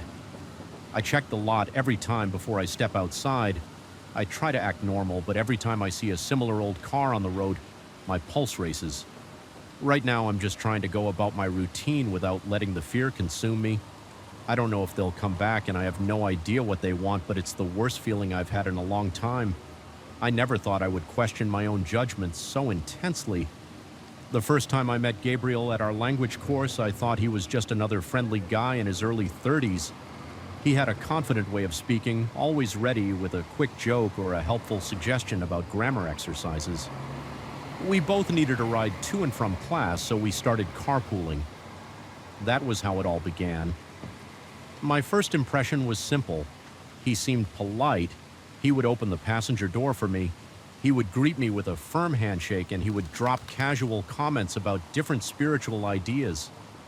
At first, I liked hearing about these topics. We talk about meditation, stress relief, and ways to focus better. Nothing felt strange. Then I remember his car smelled like pine-scented air freshener, and he kept it spotless. He would drive with one hand on the wheel and one hand resting on the window. And he had a steady way of looking straight ahead. His eyes never seemed to wander, which gave him a certain presence. I found reassuring about 2 weeks after we started sharing rides, he invited me to have coffee one evening. We stopped by a small cafe near the language school. He said he wanted to show me a couple of books that had changed his life. I agreed, thinking it would be a casual conversation. We sat in a corner of the cafe, the overhead lights dim, the chairs a little stiff, and the smell of espresso strong. He reached into his backpack and pulled out 2 hardcover books with dark covers. They had strange titles in big letters, talking about mental exercises and rituals. For a new dawn, he opened one and showed me a series of diagrams that looked like patterns of circles and triangles. He said he belonged to a private group that used these practices to achieve a higher level of awareness. I felt a slight chill in my arms because the images in those books were unusual. He flipped through the pages, slowly describing ceremonies in remote locations, chanting in small groups, and focusing on specific tasks for mental clarity. I asked if it was some kind of religion, but he said it wasn't. He called it a discrete path that valued solitude and discipline. I didn't press for too many details at first. I was curious, but I also felt uneasy. The diagrams and the terms sounded foreign to me over the next few days. Every time we drove together, he would talk about those ideas. He never pressured me, but he made them sound intriguing. He said if I wanted to learn more, I could come to a meeting with his group. He added that it wasn't open to everyone, but I seemed like a good candidate because I was level-headed and eager to learn. That made me feel proud for a moment. I thought, why not explore something new? So I accepted his invitation. The first meeting took place at a rundown community center on the outskirts of town. We arrived late at night, about 9 p.m. The building had a weak flickering lamp out front inside. We walked down a hallway with peeling paint and a faint smell of mold. We entered a small room with no windows. 7 or 8 people were sitting in a circle. They were dressed casually, just jeans and sweatshirts or t-shirts. Nothing stood out in that sense, but their expressions were focused. It felt like they all shared a secret. Gabriel introduced me as someone who was interested in the way of mental expansion. No one clapped or said anything enthusiastic. They just nodded and watched me. The meeting started with a short breathing exercise which seemed harmless enough. A woman in her 40s led a countdown telling us to inhale and exhale slowly. Then she began reading from one of those books Gabriel had shown me. She listed steps for cleansing the mind of external influences. The language was direct. She told everyone to cut ties with distractions and push away all that is negative. Then she said we should share our personal experiences one by one. People spoke about times they felt attacked by negativity in their daily lives. They blamed old friends, ex-partners, or co-workers. They insisted that those connections dragged them down. I sat there listening. I didn't say much because I didn't feel like I had anything so dramatic to share afterward. Gabriel drove me home. He looked excited. He said he could see I had the potential to learn more, to reach a higher plane of mental strength. I thought it sounded exaggerated, but I smiled and thanked him for taking me. I went to bed that night with a mix of curiosity and confusion. My mind felt heavy with those concepts of negativity and distractions. A couple of weeks passed and Gabriel kept inviting me to small get-togethers. With members of that group, they showed me more advanced exercises that involve standing for long periods, staring at a single point on a wall and repeating certain words in a low voice. They never used candles or robes or anything dramatic. Everything felt stripped down, focused on repetition and concentration. I admit it gave me a sense of calm. Sometimes my job was stressful and these exercises made my head a bit clearer. That's what pulled me deeper into their activities. The first real sign of trouble came when Gabriel told me quite bluntly that I should start distancing myself from people who didn't understand our methods. He used a firm tone. We were sitting in his car after class. He said, "If you want to progress, you can't let ignorant people hold you back." I felt a pinch in my stomach. My palms got sweaty on my knees. I asked him what he meant by ignorant people, and he said it could be anyone not aligned with our path, including close friends or relatives. I tried to laugh it off, but he didn't laugh back. He said he was serious. He kept a steady gaze on me while we sat in the parking lot. The only sound was the hum of the car's engine. Finally, I told him I wasn't comfortable cutting people out of my life. He said I didn't need to do it all at once, but I should start missing social events and stop calling certain friends. He told me it was a necessary sacrifice. I felt my stomach tightening again. I just nodded and said I'd think about it. Over the next few days, Gabriel sent me text messages urging me to skip a coworker's birthday party and spend time studying the group's materials. He said each day I wasted on outside matters was a loss for my spiritual growth. I found myself getting irritated, but I also felt guilty for ignoring him. He had become this constant voice in my head telling me to focus on the group. My nights got restless. I would wake up at 3 a.m., sweaty with my heart pounding. I would remember his words, necessary, sacrifice, negativity, ignorance. I started to feel uneasy at work, glancing at my phone to see if he had sent me another message. I wanted to please him, but something about his insistence felt wrong. Not long after I mentioned to Gabriel that I had some problems at work. We were finishing our language class standing in the hallway. I said my workload was piling up and my boss was pressuring me to meet tight deadlines. Gabriel didn't hesitate. He said, "That's happening because you're still around people who are blocking your energy." He offered no practical advice. He just repeated that if I wanted relief, I should follow the group's ritual that weekend. He gave me a piece of paper with a set of instructions. Wake up at 4 a.m., stand in a quiet room, recite a sequence of phrases, and burn a small piece of paper with a list of names of people who I believed were poisoning my mental space. My face got hot when I read it. My throat felt tight. I told him I wasn't sure if I wanted to do that. He said, "Either you do it or you keep letting them control you." Then he walked away before I could respond. That weekend, I did nothing of the sort. I slept in. I went to see a movie on Sunday. I tried to ignore Gabriel's calls on Monday morning. I checked my phone and saw 3 voicemails from him. Each one had the same message: you're hurting your own progress. You're choosing them over the path. This will have consequences.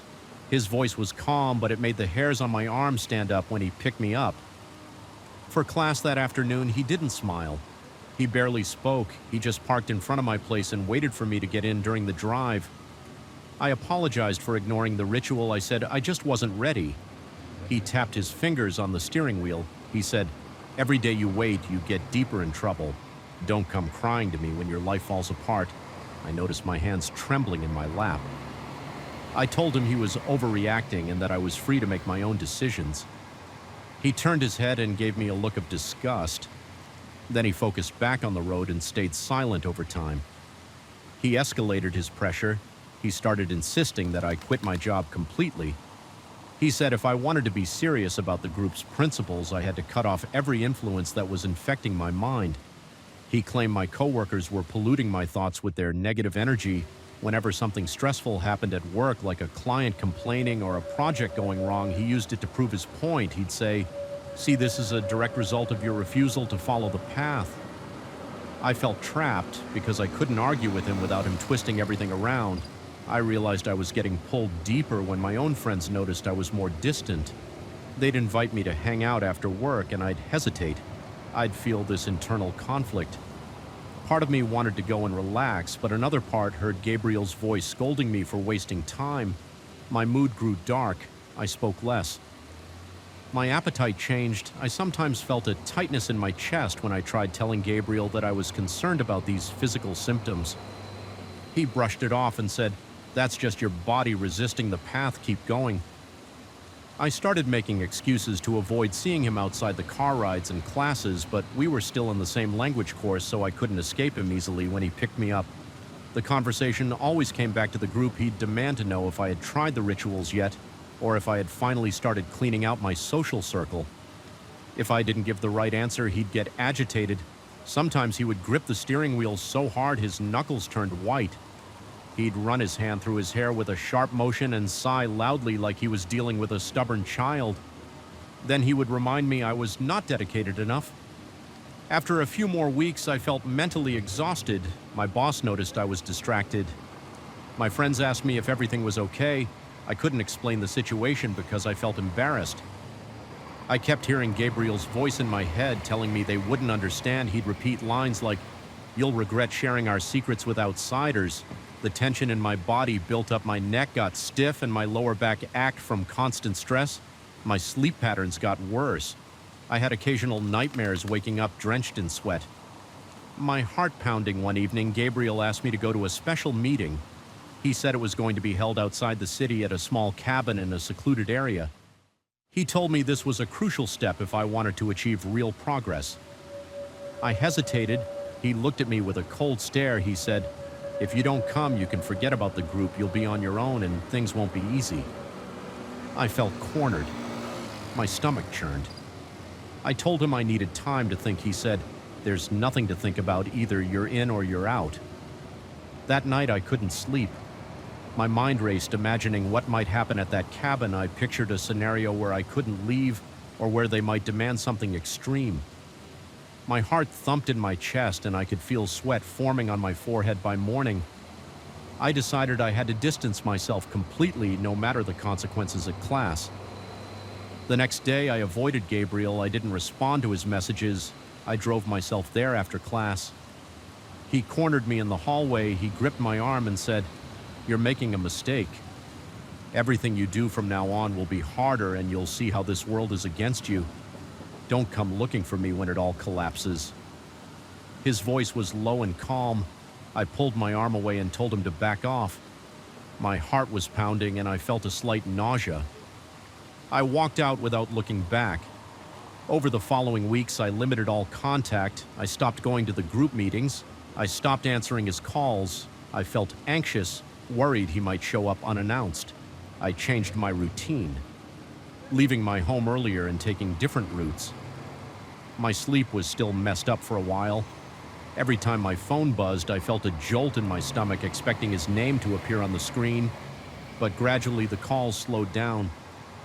Eventually they stopped. Now when I look back at that period, I remember the tension in my muscles.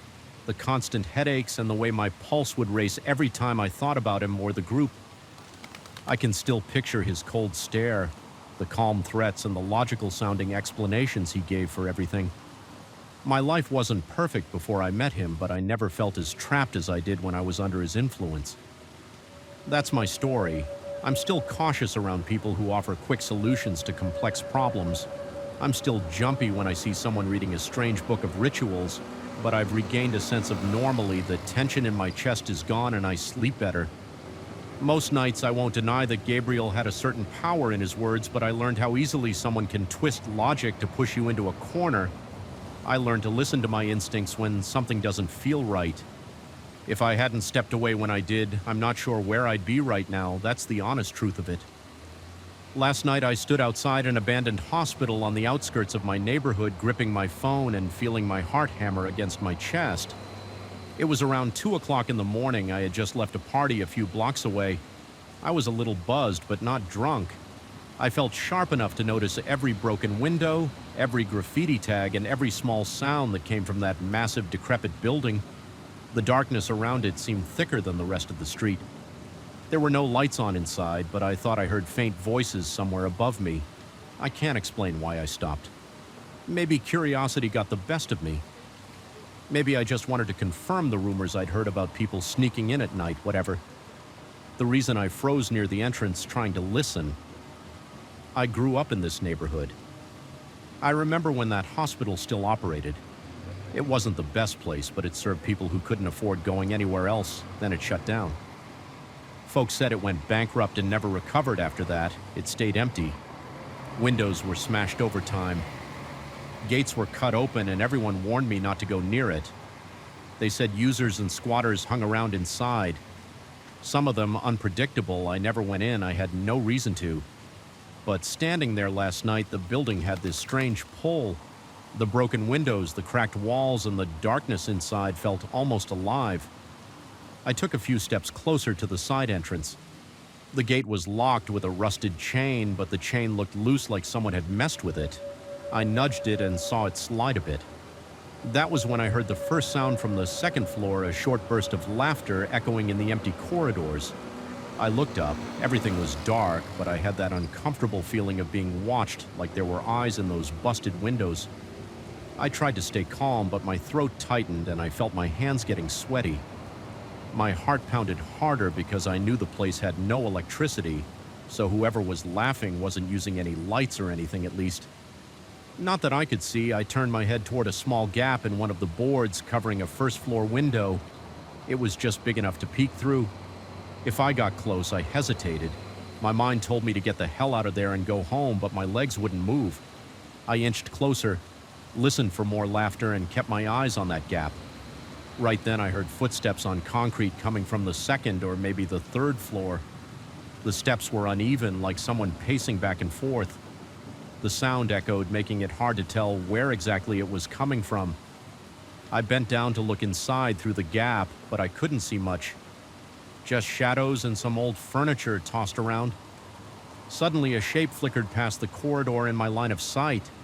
It moved fast and smooth with no flashlight or anything else. My heart jumped. I almost backed away, but I forced myself to stay. I pressed my face closer, hoping I might catch another glimpse. I saw a hallway that stretched to the left, piled with debris and broken ceiling panels. There was a door half off its hinges, then I saw that shape again, passing in the opposite direction. It looked like a person wearing dark clothes, but I couldn't see a face. The figure didn't trip or slow down, even though there was no lighting in there. It walked with confidence. Like it knew every inch of that hallway. A chill ran through my body. I could feel the hair on the back of my neck stand up. I felt kind of exposed. I worried someone inside might notice me or worse, come out to confront me. I stepped back, panting a bit. My heart thudded so hard I could hear it in my ears. That was enough for me.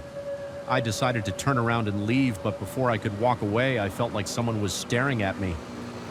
I looked up at one of the second-floor windows and thought I saw the faint outline of a head or a shoulder. It didn't move. It was too dark to tell. But my chest tightened and I got this urge to run. I felt sweat forming on my forehead and my stomach twisted. I glanced around the street. It was empty and quiet except for a stray dog sniffing around a trash can. No cars, no people, nothing that could help distract me from that sickening feeling of being watched. I looked back at the window and that shape was gone, but I still felt eyes on me. I tried to control my breathing and remind myself that it was probably just some person exploring, or maybe some homeless person who called the building home, yet I couldn't shake the tension in my gut. I took a few more steps away from the hospital and checked behind me. The gate was still there, the broken windows were still there, but everything looked more menacing. My imagination ran wild. I pictured someone creeping down the stairs to come outside and confront me. I told myself I was being paranoid, but I couldn't help it. The tension got too heavy. I finally decided to leave. Stepping onto the sidewalk and walking quickly down the dimly lit street, my ears stayed alert for any sign of someone following me. I heard nothing except my own footsteps when I got home. I locked the door and tried to calm down. I couldn't sleep right away. Every time I closed my eyes, I saw that silhouette. I kept replaying the laughter I heard. It was either one person or maybe multiple people. I wasn't sure it sounded like a group, but it echoed strangely. I stared at my ceiling for what felt like hours, half expecting to hear knocking on my door or see someone lurking outside my window. Nothing else happened that night, but I felt exhausted by morning. The next day, I couldn't shake the feeling that I'd missed something crucial. I needed to walk by the hospital again just to see if there were any signs of what I'd heard. Maybe I wanted to confirm it was just a few homeless folks having a late-night gathering, or maybe I was hoping I'd find some logical explanation. The memory of that fleeting shape in the corridor still bothered me. It moved too quickly and too confidently through a dark hallway full of debris that felt wrong around midday. I forced myself to go back. I walked up the same sidewalk, trying to keep my breathing steady. It was broad daylight, so the building didn't look as frightening, but it was still in bad shape. Broken windows, dirty walls, water stains, and a few old signs near the main entrance. I circled around to the side entrance. The chain was still there, loose around the gate. When I poked my head inside, I noticed bits of charred wood on the ground, like someone had lit a small fire. There were also empty bottles scattered around. Some were beer bottles, others looked like cheap whiskey. The smell of burned paper or plastic hung in the air. Maybe they used it as fuel for the fire. Seeing that evidence relaxed me a bit. It made sense. People in rough situations, maybe with addiction problems, probably stayed there at night. They might have had a small party inside that could explain the laughter. I moved closer to the open area near the side entrance, watching where I stepped. The ground was littered with broken glass and twisted metal pieces. I spotted a makeshift bedroll in the corner, a few dirty blankets piled on top of cardboard. Nobody was there at the moment, though it seemed deserted. I considered stepping fully inside just to look around. My nerves flared up again. My hand shook and I got that tense feeling in my gut. The place was silent now. In daylight, there were no voices echoing, no footsteps, no strange silhouettes. Everything was still. I stood at the threshold and took a deep breath. The air inside smelled damp and stale. I saw moldy walls and a hallway that curved around to the left. The paint was peeling and there was graffiti on every surface. Then I remembered how I felt last night, cornered, like someone had singled me out from above. I backed away. I wasn't prepared to go inside alone. I'm not a trained investigator. I'm just a guy who lives nearby. My curiosity was strong, but not strong enough to overpower my caution. I turned around and left the side entrance, walking around the Wow building. I looked at the broken windows on the second floor, trying to identify the one where I thought I saw a face. They all looked pretty much the same. Covered in grime and shattered in random patterns, there was a chain-link fence along the back of the hospital that used to be locked, but it was cut open beyond that fence. I saw more trash. A couple of old chairs and some graffiti that said stuff like "Get Out," or random tags. It seemed like people had been coming here for a long time. I thought about how many nights this place might have been full of strangers, laughing, fighting, doing whatever they do in a spot where no one bothers them. Maybe they all know each other. Maybe they're territorial. The idea made me uneasy. I circled back to the sidewalk and paused near the main entrance. The front doors were boarded up, but someone had pried one board away enough to squeeze through. I stared at that opening. My heartbeat quickened as I remembered the silhouette. The way it moved stayed stuck in my mind like a replay. I couldn't skip it. Moved without fumbling, that was the worst part. No light, no hesitation. Nothing, it glided across that corridor as if it owned the place. I told myself it was probably someone who spent a lot of time there and knew the layout by heart. Still, the sense that something else was going on wouldn't leave me alone. I'd heard rumors that the hospital had been left with some equipment still inside some old X-ray machines and hospital beds. Were too big or expensive to move, thieves might have broken in over the years, but I wondered if there was still something left in there.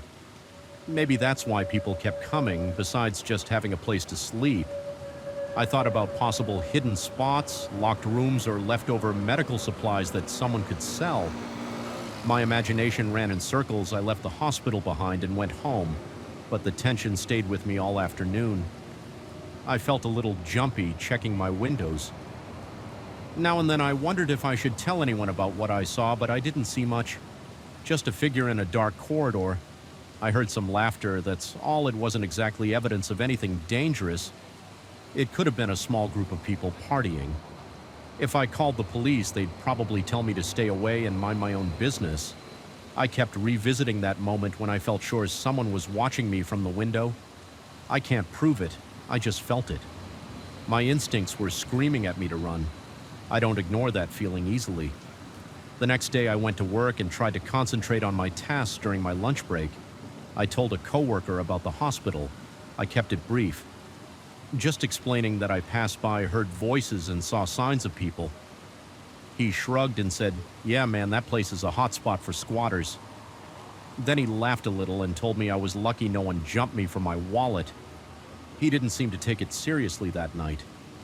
I lay awake thinking about going back, but not alone. Part of me wanted to see more. Another part wanted to forget the whole thing and move on. The next morning, I forced myself to swing by again just for a quick look during daylight. I found the same burnt area, the same empty bottles, and no people around. The blankets were gone, though, which meant someone had moved them or taken them. Everything else was exactly how it was. The chain on the gate was still loose. The boards on the windows were still pried open. That place wasn't going anywhere. I told myself I'd forget it, but I can't deny the itch in my brain. Something about the way that person moved inside the hospital felt off. My gut told me it wasn't just homeless people or casual trespassers, but I have no proof, and I'm not about to risk my safety for a hunch. I know myself well enough to avoid dumb decisions. I'm not going inside there at night without backup. For now, I'll let it be. That building has its own secrets, and I'm not sure I want to discover them alone when I pass by the hospital. Now I keep my distance. I don't stare up at the windows. I don't listen for sounds, but I can't unhear that laughter echoing down the empty hallways. I can't unsee that silhouette moving without a flashlight. In a place that should be pitch dark, people say it's just squatters. I've seen signs of them myself still. I feel like something else is there, and it's the kind of thing I don't want to provoke. Maybe I'm just paranoid, or maybe my instincts are right. Either way, I'm staying away. After sundown, that tension in my chest hasn't faded, and I don't think it will until the day they finally tear that place down or seal it shut for good. Until then, I'll leave it alone. That's all I can do. I noticed something was off the moment I came back from lunch. My coworker's desk was empty, but his coffee mug was still there. The computer screen showed a half-finished email. His blazer hung on the back of his chair. At first, I assumed he had stepped out to run an errand or make a quick call, but as the hours passed, I started to feel uneasy. By 5, I realized he was gone, and no one seemed to care. I work in a small company on the 7th floor of an old office building. The walls are yellowed, and the lights in the hallway flicker whenever someone in the adjacent suite uses a microwave or a copy machine. We occupy the entire floor. There are maybe 10 of us, plus our boss, who keeps an office in the corner. He's always behind a closed door. His name is Matthew Johnson, but we just call him Mr. Johnson that Tuesday. I returned from lunch around 1:30 p.m. I remember the time because I glanced at the small digital clock on my desk. My coworker, let's call him Mark, usually left for lunch around noon and came back by 1 row. When he didn't show up by 2, I looked around to see if anyone else noticed, but people had their heads down. I got up to stretch, walked past the conference room, and checked the break room. No sign of him. I shrugged and went back to work, figuring maybe he had an appointment or some personal errand by 3 hour. I felt a small knot in my stomach. Mark never left his coffee mug on his desk if he planned to be gone all day. He was the type who rinsed it out immediately after every use. The mug still had a bit of coffee inside. It looked cold and thick. His blazer was draped neatly over the back of his chair as if he had planned to return in a few minutes. I tapped my pen on my desk and thought about asking the boss, but I decided to wait until the end of the day. I kept expecting Mark to walk through the door with some story about the elevator. Breaking down or a last-minute errand, the clock reached 4 by then, 4:30, then 5G at 5:15. I couldn't stand it anymore. I knocked on Mr. Johnson's door. He opened it part way and leaned out. He didn't look happy. "Sir, have you seen Mark?" I asked, keeping my voice low so I wouldn't disturb the others. Mr. Johnson stared at me like I'd said something rude. "He's out," he answered. "Focus on your tasks." I felt a small rush of annoyance. "It's just that he's been gone all afternoon," I said. He squinted at me. "It's not your concern. Finish your reports." He shut the door. I stood there for a moment, feeling a flush on my neck. I went back to my desk. The office was quiet now. A few people were packing up, but some stayed later than usual. That's how it often goes here. We don't have a strict schedule, and deadlines force us to stay by sixth gear. Most people had left. I had a stack of reports to complete. The overhead fluorescent buzzed and the air conditioner rattled. Mark's desk was next to mine, and I couldn't stop looking at it. His email was still open on the screen. It read something about a client order, but the sentence was unfinished. I shut off my computer around 7:30 and decided to check one more time. If Mark had come back, maybe through a different entrance. The office was empty. Everyone else had gone home. I walked around the perimeter of our floor, the conference room. Lights were off. The break room was dark. I noticed Mark's Tupperware container in the mini fridge with his name written on a piece of tape. It was still there, unopened. His desk lamp was off, but his coffee mug was in the same place. I felt a chill.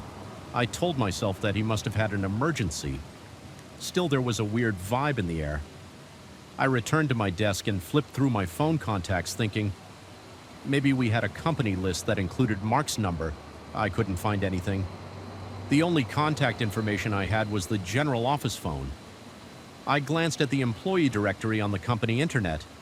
His name wasn't there, which confused me. I was sure I had seen his profile before when we first started working side by side a few months ago. Maybe it was some glitch in the system.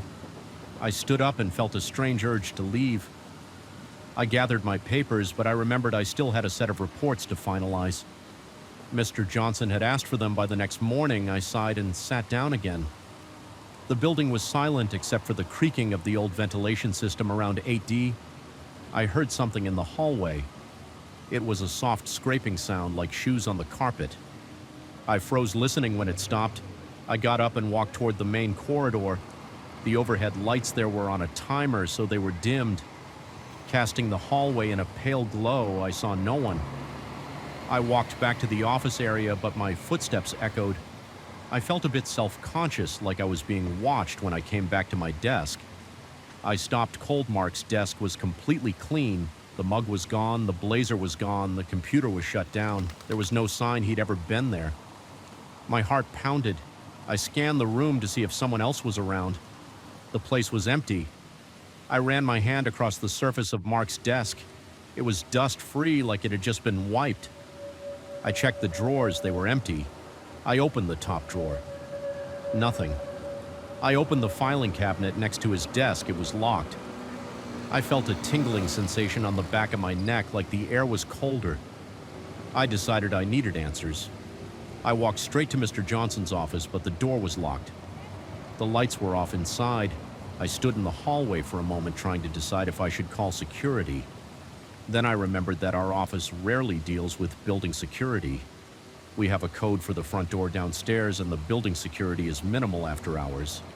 Usually there's just one guard in the lobby, and he's half asleep. I hurried toward the elevator, and while I waited for the doors to open, I felt a strong urge to look behind me. I turned around. The corridor was empty, but I noticed a flickering light near the supply closet. It made the hallway look darker than usual. I stepped into the elevator and pressed the button for the lobby. The ride down was slow. The elevator always smells like old carpet and stale air. My stomach was tight in the lobby. I saw the guard behind his desk. He was an older man wearing a rumpled uniform. I approached him feeling a bit awkward. "Excuse me," I said. "Have you seen a guy about my height, brown hair, wearing a blue blazer come through here in the last few hours?" He frowned and looked at his sign-in sheet. "Nobody's come or gone for a while," he answered. "I would have noticed." I nodded and tried to hide my unease. "Thanks," I said. I walked out to the street. It was dark outside and the streetlights buzzed. I stood on the sidewalk feeling the cool air. Part of me wanted to go home, forget everything and hope Mark showed up the next day, but something told me that if I left now, I'd never get an explanation. I went back inside, rode the elevator up, and stepped onto my floor again. It was quieter than before.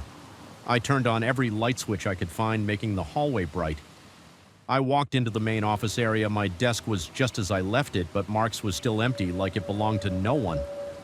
I decided to check the company's employee records. We keep a few paper files in a locked cabinet near Mr. Johnson's office, but I have a spare key because I handle some of the HR duties. From time to time, I unlocked the cabinet and sifted through the folders. I found mine, the other employees, and some older files. Mark's name was not in there. I checked again, carefully reading the labels. Nothing. It made no sense. I pulled out my phone and tried to remember if Mark had ever emailed me from a personal address or if I had any text from him. Nothing came up. My head felt cloudy and my chest felt tight. I stood up and felt like I was moving through some strange dream, but everything looked normal, just empty. I glanced at the clock on the wall. It was nearly 9:30. The building would lock down soon and the lights in the hallway might shut off. I decided to gather my stuff and leave as I moved back to my desk to get my backpack. I heard footsteps behind me again. They were soft, like someone wearing sneakers. I spun around. No one was there. My throat went dry. I said, "Hello." Quietly, no answer. I walked across the room and checked every cubicle. They were all empty. I stopped at Mark's desk. I leaned in close to the computer monitor, but it was off. The power cord was disconnected. There was no sign that anything had been on his desk at all. I felt a cool draft from somewhere. The air conditioning was supposed to shut off after, but I heard it humming faintly. My arms felt prickly and I realized I was sweating. Even though the air was cold, my eyes darted around and I had the sensation that someone stood right behind me when I turned. Nothing was there. I couldn't handle the tension anymore. I grabbed my things and headed for the elevator. This time I kept looking over my shoulder.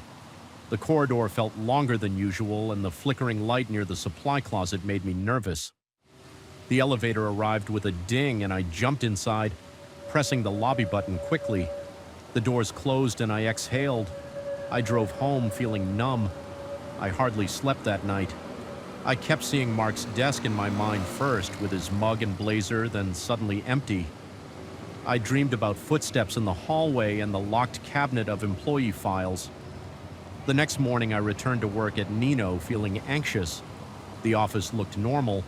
People were at their desks. The break room smelled like fresh coffee. I set my stuff down and scanned the room for Mark. Of course he wasn't there. His desk was exactly as it had been when I left, completely empty. I walked toward it. But before I reached it, Mr. Johnson came out of his office and intercepted, and he stopped me with a look. "I need you to focus on the Peterson account," he said. His tone was calm but firm. "You're behind on your tasks, sir." I began about Mark. Mr. Johnson shook his head. "Once drop it." I stared at him. He waited a moment, then walked away. I felt a surge of confusion. How could he not address the situation? Mark's absence was obvious. I thought about asking the other co-workers, but they all had their heads down.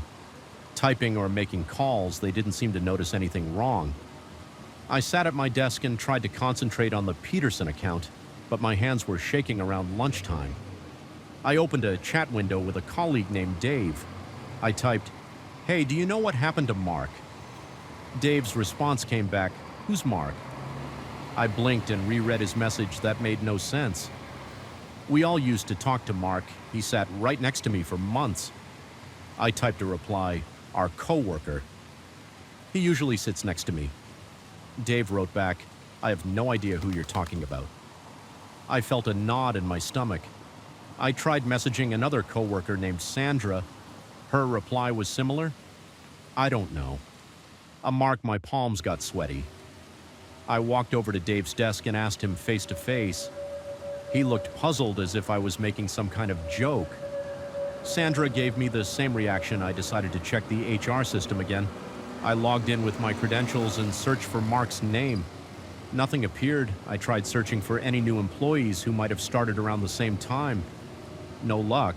It was as if he never existed that afternoon. Mr. Johnson approached my desk. He dropped a file folder onto it and said, I need these done by the end of the day. He looked at me without blinking. I opened my mouth to speak, but he cut me off. Focus on your work, he said in a low voice. He tapped the folder. You understand me? I nodded. He walked away. My heart pounded. I felt trapped. I finished my work mechanically, avoiding conversation with anyone else. By 6G, people started leaving again. I heard them chatting about dinner plans and commutes. I stayed behind, hoping to find some trace of Mark's existence. I searched through old emails, scanned archived files, and checked the desk drawers again. Nothing, not a single mention of him. It was as if he had vanished from every record in the company. The only place he still existed was in my memory, and maybe not even there if I kept doubting myself by 7. Hawk, I heard footsteps again in the hallway. This time I felt too scared to check. I stayed at my desk, pretending to work. The footsteps moved closer, then stopped. The hair on my arm stood up. My breathing got shallow. I spun around in my chair and the corridor was empty. I grabbed my jacket and left. Now I'm sitting at home telling you this story. There's a heavy feeling in my chest. I keep thinking I'll wake up tomorrow and find out it was all some misunderstanding, but I know what I saw. My coworker was real. He had a voice, a face, a desk right beside mine. Now he's gone and no one will even acknowledge he existed. My boss refuses to discuss it. The rest of the office claims they don't know him. I check the records and his name is missing. I feel watched even here in my own apartment. The back of my neck prickles like someone is standing behind me. I hear the faintest sound of footsteps in my hallway. At odd hours when I look through the peephole, the corridor is empty every time I go back to that office. I see Mark's empty space and I feel like something is hovering nearby, staring at me, waiting for me to ask one more question. But Mr. Johnson told me to forget my coworkers, pretend they never met Mark. The building feels colder at night. I can't stop glancing at corners and doorways. I'm afraid that whatever happened to Mark could happen to me if I keep pushing. Yet I need to figure out why everyone acts like he never existed. I don't know what's worse. Believing he vanished into thin air or suspecting that this place took him somehow. Tomorrow is Wednesday. I have to go back. I'm dreading the moment I sit down and see that empty desk next to mine. It's just a desk now, no coffee mug, no blazer, no personal items at all. There's only a hollow feeling in the air around it. I keep thinking I'll hear Mark's voice down the hall. I keep expecting him to send me a message, telling me it was all a mistake, but there's only silence and the footsteps that come and go when nobody's watching. I don't have an explanation. I only have this uneasy sense that something is deeply wrong in that office, and everyone around me wants to pretend everything is fine. I can't pretend Mark was there. Now he's gone and I'm the only one who remembers. I jolted awake at midnight because of a sudden drilling noise. It wasn't the faint hum of someone hanging a picture.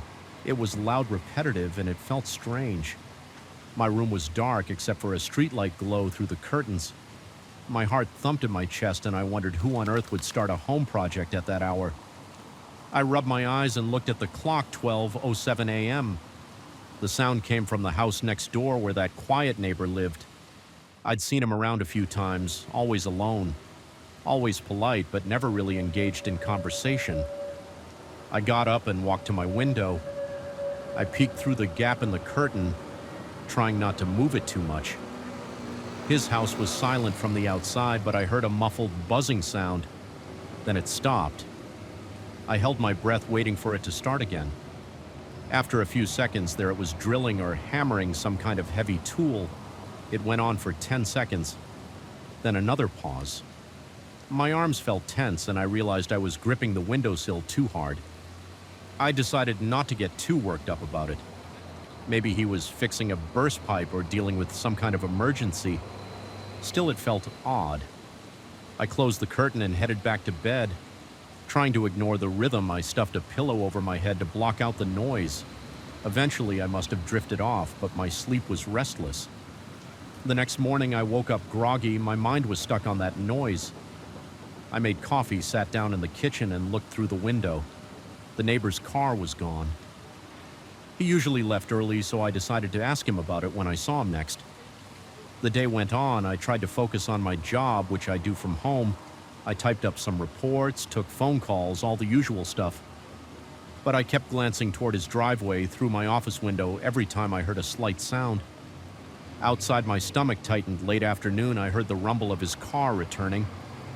I waited a few minutes, then walked out pretending to check my mailbox. I'm not proud of that approach, but I didn't know another way to casually bring it up. He saw me and gave a small nod. I walked over and said hello. He smiled politely, though it seemed like he was in a rush. I said, "Hey, I heard some noise last night. Sounded like you were drilling something." He shrugged and said, "Yeah, I'm just working on a few things in the basement. I had a project that ran later than I planned." He didn't offer much detail. He didn't look nervous, but he also didn't seem interested in prolonging the conversation. He just said, "Sorry if it kept you up." Then flashed a quick smile before unlocking his front door.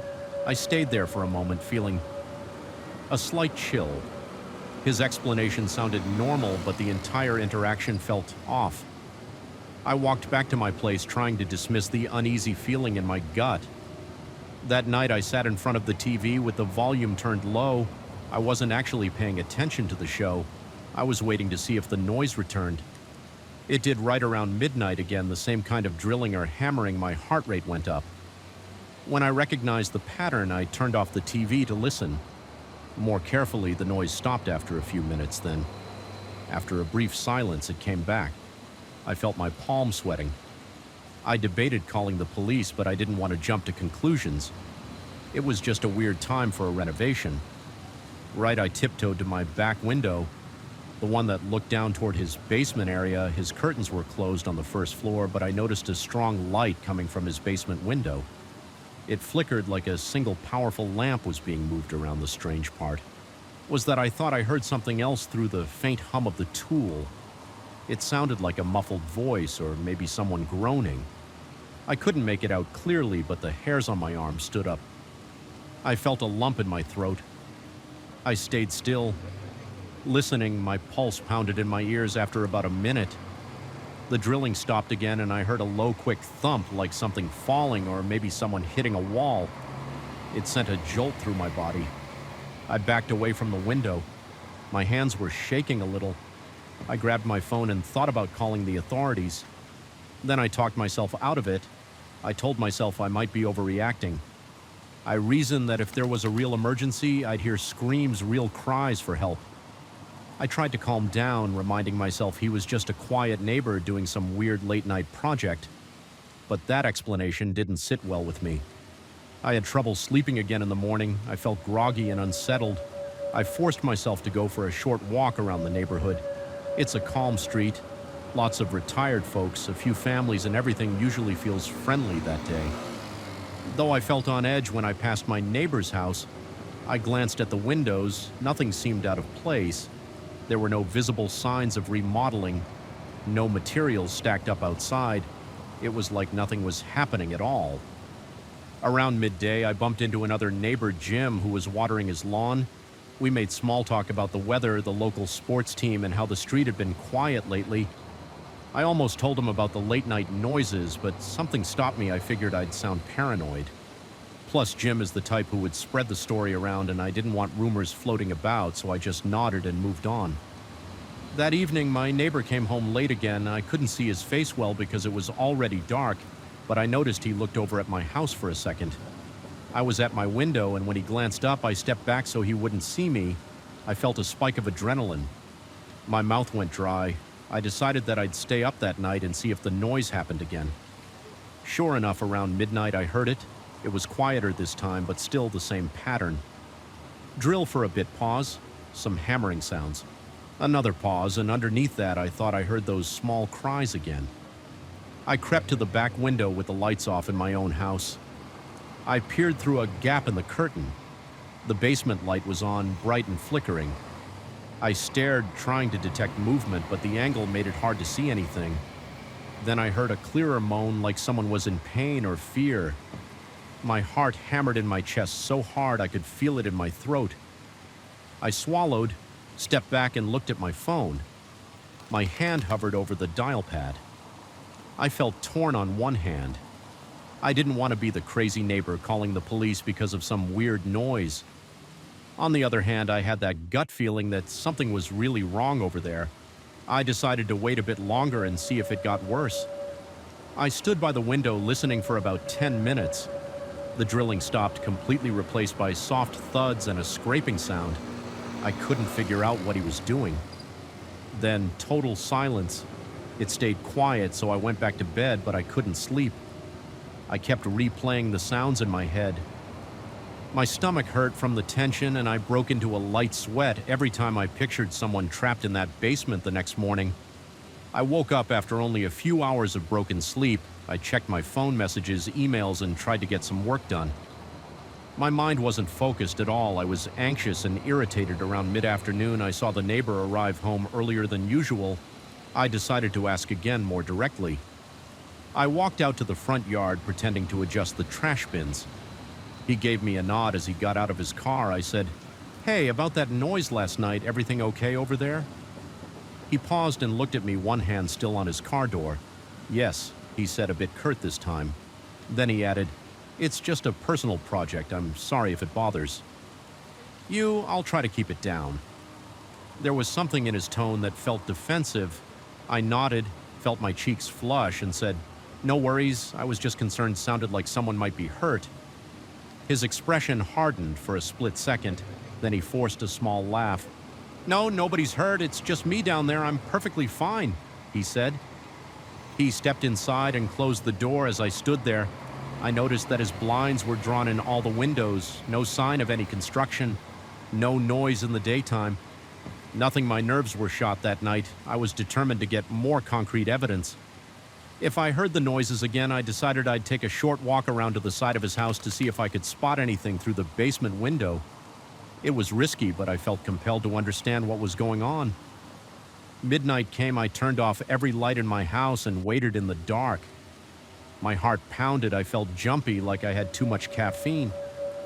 Then the drilling started again, louder. This time I put on dark clothes, stepped out my back door, and crept along the fence that separated our yards.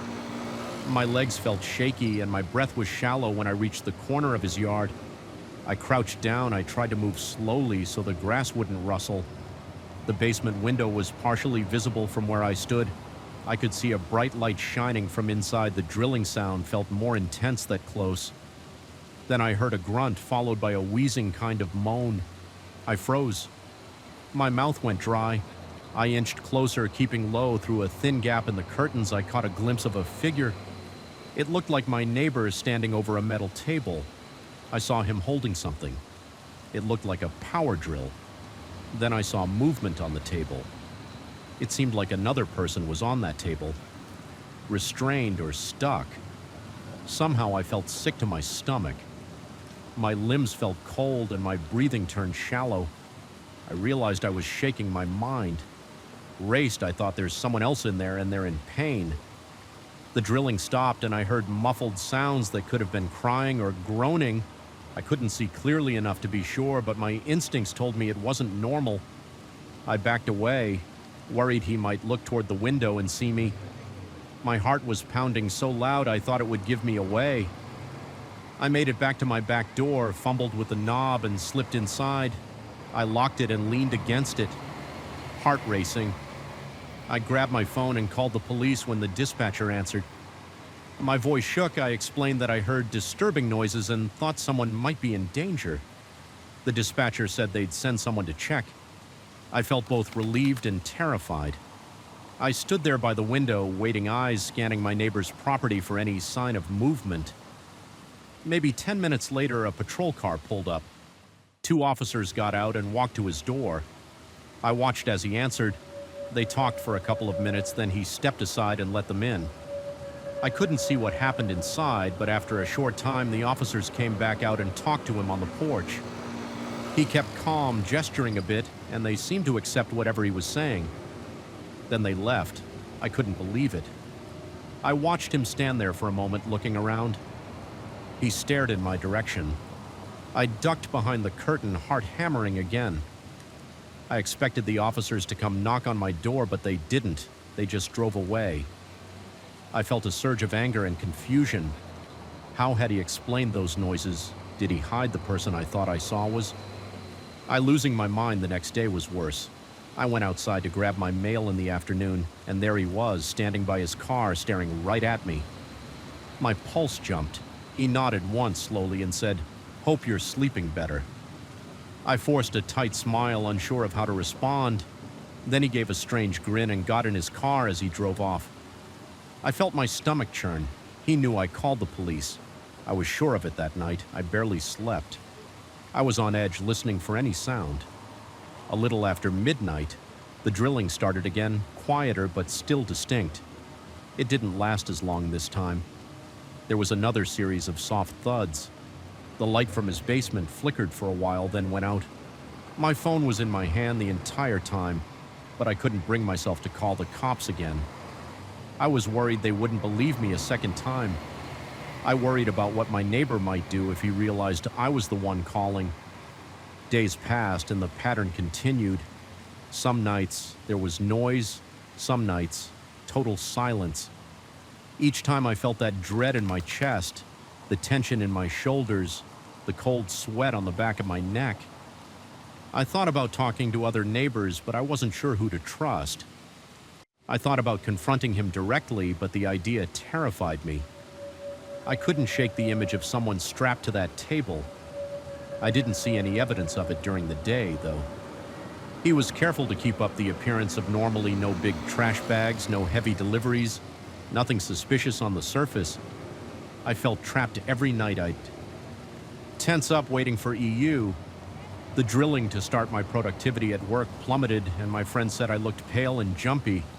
I gave them vague excuses about not sleeping well.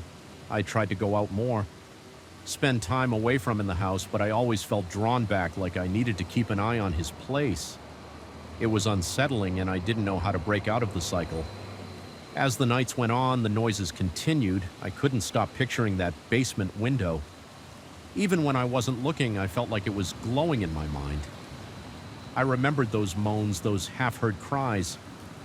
Sometimes I'd stand in my own basement and imagine I was trapped next door. The claustrophobic feeling made me gasp for air. I'd have to go back upstairs to calm down. I still haven't gotten any concrete answers. The police came that one time, but they accepted his explanation. I'm too afraid to push it further. He walks around the neighborhood like he's completely ordinary, and everyone else seems to think he's just a quiet man, but I hear the drilling. I see the flickering light. I sense that something is very wrong in that house. I wish I had a satisfying ending to this story. I'm stuck in limbo, waiting for something to change, hoping I'm wrong about what I think I saw. But every time I hear those noises, my body goes rigid and I can't shake the feeling that there is a person in that basement who needs help. I have no proof. All I have are those midnight sounds and that single glimpse of a figure on a table. I'm telling you this because I need to get it off my chest. It's the reality I'm living right now. I feel powerless and anxious, locked in my own home. Listening, if it happens again tonight, I might call the authorities again no matter what. I can't let this continue if someone is truly in danger. But until then, all I can do is sit here, watch the clock, and dread the moment that drilling sound starts once more. I almost turned back when I noticed how fast the sun was dropping. I was near the top of the trail looking out at the city below, and I realized I had lost track of time. The sky was already taking on that dark blue shade that comes right before real night settles in. I knew I should have started heading down an hour earlier, but I wanted one more look at the view. I didn't want to miss that last bit of sunset light. Now I was kicking myself for not paying attention to the time I decided to head back down the trail. Right away, I wasn't scared at first. I'd hiked this route dozens of times, but I usually planned it better, starting early in the morning and finishing before dusk. This time, I was stuck in the middle of a thick forested area as the light dimmed. The trail ahead looked a lot different in the low light, with shadows stretching across the path, and the trees swaying in the evening breeze. The sound of insects grew louder, and I could feel the cool air against my arms and neck. I took out my flashlight and turned it on. The beam lit a narrow slice of the dirt path. I told myself I just needed to move carefully, maybe get home a bit later than usual, but it was no big deal. My phone had no signal up here, which was typical, so I couldn't call anyone to let them know I was running late. Still, I stayed calm. I walked quickly, listening to the crunch of gravel under my hiking boots. After maybe 10 minutes, I noticed something odd up ahead, maybe 200 or 300 yards. There was a flicker of light. It wasn't steady like a typical headlamp or flashlight. It blinked on and off in these strange intervals. It looked like a flashlight being covered and uncovered by someone's hand. I stopped and listened, but I heard nothing. Except the wind through the branches and my own breathing. I didn't see other hikers during the day, and I wasn't expecting to see anyone. Now most people would have already left the mountain. I kept walking, but slower. My pulse started to pick up. I began to feel that uneasy twist in my stomach. My mind jumped around trying to figure out what that light could be. A lost hiker, a group messing around, or maybe someone looking for an animal. The possibilities raced through my head, but none of them felt right. The blinking was too deliberate, like a signal or a code. I tried calling out, "Hello, anyone there?" My voice echoed no response. I moved forward a few steps, shining my flashlight into the trees. Suddenly, those lights ahead snapped off. Total darkness in that direction. I froze. I waited. I listened. At first it was quiet, then I heard a snap of a branch followed by steps rushing away. It sounded like more than one set of footsteps, but I couldn't be sure. My heart started hammering against my chest. I swallowed, feeling my throat go dry. I called out again, "Hey, do you need help?" But the only answer I got was distant rustling. Eventually, the forest went quiet again. I felt sweat gathering at my hairline, and the humid air clung to my shirt. I decided I wasn't going to turn around and find another route. The main trail down was still the fastest and safest way to reach the base, and I didn't want to get stuck wandering in unfamiliar off-trail areas at night. So I kept walking, but I flicked my flashlight off for a few seconds. I wanted to see if the other lights would come back on if my own light was off. My eyes adjusted a bit to the darkness. I stood there breathing quietly, scanning the distance. The moon was rising, but it wasn't bright enough yet to light the path clearly. Then in the corner of my eye, I caught another flash. This time it was off to the left, deeper in the woods. Another flicker, then darkness. No voices called back, no sign of a normal conversation or campsite. My skin prickled with goosebumps. I turned my flashlight on again, deciding it was better to see where I was going. I quickened my pace, trying to put distance between me and those lights.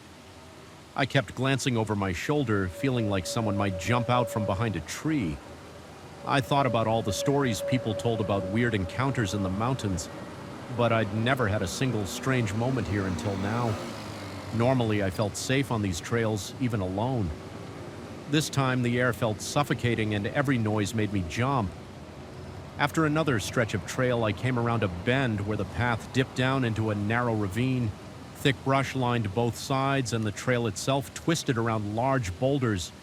I shone my flashlight around, trying to see if anyone was hiding behind them. I heard a snap behind me. I whipped around, nothing. Just darkness. I could taste my own fear on my tongue like metal. My heart pounded so loud I thought it would give me away if someone was truly sneaking around. I kept moving. Sweat trickled down my temples and my legs felt tense. I tried to breathe slowly to keep my nerves under control. The trail eventually rose again, leading to a small lookout with a wooden bench. I remembered that bench. Well, it was where I often stopped for a quick water break during the day. Now it looked eerie under the moonlight. The bench's wood was weathered and cracked, and the nearby trees formed tall, looming shapes. I paused at the bench, trying to decide if I should rest or push forward. Suddenly, from behind one of the trees, I saw a silhouette dart out of sight. It was fast, a quick movement. My breath caught in my throat. I tried shining my flashlight there, but I couldn't catch any detail. All I saw was the shape of a person maybe wearing dark clothing. Then they were gone. I whispered a shaky greeting. I don't mean any trouble, but there was no reply. I could hear my heartbeat drumming in my ears. I wiped my forehead, which was covered in sweat. My chest tightened. I looked around and saw nothing else. I had to keep going. Standing there was making me paranoid. I took a long drink from my water bottle, then started moving again. Stepping carefully to avoid tripping on rocks in my rush, I kept hearing faint shuffling in the trees on either side of the trail. Every time I turned to look, I saw only swaying branches, but I knew someone or several people were out there. The lights had been real, the footsteps had been real, the silhouettes were real. I tried calling out a few more times, hoping it was just a group of pranksters or other hikers, but no one answered. I only heard hushes or muffled sounds, like they were deliberately keeping their voices low. I turned corners on the trail as fast as I dared. Feeling my calf muscles burn from the steep incline, my flashlight beam bounced across tree trunks and bushes. Occasionally I caught a glimpse of movement, but never for long. Sometimes I heard faint whispers that I couldn't make out, as if more than one person was discussing something in hushed tones. Eventually, I reached the lower section of the trail where the path widens and the terrain becomes less rocky. I could smell wet earth and hear the distant sound of a small stream that was a familiar marker that I was maybe 15 or 20 minutes from the trailhead parking area. Relief washed over me, but my guard stayed up. If someone had been following me, I figured they would back off. Now this area was more open, and soon I'd be near the main lot, but as I passed a bend near the stream, I noticed something in the darkness. Footprints in the muddy ground. They looked fresh, maybe a few different pairs heading down the trail in the same direction as I was going. It made sense, but it confirmed there were multiple people.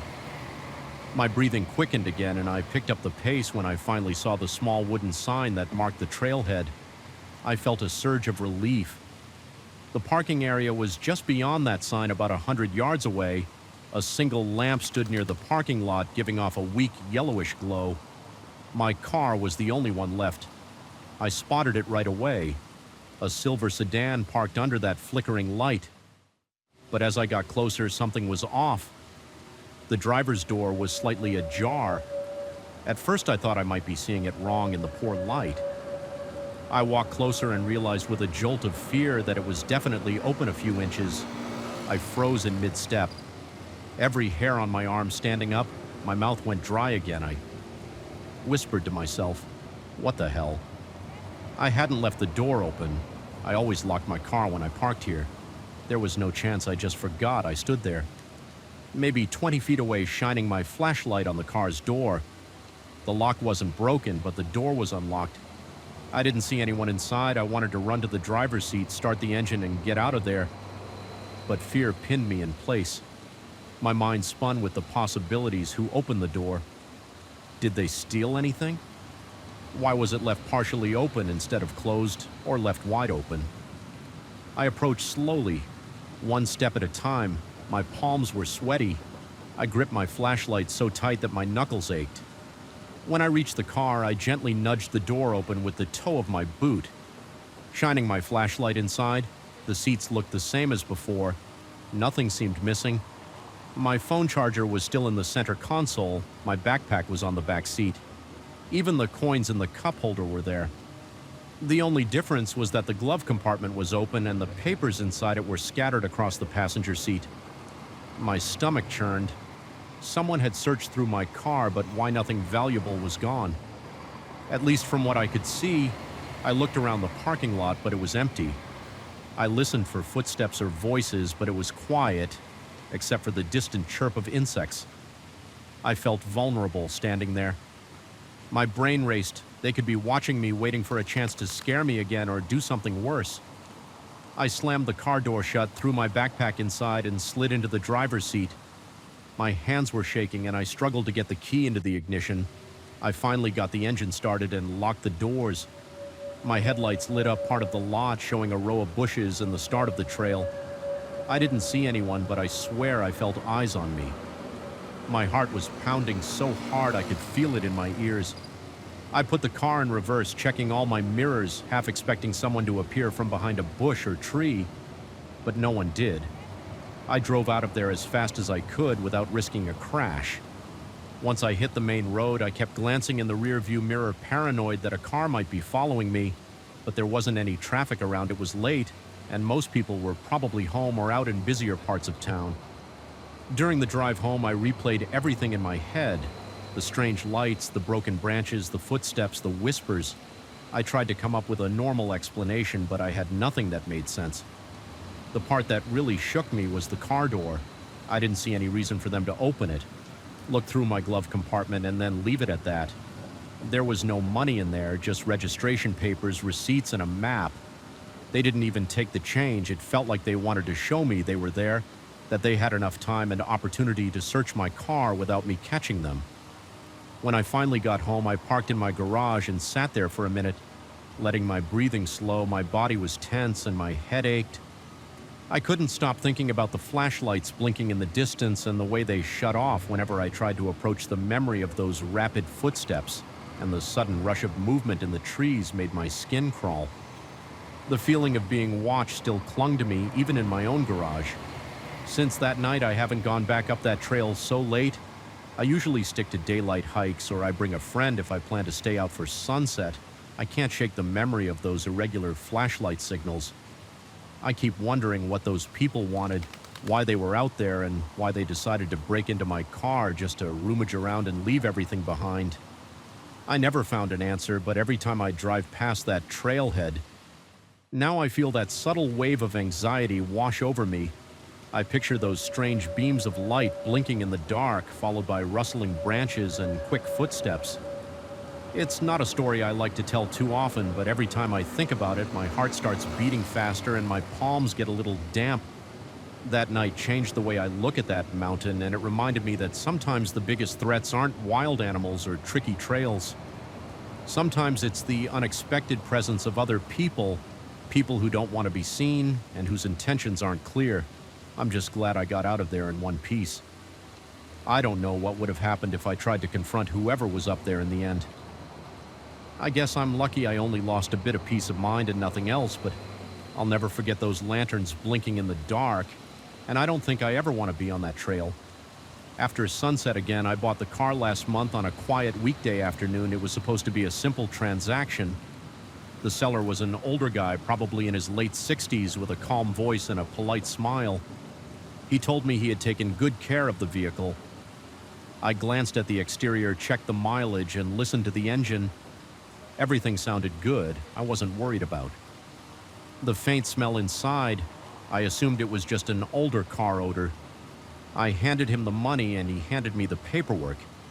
He gave me a quick handshake and said he hoped I'd enjoy the ride. He looked honest. He left without lingering. When I first got in the driver's seat, I felt a slight sense of excitement. The engine started without any stutter, the gears shifted smoothly, the brakes were responsive. I drove around for a few blocks to get a feel for it, and I noticed a few little quirks, like the rattling sound near the trunk when I hit a speed bump and a slight musty smell that got stronger. If I turned the AC on high, I also realized the glove box was locked. There was no key for it on the ring. The old guy gave me, it wasn't a big deal. At first, I thought I'd get it open. Eventually, the next day, I made an appointment with a mechanic for a more thorough inspection. He didn't find anything wrong except for some worn belts that needed replacing. He also noticed the locked glove box. I told him the seller didn't give me a key for it. The mechanic shrugged and said I could have a locksmith open it if I wanted. We laughed and moved on. I was more concerned about the belts I paid for the replacements and left the shop feeling confident about my purchase over the next week. I drove the car daily. I used it for work errands and short weekend trips. It handled well. Fuel economy was decent, but that weird smell never went away. At times, it reminded me of old carpet or stale air, but there was something else.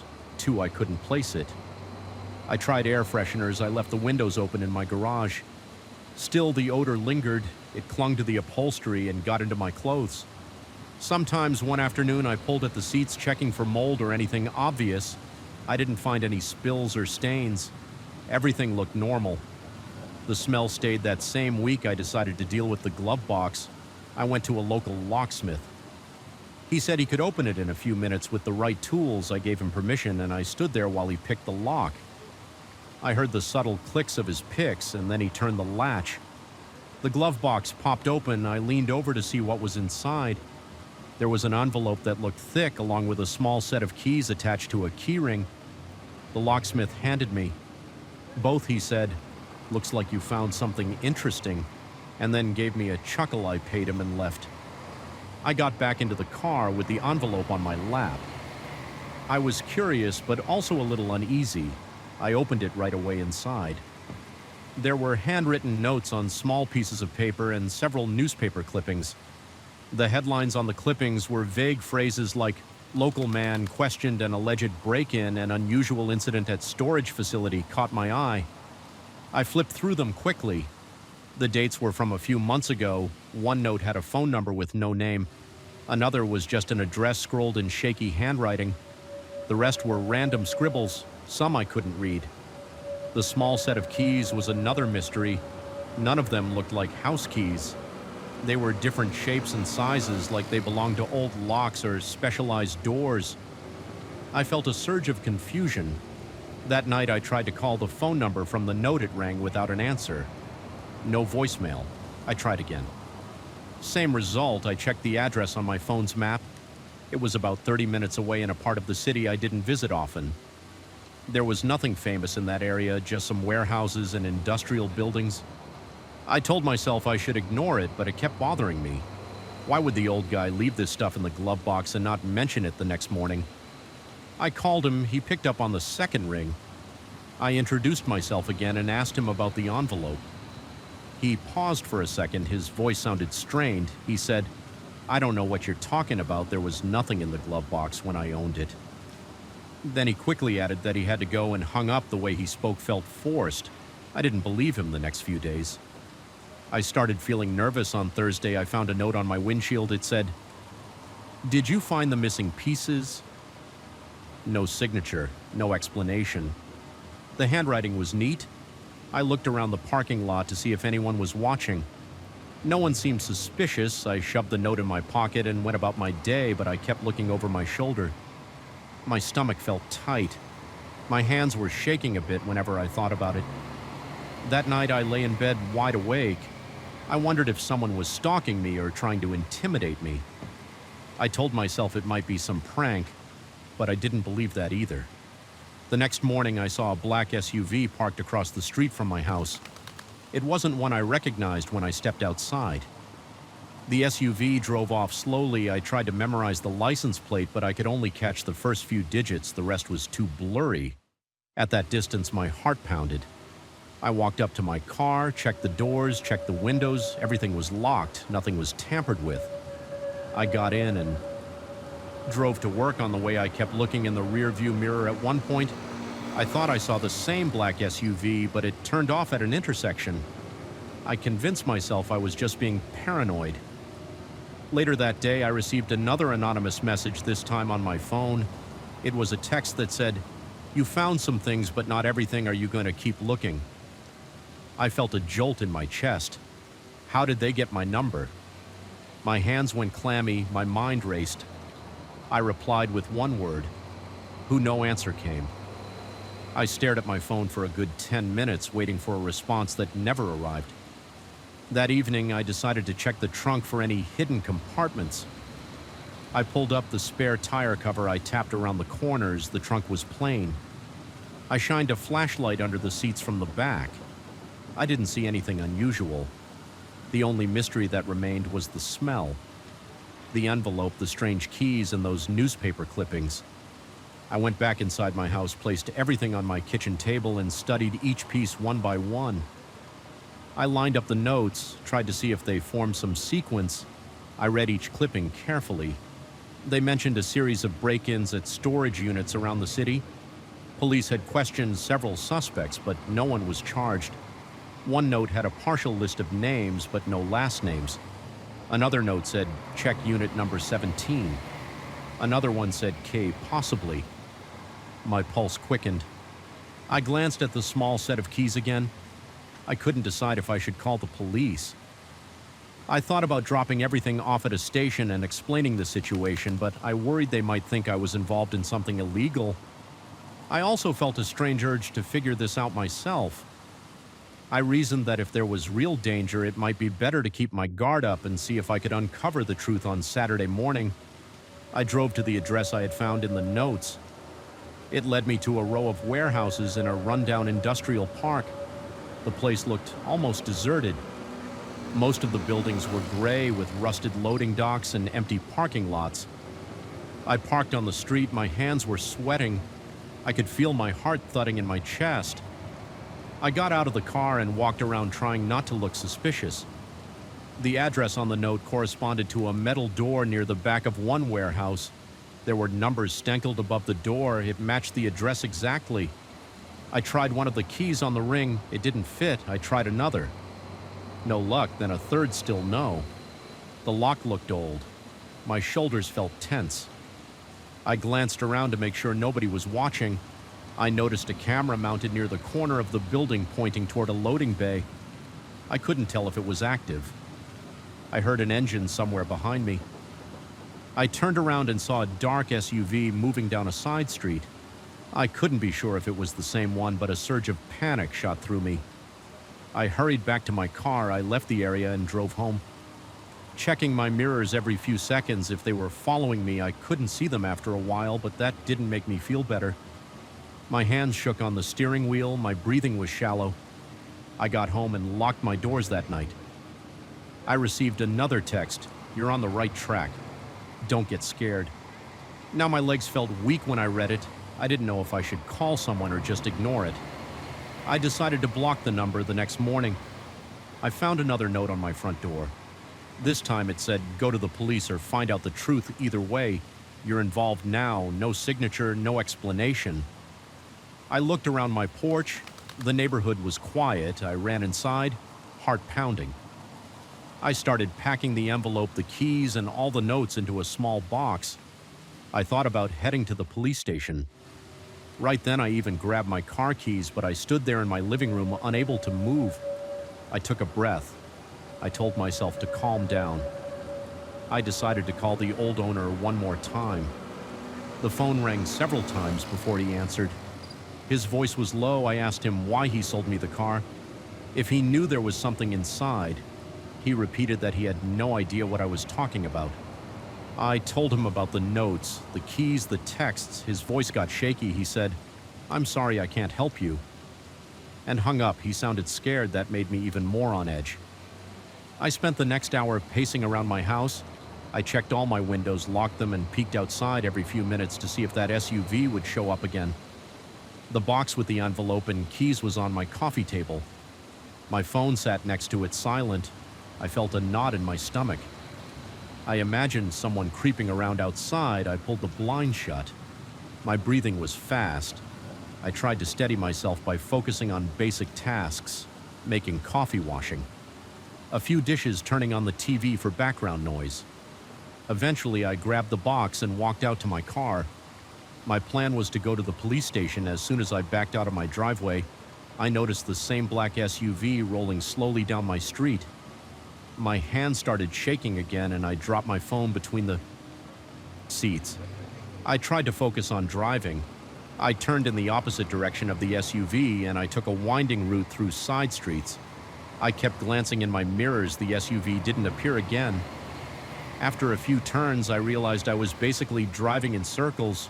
My heart pounded in my ears. I stopped in a parking lot behind a shopping center. I picked up my phone from under the seat and sat there breathing heavily. I opened the box on the passenger seat and looked at the clippings again. I had this strong urge to know what the old man had gotten himself into. I thought about the text telling me I was already involved. I felt that was true. I wasn't sure how deep this went. My chest felt tight. I wiped sweat off my forehead and told myself I needed to make a decision. Right then, a new text popped up. It was from an unknown number. Again, they're watching you, be careful. My stomach flipped. I started the car and drove straight to the nearest police station. I parked outside and just stared at the building. I pictured myself walking in with this box trying to explain how I got it. I wondered if they'd believe me. My head was throbbing. I turned off the ignition. My breathing was shallow. I clenched the steering wheel for a few seconds. Trying to collect my thoughts, I looked around the parking lot. A few police cruisers were parked there. I saw an officer step out of the station and light a cigarette. He looked tired. I looked at the box on my seat. I felt this overwhelming sense of doubt. My phone chimed again. Another unknown message. You can walk in there, but think about who else is inside. I felt sick to my stomach. I stared at the station doors. I stared at my phone. I turned the key in the ignition again. My hands were trembling. I backed out of the parking space and left, driving away from the station with my heart racing. I didn't know who was behind those messages. I didn't know why they seemed so sure I shouldn't trust anyone. All I knew was that the car I'd bought, which should have been a simple used vehicle, was now a constant source of stress. I realized I couldn't live like this much longer. I needed answers. I pulled into my driveway, parked and locked the doors. I took the box into my house that night. I barely slept every time I heard a noise outside. I jumped. My body felt tense. My muscles ached and my mind wouldn't stop racing. All I could think was that at any moment someone could appear at my door demanding that envelope.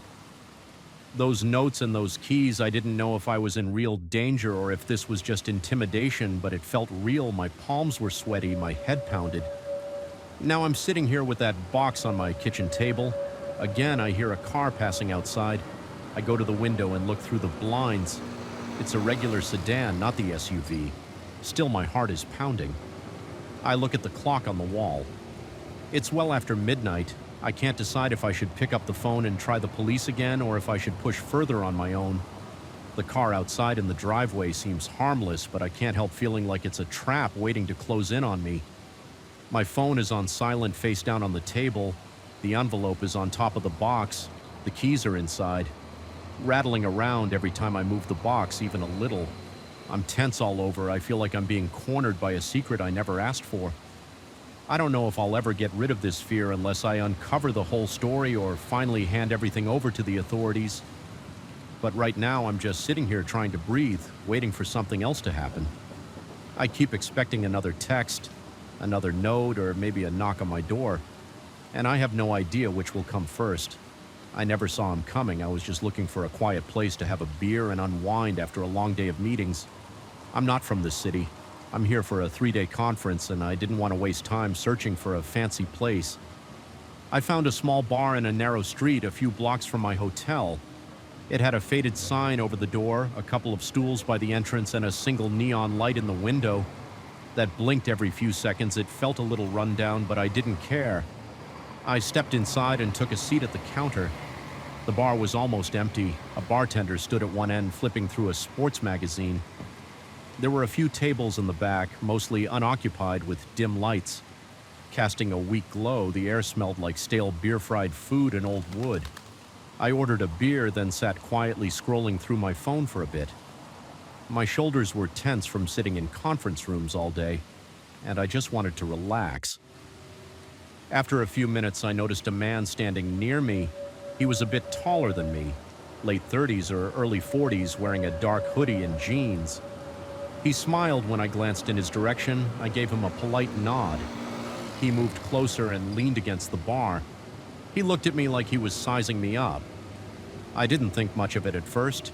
People in bars sometimes chat about random stuff, and I figured he was just bored.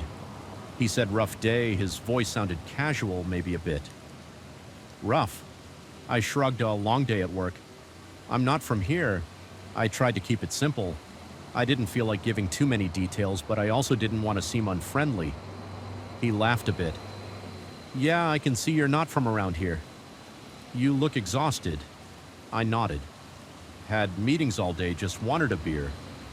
He asked if I was traveling alone. I felt a slight twist in my stomach. His question seemed a little direct, but I told him I was alone because it was a business trip. I didn't give him a full answer, just said something like, "Yeah, it's just me." And I tried to move the conversation to something else. He introduced himself with a name that I barely caught. It sounded like Lou, but the music in the background was low and the bartender coughed around the same time, so I wasn't sure. I just nodded and said, "Nice to meet you." He didn't seem to mind that I wasn't sure about his name. He gave me a friendly grin, then asked, "Where are you staying downtown?" I hesitated. I didn't want to lie outright, but I also didn't feel comfortable giving him my hotel name or location, so I answered vaguely, "Yeah, near downtown, it's convenient." I sipped my beer and kept my eyes on the TV in the corner, hoping he'd drop it. He moved closer, tilting his head. "Yeah, which hotel? There's a bunch of them around here. I got some friends who work at a few. Maybe you got a good deal." I felt my heartbeat pick up. I tried to keep my voice calm. "I don't remember the name," I said, looking away. "My company booked it. It's just an average place." He chuckled. "Man, how do you not know your own hotel's name?" He said it in a joking tone, but I sensed a push behind his words. I kept quiet, took another sip, and checked my phone like I got a message. He watched me waiting for a better answer when I didn't give him one. He nudged my arm lightly. "Come on, you can tell me," he said. "I'm not going to rob you in your sleep or anything." My neck felt stiff. I noticed my mouth was dry even though I'd been drinking. I forced a laugh.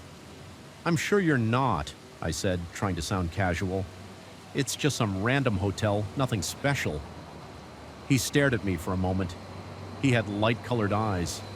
The bar's weak light gave them a pale, almost grayish tint. Then he said, "You here for long?" I shook my head. "A couple days, then I'm out." He kept pressing, "Got family waiting for you back home?" I felt a sudden urge to get out of my seat. Something about his questions made me uncomfortable. They weren't standard small talk. He was zeroing in on personal details. I put my beer down half empty and said, "Excuse me, I got to use the restroom." He stepped aside, letting me pass, but he was slow about it as I walked by. I felt his hand tap my shoulder in a weirdly familiar way, like we were friends. I didn't like it. I tried not to show it. Just nodded and walked to the back. In the restroom, I splashed water on my face. I stared at myself in the mirror. I felt a knot in my stomach and my pulse was a bit fast.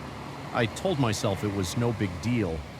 Just some guy who was a little too curious, but I couldn't ignore the tension in my shoulders. Something about this situation was off. When I came out, I saw the man at the bar again. He was flipping through the same sports magazine the bartender had. The bartender was nowhere in sight. Maybe taking a break out back. I thought maybe this was my chance to leave. I walked toward the door, and just as I reached for the handle, I heard his voice behind me. "Leaving already?" he asked.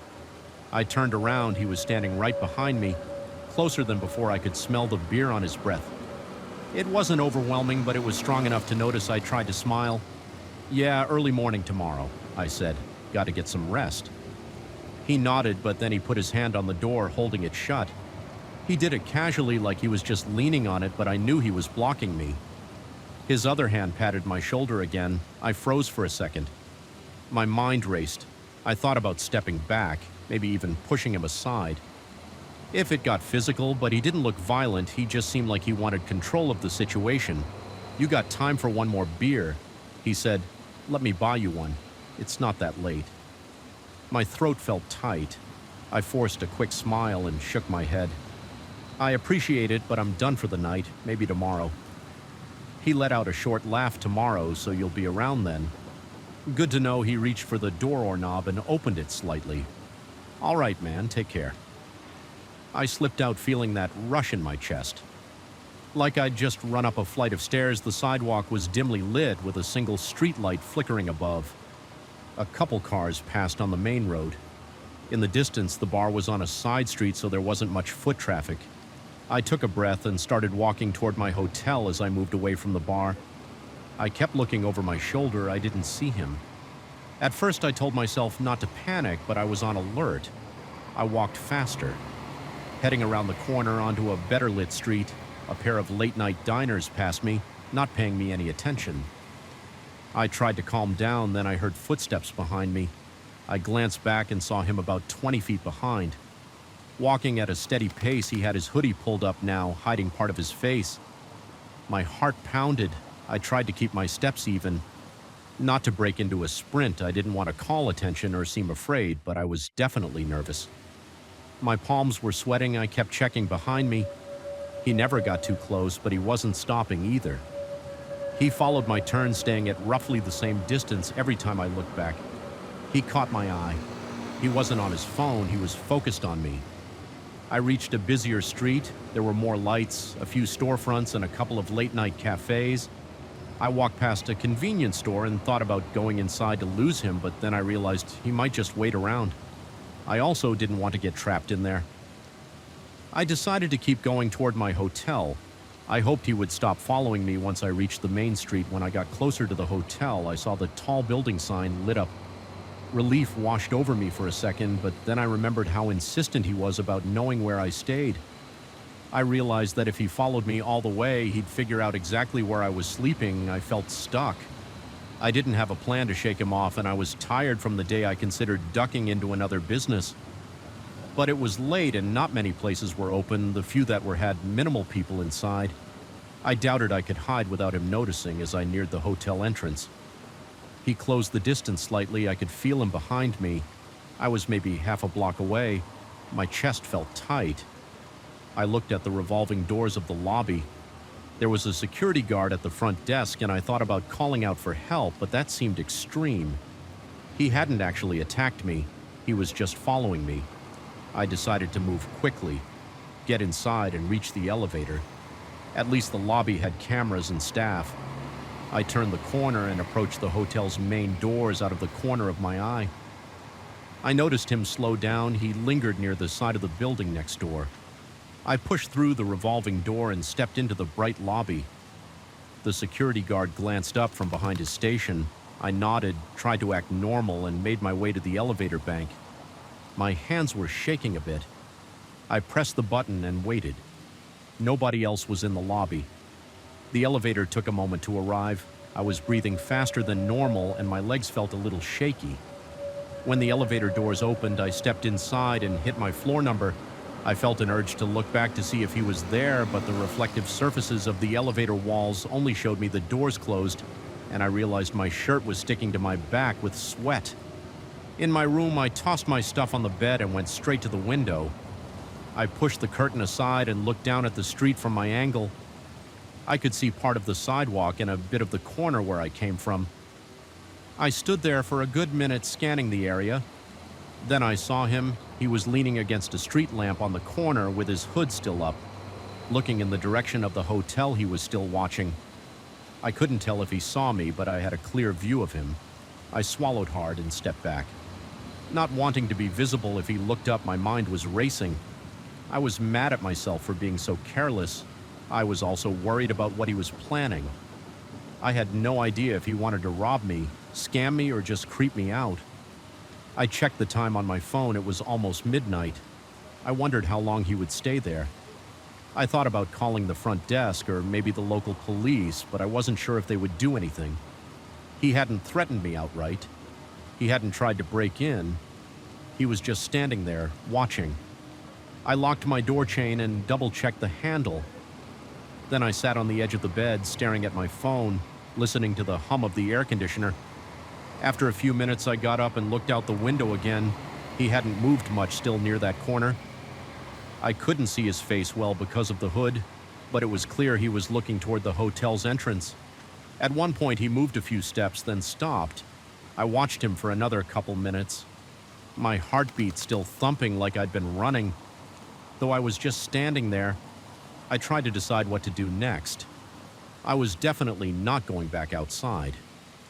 I figured my best bet was to stay put and be cautious. Maybe he'd give up and leave. I stepped away from the window, sat back down on the bed, and took off my shoes. I kept the lights off except for a small lamp on the nightstand every 5 minutes. I checked the street. He was there for what felt like a long time. Finally, after about half an hour, I peeked again and didn't see him. I waited longer, straining my eyes at the sidewalk and around the corner. No sign of him. I didn't feel relief, though. My hands were still shaking a bit and my chest felt tight. I stayed by the window for a while just to be sure he wasn't lurking in a blind spot. Eventually, I closed the curtain, placed a chair against the door, and sat there in silence. I wondered if he knew my room number somehow, or if he would try to tail me again in the morning. I didn't sleep well that night. Every sound in the hallway made me jump. I checked the lock a few times, even though I knew it hadn't changed. I kept thinking about how he asked where I was staying and how long I'd be in town. The look on his face kept popping into my head, the way he grinned and made weird comments about trust it played on a loop until I finally dozed off. Exhausted in the morning, I checked out earlier than planned. I asked the front desk if there was a back entrance, and they pointed me to a side door near the parking garage. I slipped out that way. Scanning the area for any sign of him, I didn't see him still. I felt uneasy. I headed to the conference, dragging my luggage behind me, planning to leave for the airport. As soon as my last meeting finished, I didn't want to spend another night in that hotel. Not after seeing him there. I still wonder what that man's actual plan was. I don't know if he was just bored or if he had some trick up his sleeve the moment I realized he was following me to the hotel. Something in my gut told me this could have ended badly if I wasn't careful. His questions about whether I was alone, how long I'd be in town, which hotel I chose. None of it felt normal that night in the bar, the way he blocked my exit and kept touching my shoulder, the way he hovered near me with that forced grin. It all stayed with me. I can still picture him in that dark hoodie standing at the corner watching the front doors of my hotel. I'll never forget that feeling of being trapped, of walking faster and feeling his steps behind me in the empty streets. I still tense up when I think about it. I might have dodged something worse, or maybe it was just a strange encounter. Either way, I learned to trust that knot in my stomach. I learned to stay more alert in unfamiliar places. And if someone in a bar ever starts asking too many questions again, I'm out the door before they have a chance to follow me. Hello everyone, and welcome back to our channel. I know many of you enjoy listening to these videos as you fall asleep. So before you drift off, I'd love for you to leave a comment, letting me know where in the world you're tuning in from, and if you're enjoying the story, don't forget to like and subscribe. All right, now let's get comfortable, relax, and dive into tonight's case. Story 1, there is a name that once haunted the people of Hunan province and all of China. This individual wreaked havoc for many years, committing numerous shocking crimes. On the morning of May 3, 1996, the Yongju City Police in Hunan province received a missing person report. The report was filed by Xu Wu 35, who stated that he had lost contact with his wife, Ren Xian. 34, since the evening of May 2nd, Xu Wenyu explained that he had called his wife several times. Initially, the phone rang, but shortly after was completely disconnected. Upon receiving the report, the police reassured Zhu Wenyu and advised him to remain calm. The officer asked Zhu Wenyu if he had searched for Ren Xian since the previous evening. Xu Wenyu confirmed that he had been in constant contact with family, friends, and even his wife's business associates, but to no avail since there was no evidence suggesting Ren Xian was in danger, and the time frame from the afternoon of May 2nd was less than 48 hours. The police did not open an investigation. They asked Xu Wenyu to return home and continue waiting for news. Returning home, Xu Wenyu searched everywhere, but Ren Xian was nowhere to be found. The next day, Zenu went back to the police station. This time, the police opened a case. Xu Wenyu told the police that his wife was the director of a medical equipment supply company in the city. On the morning of May 2nd, Ren Xian had gone to work as usual. She left the house around 6:30 a.m. with no signs of anything unusual. Suena did not work at the same company as his wife. He was an architect with a fairly flexible job. The couple had a long-standing rule of not interfering in each other's work. So Zhu Wenyu was not familiar with his wife's daily schedule and did not pay much attention to whom she interacted with. Zhu Wenyu did not believe his wife had run away, as she was very passionate about her job and would not leave it abruptly. Moreover, there was no reason for her to do so. Zenu also assured the police that he trusted Ren Xian completely and that she would not leave the family for someone else. The investigation team also ruled out the possibility of Ren Xian being kidnapped. As no ransom call had been received after 2 days, the police considered the possibility that Ren Xian might have had an accident on the way. However, after checking hospitals and morgues in the area, no unidentified victims were reported to quickly find Ren Seen. The investigation team deployed additional forces to search riverbanks and remote roads. Despite a day's effort, there were no results. The police then went to Ren Shan's company to gather information from her colleagues. Her colleagues reported that she had not shown up at the office. On the morning of May 2nd, her assistant revealed that early that morning, Ren Xian mentioned having personal matters to attend to and could not come to the office, asking her assistant and subordinates to handle her work after receiving information from her colleagues and assistant. The police had two main questions first. If Ren Xia did not go to the company, where could she have gone second? Why did Ren Xian lie to her husband about going to the office? When Zhenu claimed they always trusted each other and never deceived one another, the police initially felt something was off. They decided to investigate the victim's social relationships, starting with Ren Xian's husband Xinu. According to neighbors, the police learned that although the couple appeared to be very loving, their relationship was not as smooth as it seemed. A few days before Ren Xian disappeared, neighbors heard the couple having a major argument. One curious neighbor went over and saw the door close tightly with loud noises coming from inside, resembling the sound of glass breaking. The neighbor, fearing that the continued argument could lead to something serious, tried to intervene. Despite this, the alarming sounds continued. This information heightened the police's suspicion. They began to consider the possibility that J.W. Wenham might have harmed his wife and then staged a disappearance to mislead the investigation while keeping a close watch on Jay Wen's behavior and actions. The police received a report of an unidentified female body found under a bridge not far from Gina's home. The investigation team quickly dispatched officers to the scene to verify the situation. The forensic examination revealed that the victim was a woman between 30 and 35 years old, about 1.68 million tall, who had died 2 to 3 days prior. The time of death nearly coincided with Runzan's disappearance. The investigation team now more. Suspicious invited Renshan's family to identify the body upon seeing the body. Renshan's younger sister, Rening, Shu tearfully confirmed it was her sister, noting the similar appearance, hairstyle, and clothing. However, Xinu adamantly claimed that the woman was not Renzan. This conflicting identification confused the police. Why were the two people closest to Ren Xian giving different opinions? Following their previous line of reasoning, the police thought the body could indeed be Ren Xian, suspecting that Jay Wenu might be denying it. To prevent the truth from coming out to verify this, they conducted a DNA analysis. However, the results showed that the victim was not Ren Xian. Despite this, the investigation team remained suspicious of Xu Wenyu.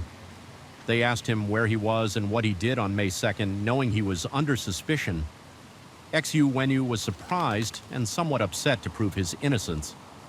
Ju Wena stated that after his wife left on May 2nd, his colleague Xo Chenu picked him up for work. Xo Chenu had seen Ren Jian drive away, so the police's suspicions of Xu Wenyu harming his wife were unfounded. When the police questioned Zhou Chenu, he confirmed seeing Ren Xian drive past on the morning of May 2nd. Moreover, Chingu and Zhu Wenu worked together the entire day, providing Xu Wenu with an alibi. When Xu Wenu couldn't contact Ren Xian, he appeared very worried and asked Zhou Chu to help search for her throughout the night. With this, Yu Wenyu was ruled out as a suspect. The case began to stall for several reasons.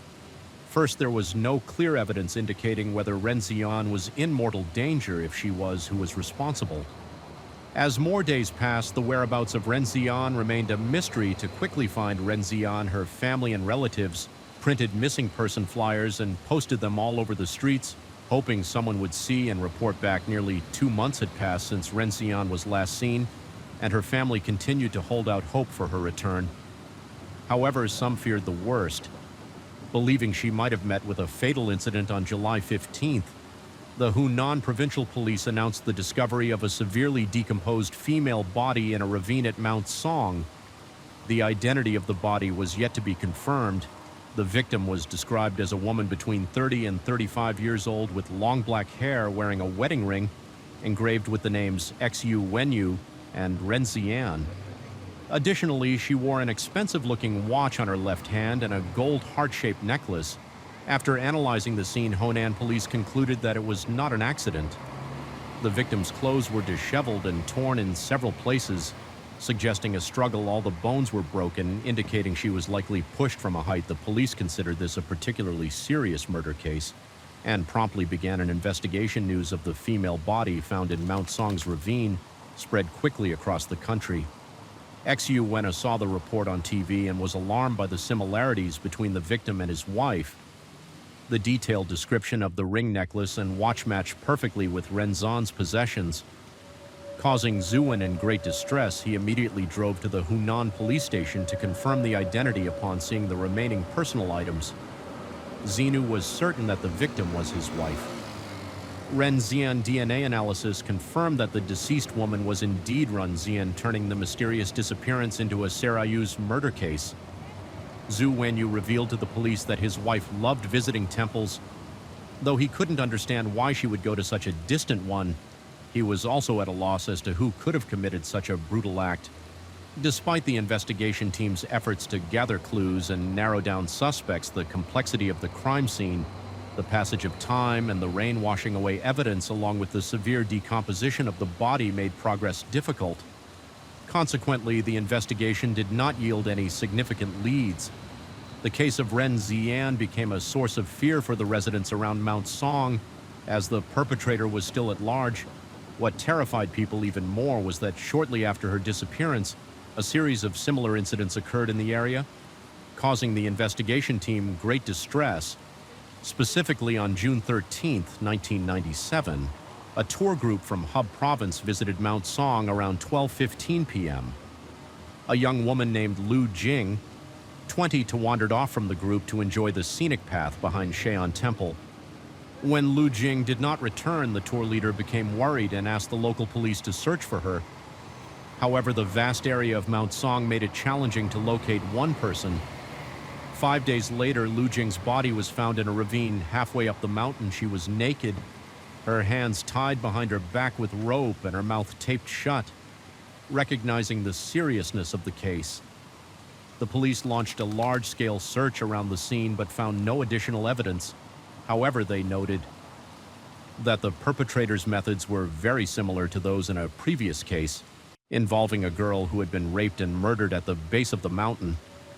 The police suspected a connection between the two cases. On May 1, 1997, in Mawang Village, at the foot of Mount Song, 13-year-old He Lingling vanished on her way home from school.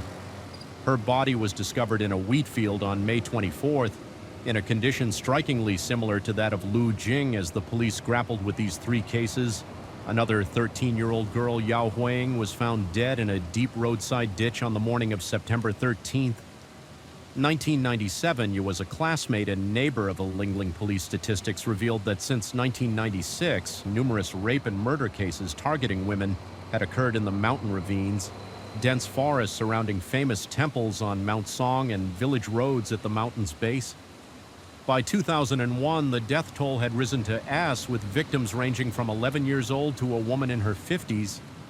Despite 5 years of intense investigation, the police had failed to identify any suspects. In mid-April 2001, Ren Chang became the chief of Danong City Police Department, known as the Goddess of Police, and a famous law enforcement figure in China. Ren took personal charge of the investigation and formed a new task force upon hearing the case. Details after analyzing the evidence.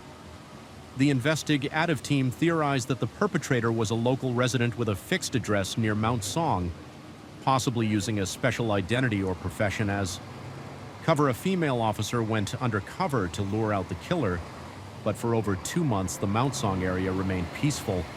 With no suspicious activity, the police suspected the perpetrator was aware of their actions and was hiding on Mount Song itself. The investigative team decided to mislead the killer by reducing police presence on the mountain roads, hoping to make him believe the danger had passed. Around 5 p.m. on July 23, 2001, Jingping, a female employee working at the Shean Temple office, was waiting for customers with her tricycle. A man about 40 years old and dressed like a monk hired her to take him to Lino. Temple Jingping parked her tricycle at a lot 3 kilometers from the temple. and walked with the monk up the mountain to retrieve some items by 6:40 p.m. All the tourists had left and the mountain path was deserted at a fork. In the path, surrounded by dense vegetation, the monk suddenly turned around, grabbed Jingping by the neck and dragged her into the forest. He tied her hands tightly with rope and attempted to tape her mouth shut, realizing she might be killed. Jingping pretended to comply, pleading with her attacker that she would do anything. He asked if he spared her life. The attacker left after assaulting her without causing further harm. After escaping, Jingping immediately ran down the mountain to report to the police, providing a detailed description of the assailant with information from Jingping. The police focused their investigation on the area around Lena Temple and nearby temples.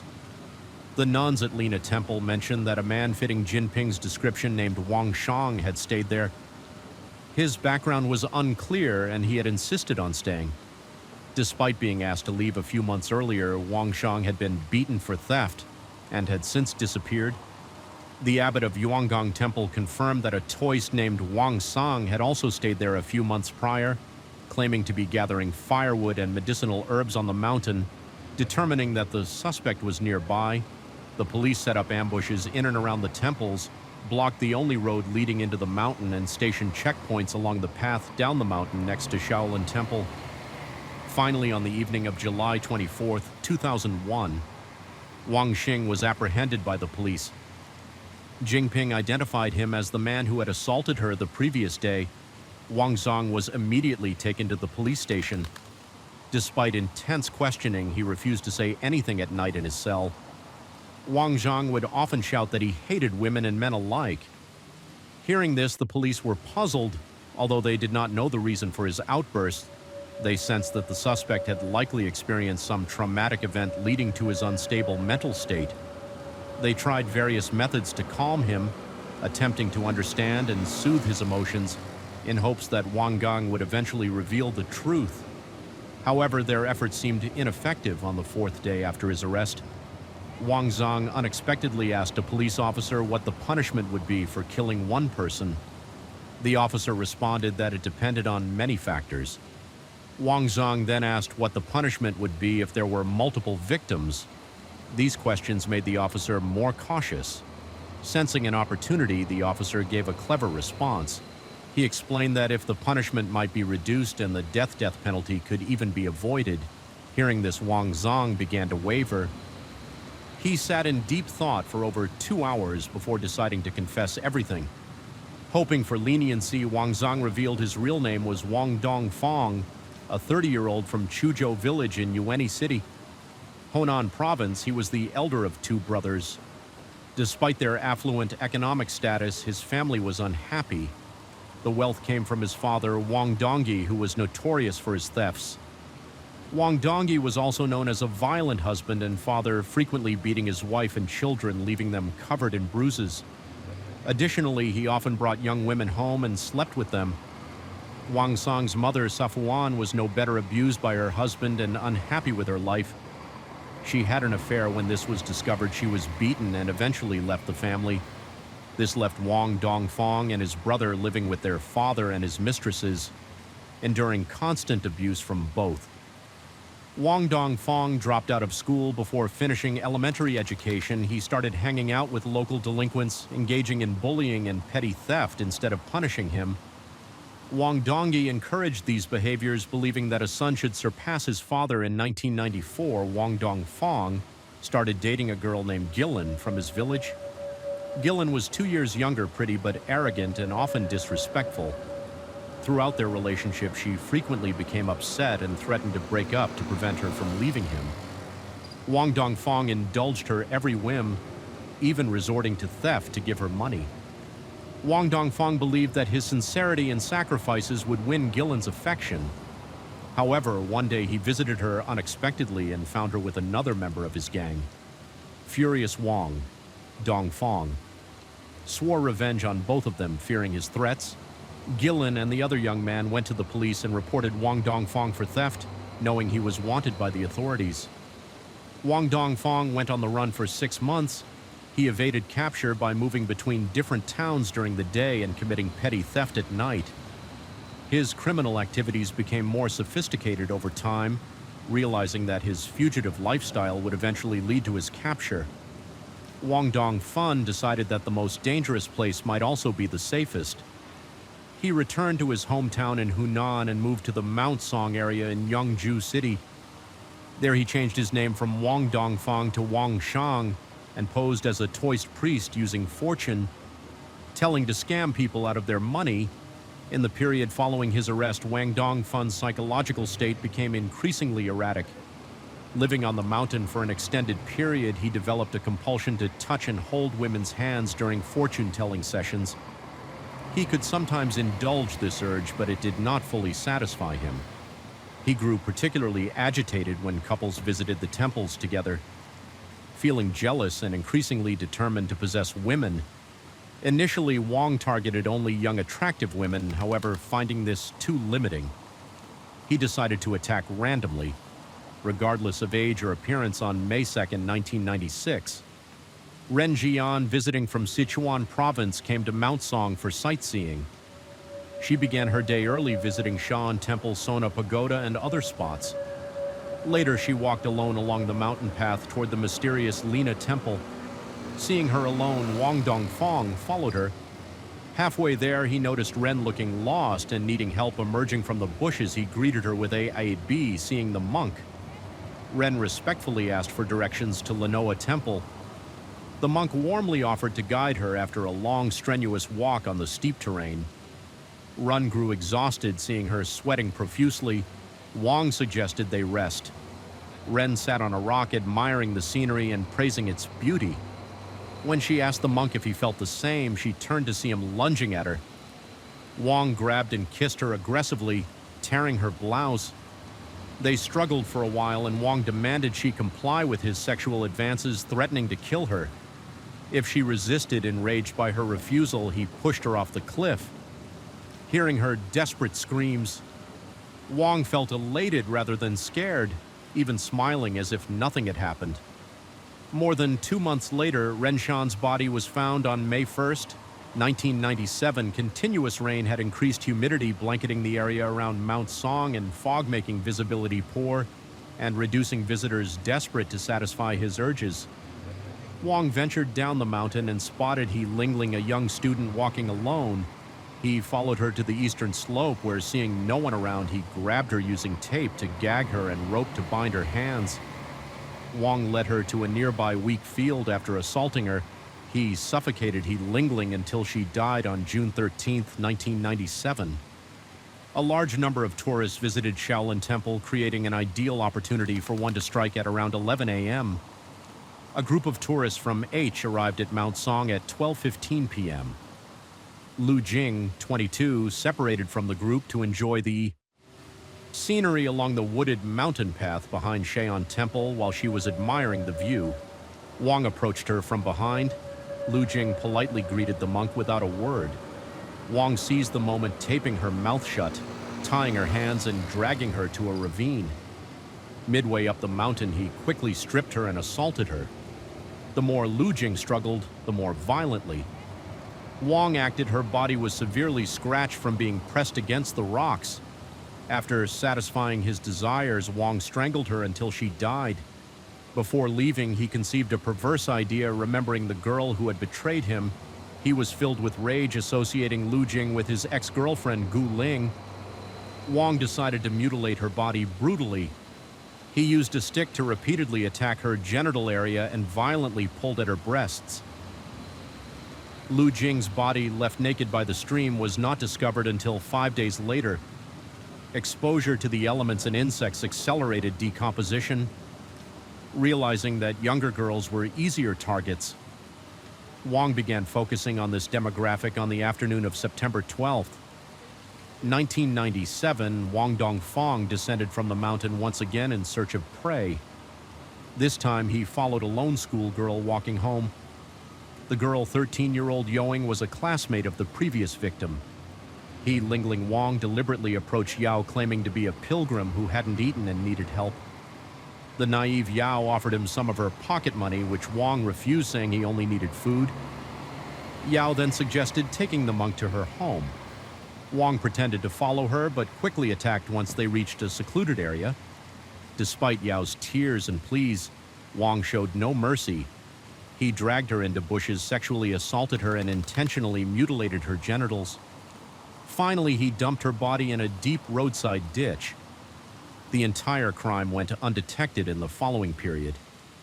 Due to increased police involvement, Wong became more cautious. Despite the authorities' efforts, they couldn't prevent the sex-crazed criminal from continuing his depraved acts disguised as a monk.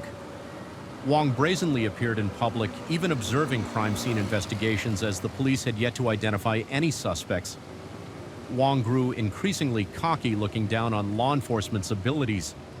Wong's actions became more frequent and brazen, expanding his range of targets. He later confessed to police that from 1996 to 2001, while hiding in the mountains, he had sexually assaulted 19 people and murdered 7. Wong sought victims in temples, mountains, and on remote roads at the mountain's base, targeting people of all ages. His youngest victim was 11 and the oldest was 60. Wong revealed that he typically wore tossed robes to scam people for money, but dressed as a Buddhist monk when committing crimes. Constantly changing his identity, this tactic kept people off guard and avoided police suspicion. During his confession, the sex-crazed killer seemed proud. Even boasting about his professionalism, one claimed that outwitting law enforcement so cleverly wasn't something just anyone could do upon realizing he couldn't escape the death penalty. Wong reacted strongly, refusing food and repeatedly banging on his cell door while shouting when brought to trial. Wong flashed a contemptuous smile. He argued that the occurrence of so many serious crimes over 5 years demonstrated police incompetence. The killer even claimed that if he had received proper training, he would surely outrank these officers. Wong Dongfun's string of shocking crimes outraged the entire Chinese population. In September 2001, he was sentenced to death. A large crowd gathered to witness his execution when the sex-crazed killer fell. The crowd cheered enthusiastically. Even Wong's parents were horrified by his action. They didn't attend his execution, fearing attacks from victims' families. After more than 5 years of terror on Mount Song, the sex-crazed killer Wong Dongfang had committed countless brutal crimes, terrifying people across China. Many believe that the failure to catch the killer after the crime led to devastating consequences, resulting in numerous deaths. Fortunately, the perpetrator was eventually brought to justice. This case also exposed individuals and organizations hiding behind religious facades to profit or commit wrongdoings, desecrating religious beliefs. However, as some Neens commented, these people ultimately got what they deserved. Story 2, every child born with innocence and purity is an angel gifted to their parents. There's a saying, a child without a mother is like a tree without roots. However, a recent court ruling in Canada has brought many to tears and sighs over the fate of a little girl named Chloe. Chloe's birth captured the attention of many Canadians, but her death caused even deeper sorrow. People wondered, was it the mother's negligence or the failure of Canada's welfare system that led to this tragedy? In March 2024, the Ottawa court convicted the 30-year-old boyfriend of Chloe's mother on 6 charges, including willful neglect leading to Chloe's death. By the end of June, he was sentenced to 14 years in prison without parole. Then in early July 2024, the media revealed that the girl's mother was also charged with similar allegations and would stand trial in January next year. There's a saying, even a tiger doesn't eat its young, but when humans turn dark, they may not recognize their own kin. This case is very rare. Media agencies had to battle through multiple rounds of litigation to gradually shed light on and report the case. Consequently, we had to work hard to gather information about it. Let's go back to Sunday, May 10th, 2015, which was also Mother's Day on Air Canada. Flight AC-009 from Calgary to Tokyo, flying over Russian territory at thousands of meters above the Pacific Ocean. Most passengers were asleep and the cabin was very quiet. Suddenly, a noise came from the rear economy class. A young man frantically called for the flight attendant while his girlfriend clutched her stomach in apparent pain. The flight attendant hurried over and asked what was happening. The man said, "I don't know. My girlfriend suddenly has severe stomach pain at this point." The flight attendant quickly assisted the woman to a more spacious area at the front of the plane. However, halfway there, she could no longer bear it and had to lie down on the floor. The captain immediately called for any experienced passengers to help, and 3 doctors among the passengers came forward to assist. After receiving N4 and Tylenol, the woman was moved to a first-class seat. She then said to everyone, "Something is about to come out of my stomach." A doctor beside her quickly asked, "Are you pregnant?" The woman shook her head. The man, still bewildered, said, "We only had relations last month." She can't be pregnant at this point. No one cared about those details anymore. The doctor instructed the woman to breathe deeply and push. Soon after, the cries of a newborn girl echoed through the cabin, bringing relief to everyone. Nothing bad happened, and both mother and baby were healthy. The young mother made it just in time to celebrate her first Mother's Day. The passengers on the plane each took turns congratulating her. It was truly a special miracle. The flight attendant thoughtfully wrapped the newborn girl in a blanket. At this moment, a photograph that would later shake Canada was taken. The captain, encouraged by the good news, flew the plane with renewed spirit. Finally, the flight landed at Narita Airport in Tokyo. Half an hour ahead of schedule, the Japanese ground medical team had been informed in advance and were ready to take immediate care of the mother and baby. This young couple, who gave birth at an altitude of 10,000 m, met online. They had only been dating for about a year and were living together in Victoria, British Columbia, Canada. Their trip was to visit a relative in Japan, with the plane tickets provided by the woman's family. The woman's name was Guan, who was just 23 years old at the time, and from Calgary, Alberta, she had a temporary job. The man, Wesley Branch, was 24 years old, and from Penticton, British Columbia, he was a former employee of a moving company and was currently unemployed. The newborn girl was named Chloe, the first grandchild in the Branch family. The news brought great joy to Chloe's paternal grandparents. However, one detail caught the attention of some observant individuals in media interviews. Wesley often spoke while A.A. only talked when directly addressed. Consequently, the public frequently saw Wesley holding there. This dynamic laid the foundation for their future relationship. Of course, in the days following Chloe's birth, both the baby and mother stayed at a very good hospital in Tokyo, Japan. Once their conditions were stable, they were discharged and moved to their relatives' home in Japan. During this time, Japanese and Canadian media extensively covered the event. Thanks to this coverage, Chloe, Ada, and Wesley received many necessary baby items donated by Japanese citizens, as well as support from the Canadian Embassy in Japan. Chloe's birth certificate and passport were processed expeditiously, and the embassy even gifted the young couple a baby stroller. The family happily returned to Canada shortly after CBC Radio interviewed them with a host particularly interested in the hospital experience and costs for the mother and baby in Japan. Wesley responded that the Japanese hospital services were excellent, and in the end they only had to pay 2,000 Canadian dollars. We might not be very familiar with Japan's healthcare system, but 2,000 Canadian dollars for a few days in a hospital for uninsured foreigners in Tokyo doesn't seem too high compared to the thousands of dollars a day in the US without insurance. It's quite reasonable, however. Even this 2,000 Canadian dollar was not a small amount for the young couple. They had to set up a GoFundMe page to help cover a portion of the hospital expenses. Later, the CBC host asked the question on everyone's mind, when did you realize you were pregnant and about to give birth? I replied, when I was moved to first class on the plane. Wesley immediately added, I was having severe contractions. In first class, I was right beside her, holding her hand tightly when we checked her body. We saw our daughter's head. It was crazy. That's when I realized I was about to become a father. The host, still in disbelief, asked, you really had no idea you were pregnant? I responded, no, I just thought I was gaining weight, which happens to me often on the plane. I was terrified because of the intense stomach pain and thought I was dying. Wesley interjected, we did suspect something was off, but a test a few weeks earlier showed 99.99% that she wasn't pregnant anyway. A miracle happened. I'm so proud and happy we have such a lovely daughter. Finally, the host asked a very important question. How does it feel to suddenly become a mother? I glanced at Wesley several times, and then they looked at each other. Wesley hugged A and said, we are very excited. We will overcome all difficulties. Wesley said, I will do my best to take good care of this little family. Notably, according to Air Canada's official website, pregnant. Women can fly if they have no history of preterm labor and are not. Beyond 36 weeks of pregnancy, typically babies born between 38 and 40 weeks are not considered premature. It is unclear if Ah was considered premature, although it said she occasionally had stomach pains. Her doctor did not detect her pregnancy during regular checkups due to A's small frame.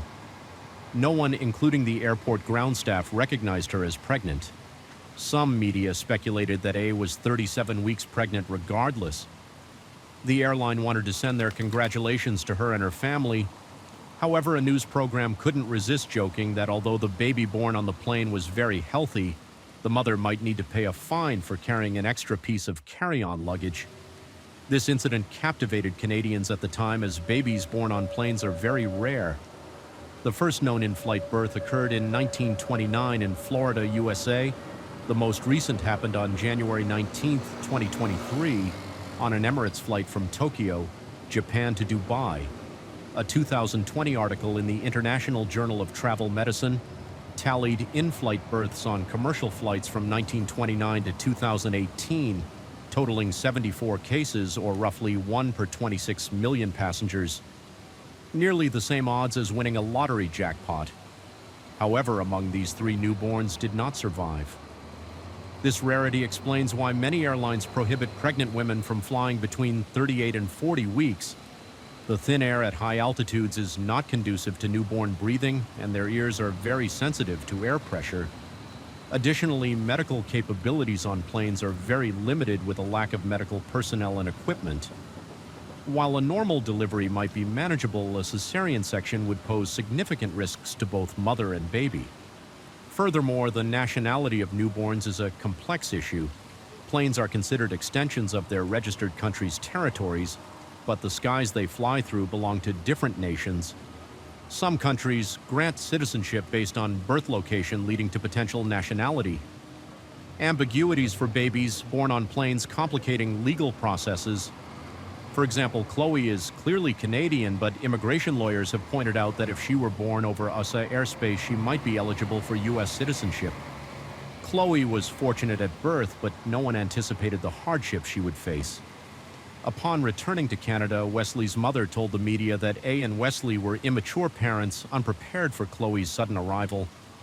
They didn't know how to care for their daughter or understand her needs, leading to frequent arguments. When Chloe was less than a month old, a social worker from British Columbia asked Wesley's mother to spend a week helping the new parents with some guidance.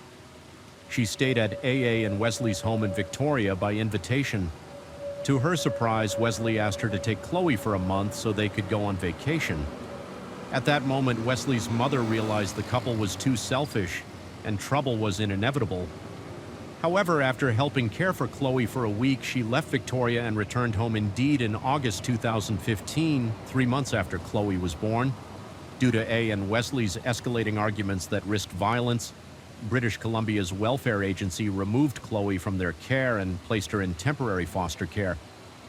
By the end of 2015, Aya and Wesley had broken up AA, then returned to Calgary, where she had grown up consequently.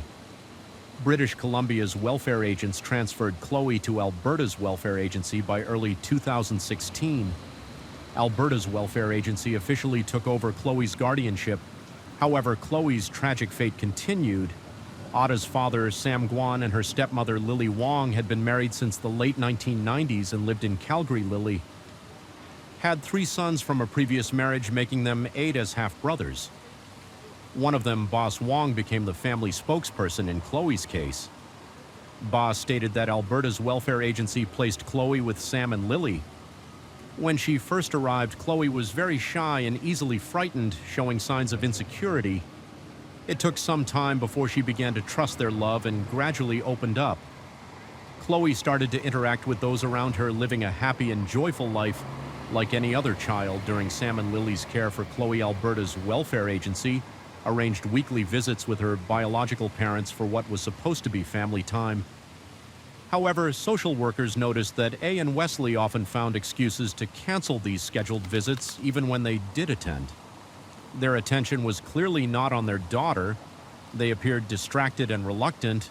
It was evident that their presence was merely obligatory, as Alberta's social workers gradually concluded that Ah and Wesley were unfit to be parents. They began to ask Sam and Lily if they would consider adopting Chloe as family. Sam and Lily then held a family meeting. They expressed their willingness to adopt Chloe with A's half-brothers, offering strong support and promising to help whenever necessary. According to rumors, Sam and Lily even submitted the necessary paperwork for adoption. Alberta's welfare agency also interviewed them regarding the matter. However, to everyone's surprise, Alberta's welfare agency ultimately decided to return. Chloe, Tueta, Sam, and Lily were deeply disappointed by this decision. Social workers explained that the government always prioritizes reuniting children with their biological parents. As a result, Chloe, then 3.5 years old, was returned to her mother, Ah, at the end of 2018. In February of the following year, Ada moved to Ottawa with Chloe to live with her new boyfriend Justin, whom she had met online. This time, Justin assumed the role of a father figure in Chloe's life from that point on, ceased all contact with her biological father, Sam, and stepmother Lily. Consequently, they had no further news about Chloe then. On the afternoon of May 15, 2020, after pandemic restrictions were lifted, Chloe returned to her mother about a year and a half later. Just 5 days after her 5th birthday, Chloe was found dead, wrapped in a filthy blanket in her bedroom at their home in Ottawa. It was only then that Justin reluctantly called for emergency services. The forensic report revealed that Chloe's bladder had ruptured a week before her death, but no one took her to receive medical treatment. As urine gradually accumulated in her bloodstream, Chloe suffered from acute renal failure, which eventually progressed to end-stage renal disease. Leading to her death, medical experts stated that end-stage renal failure causes extreme pain, vomiting, inability to walk, loss of bladder and bowel control, and ultimately seizures and coma. The judge stated that Justin knew that taking Chloe to the hospital would prompt questions about her old injuries. Justin admitted during police interrogation that he had voiced these concerns to his girlfriend. AA testified in court that she had suggested not taking Chloe to avoid angering Justin. Rumors suggested that Justin was a controlling person with deep-seated insecurities. Due to pandemic isolation policies, he had developed a severe drinking problem which exacerbated his violent temper. Ah told the judge that she could no longer endure Justin's abusive behavior towards her daughter. But whenever she tried to break up with him, he threatened to kill both her and Chloe. As for what caused Chloe's bladder rupture, the forensic report could not provide a clear explanation. In the 7 days following Chloe's bladder rupture, Justin and A's only actions were searching the internet for ways to save Chloe. They looked up topics like how to feed a child after vomiting, why constipation makes walking difficult, why 5 days of rest still did not improve mobility, whether low blood sugar causes dizziness, why fainting occurs, and what to eat after fainting. From these searches, we can imagine the tragic final days Chloe endured despite Justin's numerous excuses to mitigate his culpability. He claimed that on the morning of Chloe's death, she appeared healthy and cheerful, even calling him Dad. He said he helped her change her diaper and had breakfast together. However, the forensic report indicated that Chloe was in a critical condition. Likely comatose at that time, these false statements, which did not align with the facts, only made him appear more untrustworthy. In June 2021, a year after Chloe's death, Justin was officially arrested by Canadian police.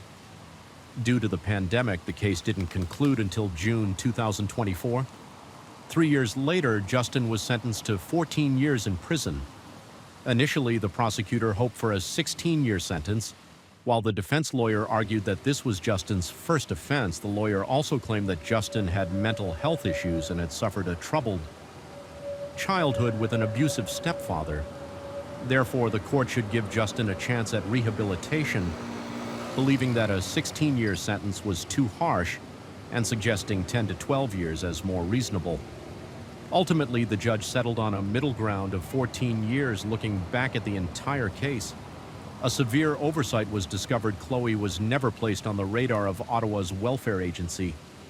No legal department from any province had informed them about Chloe's situation.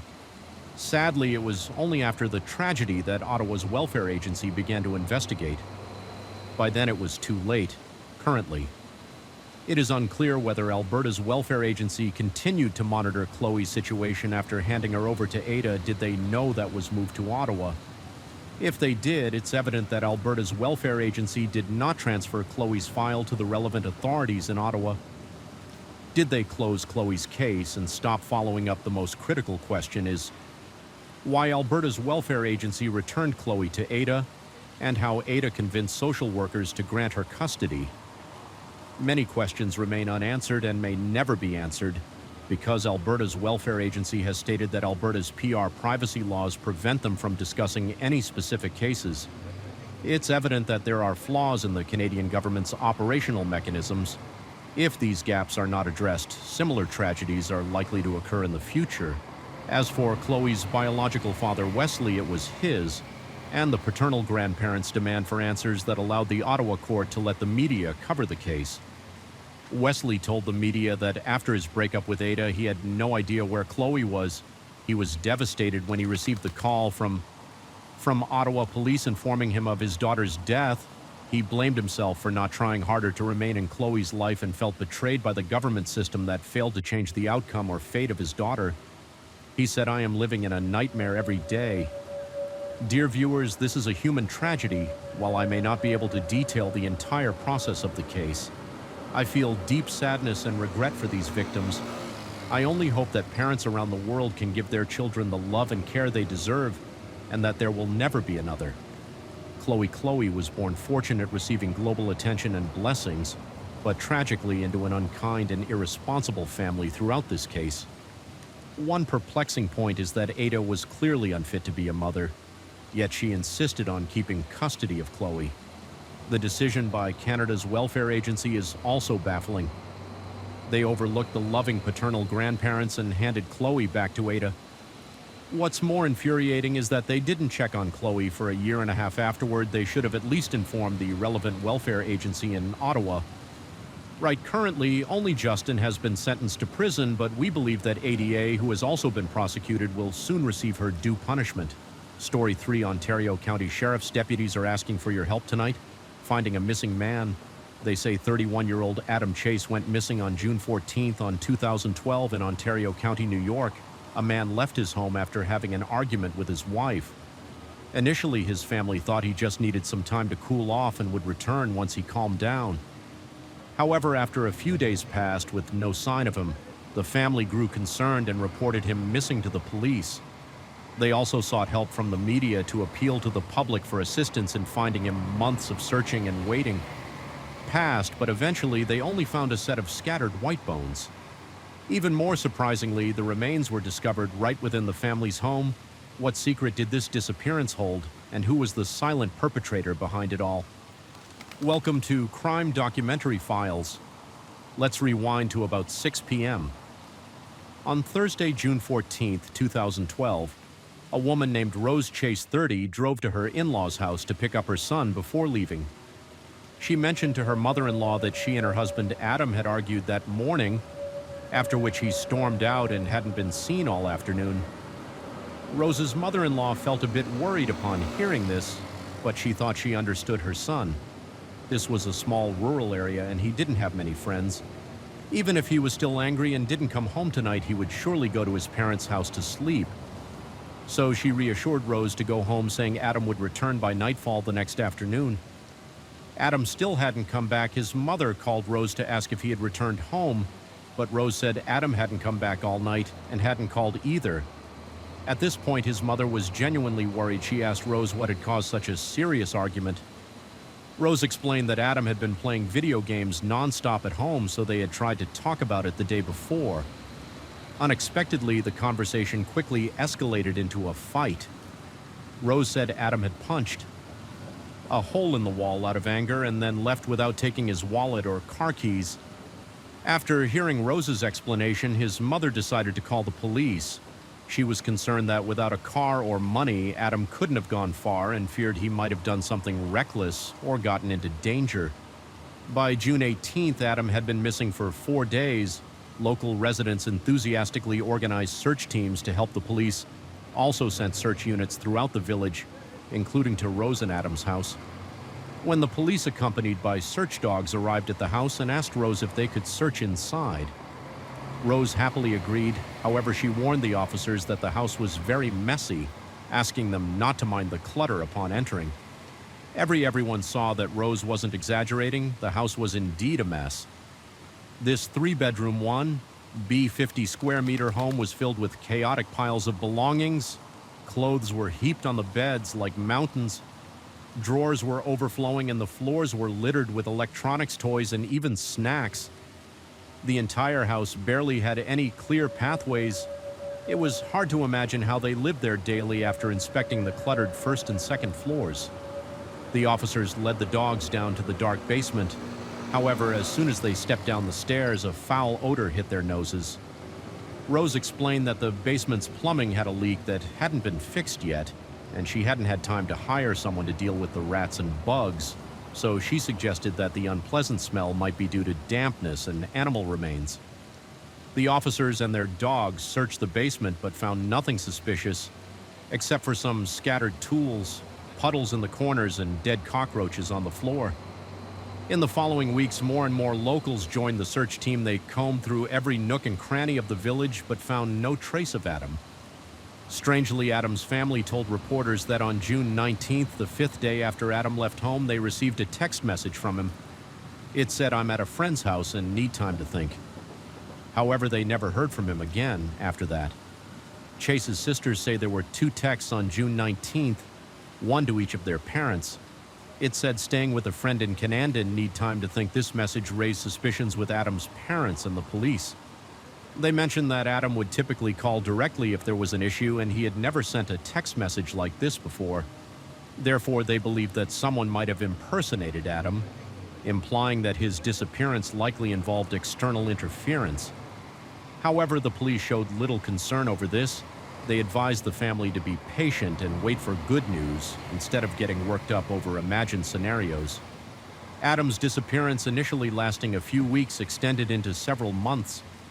Over time, the family's bad feeling grew stronger since they and the police could not agree on how to approach the case. The family had no choice but to seek help from a private detective. The detective who took on the case was Ronnie Miller, an old friend of Adam's father. Adam had grown up under Ronnie's watchful eye. He knew that no matter how angry Adam might get, he would never abandon his family after evaluating the current clues. Ronnie agreed with the family's suspicion that something bad had happened to Adam. But if Adam wasn't truly missing, then where could he be? The answer to this question was clear to them all, none other than Rose Adams' wife of 11 years, Adam.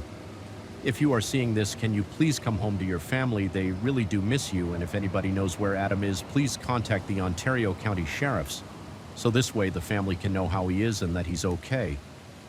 The family turned their attention to Rose, not only because she was the last person to see Adam, but also because her behavior over the last few months and even years suggested she had a motive to harm her husband.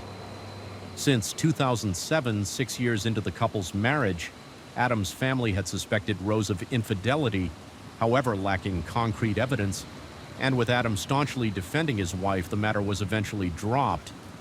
However, just a week before Adam's disappearance, a relative spotted Rose acting intimately with an unknown man in a neighboring town, fearing they might be mistaken. The relative quickly took a photo with their phone, although the picture was blurry. Adam's family recognized Rose by her features and clothing when the family showed Adam the photo. He was deeply shocked at the time. Adam said he would find time to talk to his wife, but shortly after he vanished, this gave the family reason to suspect that Adam's disappearance was somehow connected to Rose. Additionally, over the past few months, Rose had consistently avoided answering the family's questions, such as about the day they argued and what was said that provoked such a strong reaction from Adam. Because if, as Rose claimed, they argued about his gaming, why would Adam be so furious that he punched a wall and left without contacting his parents? Adam's family believed Rose's explanation was full of contradictions and were convinced she was hiding something. However, when they voiced their suspicions to the police, they were repeatedly dismissed for lack of evidence. She had said that we were harassing her. The investigators actually called us crazy. Adam's family then protested in front of Rose's house. trying to draw the police's attention and put pressure on Rose. However, they were eventually driven away by the police and warned that such actions could be considered harassment. As time passed, Adam had been missing for nearly 6 months. Private Detective Rodney and Adam's family were still working tirelessly on the case, but their energy and spirits were nearly depleted.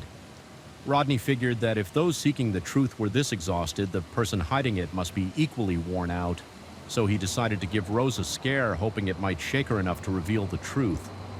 Surprisingly, this tactic worked on December 13th, 2012. Rodney stood at Rose's front door.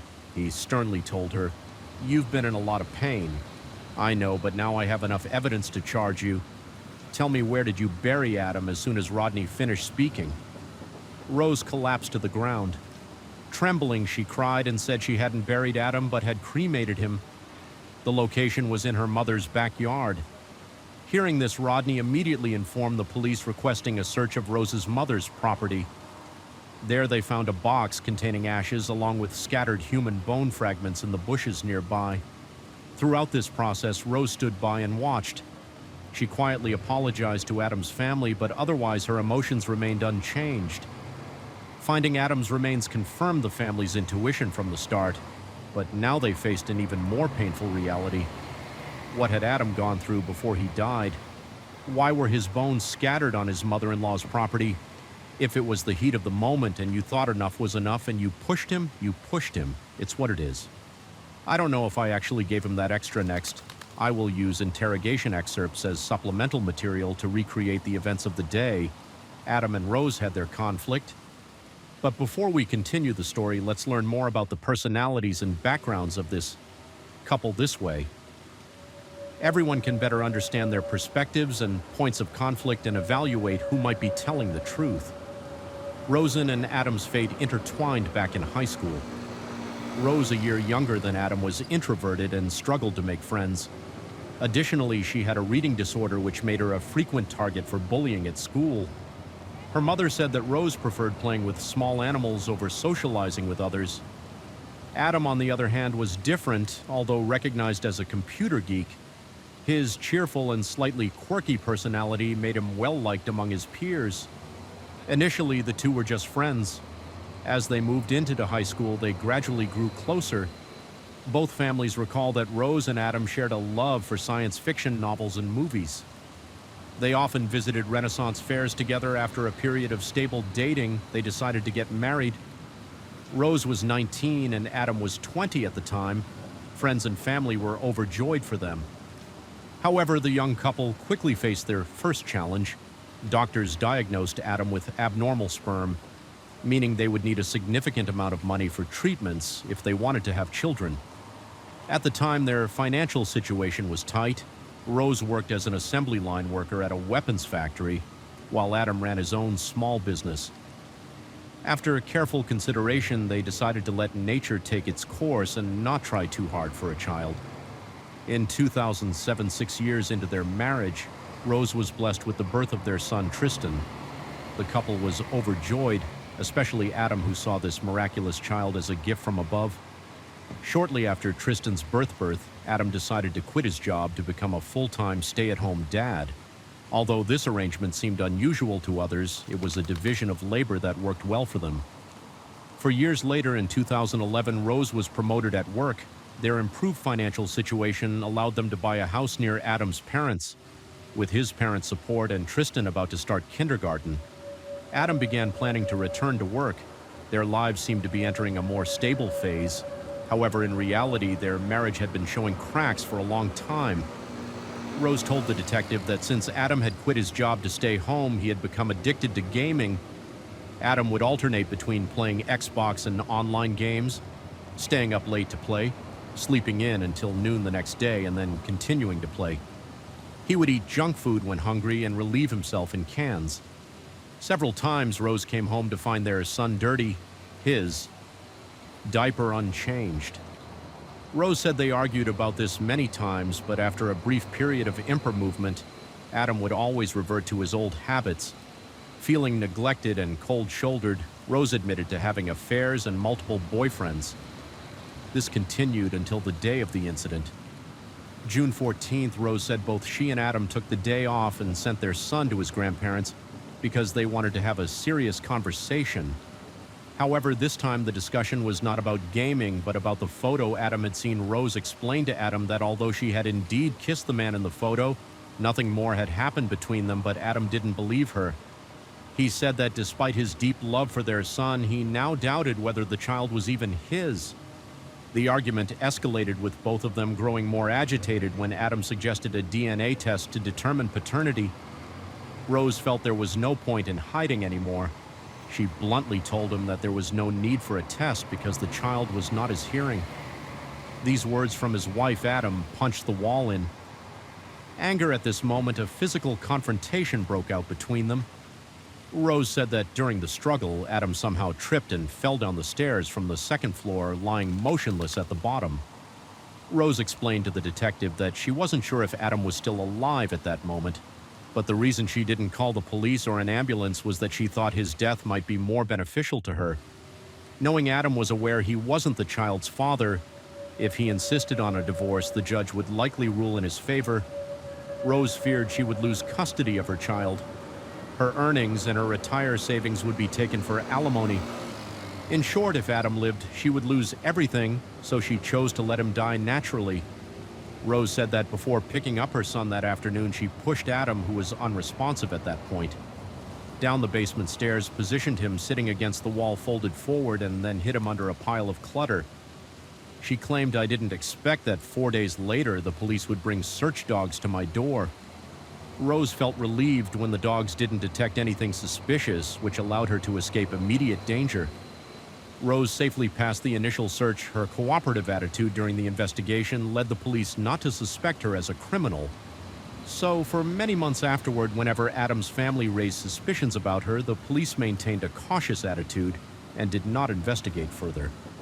However, Rose knew she couldn't hide Adam in the basement forever. By July, as the temperature rose and the smell of decay became stronger, she knew she had to act quickly before attracting attention. Therefore, at the end of July or the beginning of August, although she couldn't remember the exact time, about a month after Adam fell down the stairs, she moved his body to her mother's house and cremated him in the backyard. Upon hearing this, the police asked how she transported Adam's body and if she used any tools to dismember him. She said no, that Adam's body had broken apart naturally during transportation. Rose placed each part of Adam into the trunk of her car and drove along with her son to her mother's house, which was about a 20-minute drive away. According to Rose, her mother knew nothing until the police arrived. As for her son, Tristan, who was only 4 years old, he witnessed everything, unknowingly believing his mother's explanation that the smell in the trunk was something they needed to get rid of on the day of the interrogation. Rose Chase was charged with second-degree murder evidence tampering and 2 other charges on October 8th. 2013, Rose's trial officially began since no video recording of the trial was found online. We will summarize it for you first. We start with the indictment. The prosecutor accused Rose of intentionally causing her husband's death. She then lied and deceived law enforcement and the victim's family for 6 months. During that time, she even destroyed and burned the body to eliminate evidence because the victim, Adam, had been cremated. The forensic doctor couldn't determine the cause of death. Therefore, the prosecutor strongly refuted Rose's claim that Adam died from a fall down the stairs. He argued that from beginning to end, Adam did not fall on his own, but was pushed by Rose in response to the police's charges. The defense lawyer countered with the argument that you can't kill someone who is already dead. The defense lawyer took advantage of the inability to determine the cause of death, insisting that the victim, Adam, had stopped breathing as soon as he fell down the first set of stairs. He acknowledged that Rose didn't call the police, didn't try to save her husband, and even pushed him down another staircase case and hit his body in the basement. But he argued that all these actions were not premeditated. Therefore, he argued her crime should not be second-degree murder, but rather a lesser charge such as manslaughter. Many people believe the defense lawyer argument was a cop-out, but given the existing evidence, what he said was indeed a possibility. Meanwhile, Adam's family sat below, tears streaming down their faces for them. The truth had turned to ashes. Along with Adam at this moment, they only hoped that justice would deliver a fitting punishment for the criminal. Finally, on October 18, 2013, after 7 hours of deliberation, the jury reached a verdict. They found Rose Chase guilty of second-degree murder. Notably, the judge sentenced Rose to 24 years and 4 months to life in prison. The earliest she will be eligible for parole is April 2037. That is also due to the Chase family, because they are the people that kept the pressure up on Rose Chase, and I think been a long time coming. Yes, very difficult to get through. Call it mother's intuition, but I knew something was definitely wrong. My son always called me when something was up. Always either me or his dad. My son can rest. Currently, Rose is incarcerated at Bedford Hills Correctional Facility for Women in New York. In an interview, she told a reporter, "I did not commit the crime everyone accuses me of." She insists that Adam's death was an accident, but his family seeking revenge framed her and ensured her imprisonment, facing Rose's lack of remorse. Adam's family has declared they will attend every parole hearing to ensure she serves her full sentence and is not easily released after the incident. 4-year-old Tristan was adopted by Adam's parents. To them, whether Tristan is biologically Adam's child is irrelevant. They love him deeply and celebrate every milestone in his life. Tristan is now 16 years old and has a long journey ahead. We wish him the strength to overcome his family's burdens and walk confidently and successfully into the future.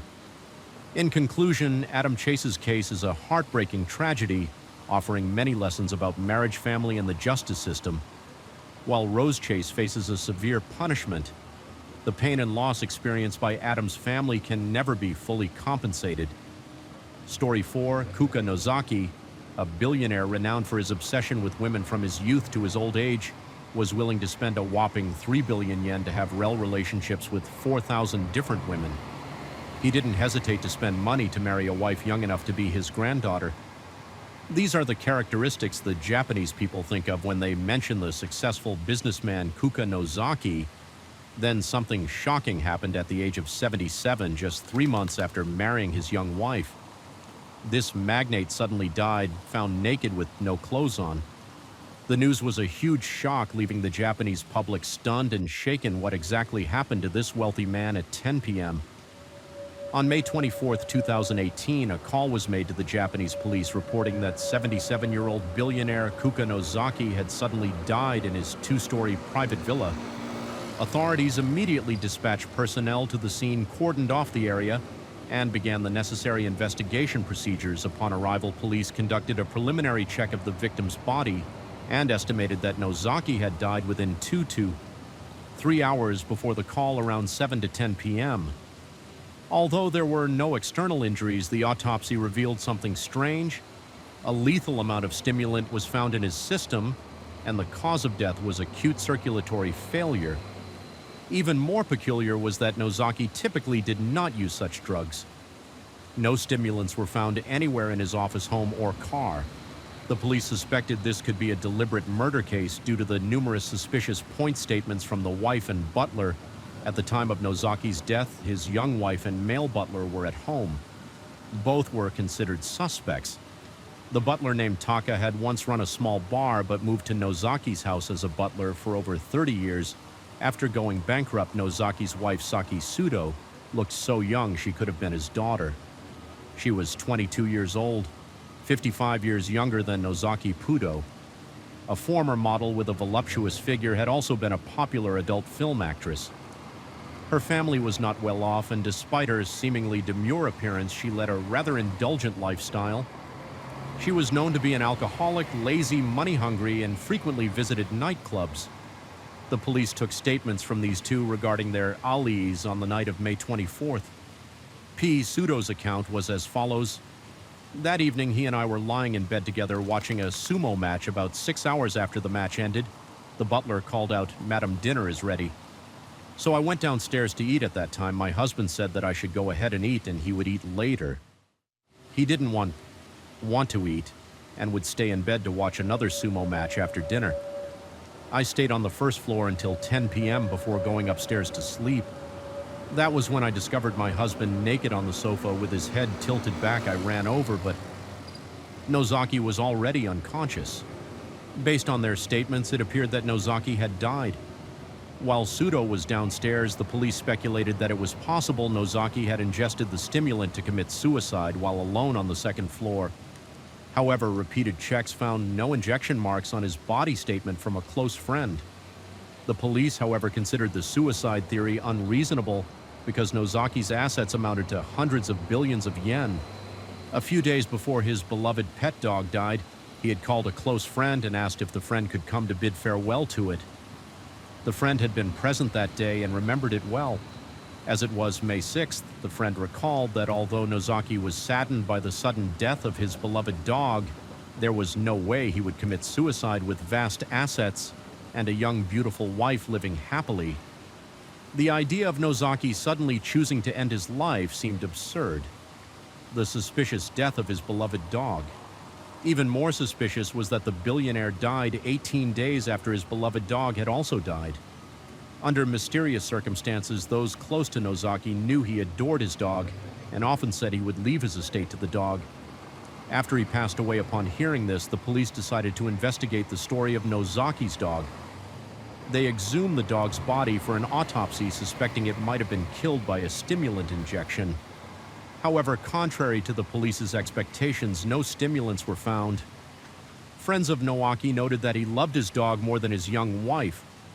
While working, Nosaki would occasionally call home to ask the butler about the dog's well-being.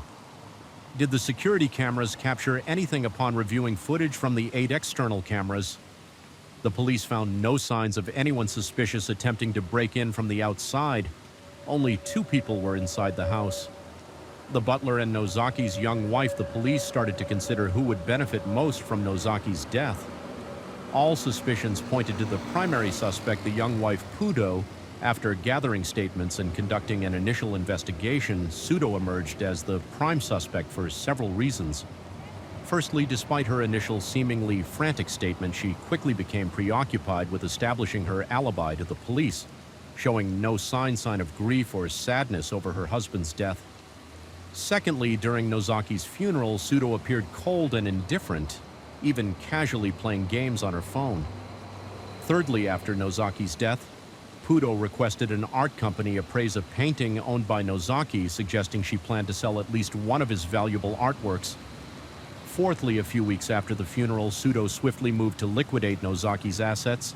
She unilaterally appointed herself as president of his company and transferred over $300,000 from the company's treasury to her bank account, planning to relocate abroad.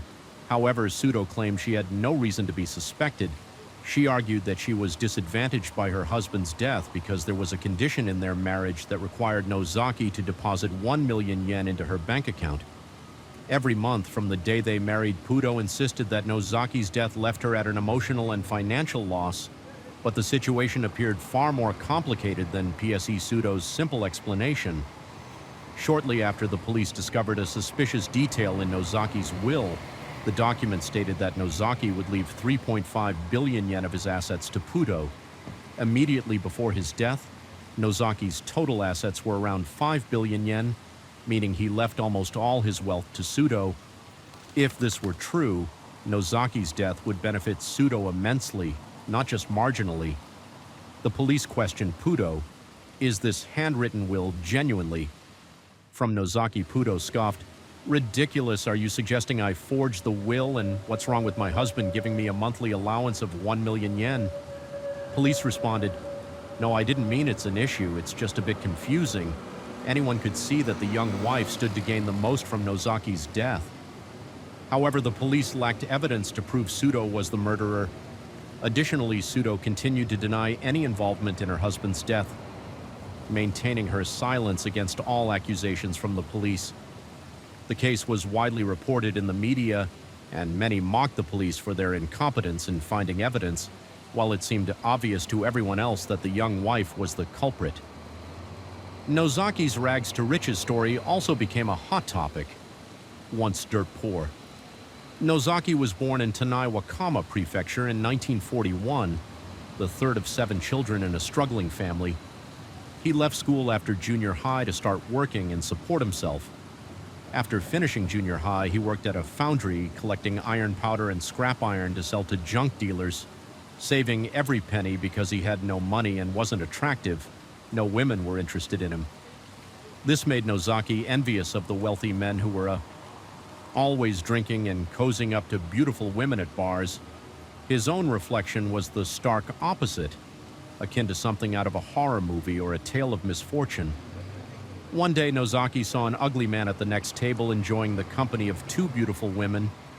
The man pulled out several 10,000 yen notes from his wallet and stuffed them into the women's bras. Seeing the women appear so happy, Nozaki realized that money controlled everything. Nozaki resolved to make money by any means necessary. Nozaki made money by collecting leftover scrap metal and iron powder from factories and selling them to junk shops to earn extra cash. He took a job delivering beer to entertainment districts at night one day. While delivering beer, he found a white object in a ditch and picked it up. It turned out to be a condom. Nozaki realized that while everyone knew condoms were sold at Fai's, many were too embarrassed to buy them with a bit of boldness. He started buying condoms wholesale and began selling them at entertainment venues. At that time, the average office worker salary was 15,000 yen, but a box of 12 condoms sold for 1,200 yen. Nowaki made a lot of money without worrying about the stigma of selling condoms. He quit his job at the liquor store and began selling condoms seriously with the money he earned from selling condoms. Nozaki decided to bet his life on the stock market. He made a lot of money from stocks as his earnings became uncontrollably high. Nozaki thought luck was smiling upon him and decided to try his hand in the Tokyo real estate market. Later in his book, Nowaki mentioned that the biggest gamble of his life was jumping into the Tokyo real estate market. In addition to his success in real estate, Nowaki ventured into the liquor trade, finance, and private lending markets, becoming a self-made man. Well known in Japan, having endured much mockery in his youth for his humble beginnings, Nozaki now became a man who could buy the company of any beautiful woman. Later, Nozaki told a reporter about his success story, boasting that he had been with about 4,000 beautiful women and spent around 3 billion yen on them. He didn't hesitate to brag that there was nothing money couldn't buy. His memoir, titled "The Man Who Bought 4,000 Beautiful Women with 3 billion yen," was published in December 2016. Another book published in April 2007 was titled "I Want to Sleep with Beautiful Women Until I Die."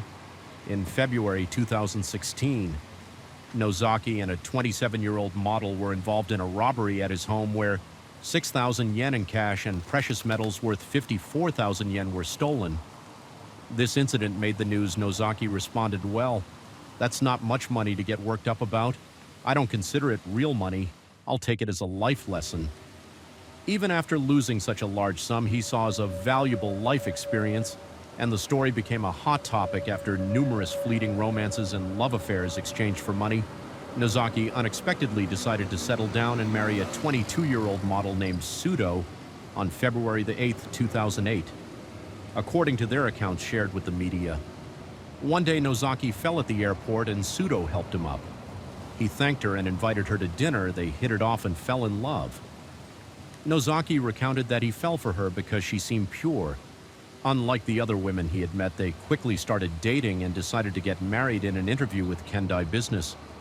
A few months before his death, Nozaki confidently stated that he would always be happy. Being married to Pudo, the seasoned businessman ignored all warnings about staying away from a woman 55 years younger who might be after his vast fortune. It seemed that while Nozaki had sharp instincts in business, he let his guard down entirely in his personal life with Sudo if Sudo did kill her husband. What other motives besides money could she have had? After a period of happiness, someone revealed the truth about Sudo to Nozaki. They showed him pictures of Sudo before her plastic surgery, revealing that she was not a model but a former adult film actress. Nozaki was furious to learn that she had arranged for someone to push him down and then pretended to help him at the airport. He couldn't stand the betrayal and the feeling of being used for his money. Finally, after seeing pictures of her before surgery and photos of her with another man, Nozaki decided to divorce her. He called Sudo, confirmed the truth of the revelations, and informed her about the divorce, afraid that her husband would leave her for someone else. Sudo tried to hold on to him but was unsuccessful. According to Japanese media, before his death, Nozaki seemed to have grown tired of his wife and was considering divorce. The reason was that since their marriage, Puto had stayed in Tokyo and refused to move to Tanai to live with her husband. During this time, the 80-year-old old tycoon was rumored to have had relationships with several other women before his death. Nozaki was romantically involved with Miss AA finalist in the Miss World Japan competition. Miss was 25 years old, 5 feet 8 inches tall, and significantly more beautiful and elegant than Sudo, since Sudo didn't return to Tanai. Nowaki decided to end things with her and marry someone new. Nozaki's decisiveness put Puto at risk of losing her luxurious lifestyle. This was seen as a motive for her to kill him to seize his vast fortune. The police theorized that Sudo feared being left with nothing if divorced, so she plotted to murder Nozaki to inherit his wealth. However, PSE Sudo's lawyer claimed she was innocent. Despite the prosecutor's claims, there was no concrete evidence that she directly committed the crime. For a time, the case seemed to be forgotten by the public after 2 years of deadlock. The sudden death of the naked tycoon Nozaki once again drew significant public interest as new details emerged in 2020. When a drug dealer was arrested, the police traced the dealer's clients and found PSE Sudo's phone number on the list. This indicated that Puto had contacted the drug dealer, possibly buying drugs to poison Nozaki. Upon re-examining the crime scene, police found traces of stimulants on the floor and in the vacuum cleaner at Nozaki's home in early 2021.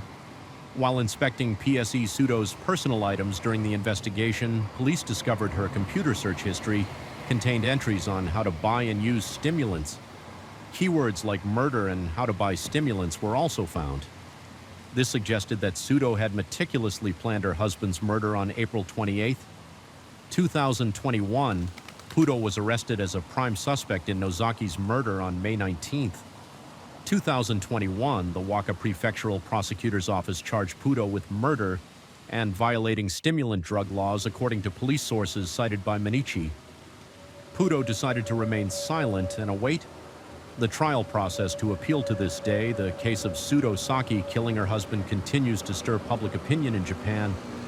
Whenever it is mentioned, driven by insatiable greed, the former adult film actress ultimately faced retribution. Not only did she fail to inherit the money, but she also faced severe penalties for murder. The fate of the once flamboyant billionaire became a never-ending topic of discussion. He enjoyed a life of luxury, but met a tragic end because of it. Story 5, Irvine, a city in California, is a favorite among the Chinese community located in Orange County, southeast of Los Angeles. It's about an hour's drive away, according to 2020 data. Irvine's population is around 300,000, with Asian Pacific Islanders making up 45%. This makes it the city with the highest density of 280 Asian Americans in the entire United States. Notable companies in Irvine include Blizzard Entertainment, the polarizing game company Taiwan's Foxconn, and the hard drive giant Western Digital. Our story's main character today is Sun Hanli. A chief engineer at Western Digital. Sun Hanli was born on July 1, 1977 in Yantai, Shandong Province, China. As a traditional Shandong student, his diligence and effort are unquestionable.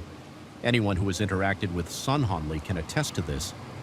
His outstanding academic performance allowed him to be directly admitted to the finance department of Zhejiang University without taking the college entrance exam after graduating from high school. Moreover, just a month after enrolling at Zhejiang University, another opportunity arose at that time. The National University of Singapore and Zhejiang University had a cooperative project intending to select 32 outstanding students from Zhejiang University for free education at the National University of Singapore.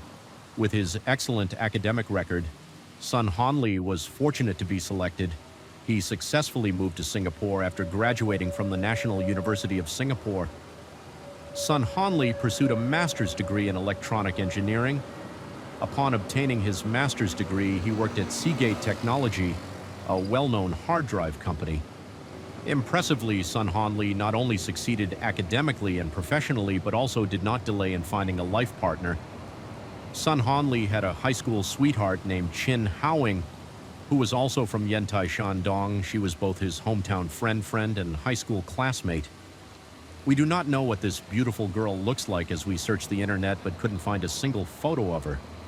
However, I guess in Sun Honi's eyes she must be an absolute beauty, as he loved her deeply and passionately despite leaving Shandong for Zhejiang and later studying abroad in Singapore. Sun Hongyi never stopped loving her during his time studying in Singapore. Sun Hongyi helped Chin Heng obtain a work visa so she could stay in Singapore.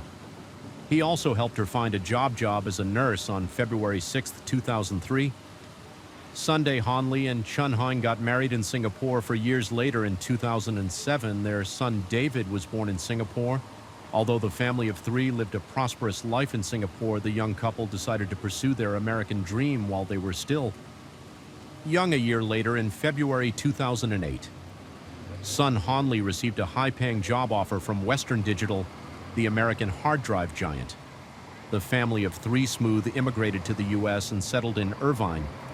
By 2011, Sun Hanli began seeing a Chinese dentist named Luan due to their shared heritage communication with Smooth, and Sun Hanli also brought his wife and son for regular dental checkups there.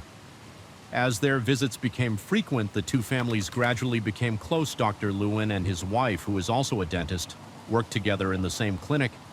Knowing that Chun Heng had nursing experience in Singapore, they invited her to work at their clinic. Sun Hanli was happy that his wife found a new job.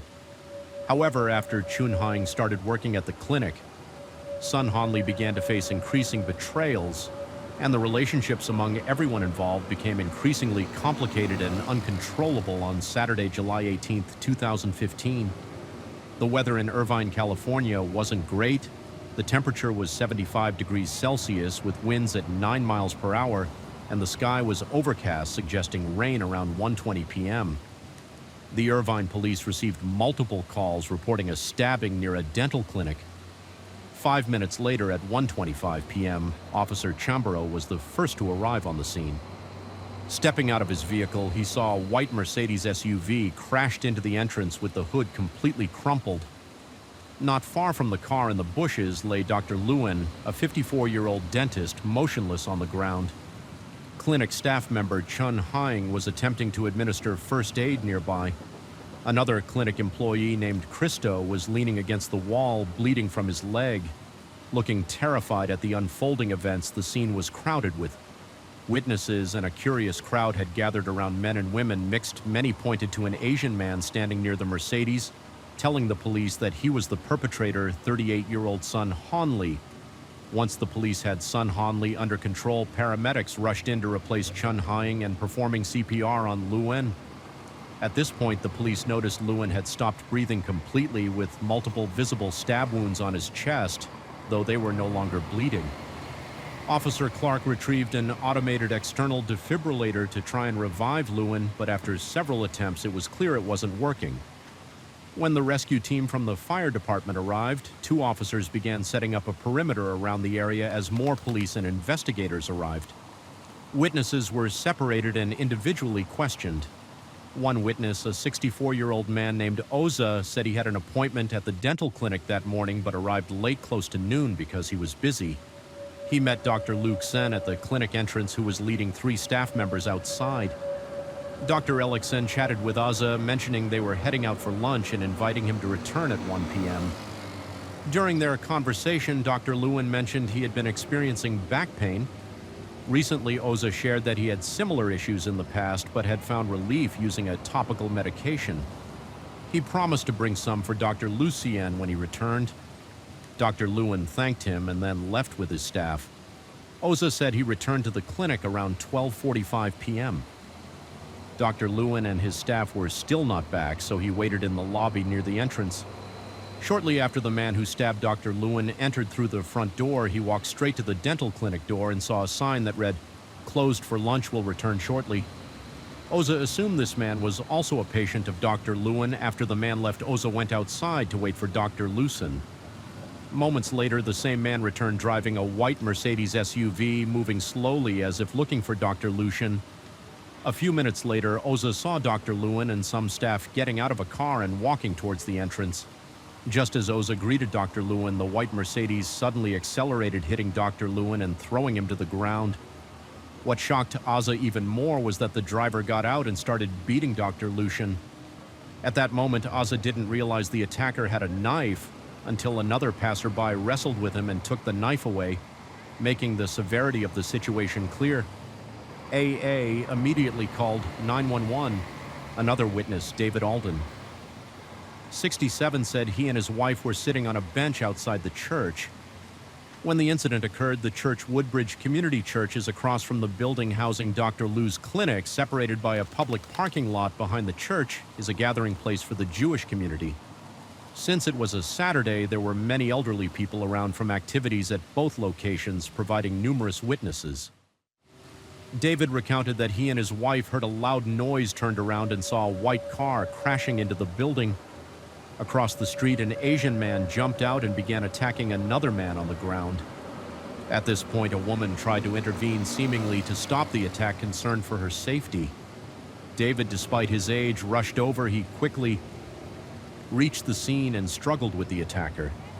David said he repeatedly tried to push the man away, but he kept yelling at the woman. The surrounding people were also shouting, making it hard for David to hear the conversation. Eventually, another bystander, Gary, joined in to help. Together, they managed to pull the attacker away from the woman. At that moment, David heard someone in the crowd shout, "Knife! He has a knife!" David said he didn't see a knife, but instinctively grabbed the attacker's arm and used his body weight to pin him to the ground. The attacker then ceased resisting and started shouting, "He deceived me. He ruined me." The police also interviewed another helpful witness, Gary Winkler, a 63-year-old pastry shop owner. Gary had just finished participating in church activities. When the incident occurred, he was heading towards building C1 next to the church when he heard the crash. As he rushed over, he saw the attacker assaulting a man on the ground while people around were screaming and calling for help in vain. Gary pulled the attacker away from the woman, only to be warned by bystanders that the attacker had a knife. That's when he noticed the Asian man holding a knife about 8 inches long. Gary managed to wrestle the knife away from the attacker just as David pinned him to the ground, according to witness and clinic staff accounts. The story unfolded as follows. Gary handed the knife to his friend Modi, who carefully placed it on a nearby green electrical box and stood guard to ensure no one touched it. Gary shouted at the attacker, "Are you crazy? You killed him." Soon, Hongel responded, "That's exactly what I wanted to do," in an interview with Zat, a clinic employee. The police gathered more crucial information. Zet, an Iranian dental assistant at the clinic, identified the attacker as Sun Hanli and the victim on the ground as Dr. Lucian. His boss Zet had worked for Dr. Lewin for 6 years, and his colleague Chin Huang had been there for 4 years, handling paperwork and finances during Chun Hong's tenure. Her husband, Sun Hanli, had visited the clinic many times as a patient, so everyone knew him. However, rumors later surfaced that Chun Haiying and Dr. Luan were having an affair, which led to Dr. Luan's divorce from his former wife, Dr. Jun Lia. Dr. Jun Lia specialized in cosmetic procedures. Previously, the couple worked in separate rooms but shared clinic space in room 100. Even after their divorce, they continued to share the clinic for a long time. 2 days before the incident, Dr. Jun Lia moved out but remained in the same building now in room 130. About 4 months before the incident, Dr. Jun Lia confided in Zat that her husband was having an affair with a ping pong coach. 3 months later, Zat was surprised to find that the coach had become his colleague. A month before the incident, Dr. Lucen introduced a woman named Christo to Zada, saying she was the new receptionist, and asked Zet to show her some basic procedures. Christo mentioned she had no medical knowledge but was a quick learner and would do her best. She also said she had known Dr. Lewin for 10 years and was his ping pong coach. The last time Zat saw Sun Hanli was about a month and a half before the incident, when he came looking for Dr. Lucien, who was not present that day. 3 days later, after finishing his last patient appointment, Dr. Lewin announced he was closing early because he had received death threats via text message. He appeared anxious and personally checked all the doors. He refused to go home, saying the clinic felt safer. Following the threat, Dr. Lewin immediately went to China and arranged for other dentists to temporarily help at the clinic. He had returned from China only 2 weeks before the incident. On the day of the incident around noon, Dr. Lewin suggested taking everyone out for lunch. There were 4 people in the clinic at the time. Zat, Dr. Lucien, Chining referred to by Zat as the boss's girlfriend number 1, and Christo referred to as the boss's girlfriend number 2. Since they all went out together, they took one car. Chun Hang had a black Honda and Christo had a BMW 320. I registered under Dr. Lucian's name, but used by her. According to Zat and other witnesses, the story continued as follows. Dr. Lucian drove to work that day in a rented Toyota Corolla. Among the 4 Zat's car, a black Nissan Rogue SUV was the largest, so they all rode in Zat's car to a nearby Korean barbecue restaurant after lunch around 1 p.m. They returned to the parking lot outside the clinic. Dr. Lewin sat in the front passenger seat, seeing 2 patients standing at the building entrance. He quickly got out and started talking to a man named Azza. As they were exchanging a few words, a white Mercedes suddenly sped towards them, hitting Dr. Lewin directly. While the police were interviewing witnesses, Officer McFinn approached the suspect. Sun Hanli at this point, Sun Hai, was sitting by the curb, head down with a vacant look in his eyes. McFinn asked if he was injured without lifting his head, Sun. Hongel replied, "Can you kill me? I don't want to live anymore. She deceived me and cheated on me with that man." Mason asked, "So you deliberately ran into him?" Sun Hanli responded, "Yes." When asked for the reason, Sunli didn't answer directly but kept repeating, "Kill me, I don't want to live, just shoot me." Seeing that Sun Hanli was unwilling to talk further, McKinn left other officers to guard him and went to interview more witnesses at the scene. Meanwhile, another officer began questioning Chin Hang. At this point, Chin Hang was sitting on a red flower bed in the parking lot wearing dark blue nurse scrubs with blood all over her left hand, both arms, her stomach, and her pants facing the officer's questions. Chin Howing immediately revealed a shocking detail. The victim, Lucian, was not only her boss but also her boyfriend, and the attacker was her husband's son, H.A. Despite appearing upset while recounting the events, Chin Hang's tone was remarkably calm, showing little emotional fluctuation as the rain began to fall. The officer continued the interrogation. Chun Hang explained that she married Sun Hanli in 2003, and they had an 8-year-old son. She stated that she and Dr. Luxen began their affair while working together in January 2014. By September, Sun Hanli discovered her infidelity and the couple started sleeping SE separately in October. They filed for divorce and Chun Hang moved out. Since Dr. Lucian was already married, she couldn't move in with him and instead stayed with him temporarily at a hotel in Lake Forest. After 2 weeks at the hotel, Dr. Lewin took her to China during Thanksgiving in November. Chun Hang flew back to Irvine to spend the holiday with her son. This brief visit rekindled a sense of family between her and Sun Hanli. Chun Hang recounted that after Thanksgiving she returned to China to meet Lewin and officially ended their relationship on January 22nd of this year. She returned to the U.S. alone, reconciled with Sun Hanli, and resumed living with her husband and son. The family even vacationed in Hawaii together, enjoying their time. Chin Hang noted that although she had broken up with Lewin, they kept in touch via WeChat for months later.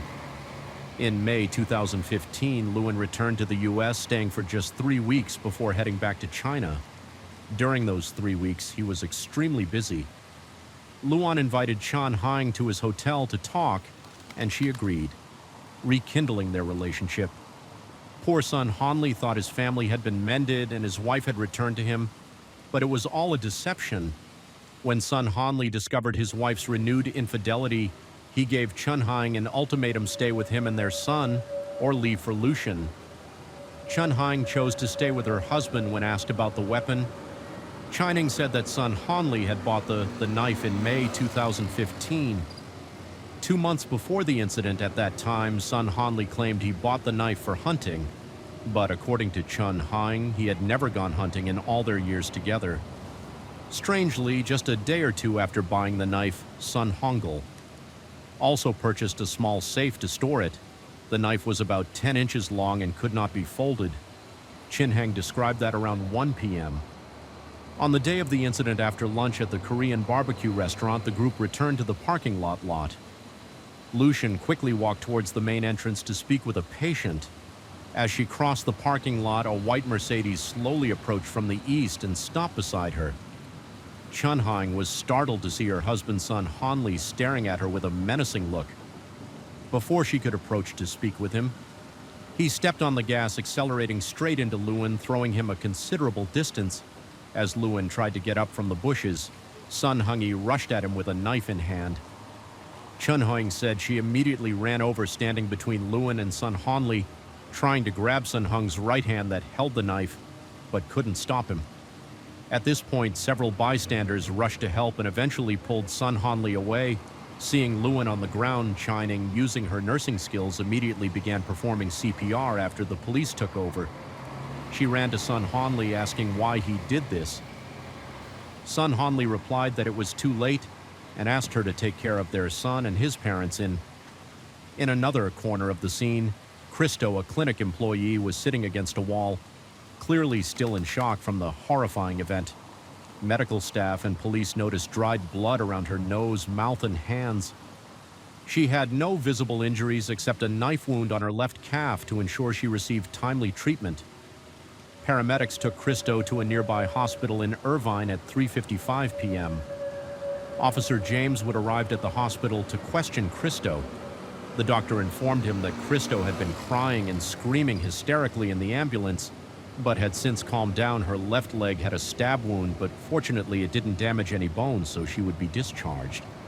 Soon Christo told the police that she came to the U.S. in 1999 and became an American citizen in 2005. At that time, she worked at the Los Angeles Table Tennis Association as a coach, well-liked by many students. Also in 2005, she met and fell deeply in love with Dr. Lewin at the table tennis courts. Even though she knew Lucien was married, she was willing to be the other woman and secretly continued their relationship. In 2013, Christo became pregnant and flew back to her hometown in Hunan, China to give birth in February 2014. Christo and Lucien's daughter, Kimi, was born. During this period, Lucien also spent time in China as he had opened several pediatric dental clinics there, though she heard that his business wasn't doing well and was constantly losing money. Lewin was looking for sponsors and investors in China while also visiting Christo and their daughter in Hunan. Christo mentioned that she knew Lewin had a new lover and was still secretly meeting with Chin Howing when asked if she felt angry or jealous. Christo replied no, saying she had a child with Lewin and could only follow his wishes. She added that Lewin referred to both her and Chin Howing as his wives. Christo said she returned to the U.S. 3 months before the incident. As soon as she came back, Lucien arranged for her to work at his dental clinic. She hoped to bring her daughter to the U.S. and had booked a flight for July 26th, just 8 days later. Unfortunately, the tragedy happened today. She recounted that when she saw Sun Hanli repeatedly attacking Lucien in the parking lot, she and Chun-Hang ran to intervene during the struggle. She was stabbed in the leg, but she believes Sun Hanli didn't intentionally target her and probably accidentally stabbed her while trying to stab Lewin, who was on the ground. After the interrogation, Lucien's second daughter, Lily, arrived at the hospital and took Christo home around 6 p.m. Lily drove Christo back to the scene to retrieve her BMW 320. However, the police informed them they had a search warrant and needed to examine the car. First, during their conversation, Lily mentioned she was at home near the University of California, Irvine, when she received calls from both her mother and Christo about her father being stabbed. Lily said that 8 years ago, when she was 14, she knew about her father's affair with Christo, but had no idea they had a child together. Lily shared that 2 months ago, in May 2015, her father returned home and played a recording on his iPhone. It was a voice message from Sun Hanli sent via WeChat, threatening to bring a gun to the clinic to confront Lewin. The recording also captured Chun-Hang.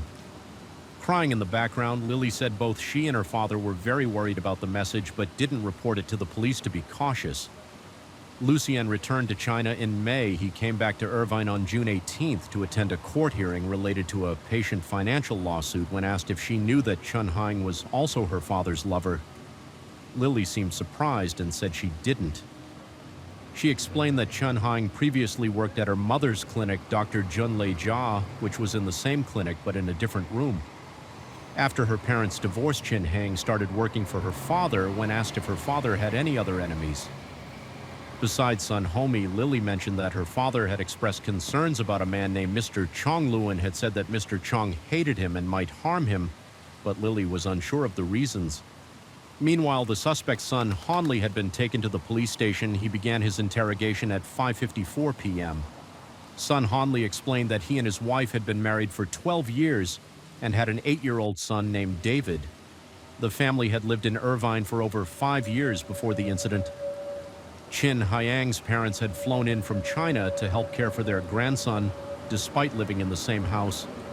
Son Hanli said he felt awkward because everyone knew about his wife's affair. The couple had been sleeping in separate rooms for a long time. Son Hanli recounted that he used to trust his wife, but in September of the previous year he found a traffic ticket in their mailbox. It recorded Chun Hang running a red light in the morning a few days earlier with a photo from a traffic camera. Son Hanli noticed the incident occurred near Santa, which was not on Chin Hang's usual route to work. After checking the map, he was surprised to find many hotels around that area. What was more shocking was that through a private investigator, he discovered that his wife was meeting Lewin almost daily to rent a room, feeling deeply betrayed. Sun Honli confronted Chen Haoing, who admitted to the affair and said she wanted to return to China, with Lewin leaving Sun Honli to calm down alone on September 16, 2014. After Chun-in moved out, Sun Hung filed for divorce to manage daily childcare. He had to bring his parents from Shandong to help. However, things took a turn after 2 months in November 2014. Chen Haoing flew back to the U.S. from China to spend a joyful Thanksgiving with their son. At this time, she revealed a secret. Initially, her relationship with Lucian was just flirtatious without any physical involvement, but one day Lucian drugged her, making her unconscious, and took many nude photos of her, which he kept on his computer. Lucian then showed her great care and concern, which led her to decide to be with him. However, while in China, Chin Hang discovered she had cancer and that her treatment was ineffective. She believed Luan's multiple affairs had exposed her to something that caused her illness. Sun Honli was shocked, believing that Lucian had caused his wife's cancer. He urged Chun Haoing to return to their family, and she agreed. However, she was worried about her green card status, fearing that leaving Lucian's clinic would result in losing her U.S. health insurance and facing significant debt.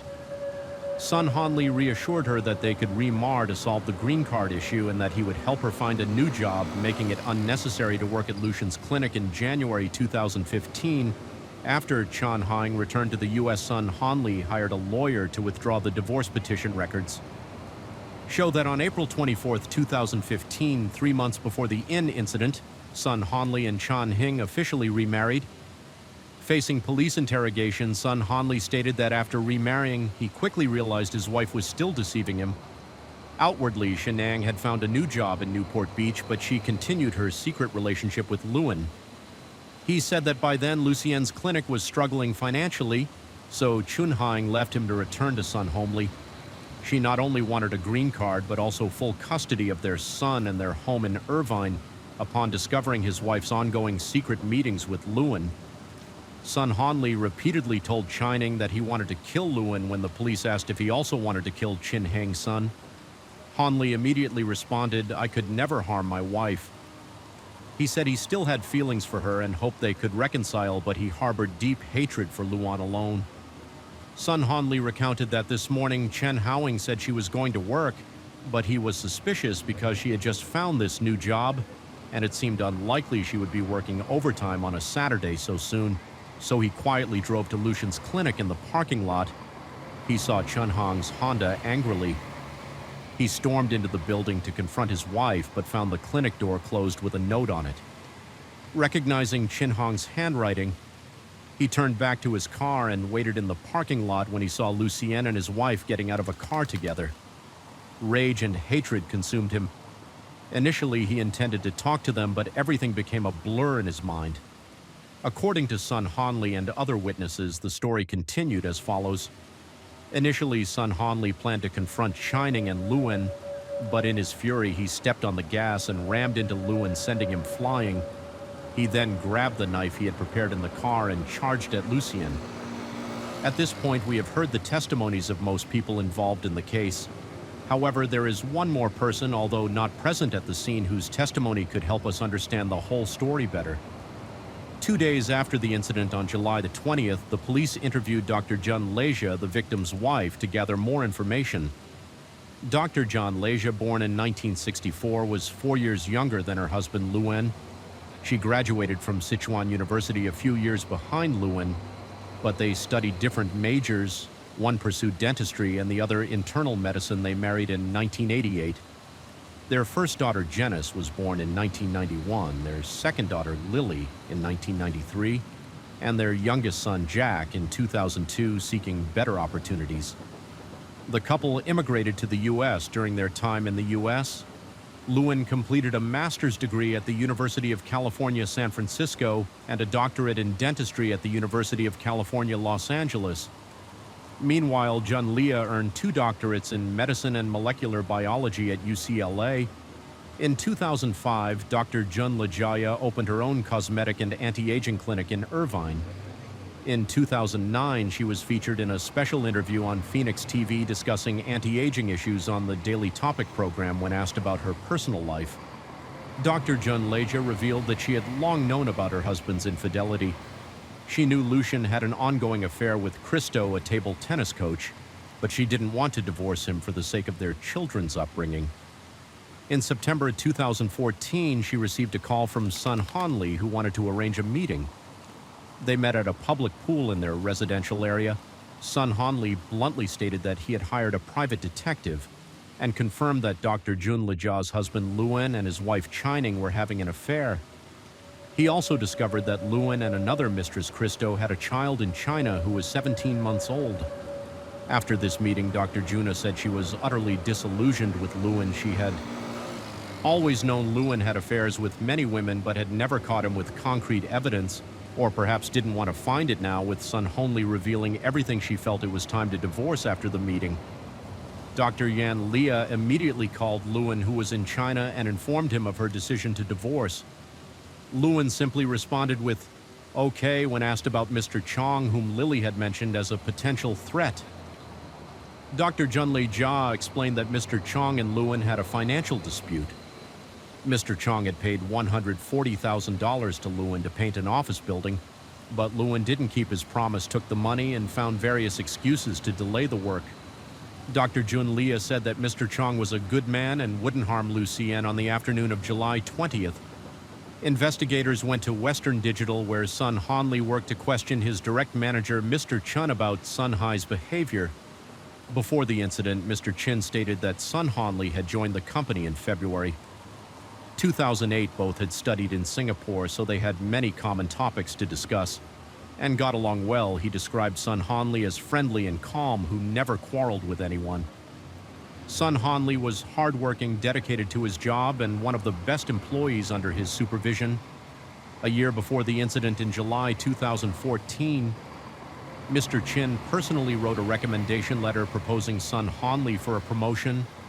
Sun Hanli was then promoted to the position of chief engineer. When asked about Sun H. Longley's personal life, Mr. Chin mentioned that in September of the previous year, Sun Hanli confided that his wife was having an affair with a dentist and had left to live with him, abandoning their child to take care of his son. Sun Hanli had to bring his parents from China to help. Sun Hanli had tears in his eyes.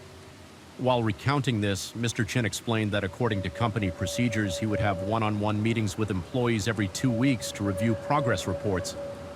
The last time he met with Sun Hanli was 3 days before the incident on July 15th. At that time, Sun Hanli appeared completely normal in the work log Mr. Chun had rated. Sun H. Longley's performance as excellent. Overall, Sun Hanli had a bright future, but since moving to the U.S., he had faced many personal challenges, ultimately leading to an irreparable mistake. 5 years after the incident in September 2020, this sensational case among the Chinese community in the U.S. finally went to trial. At the trial, during over 4 hours of cross-examination, Sun Hanli detailed the complex relationship between himself, his wife Chining, the victim Luen, and the table tennis coach Christo. He admitted to having threatened to kill Luen multiple times before the incident. expressing sentiments like he should die and he deserves to die. However, he defended himself by claiming that he did not intend to kill Lewin. When he drove to the clinic that day, he only wanted to talk to Chin Hang and ask why she kept deceiving him. But when he saw Chun Hang in the parking lot, he lost control of his emotions and acted impulsively. His lawyer argued that Sun Hanli was blinded by rage at that moment and should be convicted of manslaughter rather than first-degree murder. In response, the prosecution presented 160 pages of WeChat messages showing that Sun Hanli had premeditated the act for a long time. The messages revealed that Sun Hanli had repeatedly expressed his intention to kill Lewin a month before the incident. He had bought the murder weapon at a Big Five sporting goods store and stored it in a safe on the day of the incident. Patient Aza saw Sun Hanli arrive at the clinic. There was a note on the door that Sun Hanli recognized as written by his wife Chin Hang. After discovering this, Sun Hanli did not leave but waited patiently for Lewin to return to exact his revenge. All these factors indicated premeditated murder. Sun Honi's lawyer argued that the WeChat messages between Sun Hanli and Chun Hing suggested that the knife was meant to protect Chin Hang.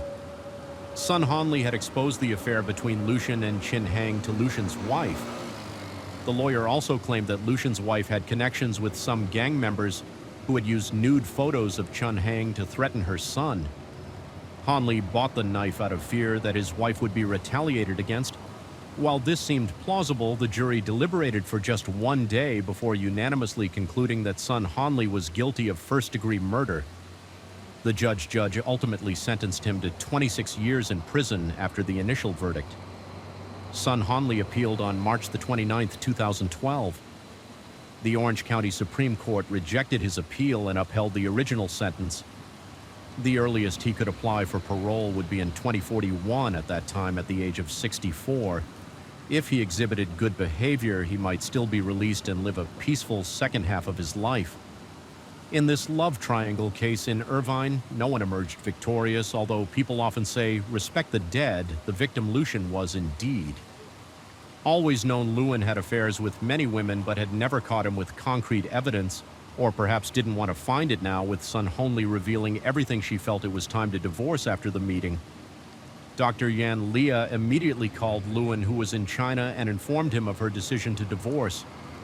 Lewin simply responded with, okay, when asked about Mr. Chong, whom Lily had mentioned as a potential threat.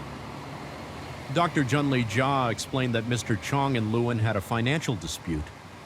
Mr. Chong had paid $140,000 to Lewin to paint an office building, but Lewin didn't keep his promise, took the money, and found various excuses to delay the work.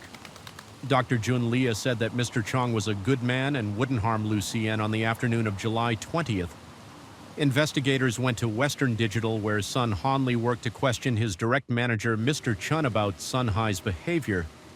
Before the incident, Mr. Chin stated that Sun Hanli had joined the company in February 2008. Both had studied in Singapore, so they had many common topics to discuss and got along well. He described Sun Hanli as friendly and calm, who never quarreled with anyone.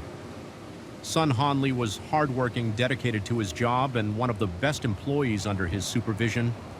A year before the incident in July 2014, Mr. Chin personally wrote a recommendation letter proposing Sun Hanli for a promotion. Soon Hanli was then promoted to the position of chief engineer. When asked about Sun H. Longley's personal life, Mr. Chin mentioned that in September of the previous year, Sun Hanli confided that his wife was having an affair with a dentist and had left to live with him, abandoning their child to take care of his son.